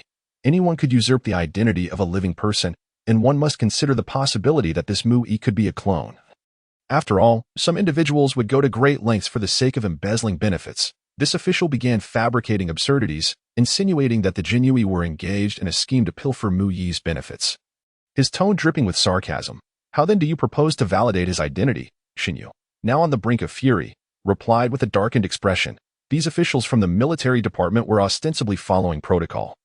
Yet in reality, they were incessantly seeking fault, mocking the Xuanwu. Of course, we shall compare his blood with the lineage data we possess. After all, you and the Xuanwu have the necessary equipment. Verifying a person's lineage should be a simple matter.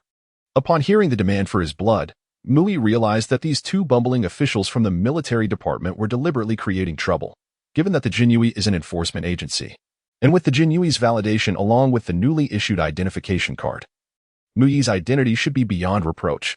Yet these 2 corpulent officials insisted on implementing the most convoluted verification process, demanding his blood for identity verification. This was clearly an act of provocation. Mu Yi was perplexed. He had no prior dealings with anyone from the military department, so why had they dispatched these 2 clowns to harass him? His identity posed no issues, and no matter how it was scrutinized, he would pass. The insistence on the most intricate procedures, coupled with their bureaucratic and sarcastic demeanor, was purely an attempt to vex him. Mu Yi was unaware of the adage. To sever one's means of livelihood is akin to murdering one's parents. The benefits and pensions afforded to the soldiers of the Great Ming Empire, particularly to the families of the fallen, were enviably generous. though stringent oversight by various high-ranking officials had turned these benefits into a forbidden red line, making it perilous to tamper with them. Those in power always find ways to exploit loopholes. Officials responsible for welfare, while publicly refraining from embezzlement, would seek alternative methods to seize the benefits they coveted. Falsifying accounts, unusual losses, and collusion to embezzle the welfare of the families of the fallen became commonplace. Orphans like Mui, bereft of immediate family, became prime targets for these unscrupulous individuals. Had no one noticed Zhang Shuzong's embezzlement of the pension left to Mui by his parents? It was inconceivable. The officials tasked with overseeing benefits were not blind and surely recognized the issues surrounding Zhang Shuzong, just as Xuanwu had immediately discerned the blood relation between Zhang Shuzong and Zhang Ziqiang upon first meeting him. The officials responsible for the audits were already aware of the embezzlement related to Muyi's pension. Yet, despite their knowledge of the misappropriation, they remained silent, all due to the entanglement of interests. The welfare system of the Great Ming Empire is relatively well structured, with annual audits for benefit allocations, pension disbursements, and various welfare claims, all subject to cross-examination between military and local authorities. Nevertheless, even such a meticulously designed system has been exploited by corrupt officials. Whenever audits approached, Zhang Shuzong would go to great lengths to ensure he remained above suspicion, employing every means to bribe the auditors. Consequently, all auditors became corrupt, profiting handsomely from the embezzlers, akin to harvesting crops each year. Originally, the officials from both the military and local welfare departments had reached an unspoken understanding, secretly reaping various rewards. However, they were blindsided when the Xuanwu, who typically had no business with them, suddenly intervened. Upon discovering the embezzlement case involving Mui, the other members of the Xuanwu, like sharks sensing blood, began investigating the pensions of the fallen soldiers within their jurisdiction. This was akin to lifting the lid off a cesspool. Previously concealed, its foul stench now wafted forth, revealing clusters of maggots. In the logistics department of the military in Nanjing alone, over 70% of the officers were apprehended, and the remainder faced varying degrees of demotion. What had once been a mutually beneficial arrangement of sharing spoils had turned into a nightmare, with the Xuanwu's sudden involvement leading to imprisonment and future targeting. How could the military officials not harbor resentment? Thus, every official within the military department harbored deep-seated hatred for the Xuanwu in Nanjing. Given that they were cut off from their financial windfall, these military logistics officials naturally sought revenge. However, as the three principal figures in Muyi's case, Zhang San, Xuanwu, and Mui, were involved, Zhang San, as a Qianhu of the Xuanwu, held a prestigious fourth-rank position, one of only 60 Qianhu within the entire Xuanwu, placing him among the true upper echelons of the organization. How could the military officials dare to confront him directly? As for Xuanwu, while she may appear to be a newly promoted Baihu with little status, her connections were formidable. Her father was a significant figure within the Xuanwu. If anyone dared to harm Xuanwu, they would find that the Xuanwu would descend upon the military department en masse, conducting thorough investigations the very next day.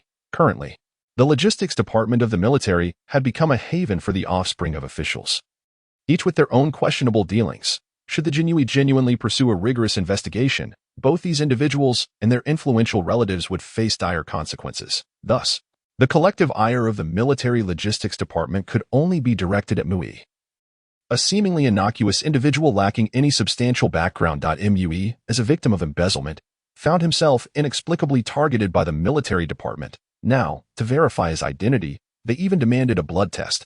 Although Xuanwu recognized that this was an act of malice towards Mui, she was constrained by the strict procedural requirements. Consequently, she swiftly summoned personnel from the medical department, instructing them to collect Muyi's blood for the purpose of lineage verification. Wait a moment. Another similarly rotund official interjected sharply. Blood cannot be collected this way. You are cheating. We must oversee the collection ourselves to ensure the authenticity of the sample. He then seized the blood collection tube from the doctor's hand and, gripping Muyi's arm, plunged the needle down with undue force. Help! This individual is obstructing the verification of the pension bloodline. Apprehend him immediately. The officer yelled with an exaggerated tone. It became apparent that he was intentionally misdirecting the needle to inflict discomfort, forcefully jabbing it into Muyi's finger. However, due to the formidable defensive capabilities bestowed by Muyi's cultivation of the Xuanwu technique, he instinctively defended against such a direct assault. The needle failed to penetrate Muyi's skin, bending and deforming under the excessive pressure. What are you all waiting for? Hasten to seize him. He is obstructing the verification of the bloodline identity, with that officer incessantly shouting in a frenzy. Silence. Do not blame others for your own shortcomings. As an officer, you cannot even pierce through Muyi's skin. How disgraceful. Xuanwu couldn't bear it any longer and rebuked. Old Qian, truly, you cannot even breach this brat's epidermis. It falls upon me to handle it. The corpulent officer, far from feeling embarrassed, grinned broadly as he spoke. While uttering these words, he produced a glimmering triangular dagger from his pocket, casually rubbing it against the soles of his boots before lunging it towards Mu Yi's hand. As he raised the dagger, he shouted, "Isn't it merely that the martial artist's skin is a tad thicker? With this dark golden crystal-coated dagger, I shall surely draw blood. Heavens, is this how openly you express your malice?" Mu Yi dared not confront the dark golden dagger with his own hand. A strike like that would surely cost him a finger. As Mu Yi evaded the impending stab, the rotund officer was about to continue his tirade when Xuanwu slammed her palm against the table and bellowed, "If you seek death, speak up, and I shall grant it to you." Simultaneously, she seized the blade she typically kept as a decorative piece on her desk, prepared to dispatch these two officers should they continue their nonsense. "I merely heard that martial artists possess thicker skin. What issue is there with utilizing a dark golden dagger?" The corpulent officer, witnessing Xuanwu draw her weapon, realized that if this continued, she might indeed take action, thus reluctantly sheathing his dagger. Subsequently, a physician from the Xuanwu gently pricked Mu Yi's finger, extracting a droplet of blood before escorting him for bloodline examination. Naturally, this examination posed no issues, and after a mere 10 minutes, the officer returned with a face full of regret.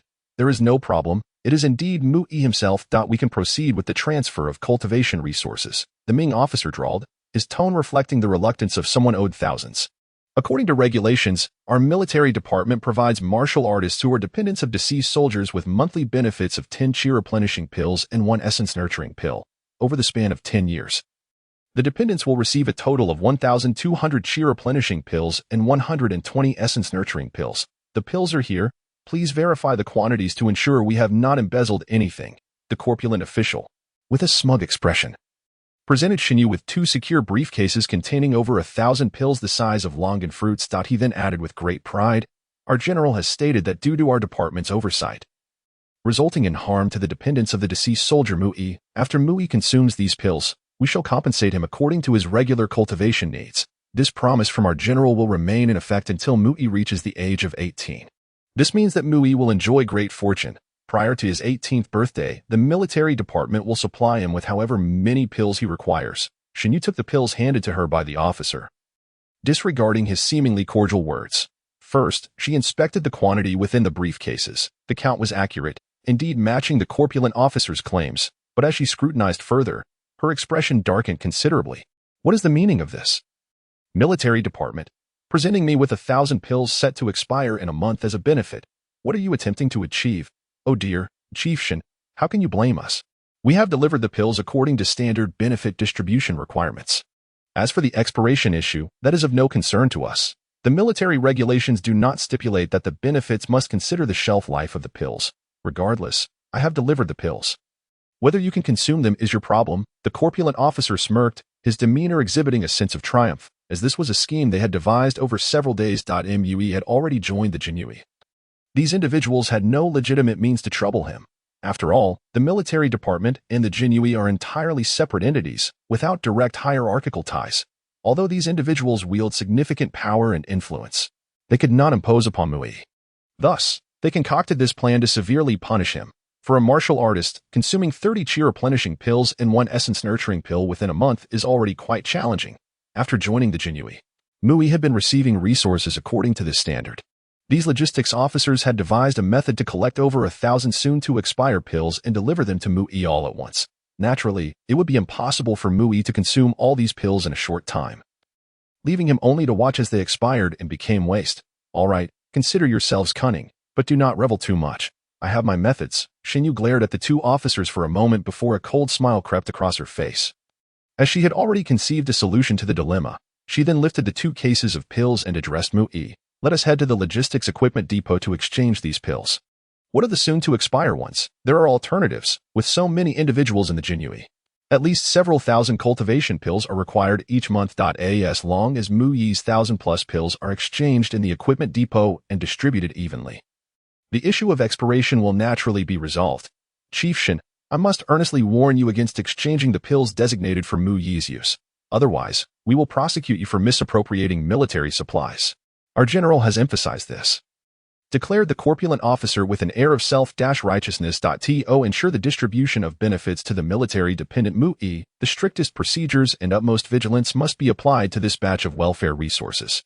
To prevent certain individuals from exploiting this welfare to embezzle compensation, all pills must be utilized and stored under our direct supervision. MUI may only consume the pills we distribute. Only after he has consumed these will the compensation promised by our general come to fruition. The corpulent officer sported a mocking grin, his face brimming with self-satisfaction. They had anticipated that the Xuanwu might devise countermeasures, preparing their responses in advance, effectively blocking every potential solution to the expiration dilemma. Concurrently, their general's so-called compensation was nothing more than empty rhetoric, akin to a fart, merely for show. For once a pill surpasses its expiration date, the energy contained within undergoes irrevocable changes, transforming from a substance capable of enhancing cultivation and replenishing life essence into a toxic pill filled with chaotic energy. Hence, if MUI cannot consume these pills within a month, he will be forced to watch helplessly as the remaining pills turn to waste. Furthermore, due to the corpulent officer's deliberate emphasis, these pills, if not consumed, will preclude MUI from receiving compensation. Therefore, the promised recompense from the general is as good as meaningless, an empty promise. Chief Shen, I must earnestly warn you. These cultivation pills may only be administered to MUI. Should anyone else consume them, we shall deem the Xuanwu guilty of embezzling compensation, the corpulent officer proclaimed, his voice brimming with enthusiasm and an air of absolute propriety. At that moment, another officer, speaking in a tone that was ostensibly to himself yet audible to all, remarked, "We have plenty of cultivation resources in our military department, but not just anyone can partake of them. If you cannot consume the distributed pills, that is your problem. Heh, even if these pills were to be fed to pigs, they would not suffice." As he spoke, he erupted into boisterous laughter. Isn't it true that you, MUI, have become the target of investigation due to embezzled compensation, providing the Xuanwu with justification to scrutinize us? So now, we shall distribute these near-expiry pills as compensation, allowing you to receive cultivation resources yet rendering them unusable, infuriating you while ensuring our department suffers no discomfort. With a slight hiss, Xuanwu drew her blade, her gaze icy as it bore into the two officers. If you wish for death, I shall grant it to you. Her identity was unique. She had never endured such indignities throughout her life. The two officers, holding a multitude of soon-to-expire pills and imposing usage restrictions, deliberately sought to vex her and MUI, pushing Xuanwu to the brink of losing her composure. Unexpectedly, upon seeing Xuanwu draw her weapon, the two officers displayed not an ounce of fear, instead flaunting a haughty demeanor as they jeered, come on, strike here." The portly officer, despite his efforts to stretch his short and stout neck, pointed at the flab in the middle of his neck and shouted loudly, "If you don't take this chop, I'm not a man if I don't scream in pain. If you dare to obstruct us in carrying out our military duties, regardless of your status or identity, you shall accompany us to the grave." Another officer echoed his sentiments with equal bravado. "Yes, cut me down quickly, let me also savor the taste of martyrdom." These two officers were acutely aware that, given Xuanwu's status, it was utterly improbable that she would resort to violence over such matters, as it simply was not worth it. Hence, they felt emboldened to provoke her recklessly. Faced with such brazen and obstinate ruffians, Xuanwu found herself at a loss regarding how to handle the situation. Should MUI take charge of these soon-to-be discarded elixirs, it would not only result in a significant loss of cultivation resources for him, but would also subject Xuanwu to ridicule if word got out. The very notion that her status could be so easily manipulated was a profound insult. Caught in a dilemma, Xuanwu was unsure of how to proceed. At that moment, MUI, who had remained silent until now, suddenly inquired, "Lord Baihu, is the surveillance here functioning properly? Was the entire handover process recorded?" Xuanwu, albeit puzzled by MUI's question, affirmed, "Of course. All movements within the Xuanwu headquarters are under constant surveillance, except for private areas. Every action is recorded. That's good. Let us collect these elixirs. I could use them to break through my current realm in the next few days." Upon hearing Xuanwu's response, MUI cheerfully picked up 2 leather cases, remarkably agreeing to accept the elixirs without hesitation. MUI, you don't understand. We cannot accept these elixirs. It's not merely a matter of you suffering a loss. There will be far greater troubles ahead. Xuanwu assumed MUI was merely aiming to resolve the issue at his own expense. However, he was oblivious to the intricate web of relationships surrounding her, thus making the acceptance of these elixirs far from straightforward. "Sister Shen, rest assured. Have you forgotten my recently awakened bloodline? These few elixirs are hardly sufficient for a month of my cultivation." Noticing Xuanwu's intent to deter him from accepting the elixirs, MUI hastily reassured her that there was no problem. "Really? It won't impose any burden on your body, will it?" Only then did Xuanwu recall that Mu Yi had awakened a bloodline akin to that of a Taotai. If his Taotai bloodline possessed the ability to devour all things and absorb energy, then the elixirs presented by the two detestable officers would pose no issue whatsoever, after a moment's hesitation. Considering the rumors surrounding the Taotai bloodline, Xuanwu resolved to take a gamble. If Mu Yi's bloodline ability could indeed consume these elixirs, it would not only deliver a resounding blow to the military department, but also yield greater benefits for both Xuanwu and Mu Yi. At that moment, the two officers, overhearing Mu Yi and Xuanwu's conversation, realized they might have discovered a solution to the impending waste of elixirs. The portly officer immediately stressed, "Shen Baihu, I must remind you once more that these elixirs are exclusively for Mu Yi's use. To ensure that these elixirs are not misappropriated due to greed and to guarantee that they do not go to waste, we must confirm on-site that Mu Yi is the one utilizing them. Lest someone cheat and feed these elixirs to pigs." The officer's face contorted with a sinister expression. Their distrust in Mu Yi's ability to properly utilize the elixirs was palpable. To thwart any possibility of him discarding the elixirs or distributing them to others, they intended to keep a vigilant watch over this batch, ensuring that all elixirs were consumed solely by Mu Yi. In a bid to thoroughly vex both Mu Yi and Xuanwu, these officers even prepared to reside within the Xuanwu building for an entire month, ready to oversee the elixirs at all times. Mu Yi, however, was unconcerned with their intentions. He was eager to test the energy storage capacity of his void mouth. After alerting Xuanwu, the four of them proceeded to Mu Yi's training room. The training chamber, specially authorized for Mu Yi, spanned nearly 100 square meters. Once inside, the two officers settled into nearby chairs, their expressions smug as they observed Mu Yi. They understood that, at least until the elixirs expired, Mu Yi would be unable to employ any tricks. Only as the elixirs neared expiration in a fortnight would he be able to devise a means of dealing with them.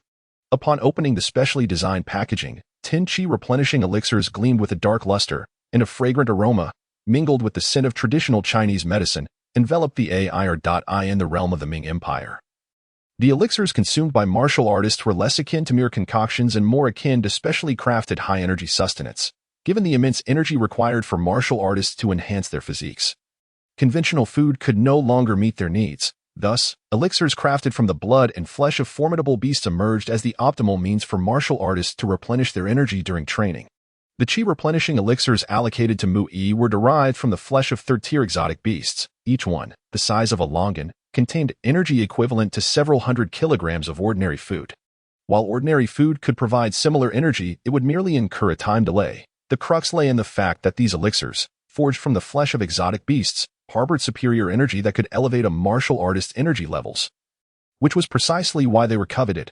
After verifying that the elixirs from the military department posed no issues, Mu Yi promptly seized one of the qi replenishing elixirs, chewed it a couple of times, and swallowed. This time, he opted not to utilize the void mouth to directly devour the elixir. Instead, he desired to gauge his own capacity for absorption. As soon as the elixir was ingested, a wave of warmth began to emanate gently from his stomach. The efficacy of these elixirs was indeed impressive. The energy contained within them commenced nourishing Mu Yi's body almost instantaneously. After consuming one, then two, he finally paused after the 10th elixir, sensing that the energy radiating from them had reached the limits of what his body could endure. At this moment, the two military officials seated nearby simultaneously wore sardonic smiles. Despite the elixir's excellence, a person's body has an inherent limit to the energy it can simultaneously bear, and it cannot be consumed indefinitely. Individuals like Mu Yi, who would dare to consume 10 qi replenishing elixirs in one go, were not unheard of. Those aiming to break through realms or engage in extended seclusions often resorted to such practices. However, the consequence of such actions would be that Mu Yi would not require any additional sustenance for the next few days.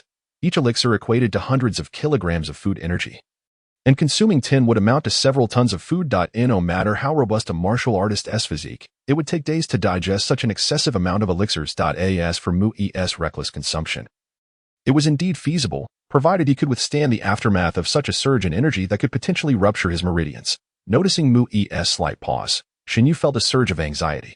After all, he had only displayed a prodigious appetite that morning, consuming several hundred kilograms of food. Now, with each elixir containing the energy of hundreds of kilograms, she questioned whether his body could endure the onslaught of additional elixirs. Unbeknownst to Mu Yi, the three individuals around him harbored disparate concerns. After a brief pause, he glanced at the empty box in his hand, then reached for another box of elixirs. After confirming their integrity, he resumed consuming them. 1 box, 2 boxes.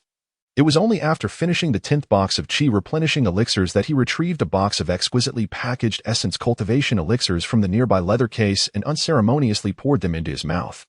All right, that will suffice for today, Mui declared contentedly, patting his belly before moving aside to don his training armor, commencing his daily cultivation routine. At this juncture, the expressions of the two officers had grown rather grim.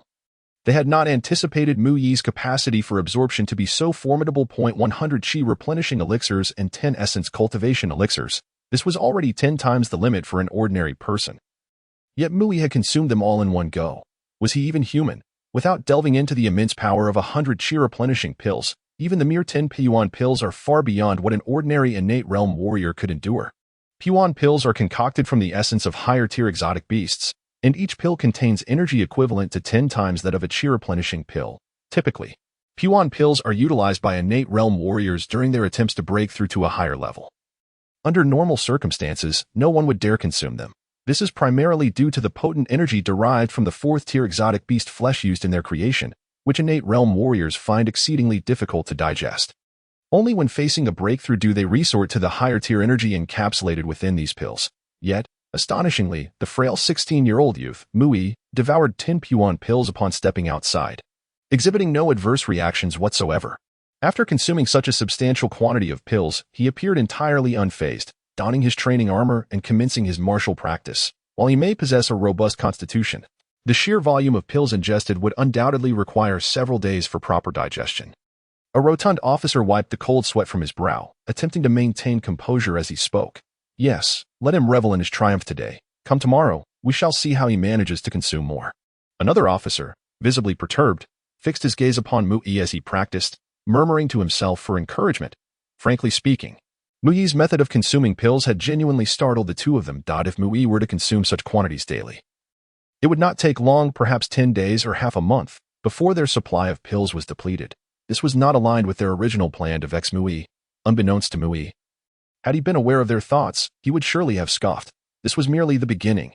If not for the intent to spare others from greater astonishment, Mu Yi could have effortlessly devoured all over 1,000 pills in a single day. Nonetheless, the results thus far were promising. Mu Yi discovered that the energy from these pills provided substantial benefits to his physique, much like how one requires side dishes to complement a meal. The formidable vitality of the demon larvae consumed by Mu Yi, while abundant, was akin to plain rice, filling but lacking in diverse energy. In contrast, the energy from these pills was akin to various side dishes, rich in the essential elements his body required, synergizing with the life energy of the demon larvae to enhance his physical strength more effectively. With ample energy coursing through him, Mu Yi devoted himself to refining his martial techniques. Meanwhile, the two officials seated nearby grew increasingly impatient after a brief period of inactivity. Shinbaihu, it seems Mu Yi will not be consuming any more pills today. We cannot simply wait here idly. How about this? Let us secure these pills in a safe deposit box. If Mu Yi wishes to consume more tomorrow, we shall be notified to verify. The rotund officer, feigning a smile, approached Xuanwu to discuss. That is out of the question. You both must diligently fulfill your duties and monitor the usage of this batch of pills at all times. If something were to go awry with the pills placed in a safe, we would find ourselves at a loss for words. Therefore, these pills shall remain here, under the watchful gaze of every camera, until Mu Yi has finished using them, and only then may you depart. After a moment of contemplation, Xuanwu devised a countermeasure against the two. You two clowns did not come here merely to irritate us, did you? Uphold the official protocol and adhere strictly to procedures. Very well, I demand you comply with the utmost diligence. These pills shall remain here, and you two shall continuously guard them, without a moment's respite, until Mu Yi has consumed every last one. Upon hearing Xuanwu's intentions, the two rotund officers' expressions soured, their faces twitching. Given Mu Yi's method of pill consumption, even if he were to continue, it would certainly take him at least over 10 days. If Mu Yi failed to consume all the pills, then prior to their expiration, neither of them would be allowed to leave this place. The thought of these pills remaining valid for an entire month filled them with dread, as it meant they would be effectively trapped here, rendering their situation grim. Waiting here for a month felt no different than serving time in prison. Oh, by the way, please hand over your mobile phones. We are at the Nanjing Jinyuiqian Hosi, and outside individuals are prohibited from carrying phones to prevent the leakage of confidential information. Noticing the officer's discontent, Xuanwu delivered a more ruthless blow, effectively severing their means of communication. Xuanwu's words incited a desire for the two officers to lash out, for not only were they forced to sit idly, but their phones were also confiscated. making their predicament akin to incarceration. Gentlemen, even if you are officers of the military department, you must adhere to our Xuanwu regulations. Kindly surrender your phones immediately. Xuanwu said sternly, now strictly enforcing her authority. With a heavy breath, Mui struggled to remove the cumbersome training armor. Following Xuanwu's suggestion, as cultivation progressed, he had switched to a heavier set of armor. The armor he now removed weighed a staggering 15 tons, and after practicing the 8 trigrams Tai Chi, Mui felt as though he had emerged from a watery abyss, integrating the techniques of the Deep Abyss Sutra. His innate realm true chi had been compressed tenfold. The consequence of this was a breakthrough in Muyi's physical strength, granting him inhuman power exceeding 50 tons. In truth, even now, Mui found it hard to believe that human physical strength could reach such heights.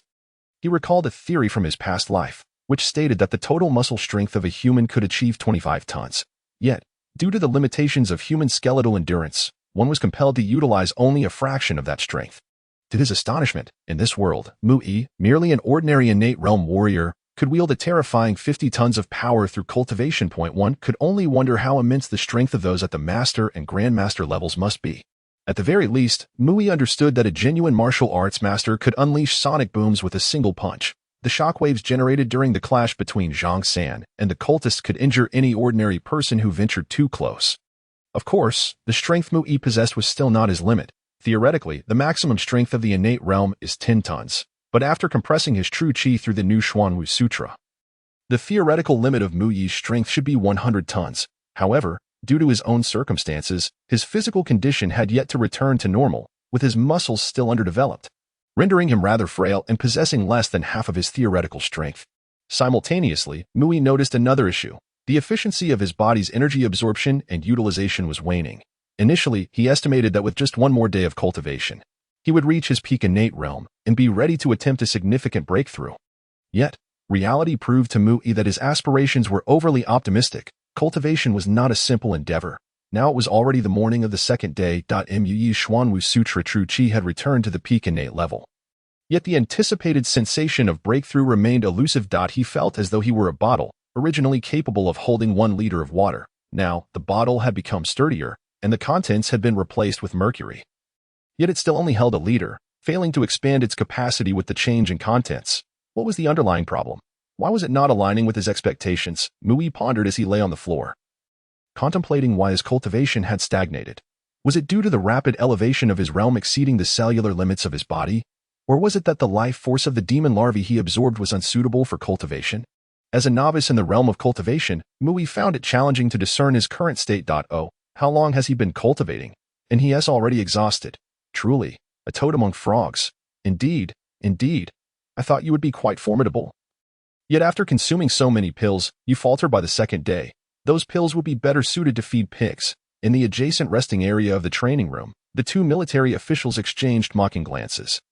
Their eyes reddened with derision. Their demeanor grew increasingly frenzied as they hurled cold taunts at Mui. Ignoring their rabid behavior, Mui continued his focus on his training. The more attention they received, the more smug these 2 individuals became. Xuanwu's method was pushing them to the brink of collapse. They had brought along chi-boosting pills and vitality-enhancing pills, persistently demanding to supervise the usage of these elixirs. As a result, Xuanwu made it explicitly clear that the 2 of them were to remain vigilantly beside the pills at all times, even confiscating their mobile phones. This was unbearable for the 2 officers, who hailed from privileged backgrounds. They had never endured such indignities. In Muyi's training room, aside from 2 solid wooden chairs against the wall, there was nothing else. The 2 officers were left with no choice but to sit in silence, unable to engage in any activity. While the daytime was manageable, their torment escalated at night. Not only was there no proper bedding for restful slumber, but Xuanwu also forbade them from lying on the floor to sleep. You must keep a constant watch over the pills. Should anything go awry, we would have no way to articulate our grievances. To further torment them, Xuanwu ordered the guards to periodically send someone to check in, meticulously inquiring about the condition of the pills. Merely one person responding was insufficient. Both had to confirm simultaneously. Consequently, the 2 portly officers spent the entire night seated in chairs, occasionally roused from their uneasy slumber. Utterly deprived of proper rest. As morning arrived, Mui clanked his armor while training, driving the 2 sleepless officers to the brink of madness. Thus, they could only roll their reddened eyes and laugh maniacally at Mui. Seeking to vent their frustrations. It seemed that the Imperial Guards were in dire straits. A person clad in such flimsy armor, who became exhausted after a mere set of punches, was somehow accepted into their ranks. This was the harbinger of their downfall. Observing Mu Yi's lack of response, the two officers erupted into even louder mockery. With a sidelong glance, Mu Yi confirmed that these two were utterly ignorant of the ways of cultivation. The unique metal, dark gold crystal, possessed an unfathomable quality that ordinary individuals could not comprehend. Even though they wielded weapons coated with dark gold crystal, Mu Yi's training armor weighed a staggering 15 tons, yet its thickness averaged only 10 millimeters. Appearing deceptively light, coupled with the fact that the two officers frequently witnessed other soldiers in the barracks training in similar armors without appearing as fatigued as Mu Yi, their ridicule continued unabated. Unable to restrain himself any longer upon witnessing their smug demeanor, Mu Yi remarked, "Today marks merely the second day. We still have a month ahead." With that, he disregarded them, rising to step into the adjacent steam bath. The two officers, upon realizing that this ordeal would extend for another month, instantly turned pale and broke down in tears. Had they been struck senseless by a donkey to believe that provoking the Imperial Guards was an honorable pursuit? Now, they recognized that they had simply invited their own demise. The sweat pouring from their bodies was unbearable. After each training session, Mu Yi required high-temperature steam to stimulate his blood circulation and restore his strength. 10 minutes later, Mu Yi dried himself with a towel and lazily settled onto a bed in the subspace, perusing a book. Common knowledge of martial cultivation was borrowed from the library of the Imperial Guards. The side effects of directly utilizing the inheritance crystals for cultivating knowledge in this world were too severe. The excruciating pain of having information driven into one's mind like a nail was something few could endure. Thus, aside from essential cultivation inheritance knowledge, the remaining aspects of cultivation were documented in ordinary books. As Mu Yi flipped through the pages, he sought solutions to the problems he encountered. Given the prevalence of these issues in this world, he quickly identified two answers. The first pertained to the bottleneck period in cultivation, referring to a limiting factor or bottleneck that hindered overall efficiency, causing the pace of advancement to slow drastically. A martial artist's training is influenced by various factors, including personal aptitude and the availability of cultivation resources, all of which affect the speed of progress. Mu Yi's predicament stemmed from his body's rapid advancement, which had led his cells to reach their limits. The bottleneck period varied for everyone. Typically, if resources were abundant, one would need to wait until their cells adapted to their current level of cultivation before further improvement could occur. The second answer concerned drug tolerance. No cultivation resource could be used without limits. Although the pills could significantly enhance one's cultivation, the energy within them could not fully align with the human body. Coupled with the impurities contained in the pills, a buildup in the body would lead to drug tolerance. The result of developing drug tolerance was that once a martial artist reached a certain level of reliance on a specific pill, their body would begin to reject it, manifesting as a gradual decrease in the efficacy of the pills they frequently consumed. Unfortunately, there were no effective solutions for drug tolerance in this world. Typically, once a martial artist discovered their tolerance to a particular pill, they would switch to another. Mu Yi could not ascertain whether he was experiencing one of these two issues or a combination of both. After all, both his rate of cultivation and the quantity of pills consumed in a short span far exceeded that of an average person, suggesting that the problems he faced were likely multifaceted. Regarding the bottleneck, Mu Yi found no remedy. This was fundamentally an issue with cellular constraints, which could only be alleviated with time. However, for drug tolerance, Mu Yi gritted his teeth, donned his ghost suit, and ventured into the sandhell. Tailing, I would like to inquire how to resolve drug tolerance and cleanse the internal impurities from my body. Mu Yi addressed the air. This inquiry incurs a fee of 10 black iron coins. Will you proceed with payment? Confirm payment. In the tavern within this Sand Fortress's leisure area, there are Hell Series beverages available to cleanse accumulated impurities within the body. The nearest tavern is just 10 meters outside the restroom. Damn, Mu Yi muttered under his breath. Although he had anticipated being gouged, he had not expected to ask such a foolish question. 10 black iron coins might not be a substantial amount, but it felt like a wasteful expense. It was likely that issues related to bodily impurities were common among mercenaries in Hell. Otherwise, the tavern in the leisure area wouldn't specifically offer such beverages.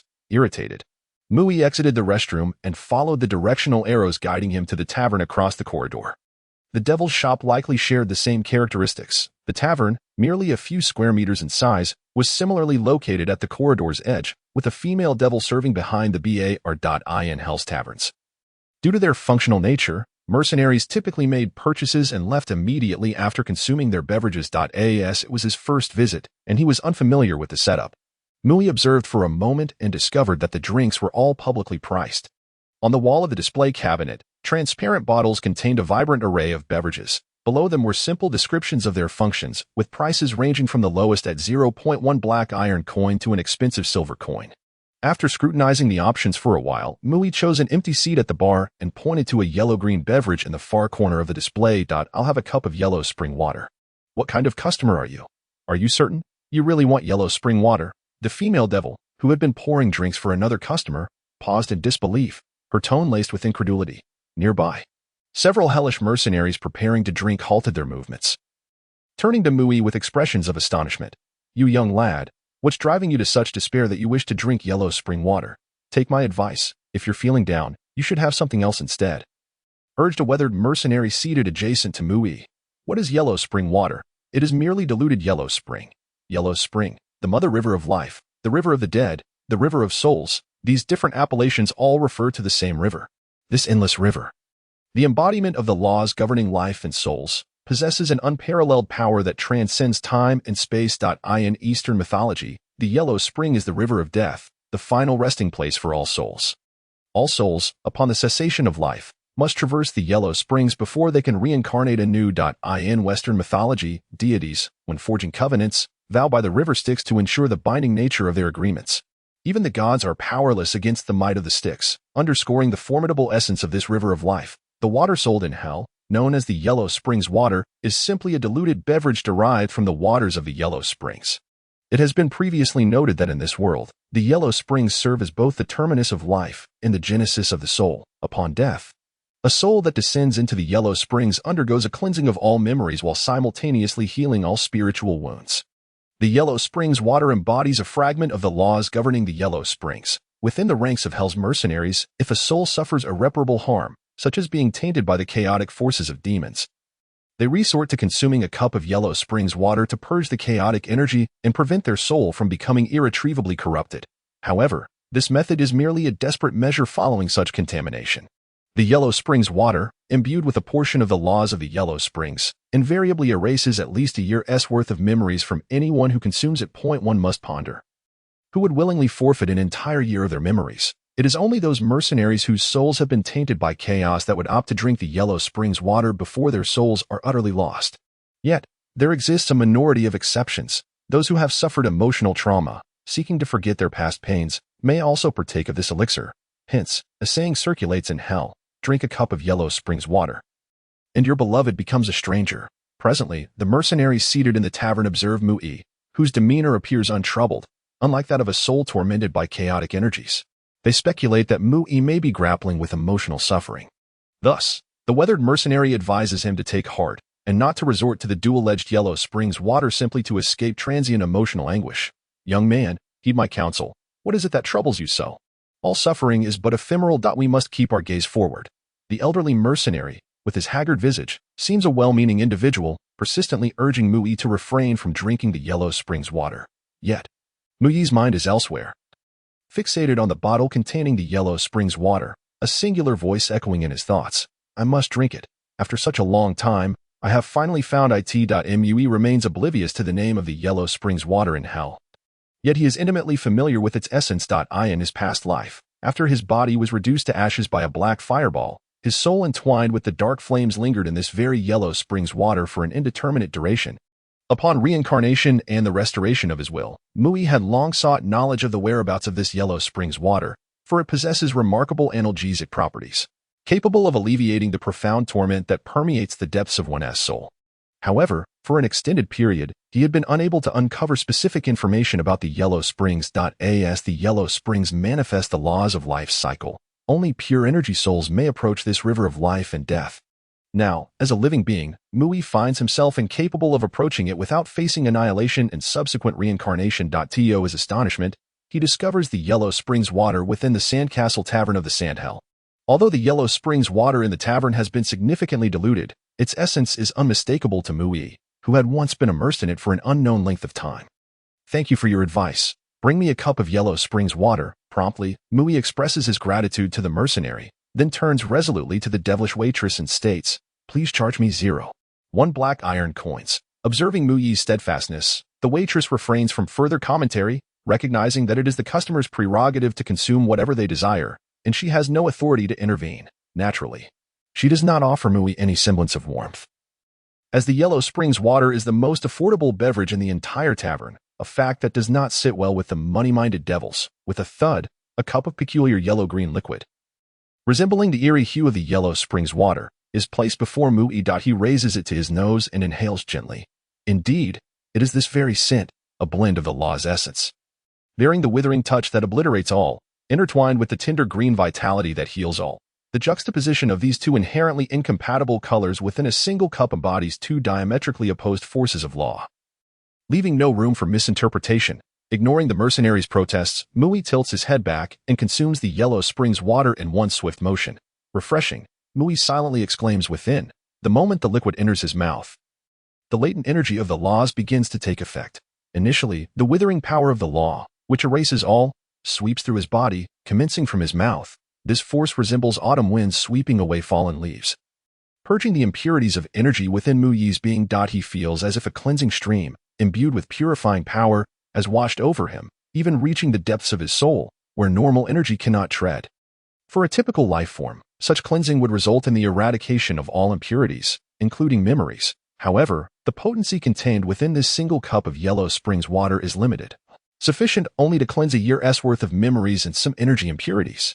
Thus, in Mui's experience, the consumption of this cup merely eradicates less than 1% of the energy impurities within him. As the energy impurities are expelled, the withering force of the law is exhausted, giving way to the nascent tender green life energy. This new energy proves minimal in its effect on the body, merely enhancing the vitality of Mui's cells to a slight degree. Most of this tender green life energy floods into Mui's soul space, akin to a nourishing rain falling upon his spirit. The refreshing sensation Mui expressed was born from this downpour of soul energy, which alleviated a significant portion of his internal anguish. Truly, this is a timely rain, not only soothing Mui's pain but also dissipating the accumulated resentment that had long festered within him. Relishing the long-lost ease within his soul, both his spirit and body finally relax. Yet, before long, merely a few seconds pass, and the excruciating pain emanating from his soul resurfaces, restored to its former intensity. After all, it was but a diluted cup of Yellow Springs water, its power inherently limited, capable only of quelling suffering for a fleeting moment. Nevertheless, this fleeting relief instills within Mui a glimmer of hope. If the tavern in hell can sell Yellow Springs water, then it must be possible to acquire the authentic essence of the Yellow Springs within hell itself. It is only the genuine Yellow Springs water that can provide Mui with prolonged respite from his suffering. As for the prospect of entirely eradicating the black flames that have haunted his soul across 2 lifetimes, it remains an impossibility. After all, Mui's soul has lingered within the Yellow Springs for an extensive period. The boundless power of the laws contained within the Yellow Springs has failed to extinguish that flame. So how could a mere drop of Yellow Springs water resolve Mui's plight? Though the Yellow Springs water in hell is scarce, it serves as a commendable means of alleviating pain. Mui opens his eyes, poised to speak, when suddenly, several mercenaries seated nearby exclaim, "Young brother, you've lost your bet. Pay up quickly. You owe me 50 black iron coins." The weathered mercenary, who had previously earnestly advised Mui against drinking the Yellow Springs water, now dons a sincere smile, earnestly demanding the money owed. "Indeed, you lost. Pay up promptly, or we shall invoke the laws to impose penalties upon you. You also owe me 50 black iron coins. Pay me 50 coins now, or should we resort to legal retribution? The repercussions will triple. Think wisely." Another mercenary chimes in, "Yes, young brother, it would be prudent to pay now. You cannot deny your loss." The remaining 2 mercenaries at the bar join in the chorus of encouragement. What on earth is happening with these 4? Have they lost their minds, demanding money from him for no reason? Perceiving the confusion in Mui's gaze, the haggard mercenary hastily explains, "Young brother, you lost a wager with us. And in your moment of forgetfulness, you consumed a drink infused with the waters of Hell Springs, erasing your memory of the bet.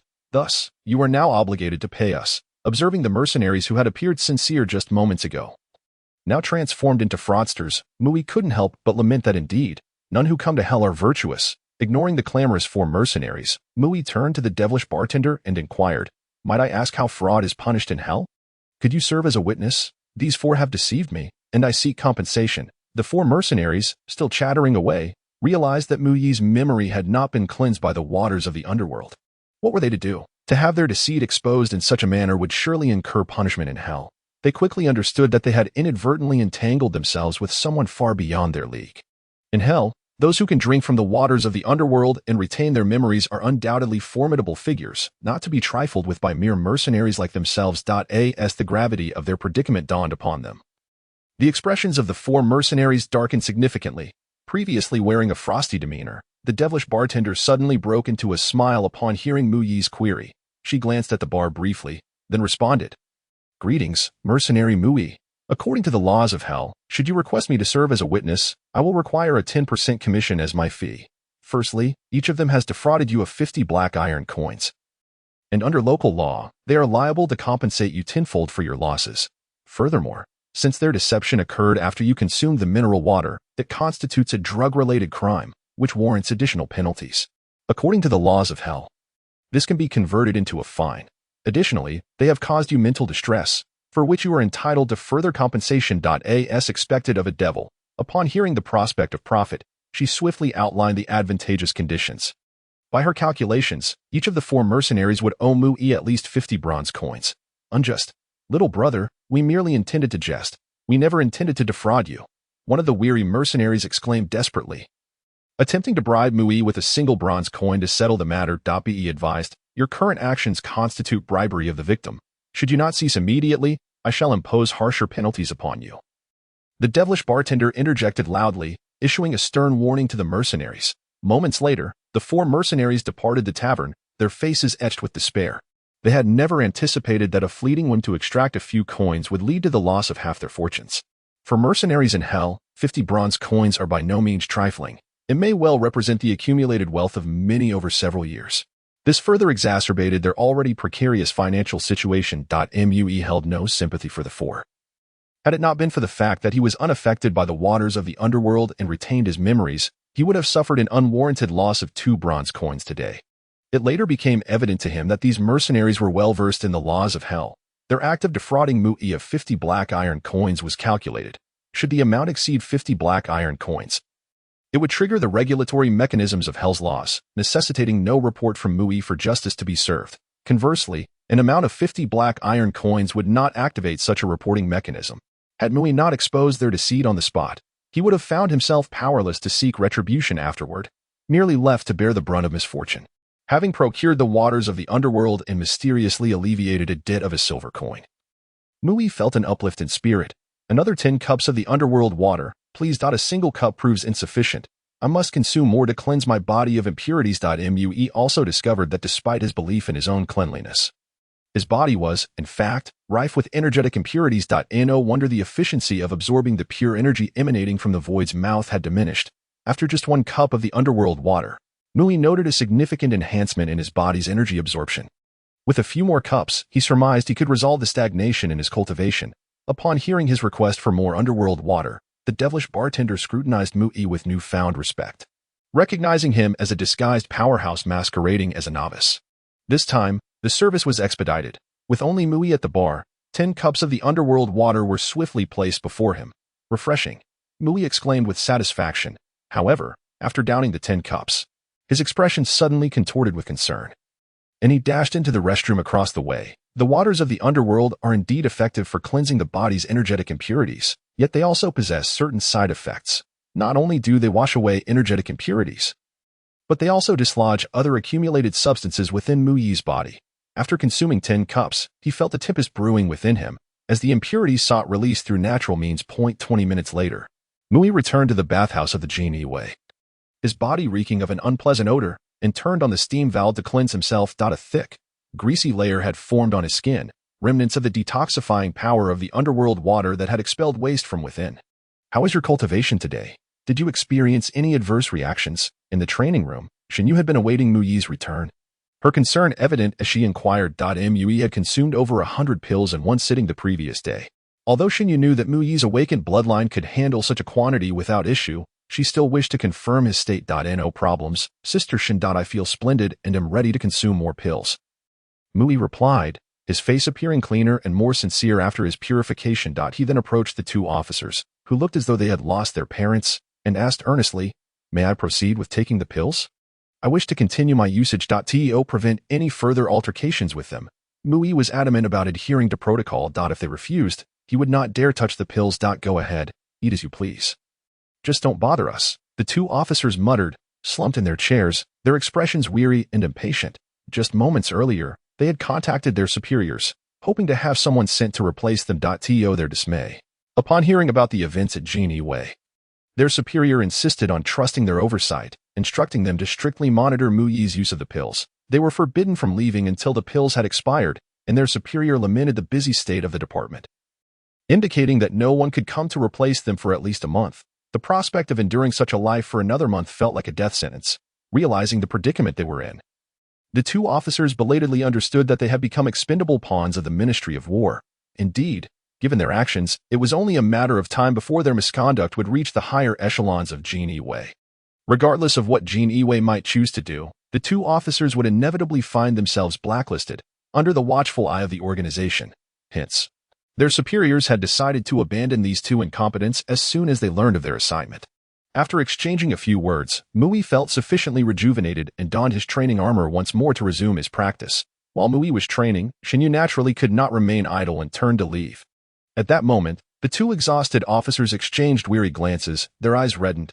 Once they confirmed mutual understanding, they nodded vehemently and sprang into action. Mission. By who? We were wrong. We should not have heeded those scoundrels' advice and caused a scene before you. The two officers rose in unison, kneeling before Xuanwu with a thud, sliding forward as they fervently bowed their heads against the floor, wailing for mercy. By who? All the blame lies with us. We were the ones who offended you.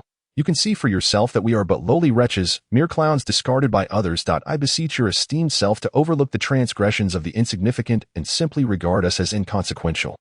The two individuals, their expressions wrought with sorrow, weep profusely, appearing utterly sincere in their contrition and pleas for mercy. It is evident that these two are truly despicable characters, adept at bending and yielding. In their moments of triumph, they are more vicious than anyone else, arrogantly believing themselves to be untouchable. Yet, upon encountering formidable resistance, they retract, resorting to the most ignoble methods of supplication, desperately seeking forgiveness. These two possess no semblance of dignity. To them, honor is of no consequence, as they are willing to do anything to avoid suffering. Their synchronized gestures of kneeling and begging for mercy flow seamlessly, revealing a disturbing familiarity with such behavior. Ah, what do you mean by this, esteemed sirs? Why do you prostrate yourselves in such a grand manner? Should my colleagues discover this, how shall I maintain my standing? Upon witnessing their kneeling, Xuanwu instinctively stepped aside. These loathsome creatures did not hesitate to scheme even in such a moment. In the present-day Ming Empire, after centuries of development and the advent of modernity, ordinary citizens need not bow in deference even before the emperor. Apart from one's immediate family, parents, and elders, no one has the authority to compel another to kneel. These two repugnant individuals, though they feign lamentation and supplication, are in fact ensnaring Xuanwu. If those officials tasked with maintaining decorum were to learn that Xuanwu accepted their grand show of submission, he would be branded with the stigma of misconduct and moral failure. What do you imply? The emperor himself refrains from accepting the deference of common folk.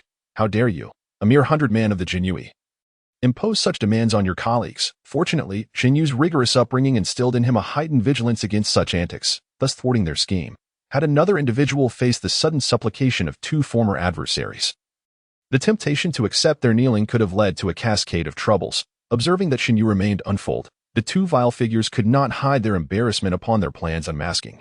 They naturally retrieved handkerchiefs to dab at their faces, rising together from the ground to speak. Shenbaihu, we truly regret our actions. In a moment of excitement, we have caused you undue amusement. However, might we implore you to allow us to return and report back? We beseech you not to confine us here within the Xuanwu.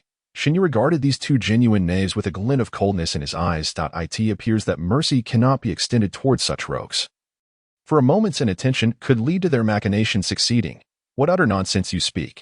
When have I ever forced you? I am merely adhering to standard protocols and diligently supervising the compensation for Mu Yi as per your request. According to the Ministry of War's regulations, it is imperative that you witness the usage of these elixirs firsthand. Keeping you here is a normal course of duty.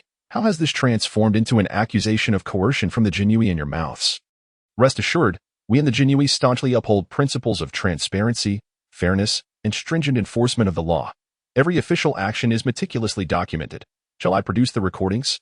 You yourself stated that constant supervision of the elixir's usage is essential. There exists no element of coercion here. Therefore, I insist that you diligently fulfill your responsibilities. Until Mu Yi has consumed these elixirs, you are not to depart. Even if the elixirs expire, you must oversee the disposal process. ensuring the final handling of these substances is confirmed. Having narrowly avoided their underhanded tactics, Xuanwu felt a surge of indignation. Initially, he planned to release these two once Mu Yi had consumed the elixirs. However, given that these scoundrels dared to contrive schemes, Xuanwu resolved to be less lenient.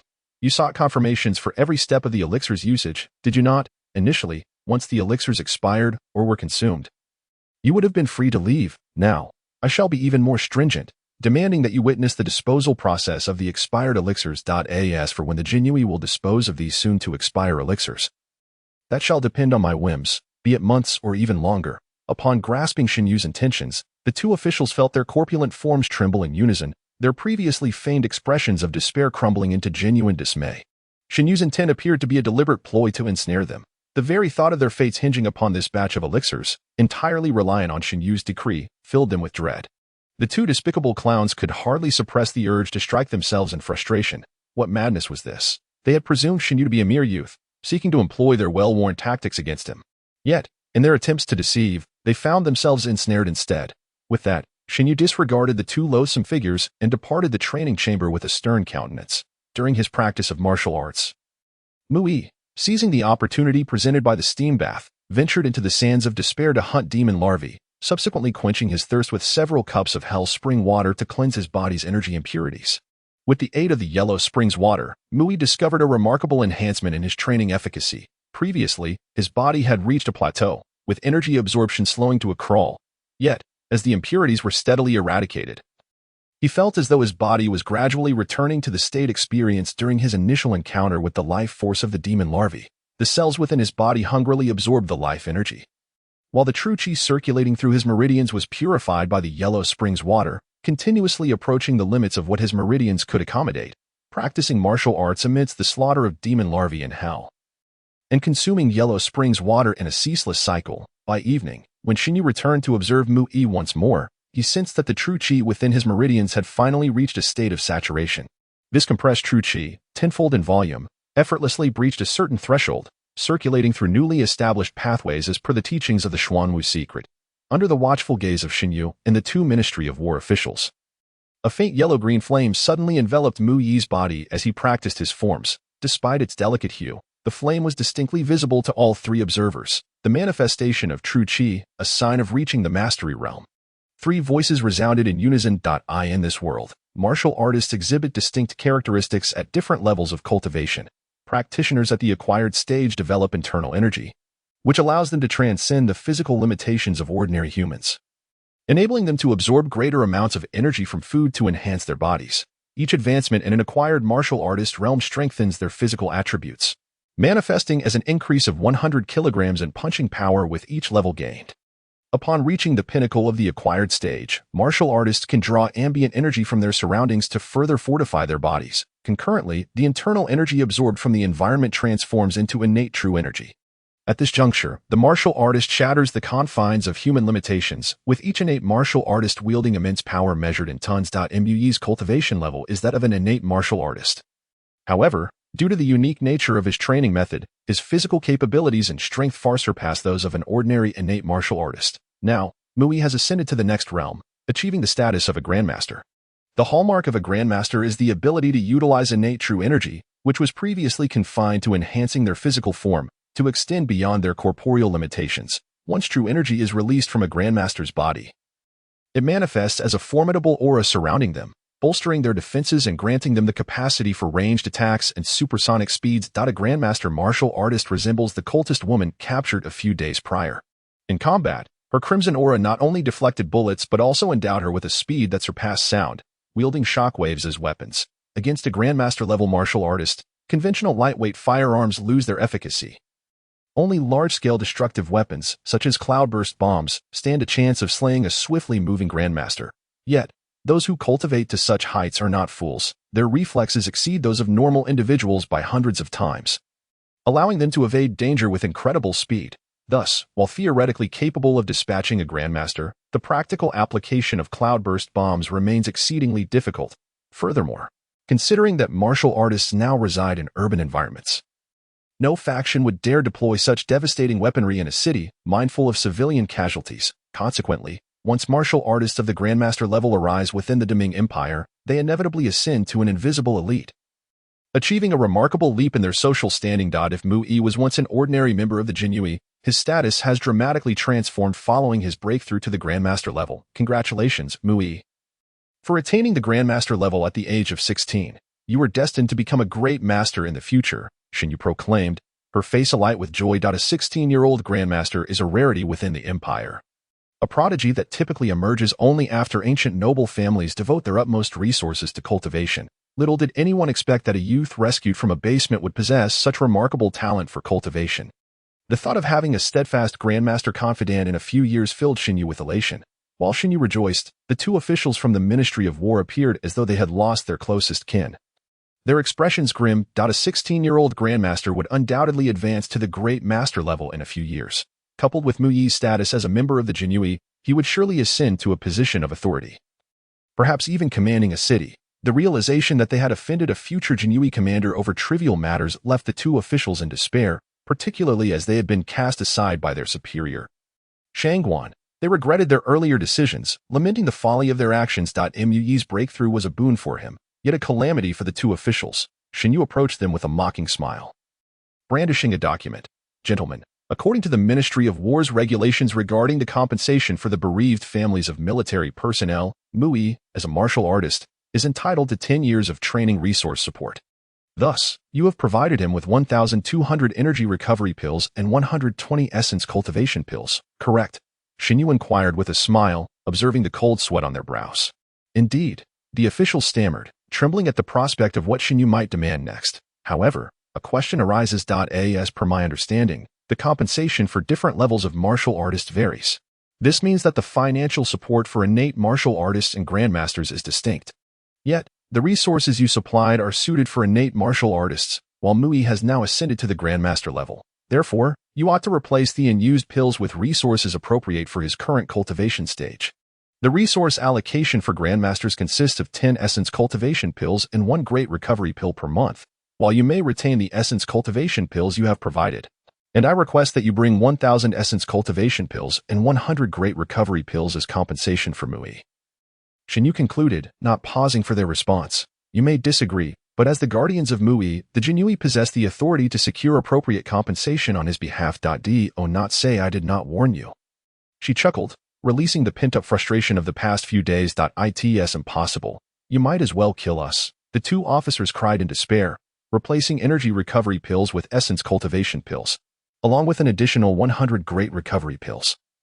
Was no trivial matter. The cost of a single energy recovery pill was minimal, being the lowest tier of medicinal resources within the Deming Empire, and even if they wasted 1,000 to annoy Mu Yi, the Ministry of War would not bat an eye. However, the essence cultivation pills were a different story, costing dozens of times more, not to mention the even greater value of the regulated great recovery pills. The Ministry of War had initially sent Mu Yi expired pills not only to irritate him but for other ulterior motives. By substituting a batch of pills set for disposal with the rightful training resources, they could pocket a profit unbeknownst to anyone. If they now replaced the pills for Mu Yi, they would need to recover the original costs and incur a loss, a prospect they could not entertain. Additionally, if the head of the logistics department discovered their failure and that Mu Yi received even greater benefits, the consequences would be dire. Thus, the two officials firmly opposed the proposed exchange. I am not consulting with you. I am merely informing you. Your disagreement is irrelevant. And do bear in mind Mu Yi's pill consumption rate. Once the new compensation arrives, do not forget to provide the remaining resources for the next 2 years. Xuanwu kindly reminded them. After releasing her frustrations, she paid no heed to the officials' desperate pleas and commanded that they, and the pills they brought, be ejected from the Jinhui headquarters. With a bright smile, she accompanied Mu Yi to the Jinhui's armory to collect new training pills and great recovery pills. Mu Yi's breakthrough to the Grandmaster level necessitated not only a change in the compensation from the Ministry of War but also an upgrade in the benefits bestowed upon him by the Jinhui each month. Furthermore, rewards for personal cultivation advancements within the Jinhui were also claimed by Xuanwu. Focus on your training and stabilize your realm. Do not rush into breakthroughs with pills. Once your foundational attributes are solidified, we can contemplate further advancements. Aware of Mu Yi's extraordinary talent for cultivation, and fearing that he might be oblivious to the hidden dangers of consecutive advancements, Xuanwu took it upon himself to continuously enlighten Mu Yi on the proper methods of cultivation. MHM, MHM, MHM, Mu Yi responded, his eyes sparkling with enthusiasm as he nodded fervently. This is the advantage of having a mentor. as it can prevent numerous pitfalls. Otherwise, the transmigrated Mui, devoid of any cultivation experience, would undoubtedly have followed the Clich D path often depicted in novels, seizing every opportunity to advance without restraint. The notion of ascending levels daily, reaching the pinnacle of this world within mere months, sounds exhilarating in theory. However, in reality, each advancement for a martial artist necessitates time for the body to adapt to the influx of innate true qi energy, should Mui pursue the reckless, novel-like practice of leveling up daily. The only outcome awaiting him would be the catastrophic collapse of his cells, leading to a cycle of reincarnation. Moreover, such dire consequences would be irreparable, as they stem from internal issues where the body's cells cannot withstand the overwhelming energy. While there may be no apparent signs of distress, once the true qi surpasses the cell's capacity to endure, it would already be too late. The cells would disintegrate in a chain reaction. Typically, this catastrophic cellular collapse is what is often referred to in novels as going into a frenzy. After hearing Xuanwu's teachings, Mui, who had initially planned to harness the life energy for another breakthrough, was drenched in cold sweat. After all, he genuinely possessed the ability to achieve consecutive breakthroughs, advancing a level daily. Following dinner, Mui heeded Xuanwu's advice and refrained from cultivating, recognizing the need for a period of stabilization. Bored and restless, he began to examine the additional effects that had arisen from his recent ascension to the Master Realm. The external manifestation of true qi was merely the superficial phenomenon observed by Xuanwu, representing the capabilities of a typical master-level martial artist. In reality, Mui's internal state had undergone significant transformation as well. The first thing he noticed was that his awakened bloodline card, the terrifying upright ape, had advanced ahead of schedule. Bloodline, battle violent ape bloodline, black 1 star. Description, a combat genius among the terrifying upright ape race, possessing tenfold the physical prowess and combat will of an ordinary terrifying upright ape, a naturally formidable warrior. The surface of the card bore little change, still depicting the silhouette of a humanoid figure in a furious roar, though its muscular representation appeared significantly more developed. Mui scrutinized the information conveyed by the card. This battle-violent ape bloodline endowed him with a foundational strength equivalent to 50 times that of an ordinary person. In essence, Mui's physical foundation now mirrored that of a martial artist at the 5th level of the innate realm. Simultaneously, due to the advancement of the bloodline card, the rate at which it absorbed energy had significantly increased. Based on the current absorption rate, the battle-violent ape bloodline card could enhance Mui's strength by 5 tons daily. This implies that within just 10 days, even without cultivating, Mui could effortlessly attain the strength of a 5th-level master.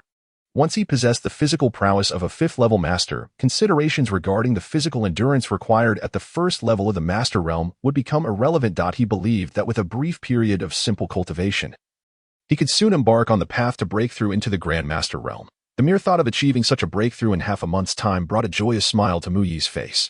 It seemed he had underestimated the bloodline card. The formidable physical attributes it granted had a profound impact on his cultivation. As for the notion of disregarding bloodlines, how could one resist such a tempting allure? In this world, whether in hell or on earth, possessing formidable power is essential for self-preservation. Only by cultivating to a level where one is unafraid of atomic bombs could one contemplate other matters. After examining the bloodline card, Mui discovered that a previously overlooked ability had also evolved. This ability, which he had grown accustomed to, manifested as a subspace that he might have inherited from his parents. Upon becoming a Grand Master, unbeknownst to him, this extraordinary subspace connecting hell and the human realm had silently advanced as well. Originally, it was merely a singular square subspace with 10-meter sides, often perceived by Mui's consciousness as a small cubic space. However, now, in his awareness, the subspace had transformed from a singular entity into 11 interspersed regions. The spatial configuration resembled a massive disk accompanied by 2 smaller squares. The 2 small squares contained the original subspace, each measuring 10 meters per side, one linked to the human realm, while the other connected to the sandcastle of hell. Between these 2 spaces lay a vast semicircular subspace, divided into 9 distinct areas. One circular region featured a partitioned area at its center, while the remaining 8 regions, arranged in a bagua-like pattern, encircled it, resembling a 3-dimensional Taiji bagua diagram. The newly emerged spatial regions have a radius of approximately 100 meters, providing a habitat suitable for human existence. What astonished Mui the most was that the central circular area of the newly formed subspace could transform into various natural environments at his will.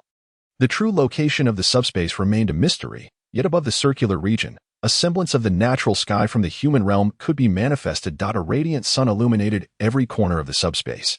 With a mere thought, Mui could command the sun to set, giving way to a starry night sky, thereby establishing a cycle of day and night within the subspace, transforming it into a small world where one could reside for extended periods. It was a completely personal space, complete with a natural environment conducive to survival. Upon reaching this point, Mu Yi's first thought was to transform this place into his own home, in the vast realm of the Ming Empire. He felt a profound lack of belonging, merely existing in a state of drifting along with the currents of life. However, upon encountering this portable subspace that promised prolonged survival, he was inspired for the first time to contemplate the construction of a home for himself. This subspace was sufficiently expansive. With thoughtful design, it could sustain him indefinitely, even in the event of the outside world's destruction. The mere idea of cultivating a personal sanctuary filled Mu Yi with exhilaration.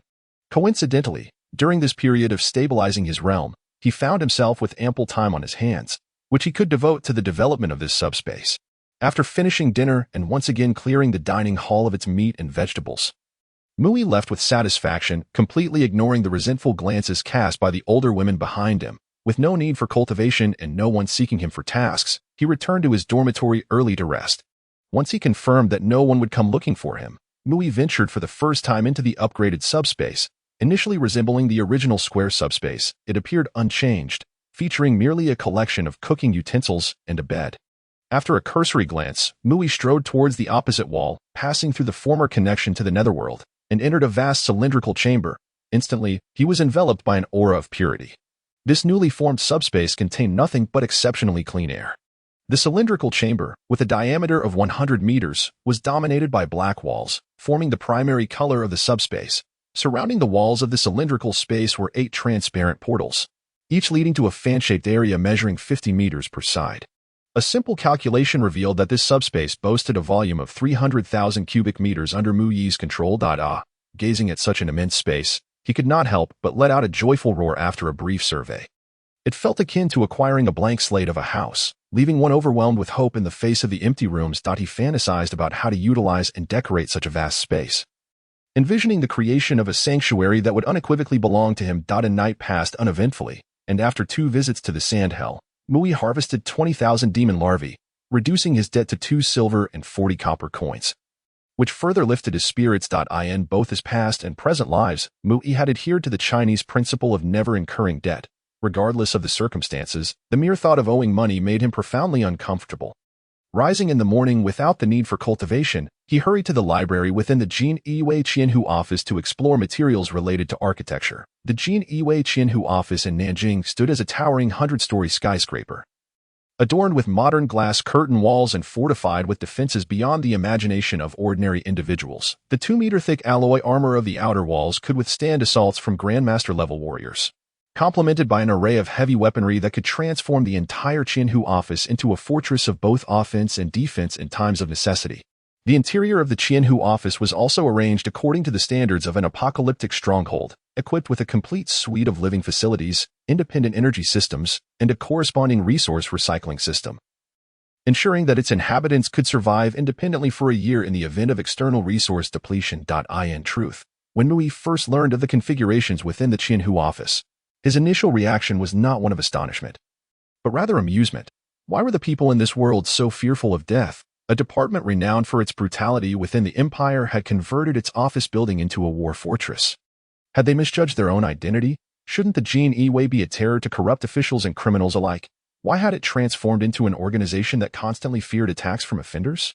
Faced with Mu Yi's bewilderment, Xuanyu's explanation illuminated the issues confronting the Jin Yiwei in this world. In the year 950 of the Empire, a criminal warrior named Li Tiangang, after ascending to the Grandmaster level, unleashed havoc upon the local Jin Yiwei office, leading to the demise of 358 officers as the building's defenses crumbled under the onslaught. In October of 962, a massive beast tide erupted in the coastal city of Xintian, overwhelming the city's defenses and forcing the local Jin Yiwei to sacrifice themselves to protect the evacuation of the populace, ultimately becoming trapped for half a year until reinforcements arrived.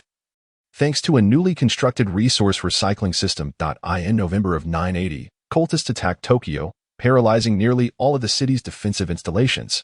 Yet the Jin Yiwei Qianhu office withstood the assault due to its independent energy source, allowing it to alert the imperial authorities and buy precious time for the eradication of the cultists. These events illustrated how warriors, beast tides, and cultists regarded the Jin Yi as prime targets for their assaults. The numerous instances of attacks on the Jin Yi underscored the critical need for an enhanced defense system within their headquarters. In the Xuanwu of the Ming Empire, the Jin Yi building was colloquially referred to by two nicknames: Iron Tortoiseshell, as they would retract into their defenses at the slightest hint of danger, and Iron Prison Tomb, for once one entered the Jin Yi dungeon, even a grandmaster would find escape impossible, doomed to remain entombed within. This vividly illustrated the nature of the Jin Yi building, a veritable invincible fortress nestled within the urban landscape, for Mu Yi's subspace to be effectively arranged. The optimal reference model would be the Jin Yi building's apocalyptic stronghold paradigm. The subspace was entirely a closed environment, unaffected by external factors and incapable of acquiring outside resources. Thus, a self-sustaining system was the only viable choice. Half a day later, Mu Yi, rubbing his forehead, entered the dining hall, feeling as though his brain might burst. After several hours of research, he had uncovered two pieces of news, one good and one bad. The good news was that the Jin Yi's database contained a complete design scheme for an apocalyptic stronghold, facing various threats, including bioweapon attacks. The design of each Jin Yi building featured a fully independent operational mode. Mu Yi merely needed to adapt the relevant design plans for immediate use. The bad news was that the design schemes for the Jin Yi buildings did not consider cost. Even the most basic Xuanwu office building required over 100 million Ming coins to construct. To fully utilize his subspace, Mu Yi would need at least several hundred million coins to procure various materials for construction. What troubled him further was that, aside from the several million coins he received in compensation after the arrest of the Zhang Shuzong family, he possessed no other assets in the Ming Empire. The financial gap between his needs and his resources was staggering. A single coin could thwart even the most heroic of individuals, let alone a sum exceeding 100 million. Even more daunting was that, even if he had the money, constructing an apocalyptic stronghold would necessitate a substantial workforce. Given that the subspace was Mu Yi's trump card, he was reluctant to disclose its existence to others. Thus, the construction of the subspace has become an insurmountable dilemma, causing quite the headache. 1400 hours in the special training room of the Jinhui Xuanwu office, the air was filled with the thunderous sounds of gunfire, accompanied by the occasional explosion of grenades, echoing within the vast training facility of over 100 square meters. Mu Yi, donned in a lightweight dark golden crystal combat armor, was diligently evading a barrage of bullets from various firearms while remaining vigilant against the grenades that Xuanwu might hurl at any moment. With his feet poised on the bagua cloth, his agile movements allowed him to dodge from unexpected angles, making it exceedingly difficult for those controlling the firearms to aim accurately, resulting in most attempts failing to hit him. However, against the numerous machine guns strategically placed throughout the room, designed to eliminate blind spots, Mu Yi could not guarantee complete evasion of the bullets. In such circumstances, he would employ the Tai Chi bagua fist he had mastered to redirect the incoming projectiles. The bullets from the heavy machine guns traveled at a speed of 3 Mach, which fell within the range Mu Yi could withstand since attaining the realm of a master martial artist. Under the guise of seemingly leisurely movements, all the bullets that were destined to strike Mu Yi were deftly deflected by his fists, flying harmlessly past him, despite the environment resembling the fiercest of battlefields. Mu Yi appeared to be on a casual stroll, displaying no signs of tension whatsoever. Suddenly, the cacophony of gunfire ceased, and as the smoke was cleared by the fan, Mu Yi exited the training room. Congratulations, you have passed the Master Realm reaction examination by avoiding being hit for 5 minutes, Xuanwu remarked with a smile, observing the training room littered with various bullet casings. Mu Yi couldn't help but lament that martial artists were not something that ordinary families could cultivate. After attaining the Master Realm, he had spent 2 days stabilizing his level without any training, after which Xuanwu arranged new training projects for him based on his existing foundation, combat awareness training. Unlike the novels where martial artists merely engage in simplistic training daily, relying solely on their innate talent to convert their cultivated abilities into combat prowess on the battlefield, many martial artists find themselves with exceptional levels yet lacking corresponding combat effectiveness, often suffering severe defeats when facing adversaries. In this world, such occurrences are non-existent. Every official martial artist follows a systematic training method ensuring that each possesses combat capabilities commensurate with their realm. Take Mu Yi's recent reaction training as an example. Initially, he trained in a specially designed facility, dodging rubber balls propelled by high-pressure air, within the confines of the space. He could employ various evasive maneuvers to defend against the rubber ball's onslaught. Once he could evade being struck for 5 minutes, he was deemed qualified, and then he donned specialized defensive armor for upgraded training, facing subsonic lead pellets in place of rubber balls, shot by several individuals wielding firearms. The standard remained 5 minutes, and upon passing, he would advance to supersonic bullets. Ultimately, it culminated in a scenario where Mui, like many others, would be subjected to 5 minutes of unerring fire from dozens of heavy machine guns using tungsten armor-piercing rounds. This entire process tested a martial artist's endurance, reflexes, and mental control, ensuring that those who emerged successful were indeed true warriors. Mui reflected that such a training regimen was beyond the means of an ordinary family, as it consumed an extraordinary amount of resources, not to mention the construction cost of the specialized training facility. The ammunition consumed in a single training session would be unbearable for an average household. Just for 5 minutes of training, the expenditure on over 100,000 tungsten armor-piercing rounds could reach hundreds of thousands of dollars. Who among ordinary families could bear such a financial burden? Yet, this form of training was astonishingly provided free of charge within the Jinyi Way. No wonder that while martial artists in the Xuanwu lament the Jinyi as the court's lackeys, they still yearn for the opportunity to join.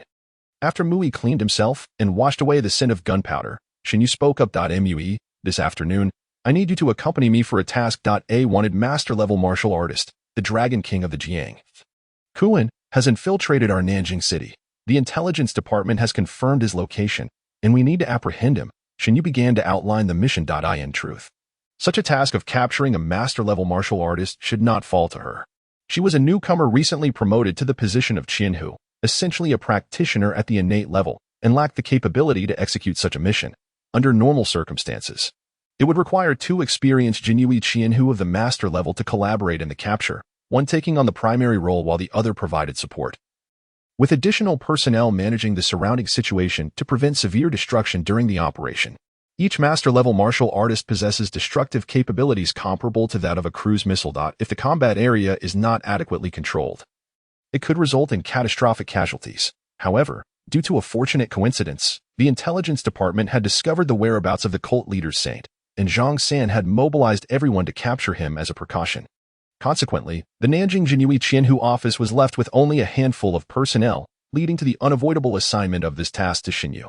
The Dragon King of the Jiang, Xuan, a master-level martial artist, was wanted for the massacre of over 30 members of a family in Liaocheng. He is notoriously arrogant and deranged, having continued his rampage of killings and provocations against the authorities even after being placed on the wanted list. Had it not been for Xuan's ability to swiftly escape following each crime and his special means of concealing his whereabouts, he would have been eliminated by the Jinyi long ago. In light of the danger he posed, the Jinyi must prevent Xuan from committing further atrocities against the citizens of Nanjing. Mui, I understand that you have just advanced to the Master Realm, and your training duration has been short, making your combat strength inferior to Xuan's. Therefore, I do not place any excessive demands on you. Just ensure your safety while doing your utmost to delay Xuan. If you can prevent him from harming civilians, we will consider the mission accomplished. After a brief rest, Mui collected a suit of armor from the armory, and he and Xuanwu set off in a vehicle. During their journey, Xuanwu continuously elaborated on tactical points and outlined specific responses to various scenarios. If that Dragon King takes a hostage to threaten you, do not concern yourself with the hostage's safety. Our mission as the Jinyi is to eliminate the wanted criminal. We have no obligation to ensure the safety of ordinary citizens. If the Dragon King attempts to flee, you must keep him occupied. As long as you can hold him off for an hour, reinforcements from the Jinyi and Anqing will arrive, and we can directly apprehend him. Do not panic in the face of his attacks. The armor you wear is the finest dark gold and crystal composite armor. We have conducted tests, and without the power of a Grandmaster, the Mixing River Dragon cannot possibly breach the protective armor's defenses. Xuanwu, like a doting mother, incessantly instilled in Mui various strategies to cope with unforeseen events, fearing any mishap might befall him. Alas, both she and Mui find themselves reluctantly thrust into the fray. Mustering the courage to fulfill their mission. In the southern districts of Nanjing, an ordinary street has been transformed, with construction crews erecting barriers at several intersections, the timing of which remains a mystery. The road ahead is undergoing renovations. Please redirect your route, a construction worker explained at the barricade. But I'm just trying to get home, someone retorted in dissatisfaction, then find somewhere else to stay for the night. Return tomorrow. The worker's expression darkened as he adjusted his collar, revealing the golden emblem of the Dragon Nation beneath. The mere sight of the emblem sent a shiver down the inquirer's spine, prompting a hasty retreat. Access for outsiders has been curtailed, and households within the restricted area received unexpected notices compelling them to vacate and report to the street office. With the exception of a brightly lit dance hall that had just opened, the entire vicinity began to evacuate in an orderly fashion. Silently, a 100-meter-long airship hovered above the bar, suspended at an altitude of 100 meters. Such airships are numerous over Nanjing, attracting little attention. Command center operational. The system is functioning normally. An electronic voice began relaying information to those in nearby areas. The sound of brakes echoed as a convoy of container trucks entered the controlled zone. Halting near the disco. Everyone understands the mission, right? First task, eliminate any remaining personnel in the area. Second task, employ all necessary means to restrict the target's movement if required, stated the captain, clad in powered armor. As he reiterated the orders to his team, the soldiers bore heavy hearts, their average cultivation level merely at the innate realm, rendering them akin to adults facing infants when compared to Grandmaster warriors. Despite their formidable protective gear, the onslaught of a Grandmaster's several tons of force, augmented by true energy, would render their armor insufficient for true protection. A single blow could easily penetrate their defenses, leading to severe injury, or worse, instant demise. The necessary means as articulated by their superior was understood by all. It implied sacrificing lives. Yet, amidst this grim reality, none among the soldiers voiced dissent. They merely busied themselves with their gear. Let us depart, and may fortune be with us, the captain declared as the lights inside the truck turned red, his voice steady. With a resounding clang, the doors of the container swung open, and fully armored warriors leaped out from their concealed positions. As they landed, their heavy footsteps echoed, shields and swords at the ready as they sprinted toward their designated objective. In the urban warfare of this world, firearms are seldom employed unless absolutely necessary. This is due in part to the existence of aberrant metals like dark gold crystal, which renders conventional weaponry largely ineffective. Additionally, as Mui had been trained, firearms are of little use against Grandmaster-level warriors in unconstrained environments. If one cannot land a hit, the distinction between using a weapon or not becomes moot. Thus, in urban combat, specially crafted cold weapons prove far more effective. Of course, there are ranged weapons available, albeit in limited quantities, reserved solely for restraining the target's movements. After several hundred soldiers erupted from their respective containers, they encircled the bar with a radius exceeding 200 meters. Some warriors, lacking swords, wielded specialized instruments to scour nearby rooms for those who had not yet departed. Reports began streaming in, and within the airship's command cabin, a vast electronic map compiled the information. Among the myriad updates reflecting mission progress, every controlled area turned green, save for the bar itself. The Air Command Center announced the completion of area control, transmitting a message to Xuanwu. Seated in her vehicle, Xuanwu's eyes flickered with hesitation upon reading the message, but her gaze soon hardened with resolve. She patted Mu Yi's chest and said, "I have already shown you the target's photograph. Find him within that bar.do your utmost to delay until the mission concludes, and afterward, I shall take you to the finest restaurant in Nanjing to savor the delicacies of exotic beasts." Mui nodded with a smile, replying, "Sister Shin, don't let me end up penniless." He then calmly opened the car door and strolled toward the bar, pushing the door open as he entered. Inside was not the dance hall itself, but a small reception area resembling a guardhouse. "Hey, kid, we don't serve minors here. If you're looking for fun, go play elsewhere," growled a burly man in a vest adorned with a tiger head tattoo after glancing at Mu Yi's youthful face. "Shoo, keep quiet. The Jinui are on a mission. Find a way to clear the place. I don't want to cause any collateral damage, if you understand." Following Xuanyu's instructions, Mui lifted the hood of his sweatshirt over his armor, revealing the helmet emblazoned with the Dragon Nation emblem. The tattooed man, upon seeing the insignia, widened his eyes in astonishment before hastily covering his mouth, beads of cold sweat forming on his brow. "There's a wanted criminal inside. I need everyone to leave quietly," Mui whispered. The burly man nodded vigorously, his eyes darting around before he slipped through a side door. He did not doubt Mu Yi's identity, for in the Ming Empire, no one dared impersonate a Jinui. Soon, the once deafening music of the disco faded into silence, replaced by a chorus of complaints from the now quiet establishment. "What is going on? Why are the lights out? Is this place still open?" The burly man then opened the door leading into the dance hall and called out, "Apologies, everyone. The circuit has overloaded and burned out. Can you wait a moment? It will be fixed in half an hour. Alternatively, you can step outside and rest for a bit. We'll let you in free of charge later." What bad luck to encounter this again. It seems this disco frequently suffers power outages. Reluctantly, patrons began to exit, utilizing their phone lights as they trickled out. However, once outside, they did not disperse, instead idly chatting while awaiting the burly man's repairs. Yet, some keen observers began to sense something amiss. Compared to the usual bustling street, this area felt eerily deserted, devoid of vehicles or pedestrians. Moreover, the manager of the disco had been the first to flee. Before long, A few individuals sensed the unusual atmosphere and vanished in haste. Fearing chaos, the hundreds of patrons emerging from the disco did so slowly, taking a full 5 minutes before Mu-Yi finally spotted his target. A burly man with a gleaming bald head, well-defined muscles, and an intimidating demeanor, dressed in a sleeveless vest adorned with a dragon tattoo on his left arm, perhaps due to the aging of the ink or the poor quality of the dye. The dragon bore an odd bluish-purple hue. This was none other than the mixing river dragon king, Wang Kuan. Confirming the target, Mu-Yi focused his energy and strode toward Wang Kuan, proclaiming loudly, "Jinyui are conducting an investigation. All unrelated persons vacate immediately or face the consequences." The nearby men and women, engaged in idle chatter, were initially taken aback by the announcement, but soon realized the gravity of the situation and hastily scrambled away. Panic-stricken, the Jinyui, renowned as living embodiments of death, could silence even the cries of children in the Ming Empire. The common folk, having unwittingly stumbled into the scene of a Jinyui operation, fear being apprehended as accomplices. Run for your life, run with all your might, regardless of the truth or falsehood. Escape this place first. It is now 3 o'clock in the afternoon, and the men and women who come to revel in the nightclub at this hour surely have their own agendas. Once caught by the Jinyui, there is no hope of returning. Mu-Yi never anticipated that the usually diligent Jinyui would wield such formidable influence in the Ming Empire, to the extent that merely possessing an identity could send people fleeing in panic.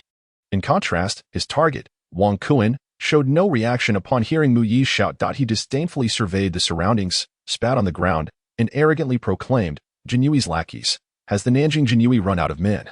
Sending a mere child to apprehend me? Who do you think you are? Today, I'll teach him a lesson and show you the might of a river dragon." Wang Kuan had been on the Jinyui's wanted list for a considerable time and was well versed in the art of evasion. Fully understanding the operational methods of the Jinyui, under normal circumstances, capturing him would require at least 2 individuals of equal rank to coordinate. However, with only Mu-Yi presenting his identity nearby and the rest of the Jinyui stationed several hundred meters away, it was evident that this was not a standard capture operation. Observing the setup, Wang Kuan's initial anxiety dissipated. The notion that these people could apprehend him was laughable. Not only was the boy before him merely a child, but even if 2 more were to join, he would not be intimidated. After all, he possessed a unique trump card and was confident of his safe escape. With his safety assured, seeing Mu-Yi's youthful visage ignited a savage impulse within Wang Kuan. Since this little brat had been dispatched to capture him, it suggested that he was at least a martial artist of the master realm, likely groomed with abundant resources and basking in public admiration as a prodigy.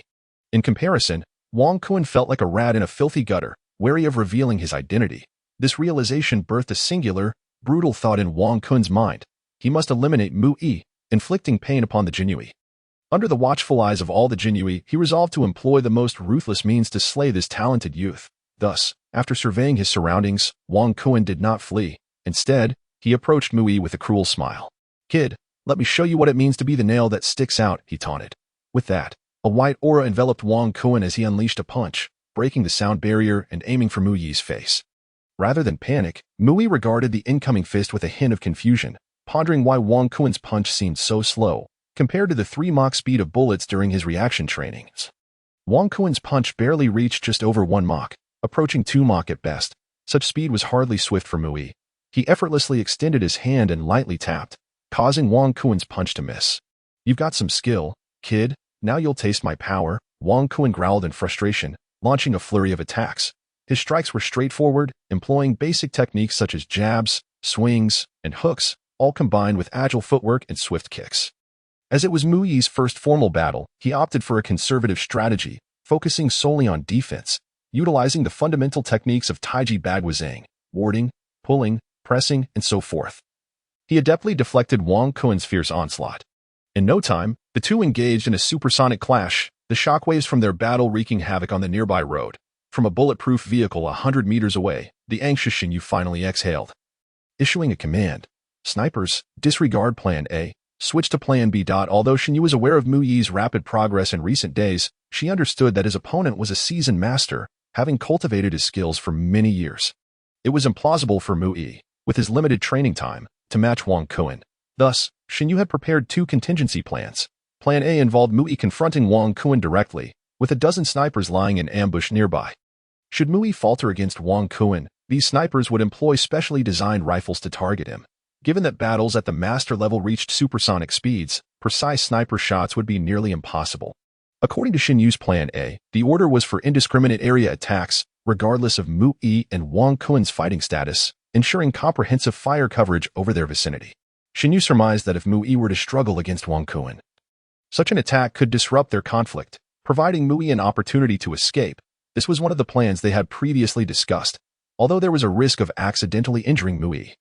It was a necessary risk. Better to devise a means of escape than to allow Wang Kuen to deliver a fatal blow. Furthermore, the armor Mu Yi wore was not without merit, offering effective protection against sniper bullets.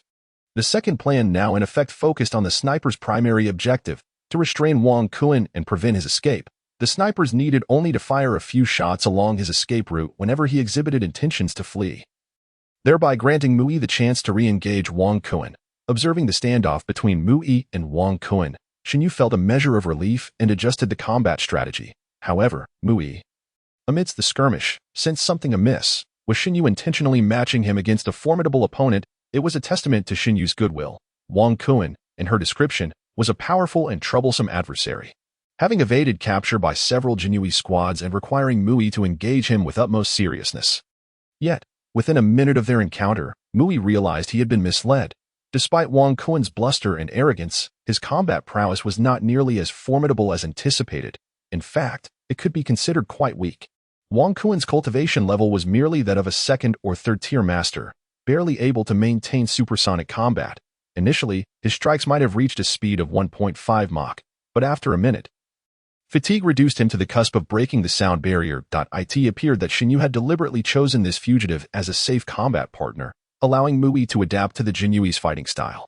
As if comprehending Xuanyu's intentions, Mu Yi couldn't help but feel a surge of gratitude. Truly, Sister Xin had been exceedingly considerate. It was possible that some of the information relayed to him in the car was fabricated, aimed at preventing Mu Yi from underestimating his adversary. Now, with the battle extending beyond 3 minutes and having discerned Wang Kuen's true combat prowess, Mu Yi responded to Wang Kuen's onslaught with increasing composure. With such a relaxed sparring partner, Mu Yi even employed the defensive maneuvers he had mastered in Taiji Bagua, gradually familiarizing himself with the application of various techniques. After another 2 minutes, the fiercely attacking Wang Kuen suddenly retreated several meters. He continuously rubbed his legs with his hands, alternating between swinging his arms and emitting faint sounds of discomfort. Hiss, you little brat. Are you a turtle? Just relying on your turtle shell armor to fight me? It's painfully apparent. If you have the guts, take off that armor and face me in combat. A grown man hiding in a shell like a turtle. How shameful. After an intense barrage, Wang Kuen's supersonic punches were completely thwarted by the dark gold crystal armor that encased Mu Yi. As a mere master, Wang Kuen lacked the ability to breach this formidable armor and could only rely on his true energy to inflict harm. Each of his punches against Mu Yi's armor met with excruciating pain, a source of deep frustration for the unofficial warriors of the Great Ming Empire. Every warrior affiliated with the empire donned armor that enabled them to challenge opponents beyond their level.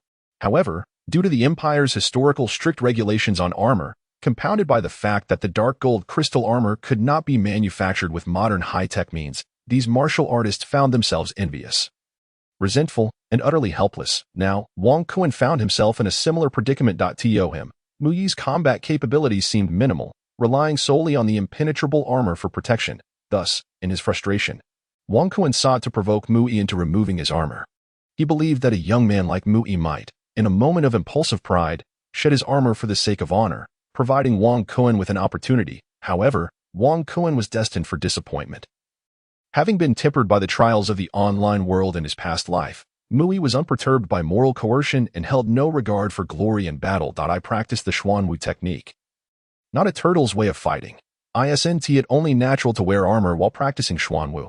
As long as I can capture you, the stronger the armor, the better. Mu Yi took a couple of breaths, his expression calm as he spoke. He was not fatigued.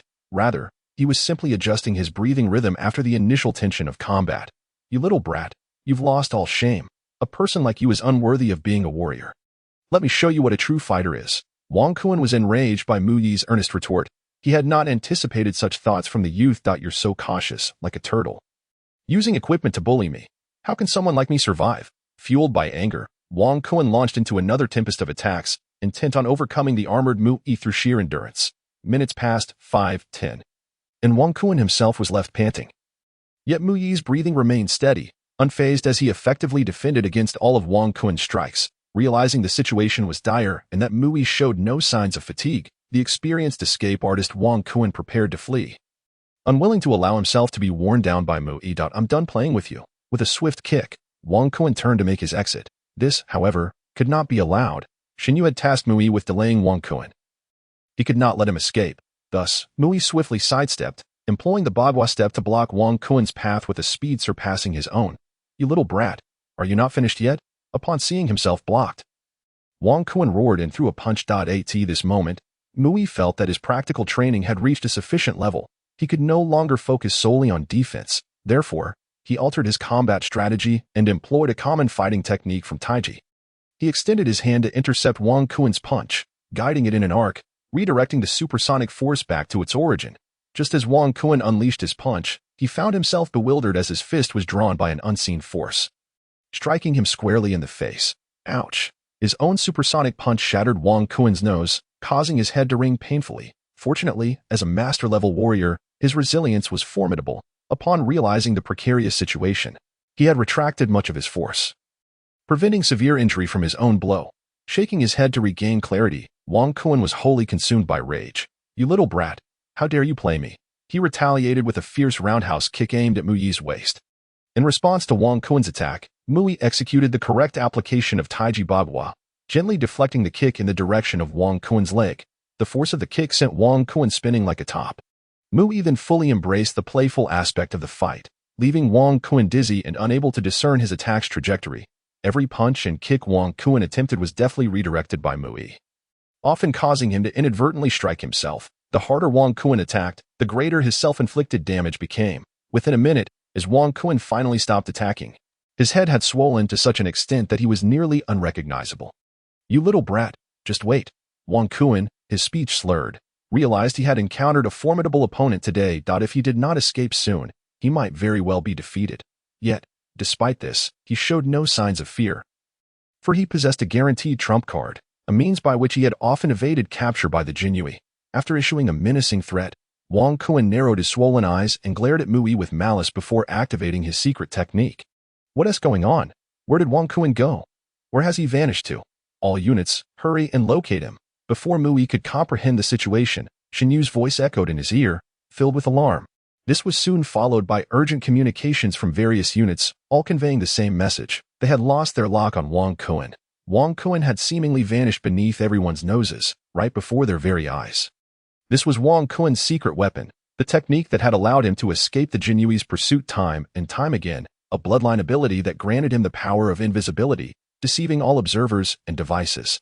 "Sister Xin, you must be joking. Wang Kun has been right here. Why can't you see him?"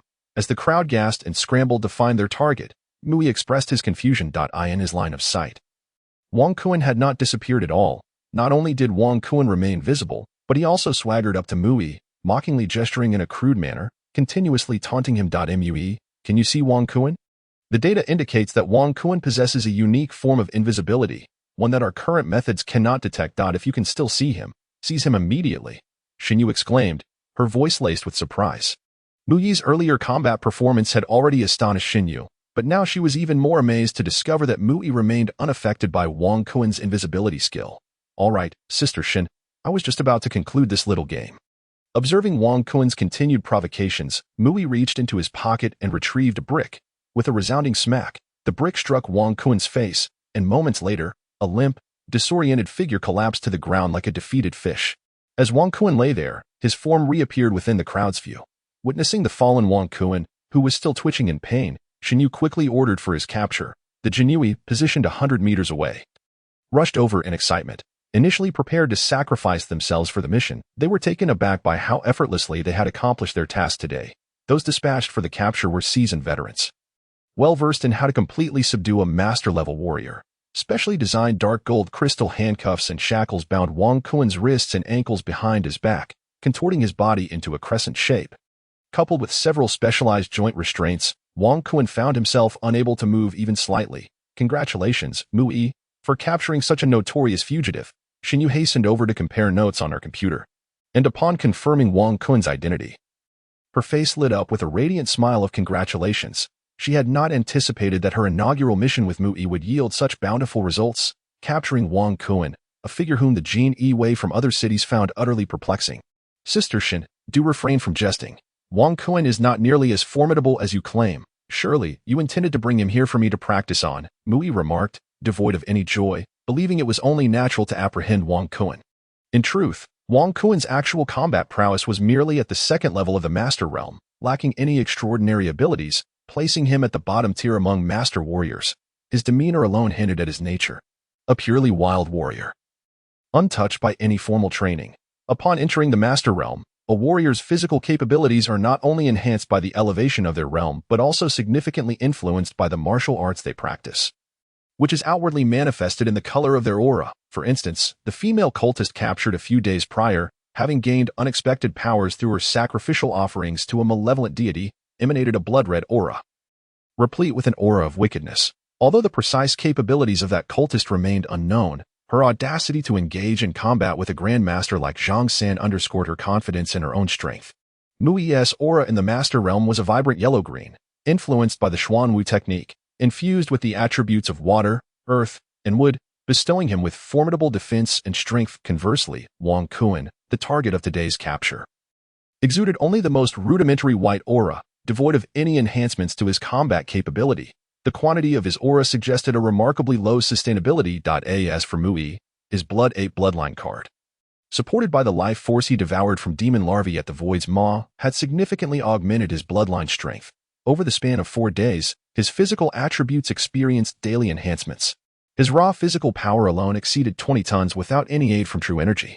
Coupled with the power augmentation from the true energy in the Master Realm post-upgrade, Mui was now capable of wielding over 100 tons of force, reaching the limits typically observed in ordinary Master Realm warriors.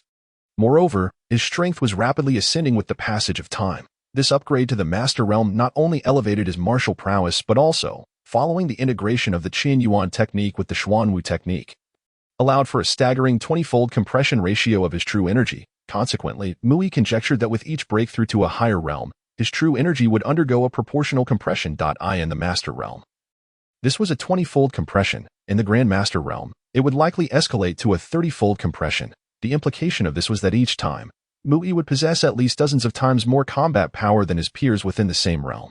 It is worth noting that, according to the Great Ming Empire's evaluation of warrior strength, a 10-fold increase in combat power signifies a transition to the next major realm. Yet, due to the distinct characteristics of each realm's martial abilities, Mui could not yet be classified as having truly surpassed his current realm. This paradox positioned him with a portion of the combat power associated with the next major realm, while still remaining within his contemporaries, effectively making him an outlier. Mui, you must not think this way. I truly did not deliberately select this target for you. The fact that Wang Kun managed to evade capture by our Jin Yi Wei for such an extended period suggests he possesses some unique abilities. Xuanwu asserted. By the way, what transpired earlier? We were unable to detect Wang Kun's presence, and our electronic instruments yielded no findings. How did you ascertain his location?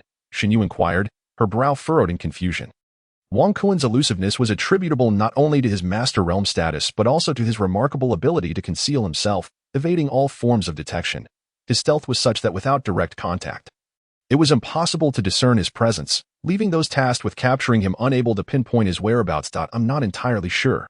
It seems that the bloodline ability I awakened grants me this power. I cannot explain why I am able to see the invisible Wang Kun, Mui replied, removing his helmet and scratching his head in bewilderment, uncertain of why he could perceive Wang Kun's concealed form. In truth, he harbored a suspicion that he had awakened yet another bloodline card, but it was inconvenient to investigate further while on a mission. Thus, he attributed his newfound ability to the bloodline he had awakened a few days prior. Xuanwu harbored no doubts regarding his claim, for once a person awakens a bloodline, it does not merely bestow a singular ability, rather, it enhances the entirety of their physical attributes.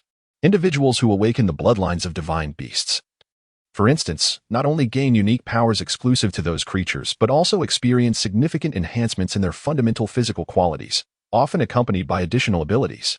Just as a living being cannot possess only a single organ, it is impossible for a bloodline to awaken with only one capability. For example, those who awaken the bloodline of the gluttonous Taotai gain not only insatiable devouring capabilities but also substantial boosts to their recovery, defense, and combat prowess. Thus, it was hardly surprising that Mu Yi's bloodline would reveal special abilities, as the capacity to perceive the invisible paled in comparison to the boundless devouring power. With the target successfully apprehended and without any casualties, the Jin Yiwei's operation could be deemed a resounding success. The aftermath would naturally be managed by others, and Mu Yi and Xinyu promptly returned to the Jin Yiwei's headquarters. Upon her return, Xinyu immediately departed, for she was required to welcome the reinforcements arriving from other cities. Following the Wang Kun incident, Nanjing had sought assistance from neighboring cities. And though the reinforcements had not arrived in time to participate in the battle, it was imperative to extend proper gratitude and hospitality. After returning to his quarters, Mu Yi began to investigate whether he had awakened any new bloodline cards. Indeed, as his focus sharpened, 2 bloodline cards materialized within his consciousness simultaneously. Miaowu Empire Spirit Eye, Bronze 1 star, Racial Bloodline Divine Ability Card. Note: this grants the ability to perceive phenomena invisible to ordinary beings, inherently possesses a unique vision, evolving into a spirit eye that reveals the essence of things, even allowing sight of a being's soul.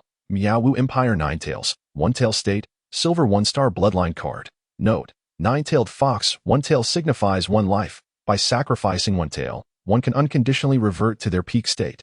The nine-tailed fox possesses the strength of 9 lives within the cat clan. Do you dare to challenge it? Upon encountering these 2 mystical cards, Mu Yi was momentarily taken aback.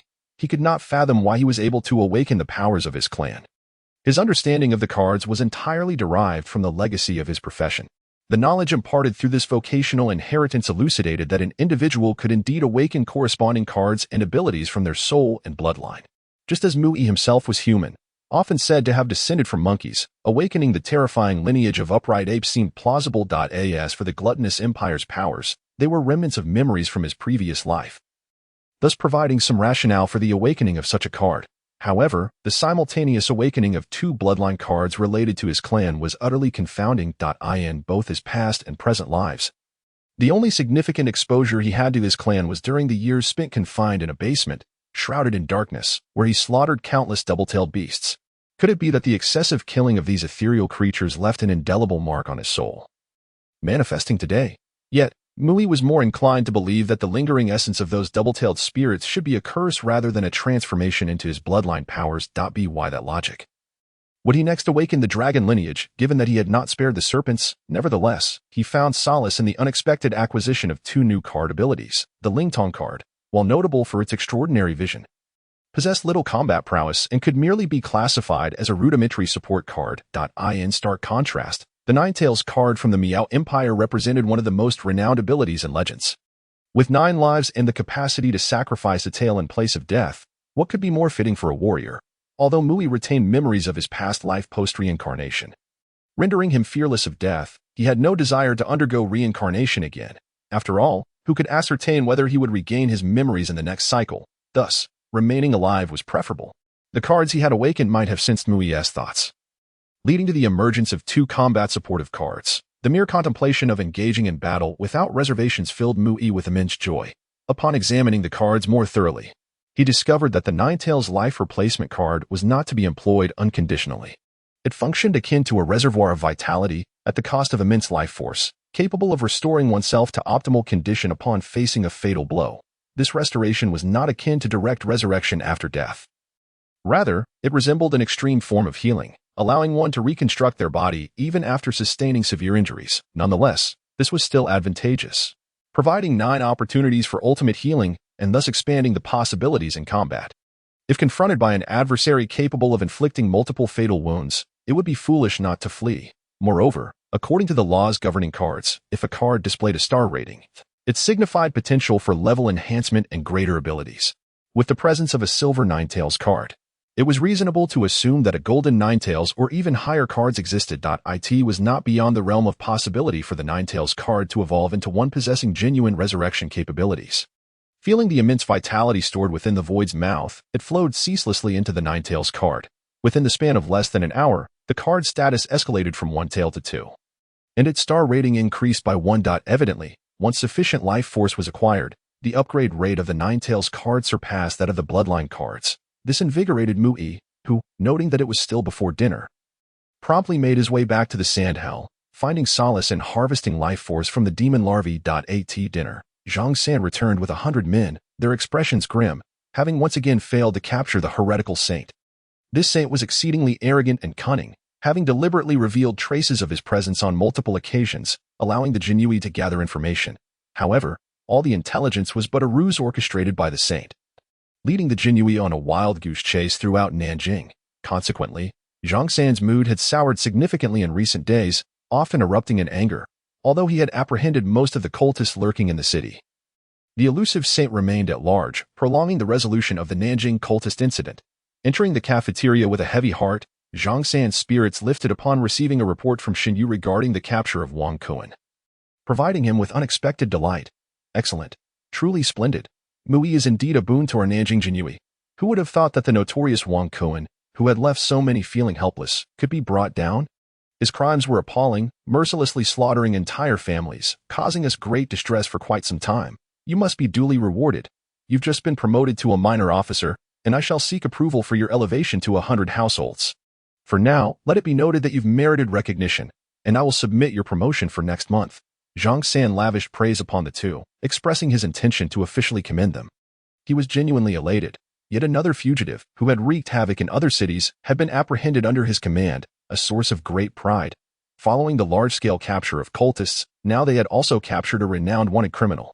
This year, the Nanjing Xuanwu was undoubtedly the most outstanding within the entire system. Zhang San's joy knew no bounds as he continued to promise promotions to both individuals, expressing gratitude for their superior's guidance.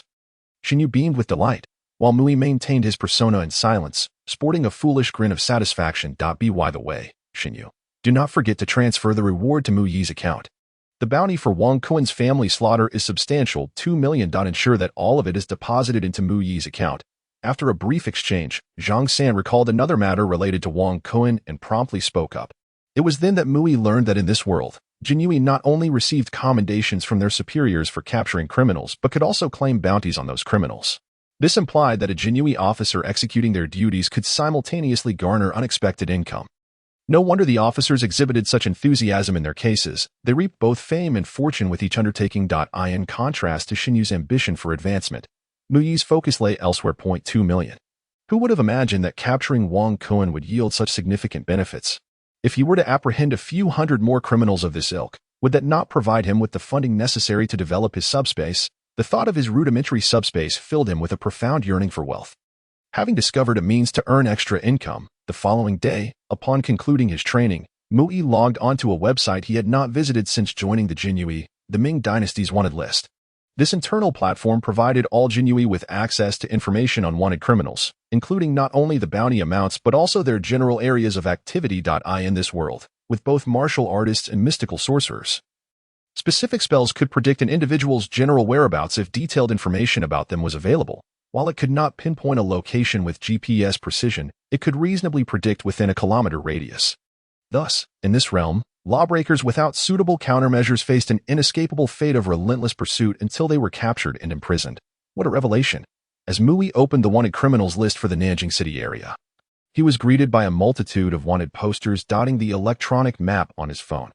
Each of these wanted individuals was accompanied by a pulsating circle, indicating their approximate active zones.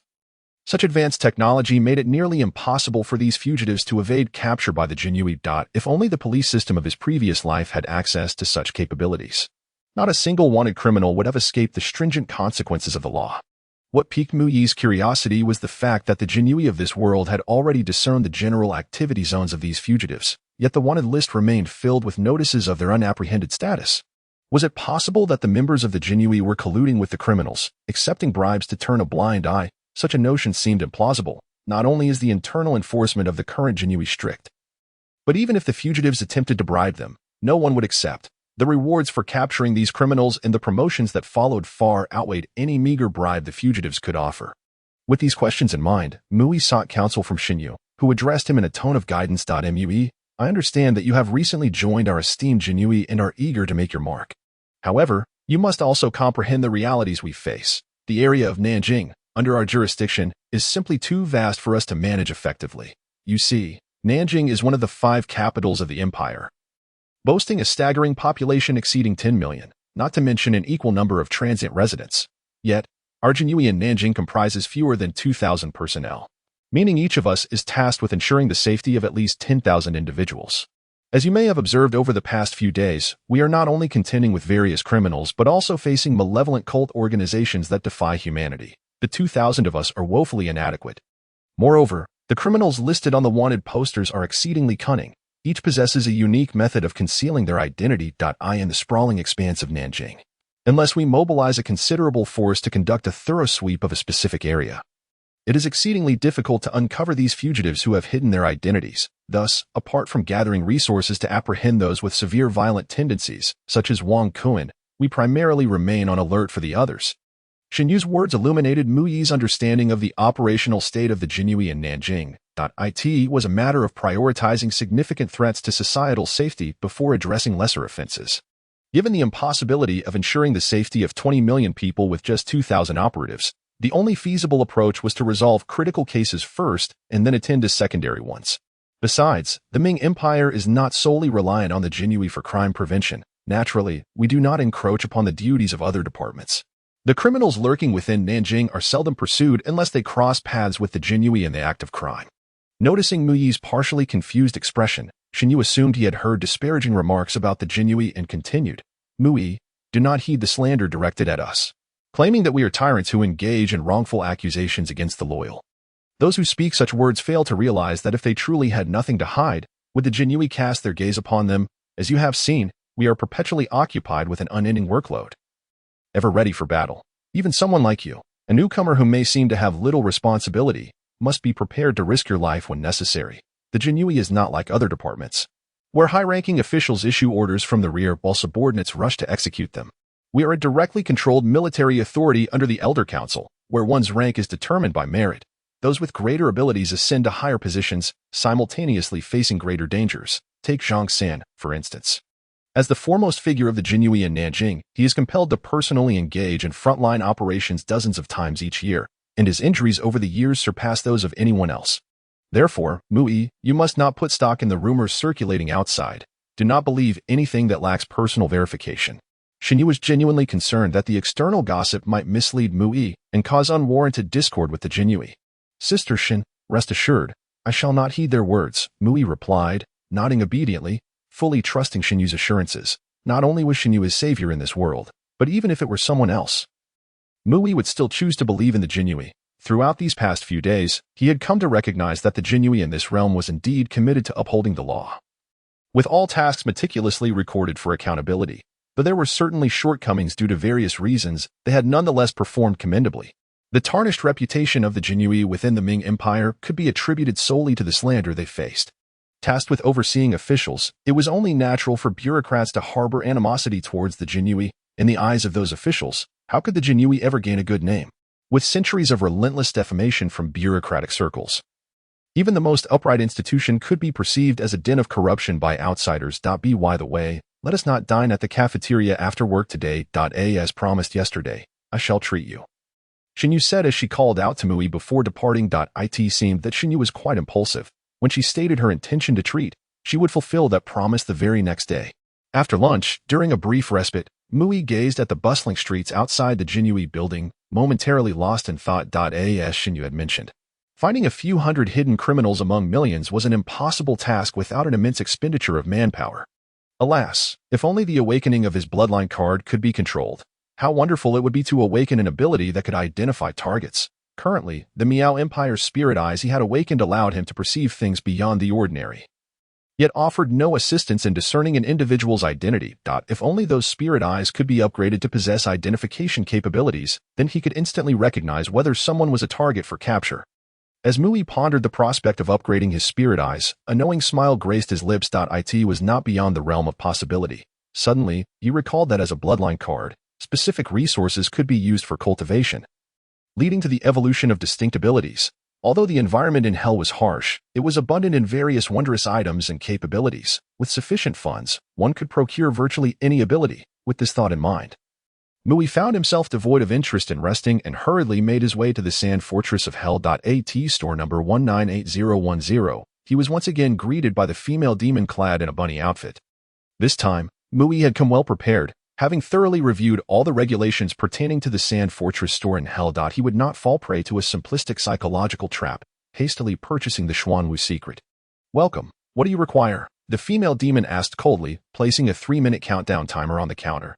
TCH, Mui scoffed at the timer, recognizing that this demon was once again attempting to play mind games.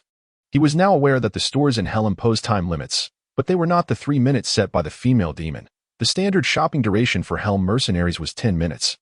Extendable to 15 if necessary. 0.3 minutes would suffice only to peruse the product catalog, leaving little time for detailed selection or negotiation. This female demon was merely deceiving newcomers, exploiting their unfamiliarity with hell store regulations to prompt reckless purchases.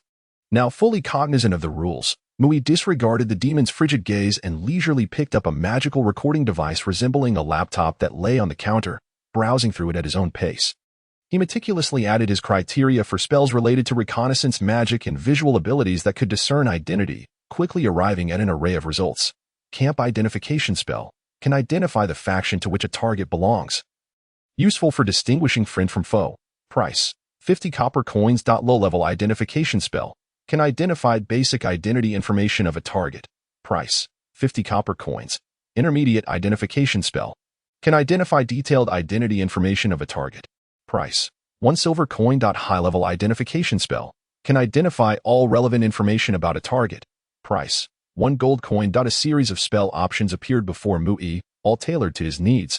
After glancing at the prices, he decisively stated, "I will take the camp identification spell and the low-level identification spell. It is an undeniable truth that all spells available in the depths of hell come with exorbitant price tags, making them unattainable for someone like Mui, who is already burdened with debt. Mui has inquired and discovered that items in hell that can be directly transformed into combat power are priced the highest, while abilities and items that assist in combat are somewhat more affordable. Conversely, items entirely unrelated to combat, such as gold and jewels, can be procured in abundance for merely a black iron coin." Upon learning that gold is remarkably inexpensive in hell, where a single black iron coin can purchase several kilograms, Mui once entertained the notion of stockpiling dozens of kilograms of gold to resell in the Ming Empire. However, he soon realized that hell shops do not sell such inconsequential commodities, thereby shattering his dreams of wealth. Now, Mui intends to purchase 2 spells as resources for upgrading his Spirit Eye card. After reviewing the prices, he finds himself compelled to select the most economical options available. The 2 identification spells you've chosen offer rather poor value for money. Might I suggest a few that provide the best cost-effectiveness? The demonic shopkeeper remarked, observing Mui's prolonged deliberation over the lowest priced spells, unable to suppress her urge to recommend other options that would reflect her worth. No, I insist on these 2 identification spells. Let us proceed to checkout, Mui firmly declared, shaking his head resolutely at the shopkeeper's expressionless visage. It is no jest that every word uttered by the devilish shopkeepers in hell carries a specific ulterior motive. If they do not extract every last coin from your pockets, they consider it a failure. Thus, the most prudent approach when dealing with these fiends is to remain steadfast in one's objectives, lest one finds oneself in tears before long. Accepting the 2 learning cards from the increasingly frigid shopkeeper, Mui promptly fed them to the Spirit Eye card, resulting in an upgrade. Xuanwu Empire Silver Spirit Eye, Silver 3 stars. Characteristics: 1. Spirit Vision, allows direct gaze into the souls of all beings. 2. Faction Identification, enables differentiation between friend and foe. 3. Information Identification, grants simple details about the target.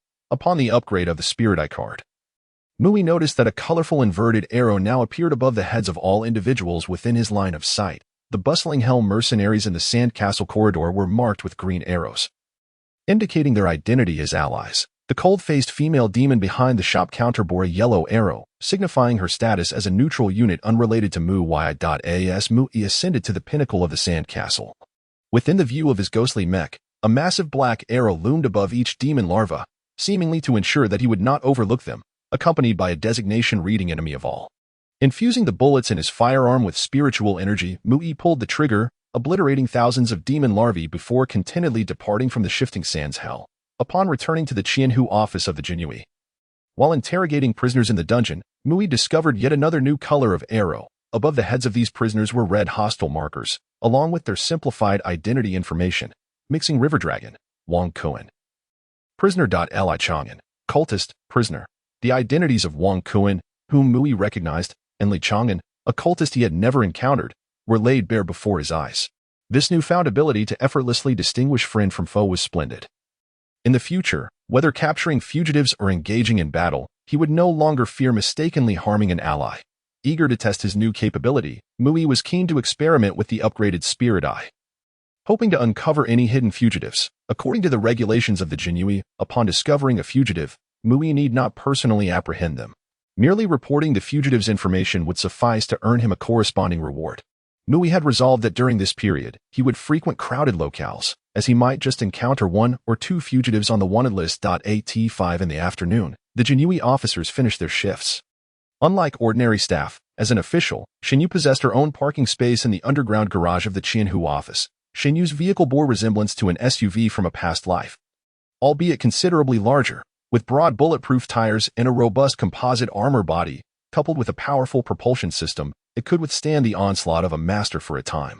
Once Mui entered Xuanwu's car, he promptly stated, "Sister Xin, could we possibly avoid the private dining establishment? I have heard of a buffet restaurant that allows patrons to eat to their heart's content. I wish to dine there." Speaking candidly without regard for the fact that Xuanwu was the one treating, Mui expressed his preference outright. However, his words did not evoke any annoyance from Xuanwu. Rather, they endeared him to her. Showcasing his thoughtfulness, Xuanwu had come to understand Mui's considerable appetite over the past few days. His food expenses alone could drive the Qianwei's large kitchen into a frenzy over budget constraints. Mui's voracious consumption was such that, had they opted for a private dining establishment, Xuanwu's salary for several months would scarcely suffice to fill Mui's insatiable hunger. Conversely, a buffet represented a different scenario altogether. Being a favored dining format among the middle and lower classes of the Ming Empire, offering a vast array of dishes in plentiful quantities. Moreover, even the most upscale buffet would only cost as much as 2 or 3 dishes at a private dining venue. Thus, considering both price and portion, Mui's suggestion of a buffet was the most cost-effective choice. Xuanwu appreciated Mui's thoughtfulness, interpreting it as concern for her wallet, wishing to spare her from overspending. Although she possessed a formidable background, she was raised with strict values, unlike those second-generation individuals with illicit income sources.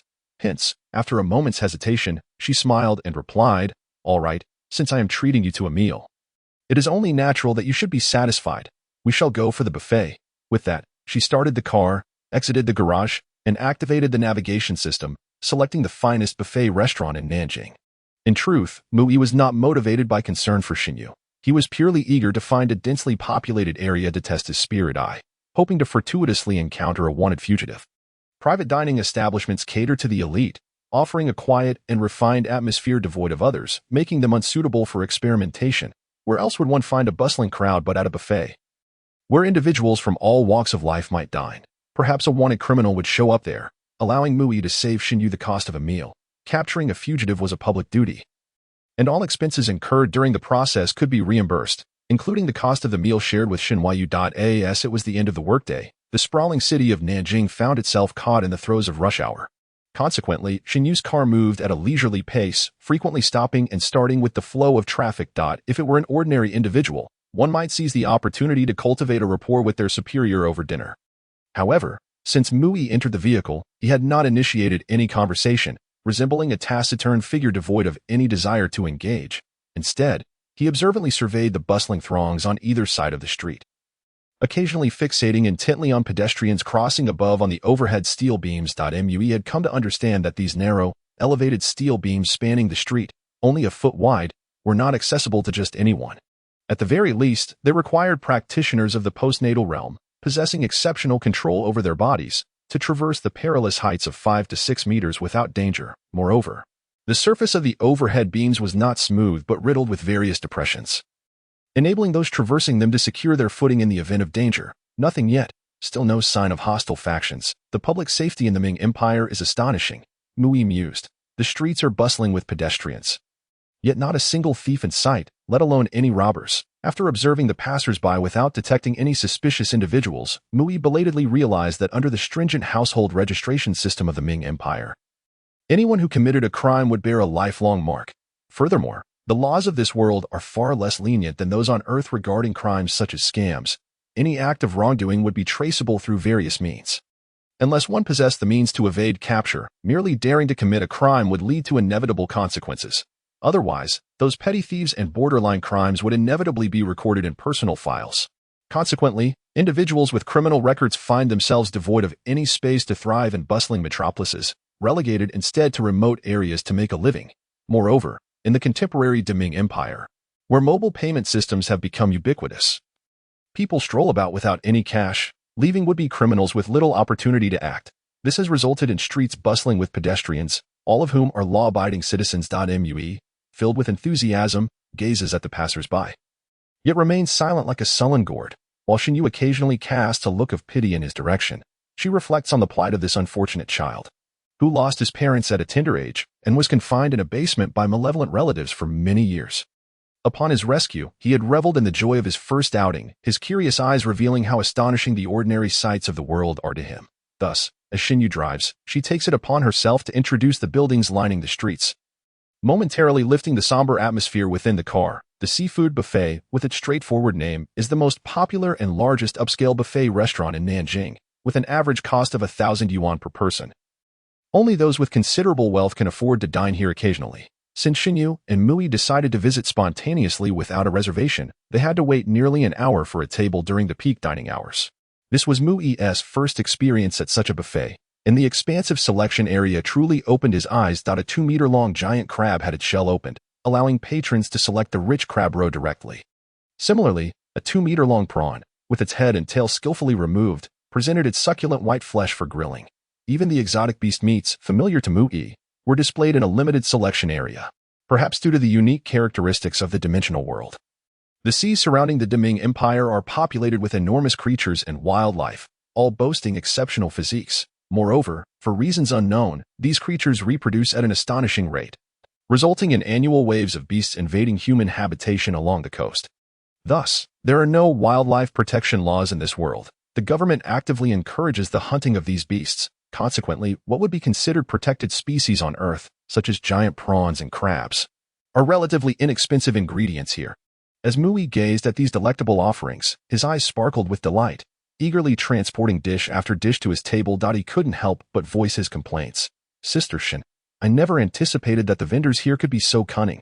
For 1,000 yuan table fee, they provide such a small grill. Who can possibly be satisfied with that? As he spoke, his hands remained busy, placing a half-kilogram chunk of prawn meat onto the charcoal grill. After merely searing both sides to a light golden brown, he devoured it voraciously. Seafood can be eaten raw, and these giant prawns were even more delicious prepared this way. If not for the fear of drawing attention from those around him, Mui could have easily consumed hundreds of kilograms of fresh ingredients in their raw state. In contrast, Xuanwu, unlike Mui, exhibited refinement and elegance, a testament to her good upbringing. Aware that he lacked knowledge, intended to select only the cheapest and most filling ingredients. She brought him some exquisitely flavored, roasted delicacies that he had initially overlooked. For a time, the two enjoyed each other's company, sharing small tidbits of life knowledge while dining. More often than not, however, Mui was preoccupied with his food, his gaze sweeping the crowd in search of his target. Engrossed in eating and drinking, Mui's focus elsewhere led him to neglect his own appetite, and before he knew it, he had consumed an amount far exceeding that of an average person. In just over 10 minutes, he had devoured hundreds of kilograms of food. Upon noticing the unusual depletion of ingredients at the selection area, the staff at the seafood buffet promptly reported the matter. Good day, sir. I am Li Shiru, the customer service manager at Seafood Buffet. We are delighted to welcome you as today's lucky guest. As a token of our appreciation, we would like to offer you 10 complimentary dining vouchers. A charming young woman, dressed in an elegant short dress, approached Mui with a polite demeanor. This gesture is a courteous way of discouraging guests with insatiable appetites from returning, as the 10 vouchers are redeemable at competing restaurants. Given that someone like Mui, a voracious eater, could cause substantial losses during a single visit, the establishment would incur significant damage if he chose to dine at competing venues 10 times. Upon hearing the manager's words, Mui turned to look and was immediately captivated by her curvaceous figure, long legs, and striking beauty. He stared at her, wide-eyed and gaping. Ahem, Mui. Mind your manners and refrain from staring at the young lady. It is quite impolite, Xuanwu reminded him, her brow furrowing with mild irritation. I apologize. My brother has seen much of the world and may have caused you some embarrassment, she added, offering a respectful salute to the young woman. Deep down, she felt a flicker of annoyance at Mui's lack of decorum, reflecting on how he had been raised without proper education, unaware that such behavior in public was highly inappropriate. Mui responded, still dazed, yet his gaze remained glued to the beautiful manager. as if he were trying to devour her with his eyes. Li Sheru, the young manager, possessed ample experience and seemed confident in her appearance. Thus, she bore no ill will toward Mui's indiscreet stare. She merely smiled politely before departing. Mui, what was that about? Why do you keep staring at her? Xuanwu queried, puzzled, despite their brief acquaintance. She knew Mui was not the type to become transfixed by every woman he encountered. Moreover, in comparison to Xuanwu herself, this manager, while attractive, did not possess superior beauty or figure. Mui had never shown any unusual reactions around Xuanwu, making it perplexing that he would suddenly act like a lecherous man upon seeing a woman less appealing than her. Sister Xin, you know, ever since my bloodline awakened, I've discovered that my vision is rather unique. I am not sure how you perceive this manager, but to me, she appears to be a man. I was simply curious as to why a man would be dressed in women-esque clothing. Mui explained, fiddling with the 10 dining vouchers in his hand, presenting his excuse. In reality, what truly bewildered him was that despite the manager's normal voice and pleasing appearance, a red arrow above her head revealed her true identity. It is worth noting that all other patrons near the seafood buffet were marked with green arrows, with a few bearing yellow ones. Only this young manager displayed a red arrow, accompanied by a brief description that read, Jiang Kue, wanted for rape.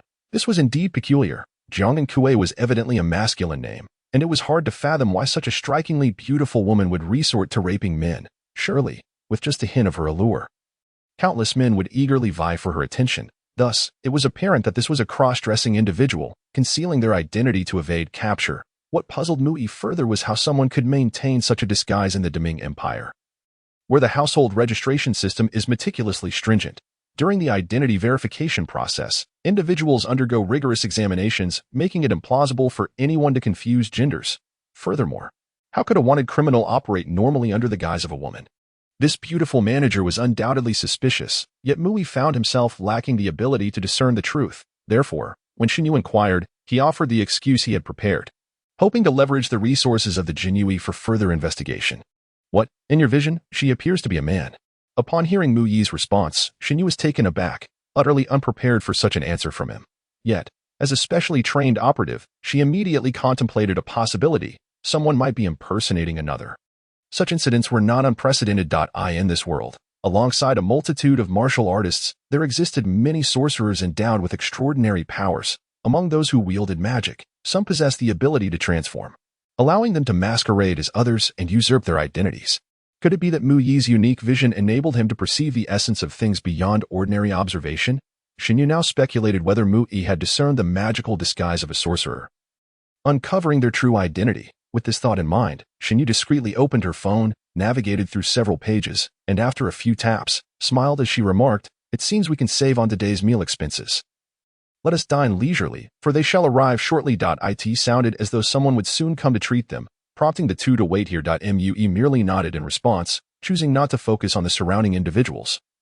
Instead, lowering his head to eat while engrossed in a puzzle game on his phone. In the night, the Jinyui building loomed like a ferocious beast, instilling fear throughout Nanjing, contrary to its perpetually dark exterior. The interior remained bustling, undeterred by the majority of Jinyui having clocked out for the day.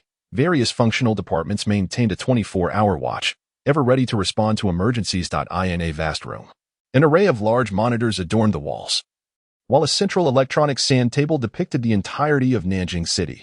This was the central control room of the Jinyui Qianhu office, overseeing all anomalous activities within the city.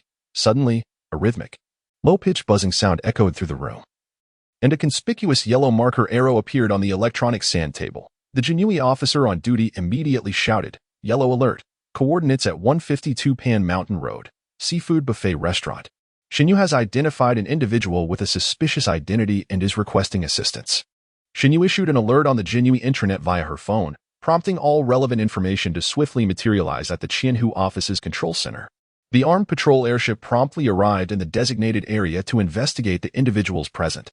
Upon reviewing the alert, the supervisor in the duty room issued commands without delay.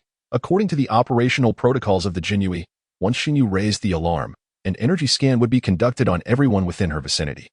In this realm inhabited by martial artists and sorcerers, their formidable powers pose significant threats when turned toward criminality. Therefore, to continuously monitor the superhuman populace within their jurisdiction, the Jinyui of the Great Ming Empire equipped their patrol airships with specialized biological radars.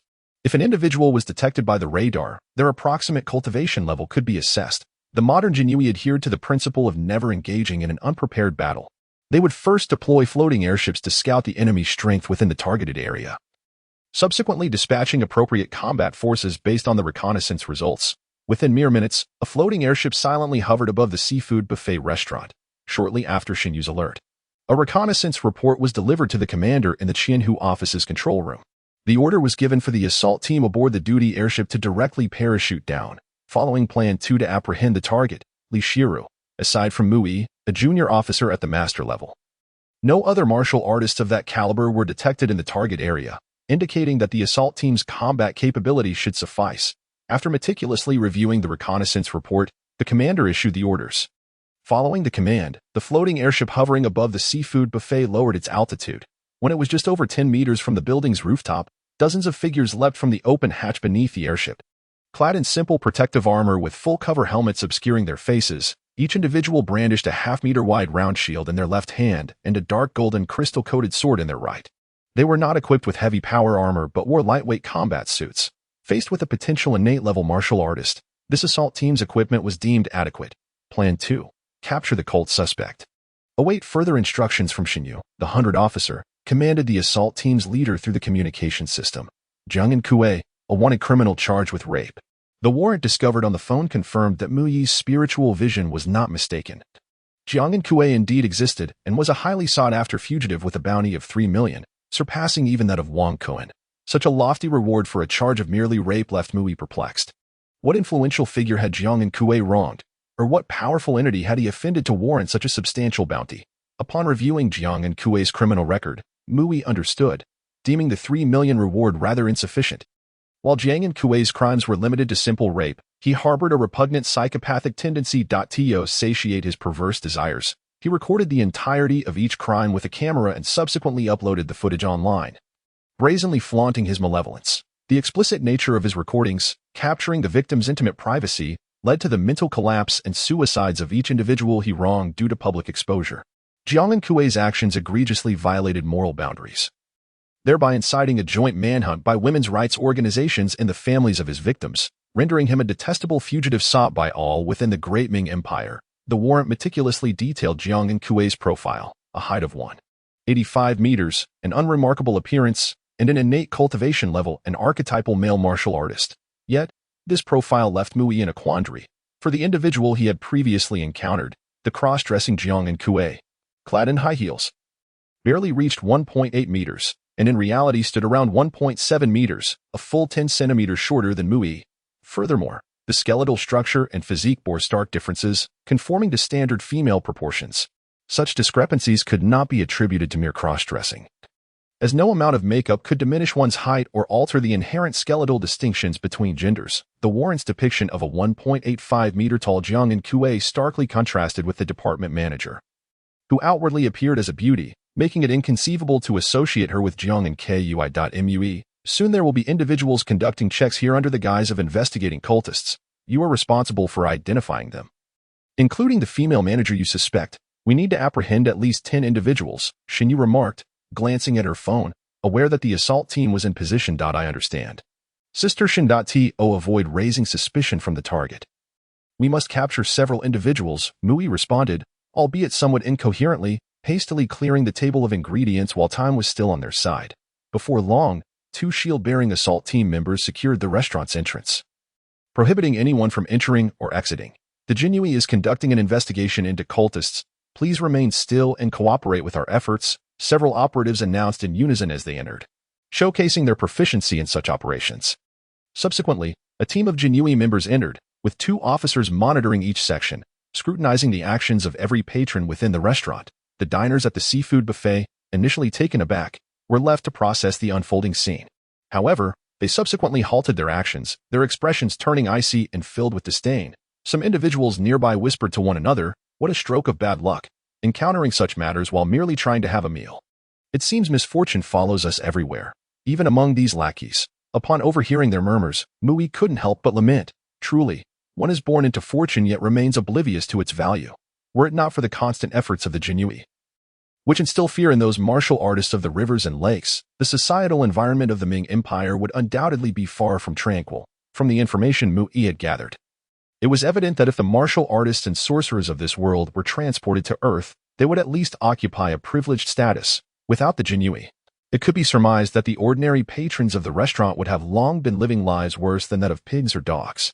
The special forces took control of the buffet restaurant, naturally drawing the attention of the establishment's manager, Xuanwu, who hurried over, twisting his waist. "Good evening. Esteemed officials. I am the customer service manager of Seafood Palace. How may I assist you?" Xuanwu's demeanor was composed, and her movements exuded feminine charm, instantly endearing her to those around. Unfortunately, the Xuanwu officers, clad in electronic masks, concealed their expressions. Otherwise, Xuanwu would have undoubtedly noticed that her feminine avatar on the Special Forces screens was marked as a red target. "You are the restaurant manager. Very well. Please accompany us for a moment. We have received reports of cultists lurking within the Seafood Palace. As the manager, you are required to clarify the situation and provide a written account." One of the Special Forces agents addressed Xuanwu. "How unfortunate." Xuanwu mused internally. "I wonder which scoundrel reported my restaurant, dragging me out at this hour to face the Xuanwu."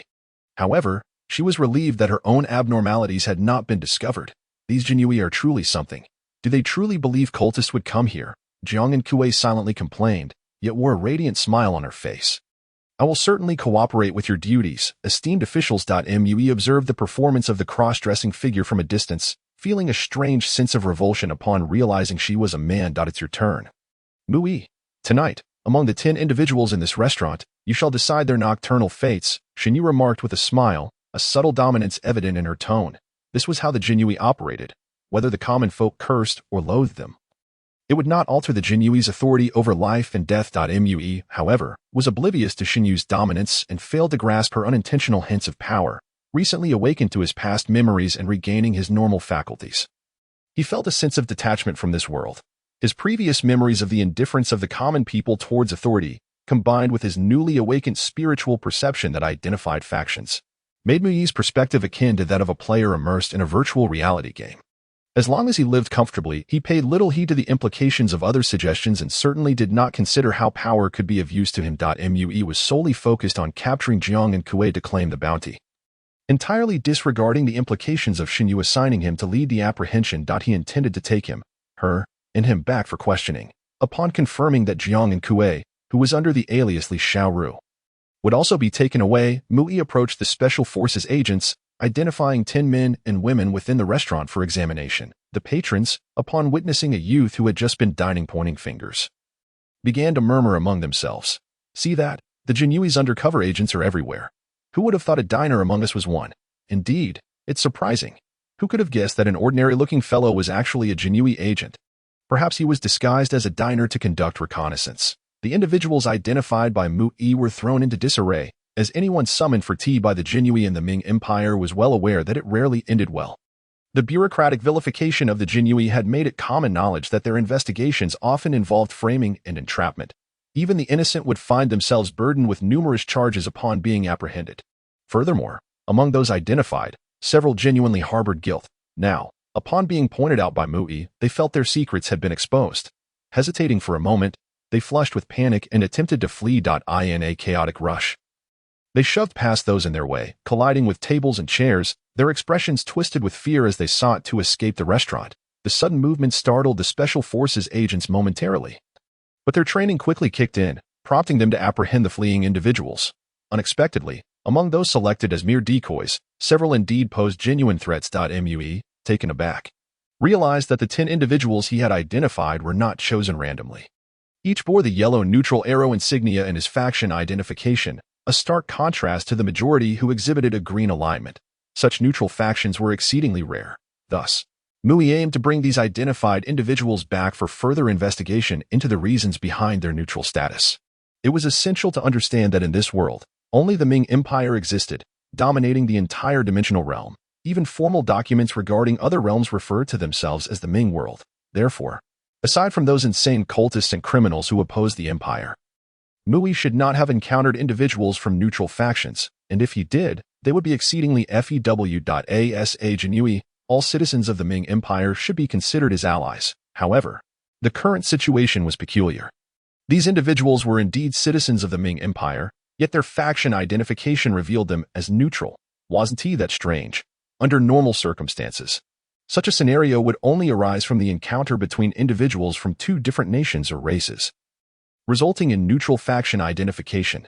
Yet, in this world, where could there possibly be individuals from other nations dining under the guise of Ming Empire citizens? Thus, these individuals were undoubtedly suspicious. It was evident. The mere mention of being summoned for Xuanwu interrogation prompted immediate panic among them. Yet could they escape? Faced with the fully armed special forces composed of innate level agents, these individuals, seemingly only of acquired level strength, stood no chance of slipping out of the restaurant. They were swiftly subdued by the special forces, who dispatched them with a few well-placed strikes, subsequently handcuffed and escorted away. Observing the capture of individuals with dubious identities, the previously chattering patrons fell into stunned silence. They had not anticipated that among them, genuine suspects of cultism lurked. Those who had appeared completely normal moments ago, upon hearing they were to be interrogated by the Xuanwu, immediately resorted to flight, underscoring the gravity of their situation. Confirming his observational accuracy, Mui pointed toward two additional individuals and said, "Take them as well." 8 in the evening, having wrapped up the aftermath at the Seafood Palace, Xuanwu brought Mui back to the Xuanwu headquarters. Preparing to handle Jiang and Kuei's case overnight, the Xuanwu operated in such a manner. During idle times, they might go days without a case, yet when busy, they could work around the clock, having discovered the case themselves. Xuanwu and Mui had no choice but to forego rest. Navigating through a corridor lined with detectors at the designated time, they entered the familiar observation room, where a fellow Xuanwu approached with an interrogation report in hand. With a face full of disdain, he stated, "Captain Shin, the interrogation results for the suspects are in. They are all members of the Donglin party." "What? Those damned individuals. We cannot let them go. Their confessions may not be truthful. We must conduct rigorous interrogations. First, ensure that the sauna and the 5-piece set are fully prepared for them, then inquire about the whereabouts and identities of their accomplices." Upon hearing that the captured individuals belonged to the Donglin party, Xuanwu's strikingly beautiful eyebrows immediately furrowed, and she spoke with a fierce intensity. The sauna she referred to encompasses torturous tools such as electric soldering irons and chilly water, which induce a searing sensation, while the 5-piece set includes iron spikes for fingernails, the tiger bench, and whips laced with salt water. Methods that inflict immense suffering. To understand why Xuanwu ordered her subordinates to intensify the torture upon learning of the Donglin party's involvement, one must delve into the historical context of this world. The Donglin party, reminiscent of a faction that existed in Earth's Ming dynasty, comprised bureaucrats who conspired for personal gain, manipulating public opinion and wielding state power. Their unscrupulous actions, driven by self-interest, disregarded the nation's security, significantly contributing to the swift downfall of the Ming dynasty. In this world, the Ming Empire's history closely mirrors that of Earth. The land area is similar, exceeding 100 million square kilometers, yet the habitable expanse is vast, with only a small fraction of mountainous highlands rendering the remaining territory suitable for habitation. Several centuries ago, the Ming Empire was not the sole nation. Various states coexisted until 200 years prior, when it unified the world. Before this unification, the Ming Empire was weak, much like its counterpart in Earth's history, having nearly faced annihilation at the hands of northern nomadic tribes.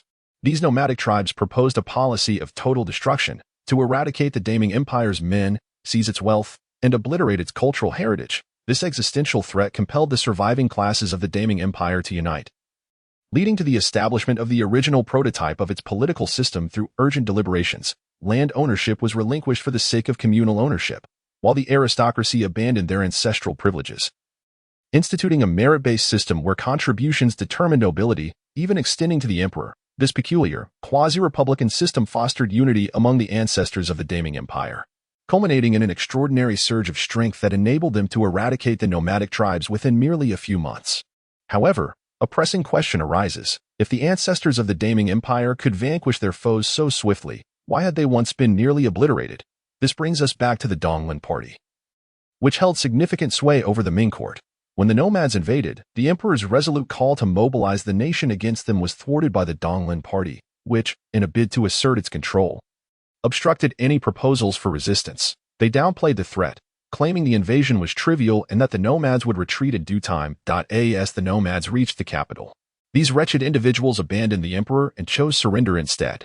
Aware of the disdain their actions would incite, they proposed the genocidal Three Lights policy to the nomadic king, advocating for the extermination of the Daming Empire. This horrific policy, killing all men, seizing all wealth, and incinerating all cultural heritage, was not conceived by the nomads but was a suggestion put forth by the treacherous Donglin party. Their rationale was that by annihilating the men, they would quash any resistance, thereby ensuring the Daming Empire's complete destruction. The confiscation of wealth would deprive future generations of the means to resist, while the obliteration of cultural texts would erase the empire's history, rendering it forgotten. Only through such total devastation could these traitorous Donglin members feel secure, free from the fear of retribution from the empire's descendants. Thus, once news of the Three Lights policy reached the remaining officials and citizens of the Daming Empire, they were compelled to unite in defiance against the nomads. The evidence demonstrated that the Daming Empire was not devoid of strength. Rather, it was the internal strife perpetuated by the Donglin party that stifled any opportunity for resistance. Had the genuine power of the Daming Empire been mobilized, the nomads would have posed no challenge, and their annihilation would have taken mere months. Consequently, following the defeat of the nomadic invasion, the Daming Empire executed a thorough purging of the Donglin party, condemning all who had surrendered to death and imposing severe penalties on those associated with the party. Even after centuries, the Daming Empire has maintained stringent measures against the Donglin party, with any captured members facing harsh penalties. One might wonder why, despite the extensive purges of the past, remnants of the Donglin party still persist today. In truth, the members who surrendered during the invasion represented only a fraction of the party, while many others remained hidden in the rear, contributing to the subsequent large-scale purges. Naturally, some managed to escape punishment, and those who did not repent concealed their identities, blending into society. Over the centuries, these individuals have grown bolder. Refusing to acknowledge their allegiance to the Daming Empire, they have transformed into a clandestine faction of traitors, with their influence evident among various dissenters and keyboard warriors in contemporary discourse. The individuals that Mui has identified as neutral parties are, in fact, members of the Donglin party, comprised of affluent middle-class individuals discontent with the Daming Empire system. However, lacking significant power or divine protection, they have been easily subdued by the Jin Yi, who, through the use of spirit summoning and incantations, compelled them to divulge their secrets. These Donglin members masquerade as ordinary citizens, yet each is willing to contribute to the subversion of the Daming Empire. Many have even provided cover for cultists, and they too have been apprehended during this investigation. After reviewing the interrogation reports, Xuanyu's singular demand was for the most severe punishment to be meted out to these Donglin members, ensuring their suffering would be beyond endurance. Having dealt with this unexpected discovery, Xuanwu and Mui then turned their attention to the main subject of the day, Jiang and Kue, who was using the alias Li Xiaoru. After all, the reason behind the apprehension of the tortured Donglin members ultimately traced back to him. In the observation room, which featured one-way glass, Li Xiaoru sat alone on the couch, appearing as a frightened girl who had just experienced a shocking incident. Inside the observation room, Jin Yi were conducting the most rigorous identity verification on Li Xiaoru, comparing her identification and blood samples against her previously recorded biological data. The results were astonishing.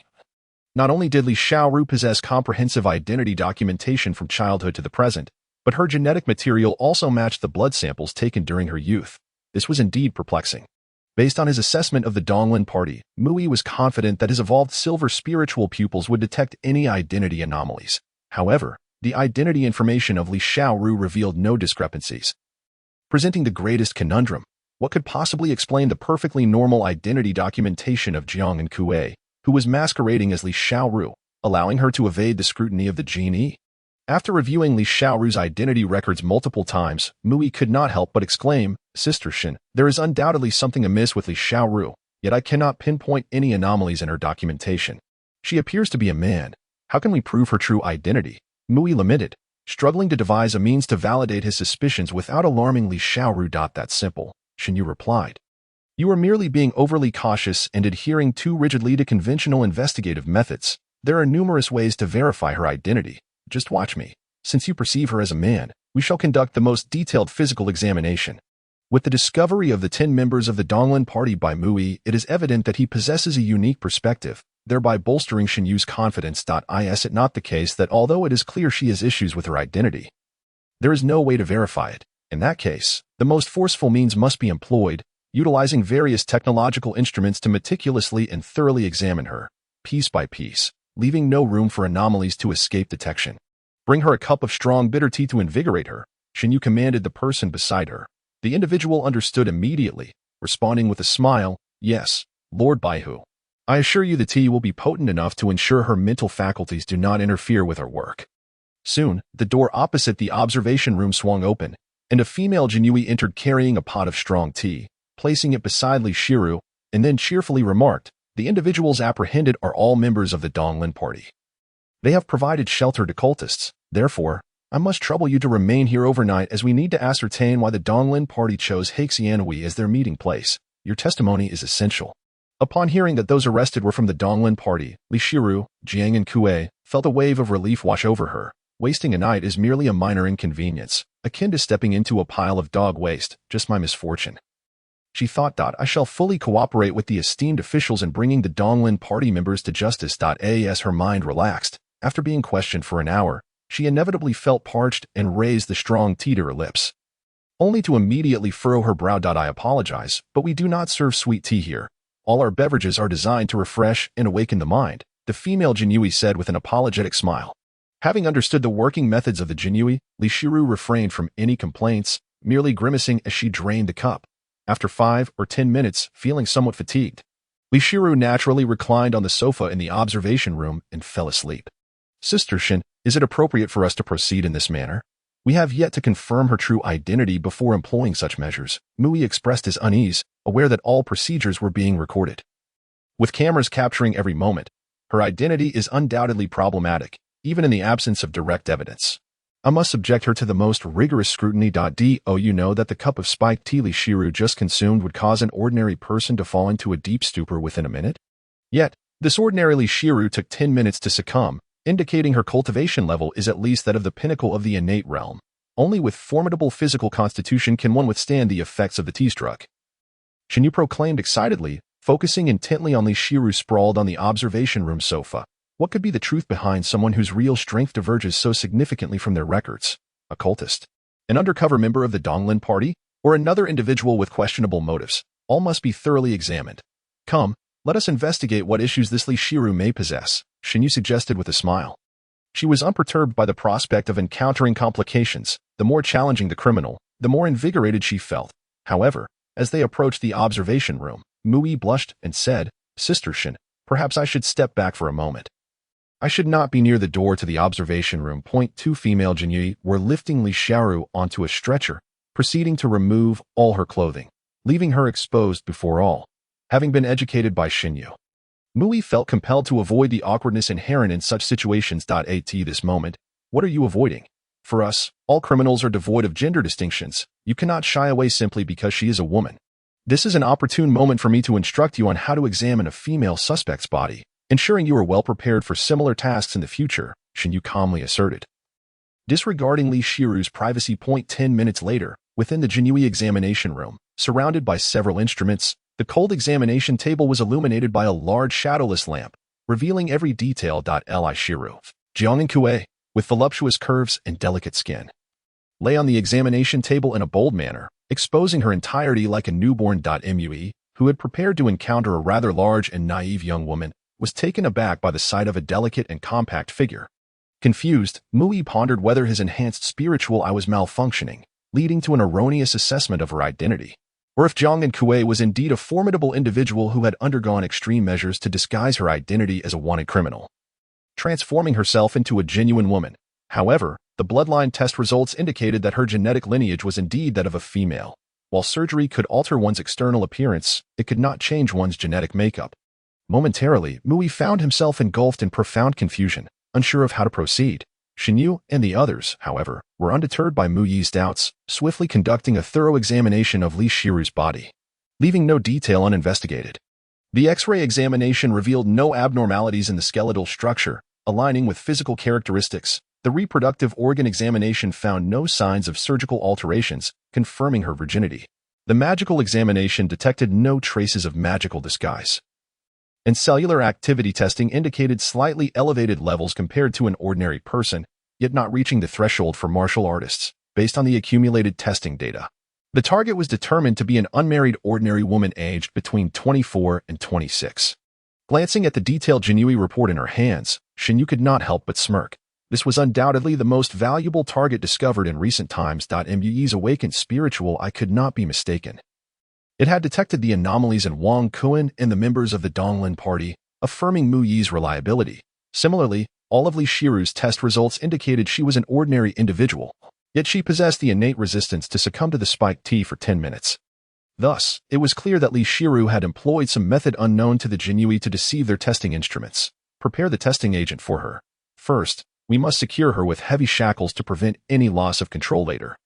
Xuanwu instructed. As a member of the Xuanwu, she adhered strictly to the principle of innocent until proven guilty. If a suspect displayed any sign of doubt, they would not be released until a thorough investigation was conducted. The testing agent she referred to was a substance designed to assess a suspect's cultivation level, specifically targeting those capable of concealing their abilities. In the Ming Empire, the penalties for martial artists differed from those for ordinary individuals. The law imposed harsher penalties on martial artists, often subjecting them to unbearable forms of punishment. For instance, Zhang Ziqiang, who embezzled Mu Yi's compensation and usurped his place at the military academy, received a far less severe sentence than his accomplices. While Zhang Shuzong and his spouse faced execution, Zhang Ziqiang escaped capital punishment, living on until now. However, do not mistake this for leniency in the Ming Empire's legal system. Sometimes, living is more torturous than death. Zhang Ziqiang, despite being spared the death penalty due to his innate cultivation, now endured a fate worse than death, condemned to fight alongside beasts in a slave camp for life. This exemplifies the regular punitive measures of the Ming Empire, where every martial artist is exploited until their final value is extracted. Consequently, to ensure no suspect is disguised, the Xuanwu developed a specialized agent. The substance can stimulate the true energy within a person's body to circulate uncontrollably at high speed, thereby revealing their genuine cultivation level. If an ordinary person consumes this detection agent, the worst they may experience is an upset stomach, posing no real threat to their health. However, should a martial artist ingest the agent, it would expose their level of cultivation, potentially leading to violent resistance against law enforcement present at the scene. Consequently, prior to administering the agent to Li Shiru, Xuanwu ordered heavy shackles to be placed upon her. These alloy shackles are so formidable that even grandmasters would find them impossible to break free from, making them the optimal tool for restraining criminals. Before long, the fair-skinned Li Shiru found herself ensnared by a series of golden chains around her body and limbs, ensuring that even with her utmost effort, escape was futile. Then, a member of the Xuanwu brought forth a slender, funnel-shaped device filled with a viscous, brownish-red potion. With assistance from others, they pried open Li Shiru's mouth, inserting the funnel directly into her stomach and administering the entire potion. Under the gaze of all present, within mere moments, Li Shiru's body began to tremble involuntarily. The sound of chains clanking echoed through the air. Under the drug's influence, a sharp pain surged through her abdomen, prompting the unconscious Li Shiru to instinctively raise her arm to rub her belly. Indeed, there was an anomaly. The detection results indicated she was merely an ordinary person. Astonishingly, she effortlessly lifted several hundred kilograms of dark gold crystal chains. What are the readings from the detector? What changes have occurred in Li Shiru's body? Observing Li Shiru's instinctual movements on the detection platform, Xuanwu inquired of the technician operating the instruments. Report, Sir Baihu, at present, there are no changes in Li Shiru's bodily detection data. Her various bodily indicators still conform to those of an ordinary person. Strangely, our X-ray detector has found no traces of the detection agent within her body. What a farce. After administering so much testing agent, the detector shows no response. Could it be a trick of fate? This detection agent, specifically designed for martial artists, is meant to prevent users from fabricating results, such as preemptively enclosing the agent in a container within their stomach to render it ineffective. Thus, like a barium meal, the agent would visibly leave traces within the human body under the scrutiny of detection equipment, allowing for the determination of whether the agent has been absorbed. Yet now, after administering hundreds of milliliters of the potion into Li Shiru's body, the X-ray machine reveals no trace, as if the substances have vanished into thin air. Well, this is quite remarkable, Xuanwu remarked with a cold smile. It seems that all the reports we have obtained regarding Li Shiru's physical examination are false. Her true physical state has been obscured by deceptive information. Inform the duty room to dispatch additional personnel and summon more specialized experts. We must uncover how Li Shiru has managed to disguise herself. As her subordinates arranged for the experts to arrive, Xuanwu calmly approached Mu Yi and said, "Now that you have awakened your bloodline, your vision differs from ours, enabling you to perceive things that ordinary individuals cannot. While we await the arrival of the experts, please examine Li Shiru's body to identify any issues." Xuanwu recalled how Mu Yi had discerned Li Shiru's abnormality before anyone else, believing her to be a man. Thus, she hoped Mu Yi's keen sight would reveal further clues they had overlooked. Understood. I will examine her immediately, Mui replied. Nodding in agreement, he approached Li Shiru, scrutinizing her closely, knowing that Li Shiru, Jiang and Kuei, was a man in disguise.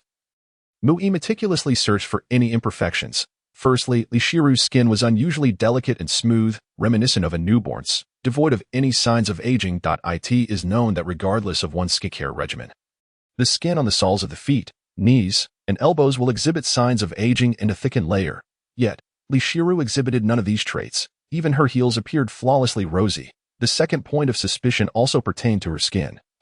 Typically, even the most beautiful women possess minor imperfections, such as slight pigmentation.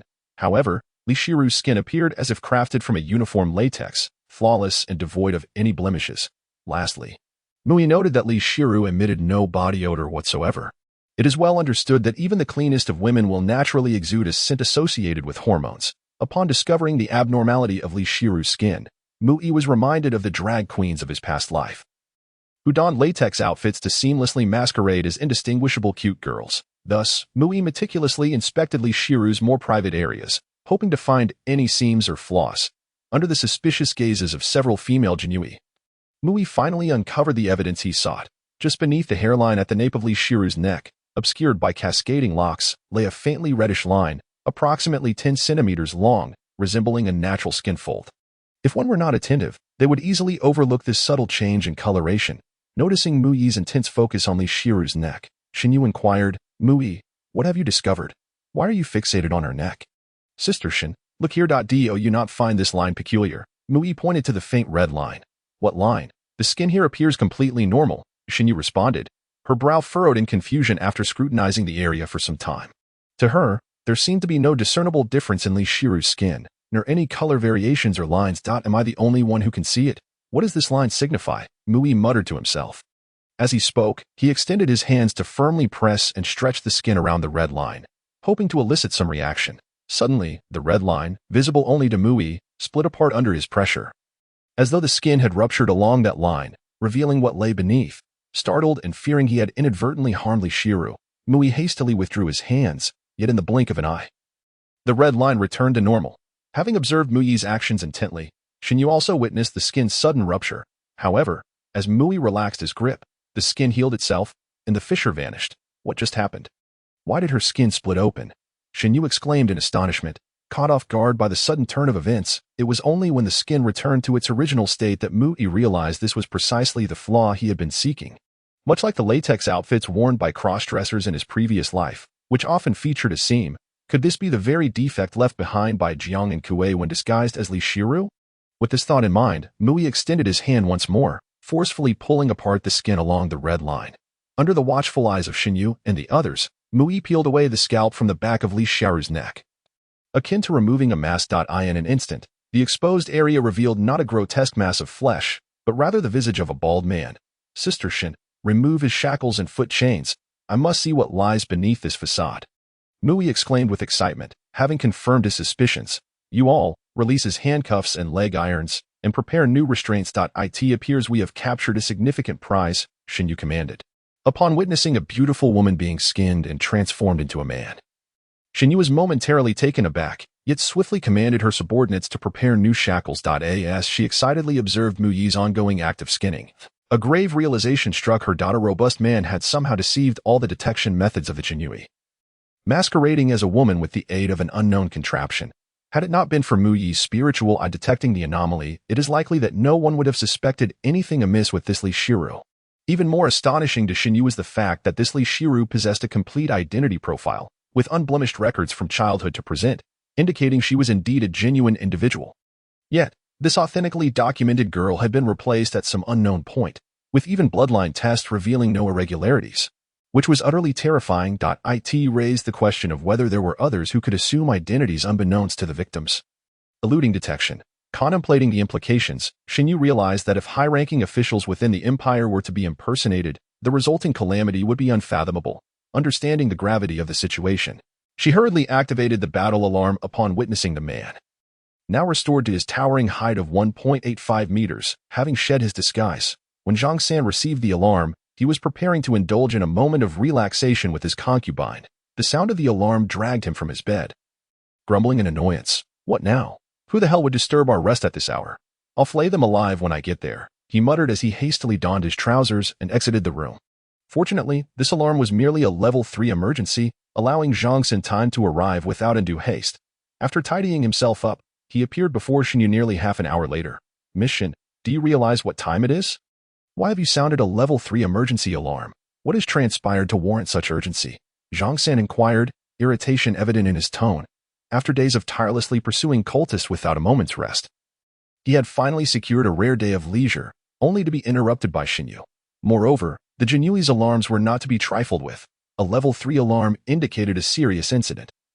Only second to a direct assault by cultists on the headquarters. To sound such an alarm, without just cause, would result in severe reprimands, even for someone of Xuanwu's standing. My lord. The situation is dire. You must come and see, Xuanwu implored, leading Zhang Xin to the still unconscious Jiang and Kuei. Jiang lay bare, shackled to a specialized interrogation frame, his head drooping as he awaited his fate. Zhang Xin lifted Jiang's head and, upon closer inspection, recognized the familiar visage. Isn't this the notorious rapist Jiang and Kuei? This despicable fiend has eluded capture within my jurisdiction, causing immense pressure from various quarters to apprehend him, he exclaimed, astonishment flooding his thoughts. Despite his efforts, Zhang Xin had been unable to locate Jiang, even employing extensive manpower in a fruitless search. Strangely, Jiang had remained hidden within Nanjing, leading Zhang Xin to question whether his predictive spells had faltered, prompting a thorough reassessment of his team. To his utter disbelief, here was Jiang and Kuei, appearing before him in his own dungeon, completely unanticipated. How did you capture him? I organized extensive searches and found no trace of him. Mission, you managed to apprehend him. Zhang San's mind raced as he struggled to comprehend how Xuanwu had accomplished what he could not. My lord, it was a fortuitous encounter. Today, while dining with Mui, his awakened bloodline, I detected a man in women's clothing at work. Sensing something was amiss, we followed procedure and brought him in, only to discover Jiang and Kuei upon examination, Xuanwu recounted. Adhering to the standard reporting format, Zhang San listened intently, occasionally interjecting with inquiries. Are you telling me that the suspect Mui selected for disguise was indeed affiliated with the Donglin party? Can his spiritual I discern their identities? Zhang San asked, intrigued. The Donglin party had long been a bane within the Ming Empire, with authorities desperate to apprehend them, unlike the cultists, who brandished their beliefs openly. The Donglin members were elusive, making them difficult to apprehend. If Mui's spiritual I could identify them, it would be a monumental boon for Zhang San, who was evaluated annually on his performance in capturing such individuals. Yes, my lord, it appears that Mui's spiritual eye possesses this capability. Otherwise, he would not have uncovered Jiang and Kuei's hidden identity, Xuanwu confirmed, continuing her account of the events. She explained how Mui had detected abnormalities with Li Shakuei's body, ultimately revealing Jiang and Kuei beneath the woman's skin. Initially, Zhang San was curious as to how Jiang could conceal himself within a woman's guise, but his professional instincts soon alerted him to the severity of the situation. Are you suggesting that prior to Mu Yi's discovery, we failed to detect any anomalies with the inspected Li Shiru? No irregularities in bloodline tests or magical assessments? Zhang San's expression turned grave as he grasped the implications. He ceased to question Xuanyu's decision to sound the alarm, realizing the enormity of a hidden individual capable of deceiving their comprehensive detection methods. The thought of a wanted criminal masquerading as a young woman was chilling. What if a cultist were to impersonate a high-ranking official within the Ming Empire? Undetected by both the Jinyui and other departments, the ramifications would be catastrophic. Show me the skin that Mui removed. I wish to see if it truly possesses such miraculous properties, Zhang San insisted, seeking first-hand confirmation of Li Shiru's existence. The skin Mui had peeled from Jiang and Kuei was being examined by a team of experts. Distinct from the latex disguises sold online in his previous life. This Li Shiru skin was remarkably lifelike, complete with intricate details, including eyes and teeth. My lord. Our tests reveal this to be an extraordinary artifact crafted from genuine human skin. Not only does it exhibit biological vitality, but it also responds to spiritual inquiries, rendering all magical tests consistent with the identity of Li Shiru. One expert explained. To illustrate the skin's properties, another expert performed a demonstration. By the decree of heaven, all things possess spirit. Today we awaken this spirit. Inquirer, who are you? The incantation conjured the image of Li Shiru upon the surface of the skin, despite it being merely a piece of human hide. I am Li Shiru, it replied, affirming the reality of the deception, upon encountering a piece of human skin, which astonishingly responded to inquiries about its identity as if it were a normal person. Zhang San's brow furrowed even more tightly. Sir, We suspect that an expert appears somewhat unwell. He hesitated, speaking with uncertainty. Feel free to express any thoughts you may have. This is not an occasion for closing arguments. Zhang San urged. Sir, according to our examination, this piece of human skin possesses all of Li Shiru's identity information and can be verified through her bloodline. We have also confirmed the existence of Li Shiru as a person, leading us to suspect that this human skin may have been fabricated using Li Shiru herself, the expert remarked, a shiver coursing through him as he uttered this conjecture, for it posed a chilling dilemma. Zhang San, with a furrowed brow, gazed at the piece of human skin on the examination table, a glint of cold light flashing in his eyes. He grasped the expert's implication. This seemingly peculiar object was, in fact, crafted from a living human being, recalling the historical period in the Ming Empire when, to deter corrupt officials, those guilty of embezzlement were flayed and stuffed. He understood the sheer brutality of such punishment. Little did he expect that centuries later, one could actually create living human skin from a fully alive person, envisioning the unfathomable and horrific case that lay beneath it all. Furthermore, given the current examination results, it was evident that this was not merely a matter of swiftly flaying a person to create this bizarre object. Zhang San even speculated that during the process of creating the human skin, the soul of the victim, Li Shiru, might be perpetually imprisoned within it. This, he reasoned, was why, upon using spirit awakening techniques, the skin claimed to be Li Shiru. Of course, as a seasoned captain of the Xuanwu who had witnessed the blood-soaked aftermath of corpses, Zhang San's emotional response was fleeting. His primary concern was whether this piece of human skin could indeed function as dramatically as Xuanwu had described. If it could truly transform a tall man, standing at 1.85 meters, into a youthful maiden, it would send shockwaves through the entire Xuanwu system of the Ming Empire. This posed not only a threat of impersonation within governmental departments but also highlighted the inadequacies of the current inspection system, which could not detect such disguises, especially under the scrutiny of other departments. The mere thought that the use of human skin for impersonation might be real sent a shudder through Zhang San's mind. Presenting a monumental dilemma, thus, it was prudent to first verify the extraordinary disguise capabilities of this human skin before considering other matters. Upon hearing Zhang San's intent to test the skin's effectiveness, a male Xuanwu officer promptly approached. To replicate Zhang and Kuei's disguise effect, this officer matched his physique. Similar to Zhang and Kuei, the officer shaved his head and stripped off all his clothing. Resembling someone donning a latex disguise. He carefully inserted his foot into the opening at the neck of the human skin and gradually pulled it over his body.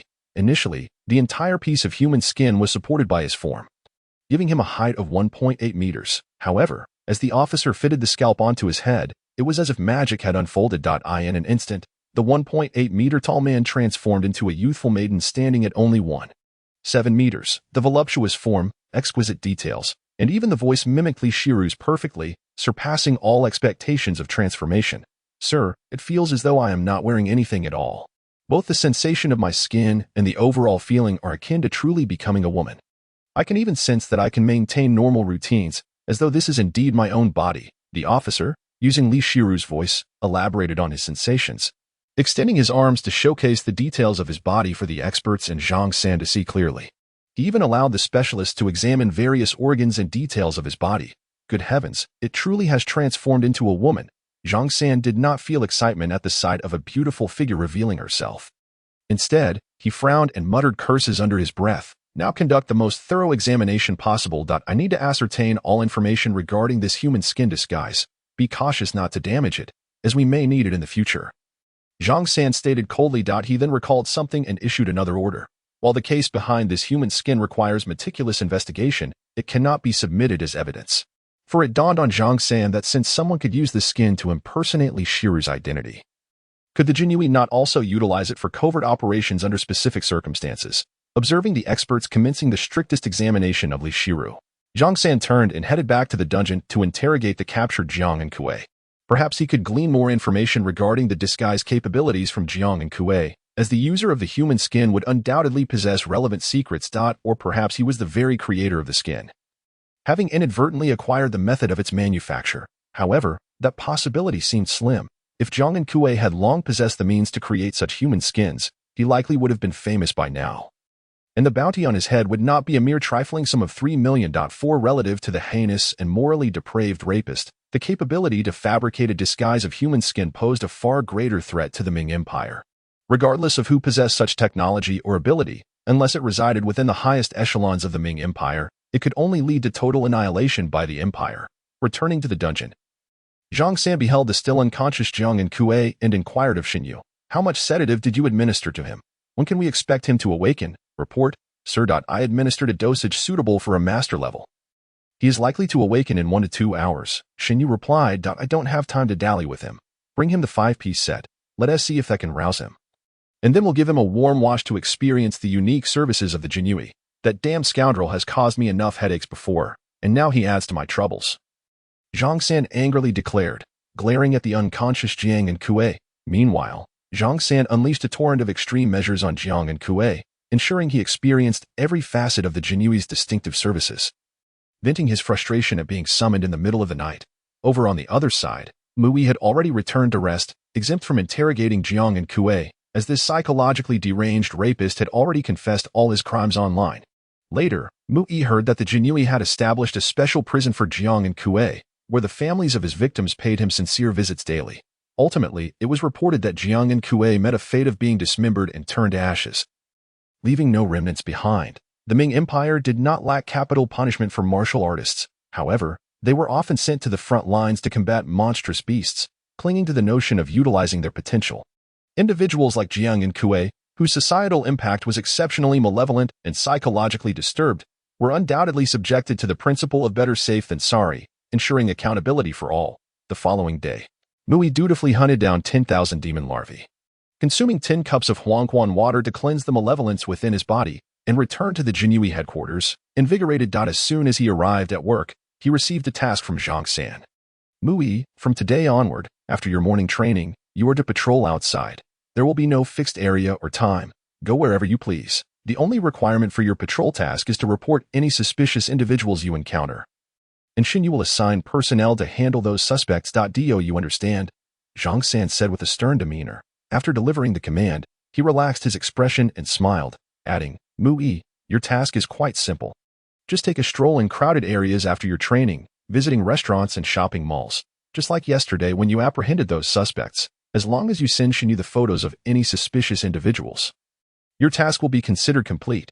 Zhang San intends to utilize Mui's unique spiritual pupils, awakened through the bloodline, to hunt down suspicious individuals within the city of Nanjing, while the other members of the Jin Yi exert themselves to apprehend a limited number of suspects. Mui's method of identifying dubious characters proves to be considerably more efficient. This is especially true for the Donglin party members, who lack any identifiable characteristics.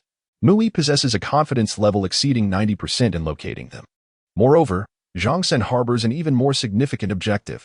He hopes that Mui will uncover another individual masquerading using human skin, the skin demon case, involving Jiang and Kuei's impersonation of Li Xiaoru through the use of human skin, has been officially recorded under a case number. Experts have surmised that the creation of such disguises requires the use of a victim's skin, specifically the skin of the genuine Li Xiaoru in this instance.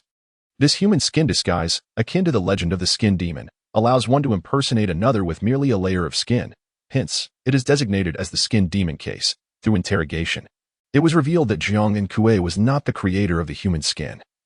Rather, he had fortuitously purchased it in the black market. Despite the stringent household registration management in the Ming Empire, these criminals employ various methods to elude governmental surveillance. The black market in Nanjing exists beyond the reach of monitoring, offering a plethora of illicit goods. Additionally, due to the nature of the black market, neither party involved in transactions is privy to the other's identity. Consequently, the leads concerning the skin demon case terminate with Jiang and Kuei. Zhang San hopes that Mui can identify another individual using a skin disguise to determine whether this is an isolated incident or if there is a concerted effort to produce such disguises for criminals. Should it merely be a singular case, the severity of the situation would be mitigated for the Jin Yi. After all, the world is replete with peculiarities, and it is conceivable that someone inadvertently created such human skin.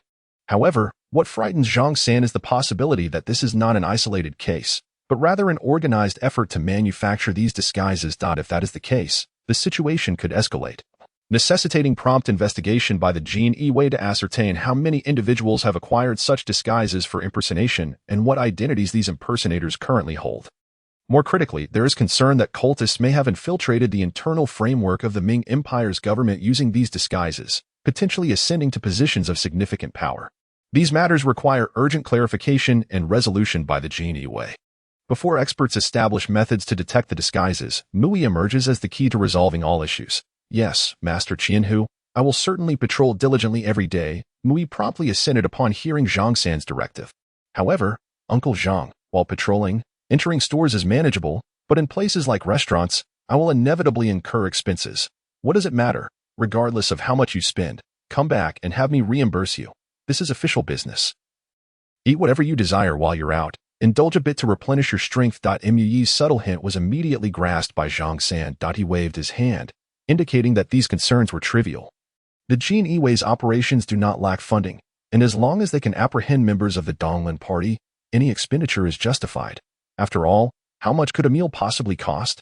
Later, however, Zhang San found himself regretting his generous offer, as Mui's voracious appetite meant that the cost of his ordinary food consumption rivaled the wages of 100 men. Consequently, by the second month of Mui's patrols, Zhang San imposed a limit on the reimbursement amount to manage Mui's spending pace. Freed from the constant vigilance required within the Jin Yiwei building, Mui felt significantly uplifted. Heaven knows how much energy he had expended to maintain his foolish persona during these days. The Jin Yiwei building is under constant surveillance, with no corners left unmonitored, except within private spaces. Every action is recorded.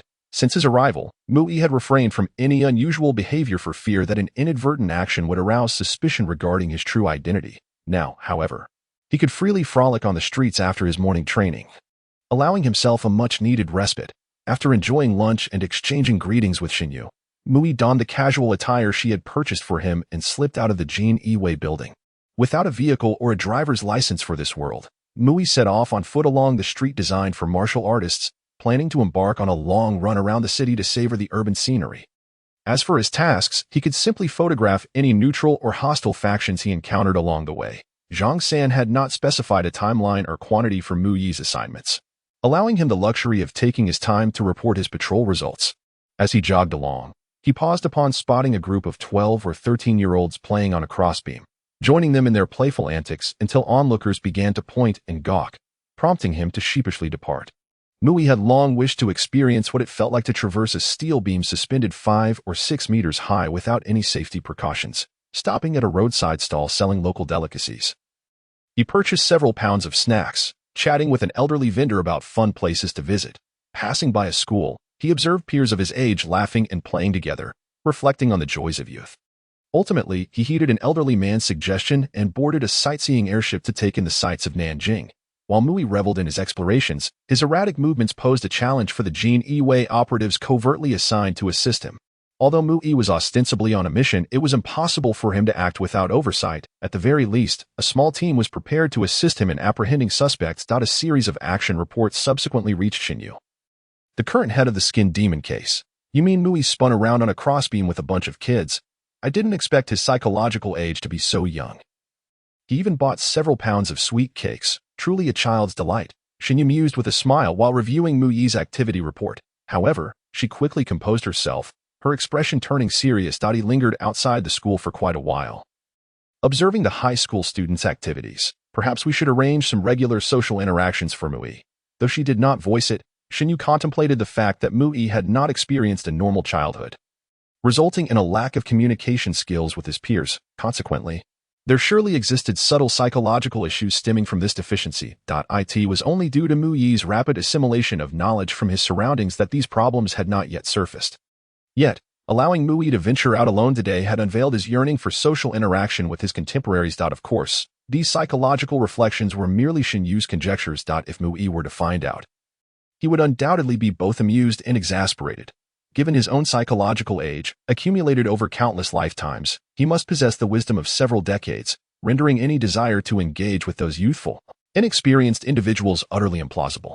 His observations near the school were solely to ascertain whether any suspicious figures lurked within, never anticipating that it would lead to a misunderstanding with Xuanwu. The floating airship, a widely adopted mode of transportation in the Ming Empire, operated on principles that Mui was not privy to, yet it undoubtedly employed some form of anti-gravity technology. Unlike the airships of Earth, which rely predominantly on gas bags, the vast interiors of the Ming Empire's airships are almost entirely composed of functional compartments. It was only upon boarding the airship that Mui conceived the idea. With such a grand expanse in the subspace requiring development, he could not permit workers to undertake renovations within it. Upon witnessing the opulent decor of the airship's interior, he realized that rather than sending workers into the subspace, he could fabricate the decorative components externally and then transport them into the subspace. Much like commissioning a bespoke yacht on Earth, Mui could design a uniquely shaped airship to fit the contours of the subspace. Utilizing the capabilities of the Cardmaster, he could transform the completed airship into a card, facilitating its transport into the subspace. Upon formulating this plan, Mui consulted the internet via his phone. The airship manufacturing industry of the Ming Empire was remarkably advanced. A brand new, unarmed tourist airship could be procured for a mere 100 million imperial coins. Custom designs would incur a slightly higher cost, yet it remained within a reasonable range for Mui. After circling the areas accessible to all tourists, the airship returned to the observation deck. Gazing out of the expansive porthole at the harmonious blend of ancient and modern Nanjing below, he was serenaded by the delightful narration of the tour guide. A satisfied smile frequently graced his features. In the presence of the alluring tour guide, Mui could not resist capturing several photographs with his phone, complete with a location tag sent to Xuanwu, before approaching the guide with a beaming countenance. "Hello, beautiful sister, may I have your phone number? Let us get to know each other." His demeanor was somewhat awkward, betraying an obvious attempt to mimic others. The tour guide, observing the seemingly high school-aged boy before her, inwardly lamented the presence of such a lecherous youth, contemplating whether no one would intervene in his antics. However, for the sake of her job and her own reputation, she could not afford to provoke Mui, lest she attract complaints. With a slight furrow of her brow, she managed to muster a smile and replied, "I'm sorry, young man, but I'm currently on duty. Could you please refrain from disturbing me?" "All right, beautiful sister, I shall await your free time for us to become acquainted. I am certain you will not decline my invitation then," Mui responded, undeterred by her rejection, maintaining his smile as he made a bold declaration reminiscent of a domineering CEO. The tour guide rolled her eyes in exasperation, questioning the origins of such an obliviously foolish child. Did he truly believe himself to be someone of significance, audaciously declaring such presumptuous sentiments? Were it not for her professional obligations, she might have been tempted to silence him with a swift strike. Despite her irritation towards Mui, the tour guide exuded an undeniable charm. She endeavored to ignore his brazen, predatory gaze, diligently fulfilling her responsibilities by continuing her exposition on the cultural landmarks below. After another hour, the sightseeing airship completed its circuit around Nanjing and returned to the boarding terminal. Upon witnessing the departure of her bothersome suitor, the tour guide could not help but let out a sigh of relief, accompanied by a muttered, "Coward." Yet, her moment of respite was short-lived as her superior approached, radiating fury. "Anna, how is it that you have received another complaint? Someone has reported your poor service attitude." "Sister Ma, you know how it is. Those lecherous men keep harassing me, and I am left with no recourse." The tour guide named Anna replied with a wry smile, surprised that her beauty had brought about such troubles. "You should promptly explain yourself to the customer service department. You're becoming quite the regular there," her superior, known as Sister Ma, remarked with a hint of jealousy in her gaze, familiar with the customer service office. Anna was taken aback to find not only Mui but also two men clad in the attire of the Xuanwu. "Miss Anna, we suspect you of obstructing official duties. Please accompany us," the two Xuanwu stated with an air of casual superiority, gesturing towards Mui.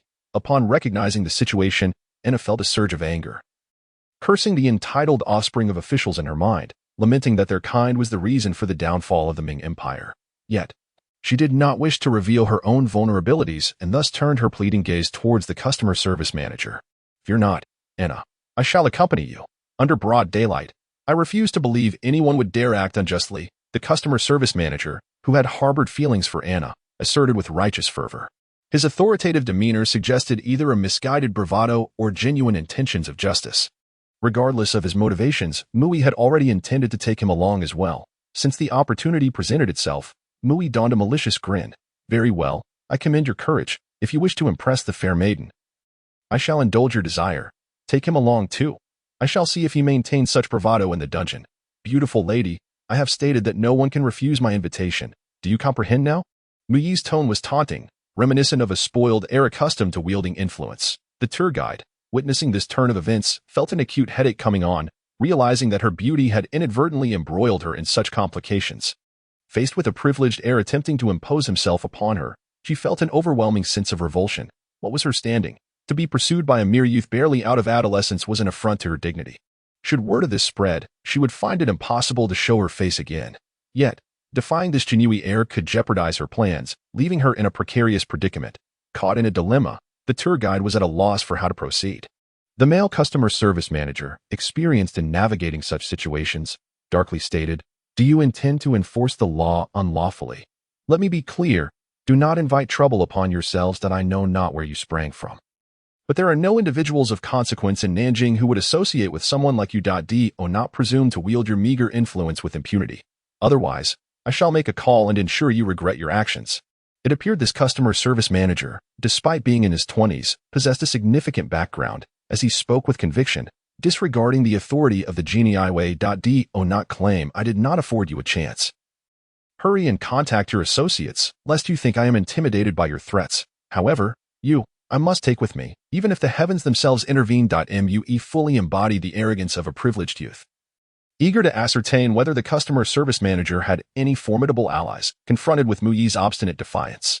The customer service manager recognized he was dealing with an ignorant upstart. It was indeed a stroke of bad luck to encounter such an individual, compelling him to quickly reach out to his superiors. Reluctantly, he accompanied the tour guide to the Jinhui headquarters. Upon hearing that Mui had taken 2 individuals into custody, Zhang San, who had not been involved in any operations that day, hastened to the scene.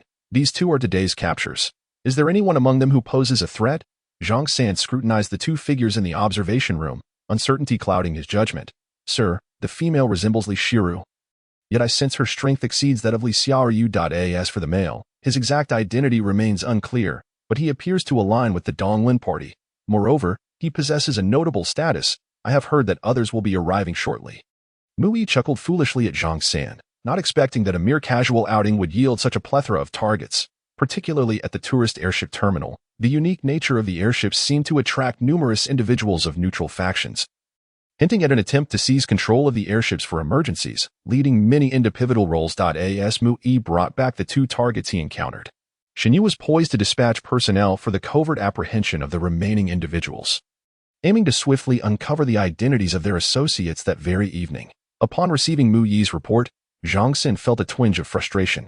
Upon contemplating the notion of individuals attempting to seize control over the mobile tourist airships that traverse the city, it becomes evident that their ambitions are far from trivial. They surely harbor grand designs.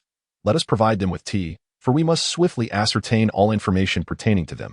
Trusting in Mui, Zhang San refrained from verifying the identities of the 2 and issued commands directly. At that moment, someone hurriedly approached, whispering urgently into Zhang San's ear. It was a person of considerable stature, intent on alleviating the predicament of the male customer manager. "Mui and I shall pay a visit to discern whether Lord Xiao, who has arrived, poses any threat. If so, let us ensure he does not depart, but rather stays for tea." Reflecting on the circumstances reported by Mui, Zhang San deemed it prudent to scrutinize the associates of the male customer manager. A few minutes later, in a modest reception room, Zhang San welcomed a stern-faced male official clad in the official robes of a beastly bureaucrat. Identified as Chao Shuang, a man in his 40s radiating righteousness, this individual served as the deputy governor of Nanjing, akin to a vice mayor on earth, overseeing the city's law enforcement, before the 2 could engage in pleasantries. Mui, growing increasingly impatient, interjected, "Uncle Zhang, since Lord Xiao has come to intercede, let us allow them to meet. It would be opportune for both to share tea and consolidate their views." "Impudent wretch, do you presume to speak here? Such a lack of upbringing." Chao Shuang retorted. "My apologies, Lord Xiao. This is my newly arrived nephew, lacking in discipline at home, accustomed to arrogance. Today's incident is of his making. This little rascal has taken a liking to a tour guide and brought her along." Grasping Muyi's insinuation, Zhang San's pupils involuntarily contracted, yet his expression remained one of cordiality as he replied, "Forgive me, Lord Xiao. Although this young scoundrel has misbehaved, he has nonetheless adhered to procedure. Thus, should you wish to take him away, certain formalities must be observed. Kindly take a moment in the observation room to enjoy some tea and fill out a form. Once we complete the requisite procedures, your son shall be free to depart." Faced with Zhang San's affable demeanor, Chao Shuang let out a disdainful snort and strode out of the reception room with an air of indignation. He was acutely aware that the actions of the Jinhui today were devoid of legitimacy, having apprehended individuals without any formal protocol. Hence, he felt emboldened to confront them rather than flee upon discovering his son had been captured. It is well known that the Jinhui of the Ming Empire are feared as harbingers of doom, their arrests invariably backed by irrefutable evidence. Should they uncover the clandestine dealings he has engaged in, it would likely lead to his immediate apprehension, rather than the current situation where his son has been seized without due process. As Xuanwu was escorted away to the observation room to meet his son, Zhang San's expression turned grave as he inquired of Mu Yi, "Do you have confidence? Are he and his son indeed one and the same?" Zhang San had not anticipated that, amidst the years of suppression against the Donglin party, a deputy governor of Nanjing, a city among the 5 capitals of the Ming Empire, would turn out to be affiliated with them. Mu Yi had suggested that Xuanwu join his son for tea, implying a desire to retain him for interrogation. "Uncle Zhang, I am certain. In my perception, he and his son are identical." After 2 days of experimentation, Mu Yi had gained considerable confidence in his ability to discern the soul's alignment.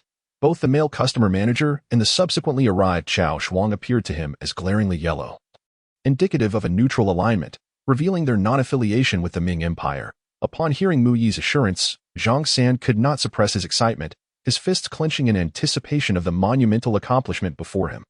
A covert agent of the Donglin party had infiltrated the position of deputy governor in Nanjing without detection by others. This indicated that he harbored profoundly ulterior motives, undoubtedly a high-ranking member of the Donglin party.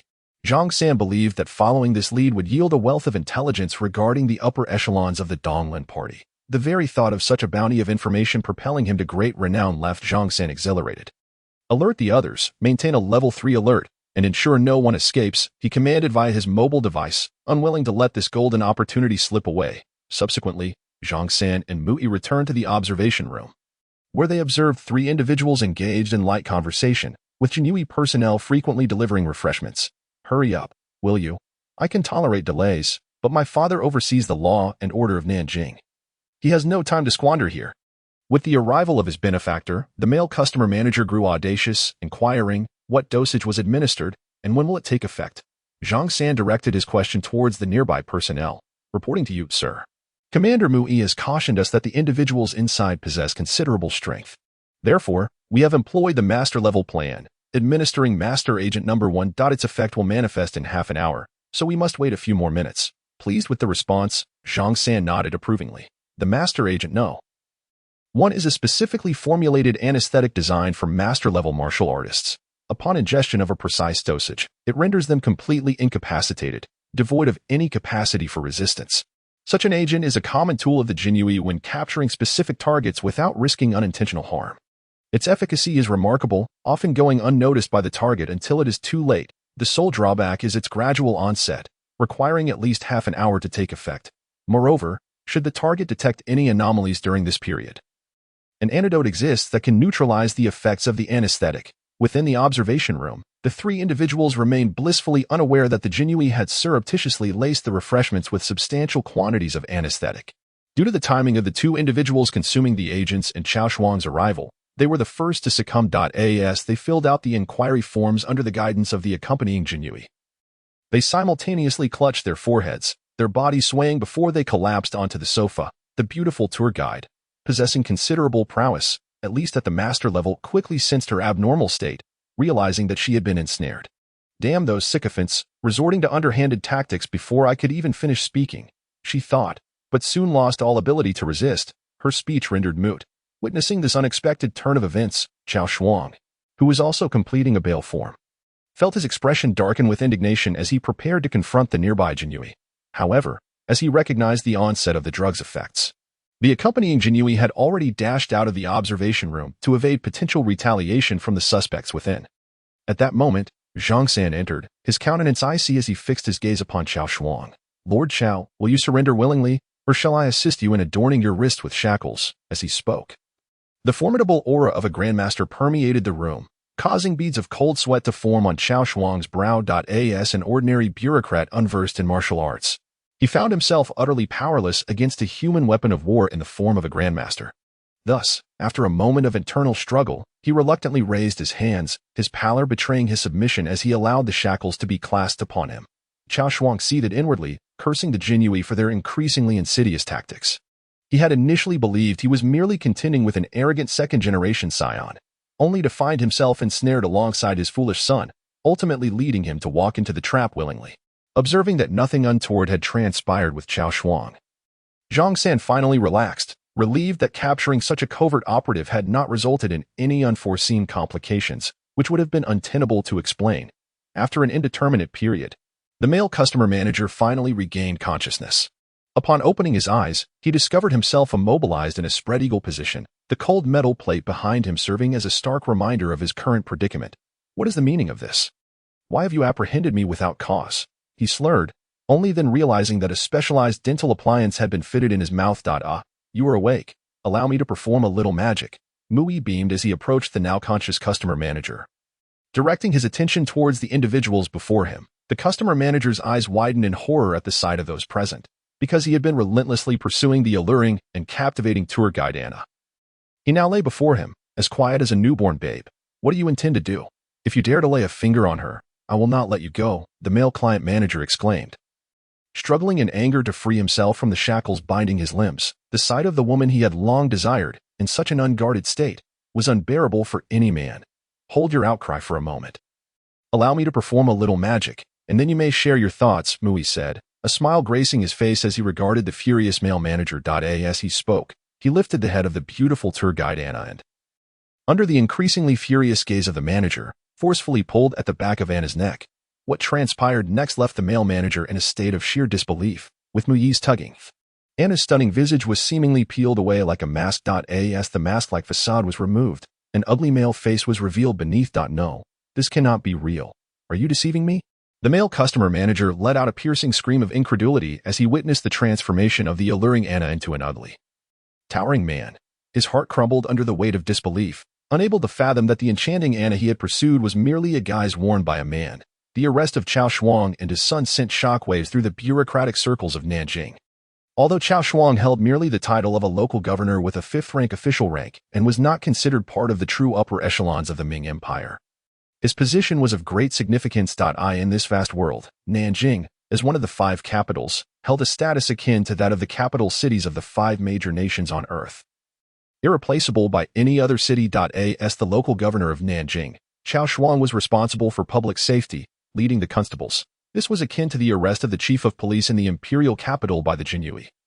How could bureaucrats with guilty consciences not feel a tremor of panic? In recent years, as exchanges with other realms intensified, various cults had infiltrated the Ming Empire, seeking to spread their doctrines. Consequently, the primary focus of the Xuanwu had shifted toward these cultists, resulting in a significant reduction in their scrutiny of internal officials within the Ming Empire. While this had provided a sense of relief to many officials, it had also led to whispered disparagement of the Xuanwu. Little did these officials anticipate that on this very day, the Xuanwu would suddenly mobilize, arresting a substantial number of individuals, including Xuanwu, the local governor of Nanjing. The term Donglin Party, which had been deliberately downplayed in the Ming Empire, was once again thrust with great force into the faces of these bureaucrats. In an instant, all officials felt as if they had returned to the era of several centuries prior, when the Xuanwu had conducted a sweeping purge against the Donglin Party. In the days that followed, with Xuanwu's confessions, yet another wave of arrests ensued. Many of those who had covertly conspired against the Ming Empire had infiltrated critical departments within Nanjing and were now apprehended by the Xuanwu. This left those who had once believed the Ming Empire was basking in peace and prosperity breaking into a cold sweat. On this day, Mui patrolled the streets as usual. His current duties were remarkably relaxed. He simply strolled around, indulging in food and leisure, and as long as he identified 1 or 2 neutral targets, he deemed his work complete. Upon returning to the Xuanwu headquarters, he was informed that he was needed to see Xuanwu. This struck Mui as peculiar. If Xuanwu wished to contact him, a simple phone call would suffice. Why go through the trouble of sending someone to notify him? However, upon entering Xuanwu's office, he quickly understood. Tap, tap, he politely knocked twice on the door. Come in, came Xuanwu's response from within. Upon opening the door, Mui discovered 2 men in official robes, sporting unappealing smiles and sycophantic expressions. Gazing at Xuanwu with pleading eyes. Oh, wait, he had mistaken them for 2 rather unsightly dogs. They were, in fact, the same 2 military officials who had previously troubled him by delivering expired elixirs. Remarkably, the 2 men, once plump and rotund, had miraculously shed their excess weight in just a few days. The rapid loss of fat had left their skin sagging and wrinkled, resembling 2 dogs in official attire standing in the office. Captain, Mui reporting, he saluted in accordance with protocol. Observing Mui's gesture, Xuanwu nodded in satisfaction. Her guidance had finally borne fruit, as Mui no longer stumbled about like a fool. Mui. These 2 officials from the Ministry of War have brought you compensatory elixirs. Please accept them in accordance with procedure. Note that these elixirs must be utilized under the supervision of both individuals. You must not deviate from the established protocol, Xuanwu stated with a chilling smile. She had kept the two officials waiting for quite some time. They had arrived early, but Xuanwu had delayed accepting the elixirs, citing Muyi's ongoing duties as an excuse, forcing the two men to wait idly. These two officials, fully aware that they were being toyed with by Xuanwu, had no recourse but to endure her mockery with forced smiles. Finally, when Muyi returned, they found themselves once more under Xuanwu's watchful eye, required to oversee the elixirs. Remembering the torment they had endured during their previous visit, they felt despair wash over them. Their superior had exacted a severe punishment upon their return, subjecting them to horrific tortures that had nearly cost them their lives. The brutal treatment had taken a toll on their vitality, rendering them in their current pitiful state. The thought of having to watch over the elixirs again sent them spiraling into despair. When will this torturous existence end? They had initially resolved not to return for further humiliation. Yet others in the office were well aware of their dealings with the Xuanwu. Furthermore, their superior had made it abundantly clear that they were expendable, leaving them without any sympathy from their peers. Upon hearing Xuanwu's instructions, Muyi's countenance brightened with understanding. He sincerely addressed the two officials. Thank you for delivering the compensatory elixirs. I will ensure that I adhere strictly to the protocol in their usage, and I will not cause you any trouble. With that, he and Xuanwu began to inventory the elixirs that had been delivered. Their actions only served to deepen the officials' dismay, as they realized that their superior harbored resentment towards Xuanwu for not allowing them to take out their frustrations on Muyi with the defective elixirs. Very well, it seems the Ministry of War is determined to confront us head-on. It appears I shall have to respond to you in the most stringent manner possible. Upon witnessing this batch of 1,000 yuan pills and 100 yuan pills, all of which were teetering on the brink of expiration with only a month left, Xuanwu could not help but feel her face flush with anger, her brows furrowing in indignation. Initially, she had harbored hopes that the officials from the Ministry of War would exhibit some sense and deliver a more suitable supply of elixirs. However, to her dismay, the logistics personnel from the ministry seemed resolute in their intent to stir trouble. It was no longer a matter of indifference. Henceforth, the Xuanwu and Nanjing would keep a vigilant watch over these officials, leaving no stone unturned in their pursuit of accountability. As the two officials from the ministry faced Xuanwu's wrath, they trembled in fear, simultaneously igniting a flicker of resentment towards their superior. How could one be so audacious as to provoke Xuanwu? Fully aware of her esteemed position, this reckless act felt akin to courting death. True, they held a status akin to Xuanwu's, being second-generation elites, allowing them to challenge her without fear of repercussions. Yet, they lacked the formidable backing she possessed, being merely small fry with limited resources. Provoking someone of Xuanwu's caliber was tantamount to inviting disaster. Moreover, should they fail to appease Xuanwu and face her retaliation, they would inevitably suffer the wrath of their superior, enduring the private torments that awaited them. Fully cognizant of the consequences, both men found themselves consumed by a profound hatred for the individual who had issued the orders. They resolved to prevent any opportunity for retaliation, lest they invoke the ire of their superior, who would soon learn the true meaning of the wrath of a lowly bureaucrat. With her anger simmering, Xuanwu meticulously counted the pills before turning to Mu. Do you have confidence in this batch? Will you be able to utilize these elixirs? Not a problem, Sister Shin. I'll consume them all within a few days, Muyi replied, his resolve unwavering. In recent days, the bloodline of the battle berserker within him had been fully awakened, reaching the pinnacle of the Black Iron 10 stars. This complete activation endowed Muyi with a physical prowess that rivaled that of a fifth-tier grandmaster, even without the use of any vital energy. While Muyi's physical capabilities had ascended to that of a grandmaster, his cultivation of vital energy remained at the first tier. Thus, if he so wished, he could digest this batch of elixirs within mere days, transforming the energy they contained into vital energy cultivation. That's splendid. Once this batch is depleted, we shall request more from the ministry. They have promised to ensure your cultivation resources for the next 2 years. We cannot let these eager beavers down. Upon hearing Muyi's assurance, Xuanwu exhaled in relief, swiftly conjuring a strategy for retaliation. It was clear that Muyi could not ascend to the rank of Grandmaster within a few short days as he had previously done. So their strategy would revolve around the quantity of elixirs consumed. Didn't the ministry promise to provide Muyi with 2 years' worth of resources? With his current consumption rate, you must ensure a steady supply. The thought of Muyi's formidable appetite brought a smile to Xuanwu's lips. His reputation as a voracious eater had spread, causing even Zhang Sanqian to feel the strain of his expenses, leading to a directive to limit Muyi's spending next month. Thus, when Muyi claimed he could consume this batch entirely, Xuanwu recognized the perfect opportunity to retaliate against the ministry's insipid antics. In the same training room, Muyi, before the two officials from the ministry, began consuming the P1 pills as if they were mere candies. His enhanced physical condition allowed him to absorb the energy of the pills directly, without the need for any transformation of vital energy. It was akin to a normal person eating a meal. Ordinary individuals would struggle to digest large quantities of high-calorie food without sufficient time for digestion. However, if they consumed low-calorie foods, they would need to eat significantly more to satisfy their bodily requirements. Mui's current state mirrored this, with the physical prowess of a fifth-tier grandmaster. The Puan pills were akin to regular sustenance, rapidly converting into his own strength. Thus, he consumed 100 Puan pills in one go. Following that, he practiced the Taiji Bagua fist, feeling the energy from the pills invigorate his vital energy, elevating his cultivation level. With his physical prowess as a guarantee, Mui found that he did not need to expend additional effort to break through. His vital energy naturally upgraded itself once he completed his training. Mui paid no heed to the two officials, who gawked at him in shock. After refreshing himself, he ventured into the sands of hell to hunt the demon larvae. The night passed in silence, and the next day, Mui consumed another 100 Puan pills, surpassing even the previous day's intake. Observing Mui's rapid consumption, the two officials bore expressions of mixed emotions. They both wished for Mui to finish the pills quickly, freeing them from this tiresome ordeal, yet simultaneously dreaded the prospect of him truly depleting the elixirs, as it would mean returning to their superior to demand the fulfillment of promises made.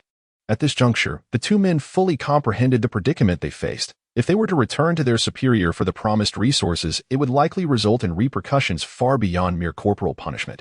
The volatile second-generation elite could not vent their frustrations on Mui and Xuanwu, and thus would unleash their ire upon these two hapless officials. Caught in this dilemma, both men felt their sanity slipping away.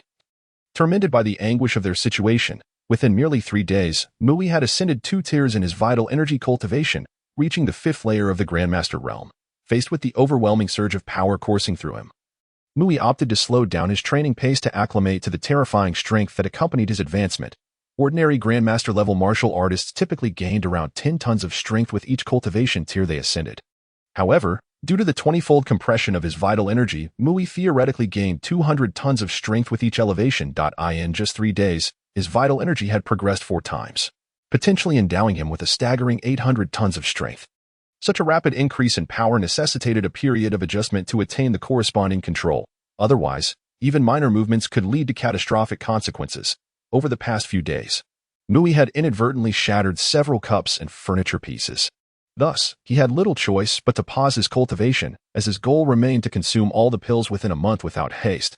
Yet, the tumultuous surge of power without the requisite control posed a significant issue, compelling Mui to seek Xuanwu's assistance once more. Sister Xin, this is my dilemma. My strength has surged so dramatically due to my cultivation that our strongest training armor feels like mere paper. It's weightless and offers no protective value. With a look of distress, Mui recounted his predicament. How could your strength possibly increase so drastically? This defies all logic, Xuanwu exclaimed, her face a mask of astonishment. She could not fathom why Mui's physical prowess had exceeded the standards for the Grandmaster realm. It was well known that an ordinary Grandmaster martial artist, when utilizing their vital energy, would possess around 100 tons of strength, which signified the pinnacle of their cultivation. Yet, Mui, this anomaly, inexplicably wielded power far surpassing his cultivation level, leaving Xuanwu, who was well-versed in the standards of martial arts training, utterly flabbergasted. Upon grasping Mui's situation, Xuanwu found herself at a loss. After all, she was not a martial artist. As a practitioner of the art of linguistic sorcery, her understanding of martial cultivation was limited, bordering on superficial. Realizing the speed of Mui's advancement and the fact that he possessed over 800 tons of strength, she felt utterly helpless. This was a level of power that transcended all conventional understanding. After a moment of contemplation, Xuanwu resolved to seek out Zhang San as the only Grandmaster-level martial artist within the 1,000 Household Division. It seemed Zhang San might be the only one capable of addressing Mui's extraordinary dilemma. What? Mui's training over just a few days has granted him strength exceeding that of a Grandmaster? Upon hearing the intentions of Xuanwu and Mui, Zhang San initially appeared taken aback, only to subsequently reveal an expression of delight. Uncle Zhang, I feel as though my strength has surged at an astonishing rate. It is hard to believe that someone with my physique can exert hundreds of tons of force, Mui said, a hint of unease in his voice. He was struggling to comprehend how a single individual could possess such extraordinary strength. It seemed almost unscientific. Noticing Mui's discomfort, Zhang San chuckled and replied, "What is there to find perplexing? The cultivation of martial artists is fundamentally a process of cellular energy transformation. if you didn't possess such formidable strength. That would indeed be strange. To his surprise, Zhang San had ventured into the realm of science, providing an explanation that Mu Yi had not anticipated. After a brief moment of contemplation, Zhang San posed a question to Mu Yi. Mu Yi, what is the current compression ratio of your true qi in practicing the deep abyss technique? As an experienced grandmaster, he swiftly identified the crux of the matter, grasping why Mu Yi possessed such extraordinary power. A compression ratio of 20 times should be about right. Mu Yi hesitated momentarily before stating his estimated compression ratio for the deep abyss technique. What? A compression ratio of 20 times? You must be joking.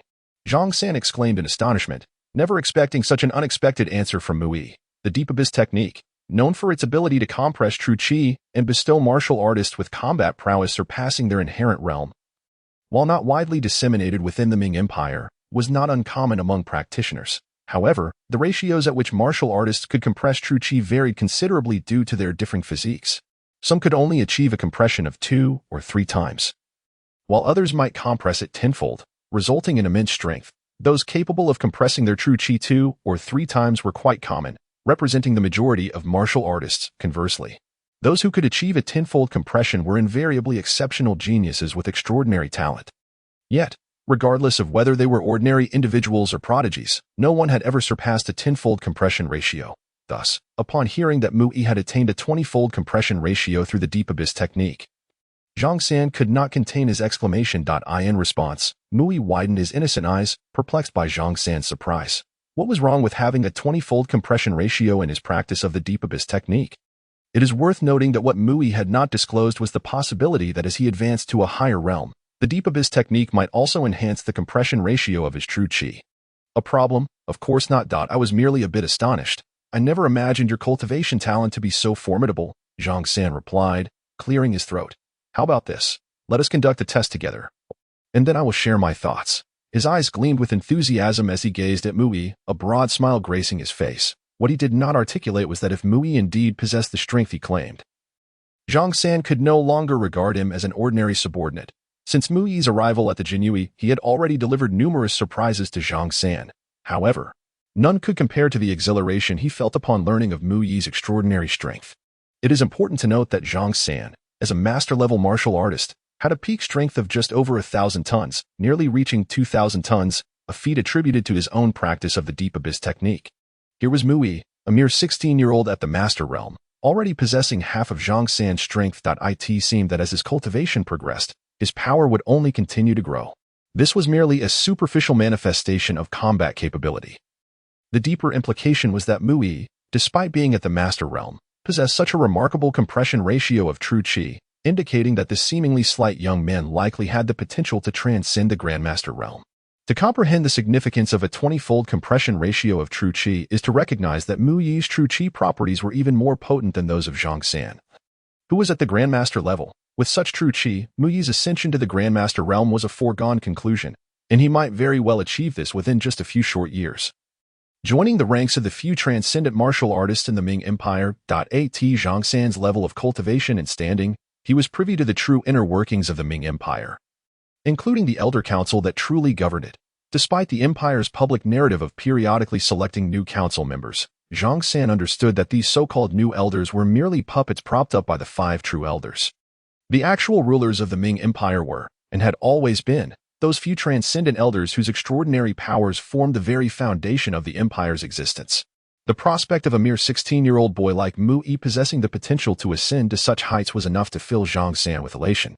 Zhang San's enthusiasm stemmed from the fact that the Ming Empire had designated a military academy focused on cultivating high-level martial artists as its foremost institution. As the empire faced increasingly formidable beast incursions, it was in dire need of high-level martial artists to fend off these powerful foes. Some might question why, given the Empire's advanced modern technology, including anti-gravity floating battleships, it could not eradicate the beasts threatening human cities. The crux of the issue lay in the fact that while modern weaponry possessed immense destructive power, it struggled to effectively harm the life forms endowed with extraordinary strength.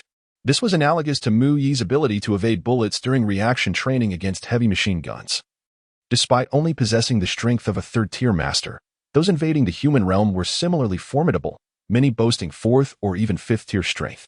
Each of these mighty beasts could withstand the onslaught of conventional weaponry with their natural defenses.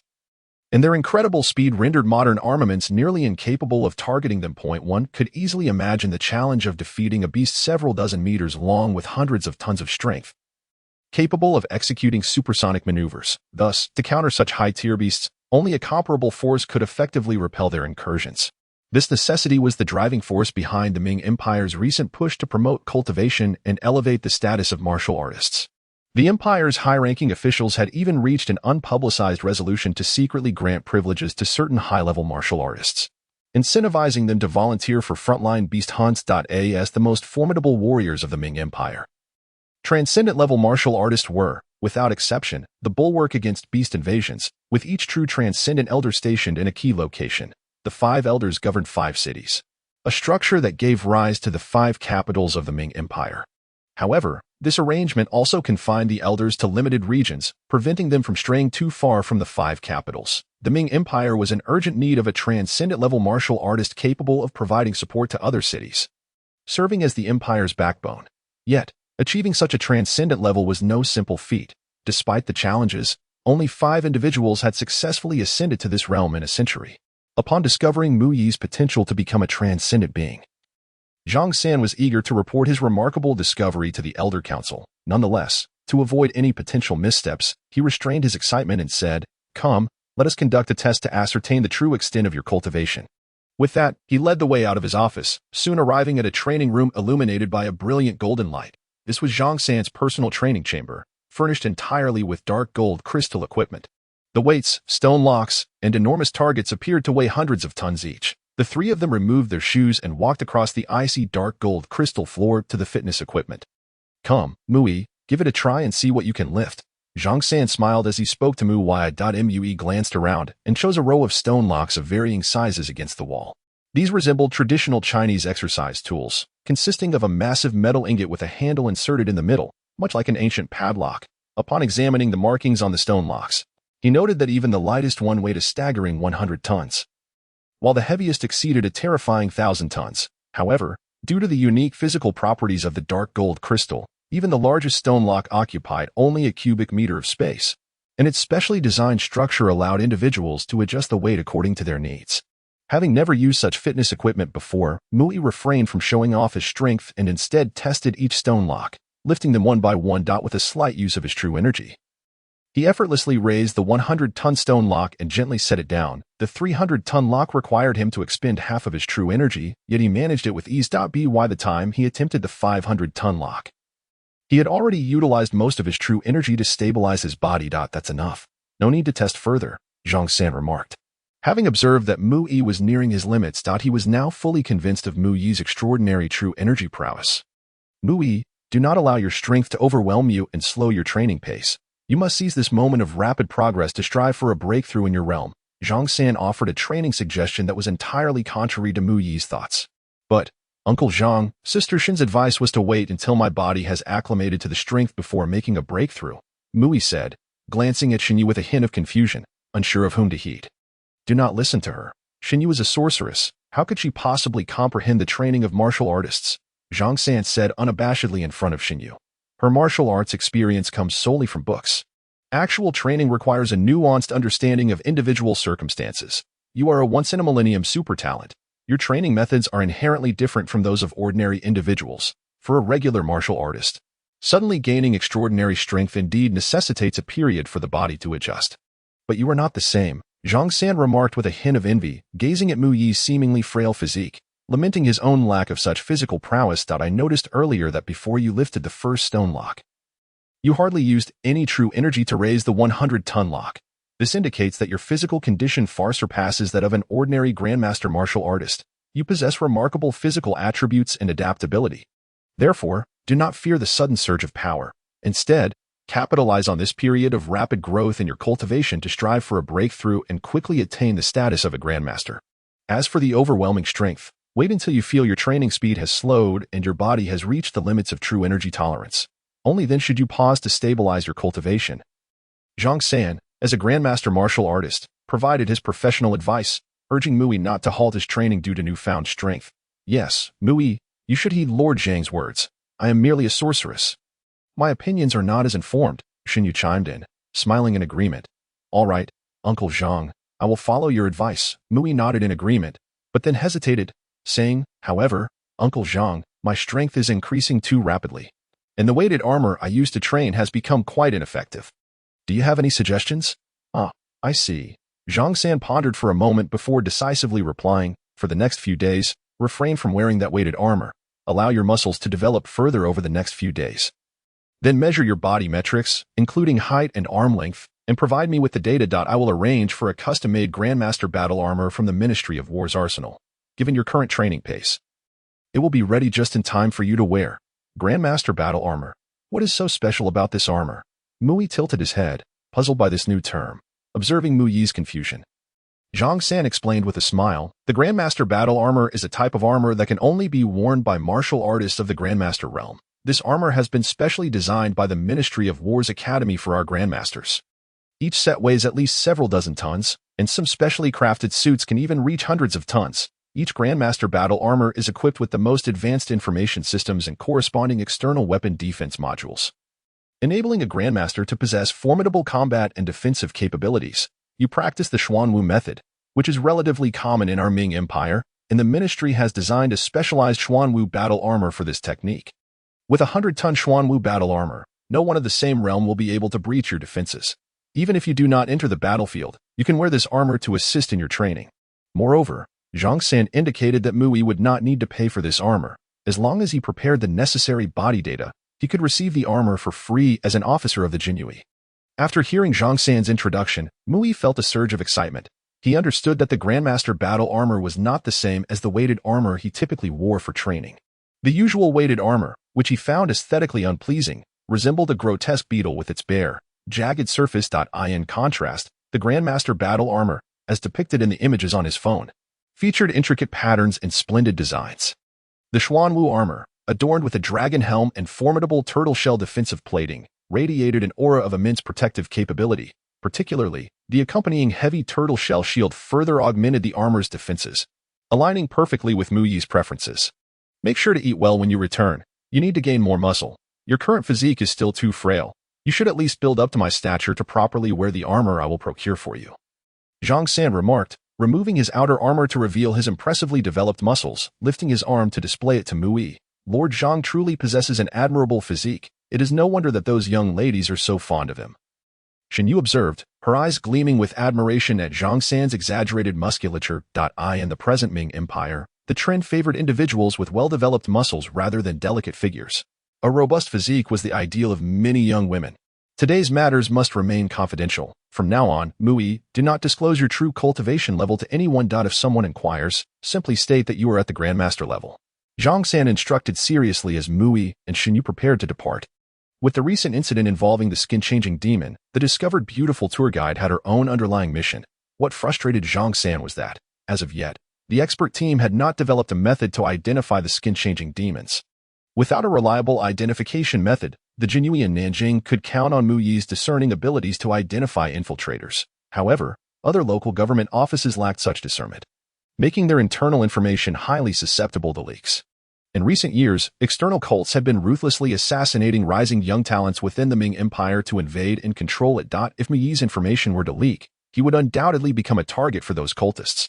Unlike the cultivated talents of prominent families, who had bodyguards and protectors, Mu Yi, being an orphan, had no such support. As the captain of the Jinhui, Zhang San could not deploy the forces of the Jinhui to safeguard Mu Yi.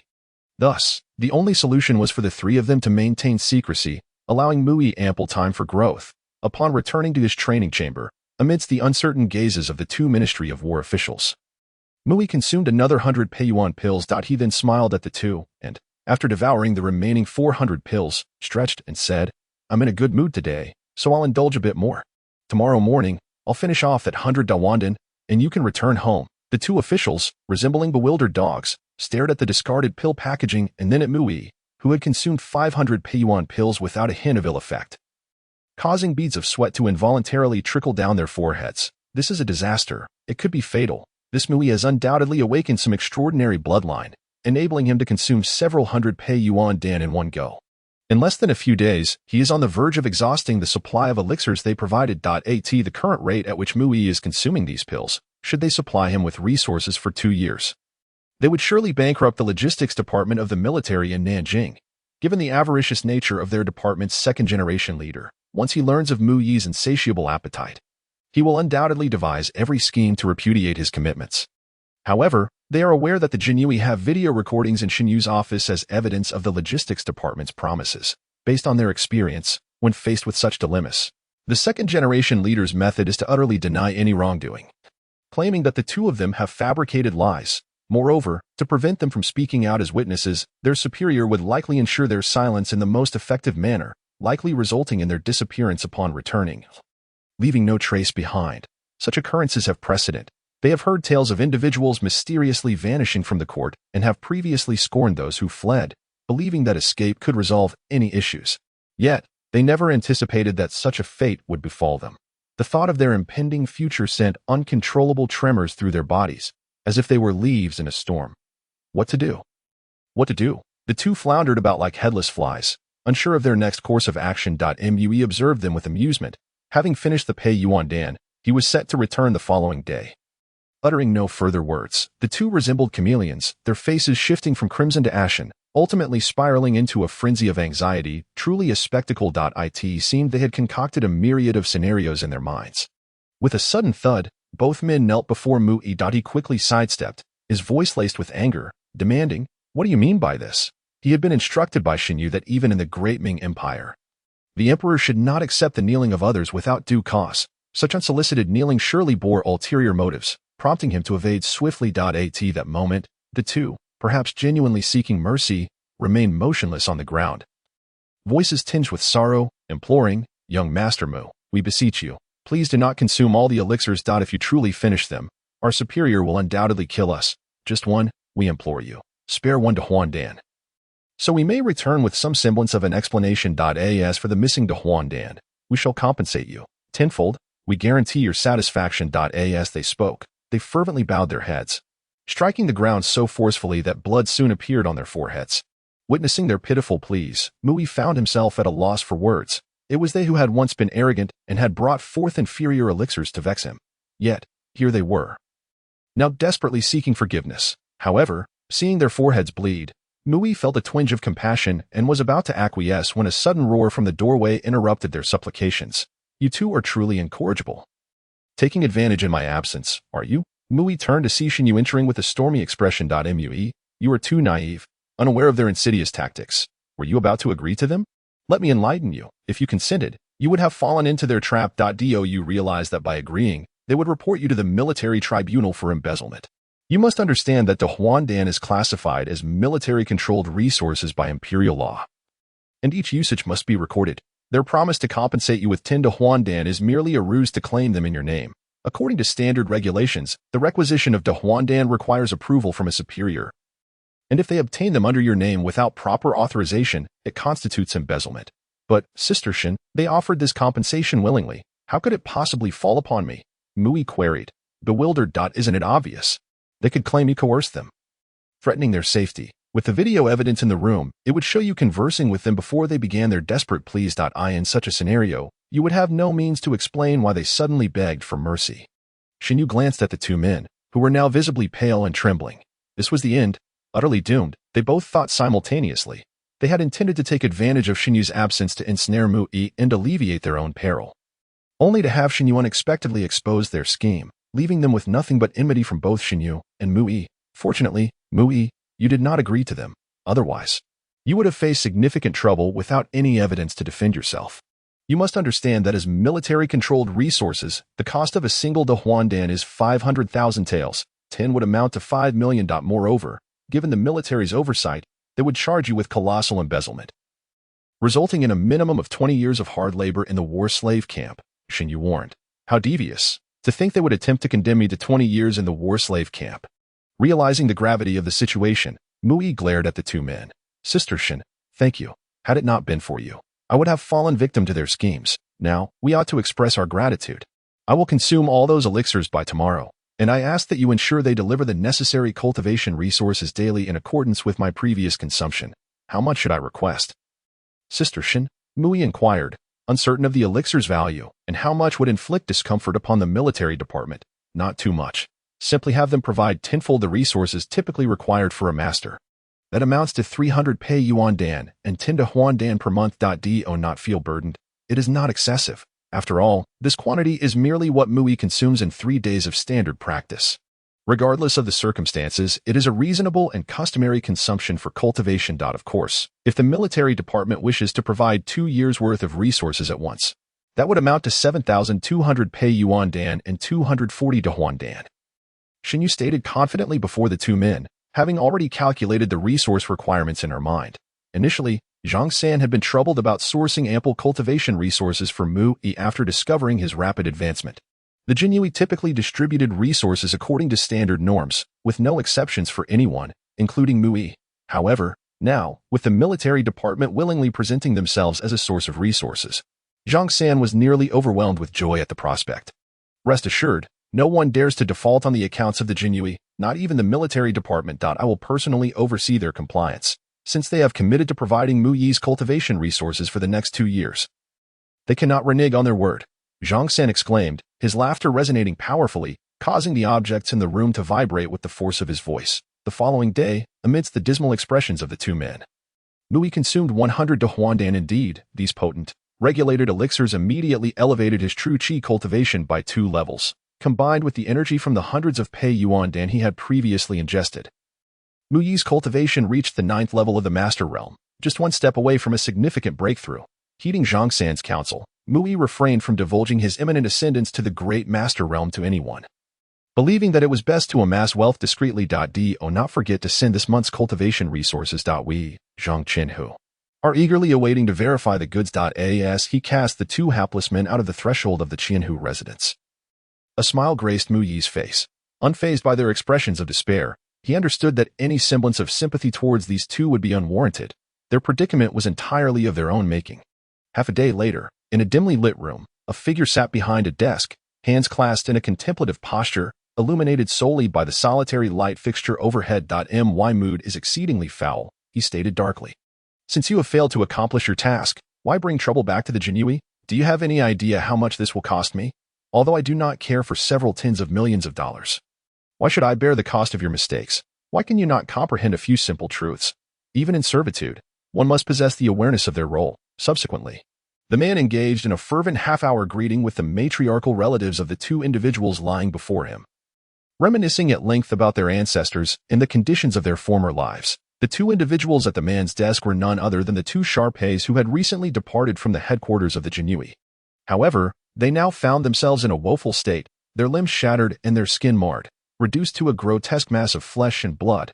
After an hour of cursing, the man, observing the 2 individuals before him, who were barely clinging to life, waved his hand impatiently and declared, "Take them to the South Heavenly Gate stronghold. We cannot afford to have them die here without reason. Let them become martyrs at the South Heavenly Gate stronghold as soon as possible, and arrange their compensation accordingly." These 2 scoundrels possess no cultivation. Their compensation is hardly enough to fill a gap between their teeth.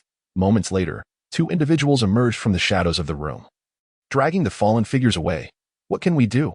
I certainly do not wish to incur a loss of several tens of millions. The mere thought of Xuanyu's smug expression drives me to murderous intent. The man muttered, as if speaking to himself yet seeking confirmation from others. Boss, what if we simply claim ignorance regarding this matter, asserting that it was all a fabrication on their part? One voice suggested. Are you an idiot? Do you think I haven't thought of such a simple solution? Zhang San has already sent a notice stating that if I do not deliver the items, he will personally come to demand them. You all know Zhang San's character. He is nothing short of a rogue. As long as he believes he is right, not even a high-ranking official can sway him. What can I do? Boss, how about we delay? Once 2 years have passed, we can claim the compensation has expired. That won't work. Zhang San won't care if it's expired, the man replied after a moment's hesitation, fully aware that stalling would yield no results against Zhang San. Boss, perhaps we could consider this. However, several suggestions from his subordinates were swiftly dismissed at that moment. One individual spoke up. Boss, since we cannot resolve the issue, why not eliminate the source of the problem? That little bastard Mu-E desires cultivation resources, so we should find a way to deal with him. You are more foolish than an idiot. If I could eliminate Mu-E, would I need your guidance? The boss bellowed in anger, seeing the boss lose his temper. The subordinate hastily clarified. Boss, I am aware we cannot directly eliminate Mu-E, but we can explore alternative methods. I have researched the legal provisions regarding compensation. There are two circumstances under which it can be terminated early. One is if a military martyr's orphan dies unexpectedly. In such cases, compensation is naturally not dispersed. The other is if the recipient of the compensation graduates from a military academy, in which case the compensation is also ceased. I have confirmed that Mu Yi's cultivation has already reached the master level, which absolutely qualifies him for graduation from the military academy. Indeed, your idea is quite astute. If I simply communicate with my family to facilitate Mu Yi's enrollment in the military academy, we can expedite his graduation within 2 months, thereby saving several tens of millions. The boss immediately concurred with his subordinate's suggestion. Unbeknownst to Mu Yi, arrangements for his future were already being made behind the scenes. Unlike Zhang San, who was engrossed in the affairs of the Donglin party and the painted skin demon case, Mu Yi had found himself with some leisure time. The neutral factions in Nanjing had been nearly apprehended, and Mu Yi had effectively cleaned out the Donglin party, leaving only those who preferred to remain secluded. Such individuals either held sensitive identities that Mu Yi was not qualified to approach, or they were already aware of the Xuanyu's operations and deliberately evaded him. For those in positions of influence, uncovering Mu Yi's movements was relatively simple. Moreover, Mu Yi frequented public venues, where individuals of a certain status rarely ventured. Consequently, his patrols had yielded diminishing returns. The painted skin demon case itself had also seen little advancement. The two individuals captured were mere pawns unaware of any higher orders, incapable of providing useful information. However, some progress had been made in the development of detection methods for the disguises used. A special irritant detection reagent had been invented. The principle behind this reagent is that the human skin used in the painted skin case is a uniquely crafted entity through sorcery. While it can mimic genuine human bodily information in various aspects, it possesses slight imperfections. Specifically, the fabricated bodily information remains too stable and shows no variation, even when subjected to harmful stimuli. The painted skin continues to relay normal human signals. Experts have harnessed this characteristic of the painted skin to develop a testing reagent. This reagent, when applied to the skin, induces a pronounced allergic reaction in normal human skin, causing it to redden and swell. In contrast, the disguise's artificial skin exhibits no such reaction, maintaining its rosy complexion without any change. To be frank, this detection method is not only inefficient but also susceptible to targeted countermeasures, as individuals can use counter-detection agents to evade capture. Yet, until a superior method is devised, this cumbersome approach remains the only option. With a dull thud, Mu Yi set down the several hundred tons of dark gold crystal locks he had been handling. Wiping the sweat from his brow and glancing around, Mu Yi could not help but marvel once more at how high-tier martial artists are not something ordinary families can support. Take, for example, the resplendent training room he currently occupied, specially constructed by the Xuanwu of the Great Ming Empire for Zhang San. Every design element within the room serves a unique function. The flooring, in particular, was crafted from dark gold crystal materials to withstand the terrifying weight of specialized fitness equipment, which often exceeds 100 tons. These exceptionally heavy metal plates were affixed to the building's structural supports, utilizing specially designed frameworks created during construction to distribute the extraordinary weight of the items throughout the room.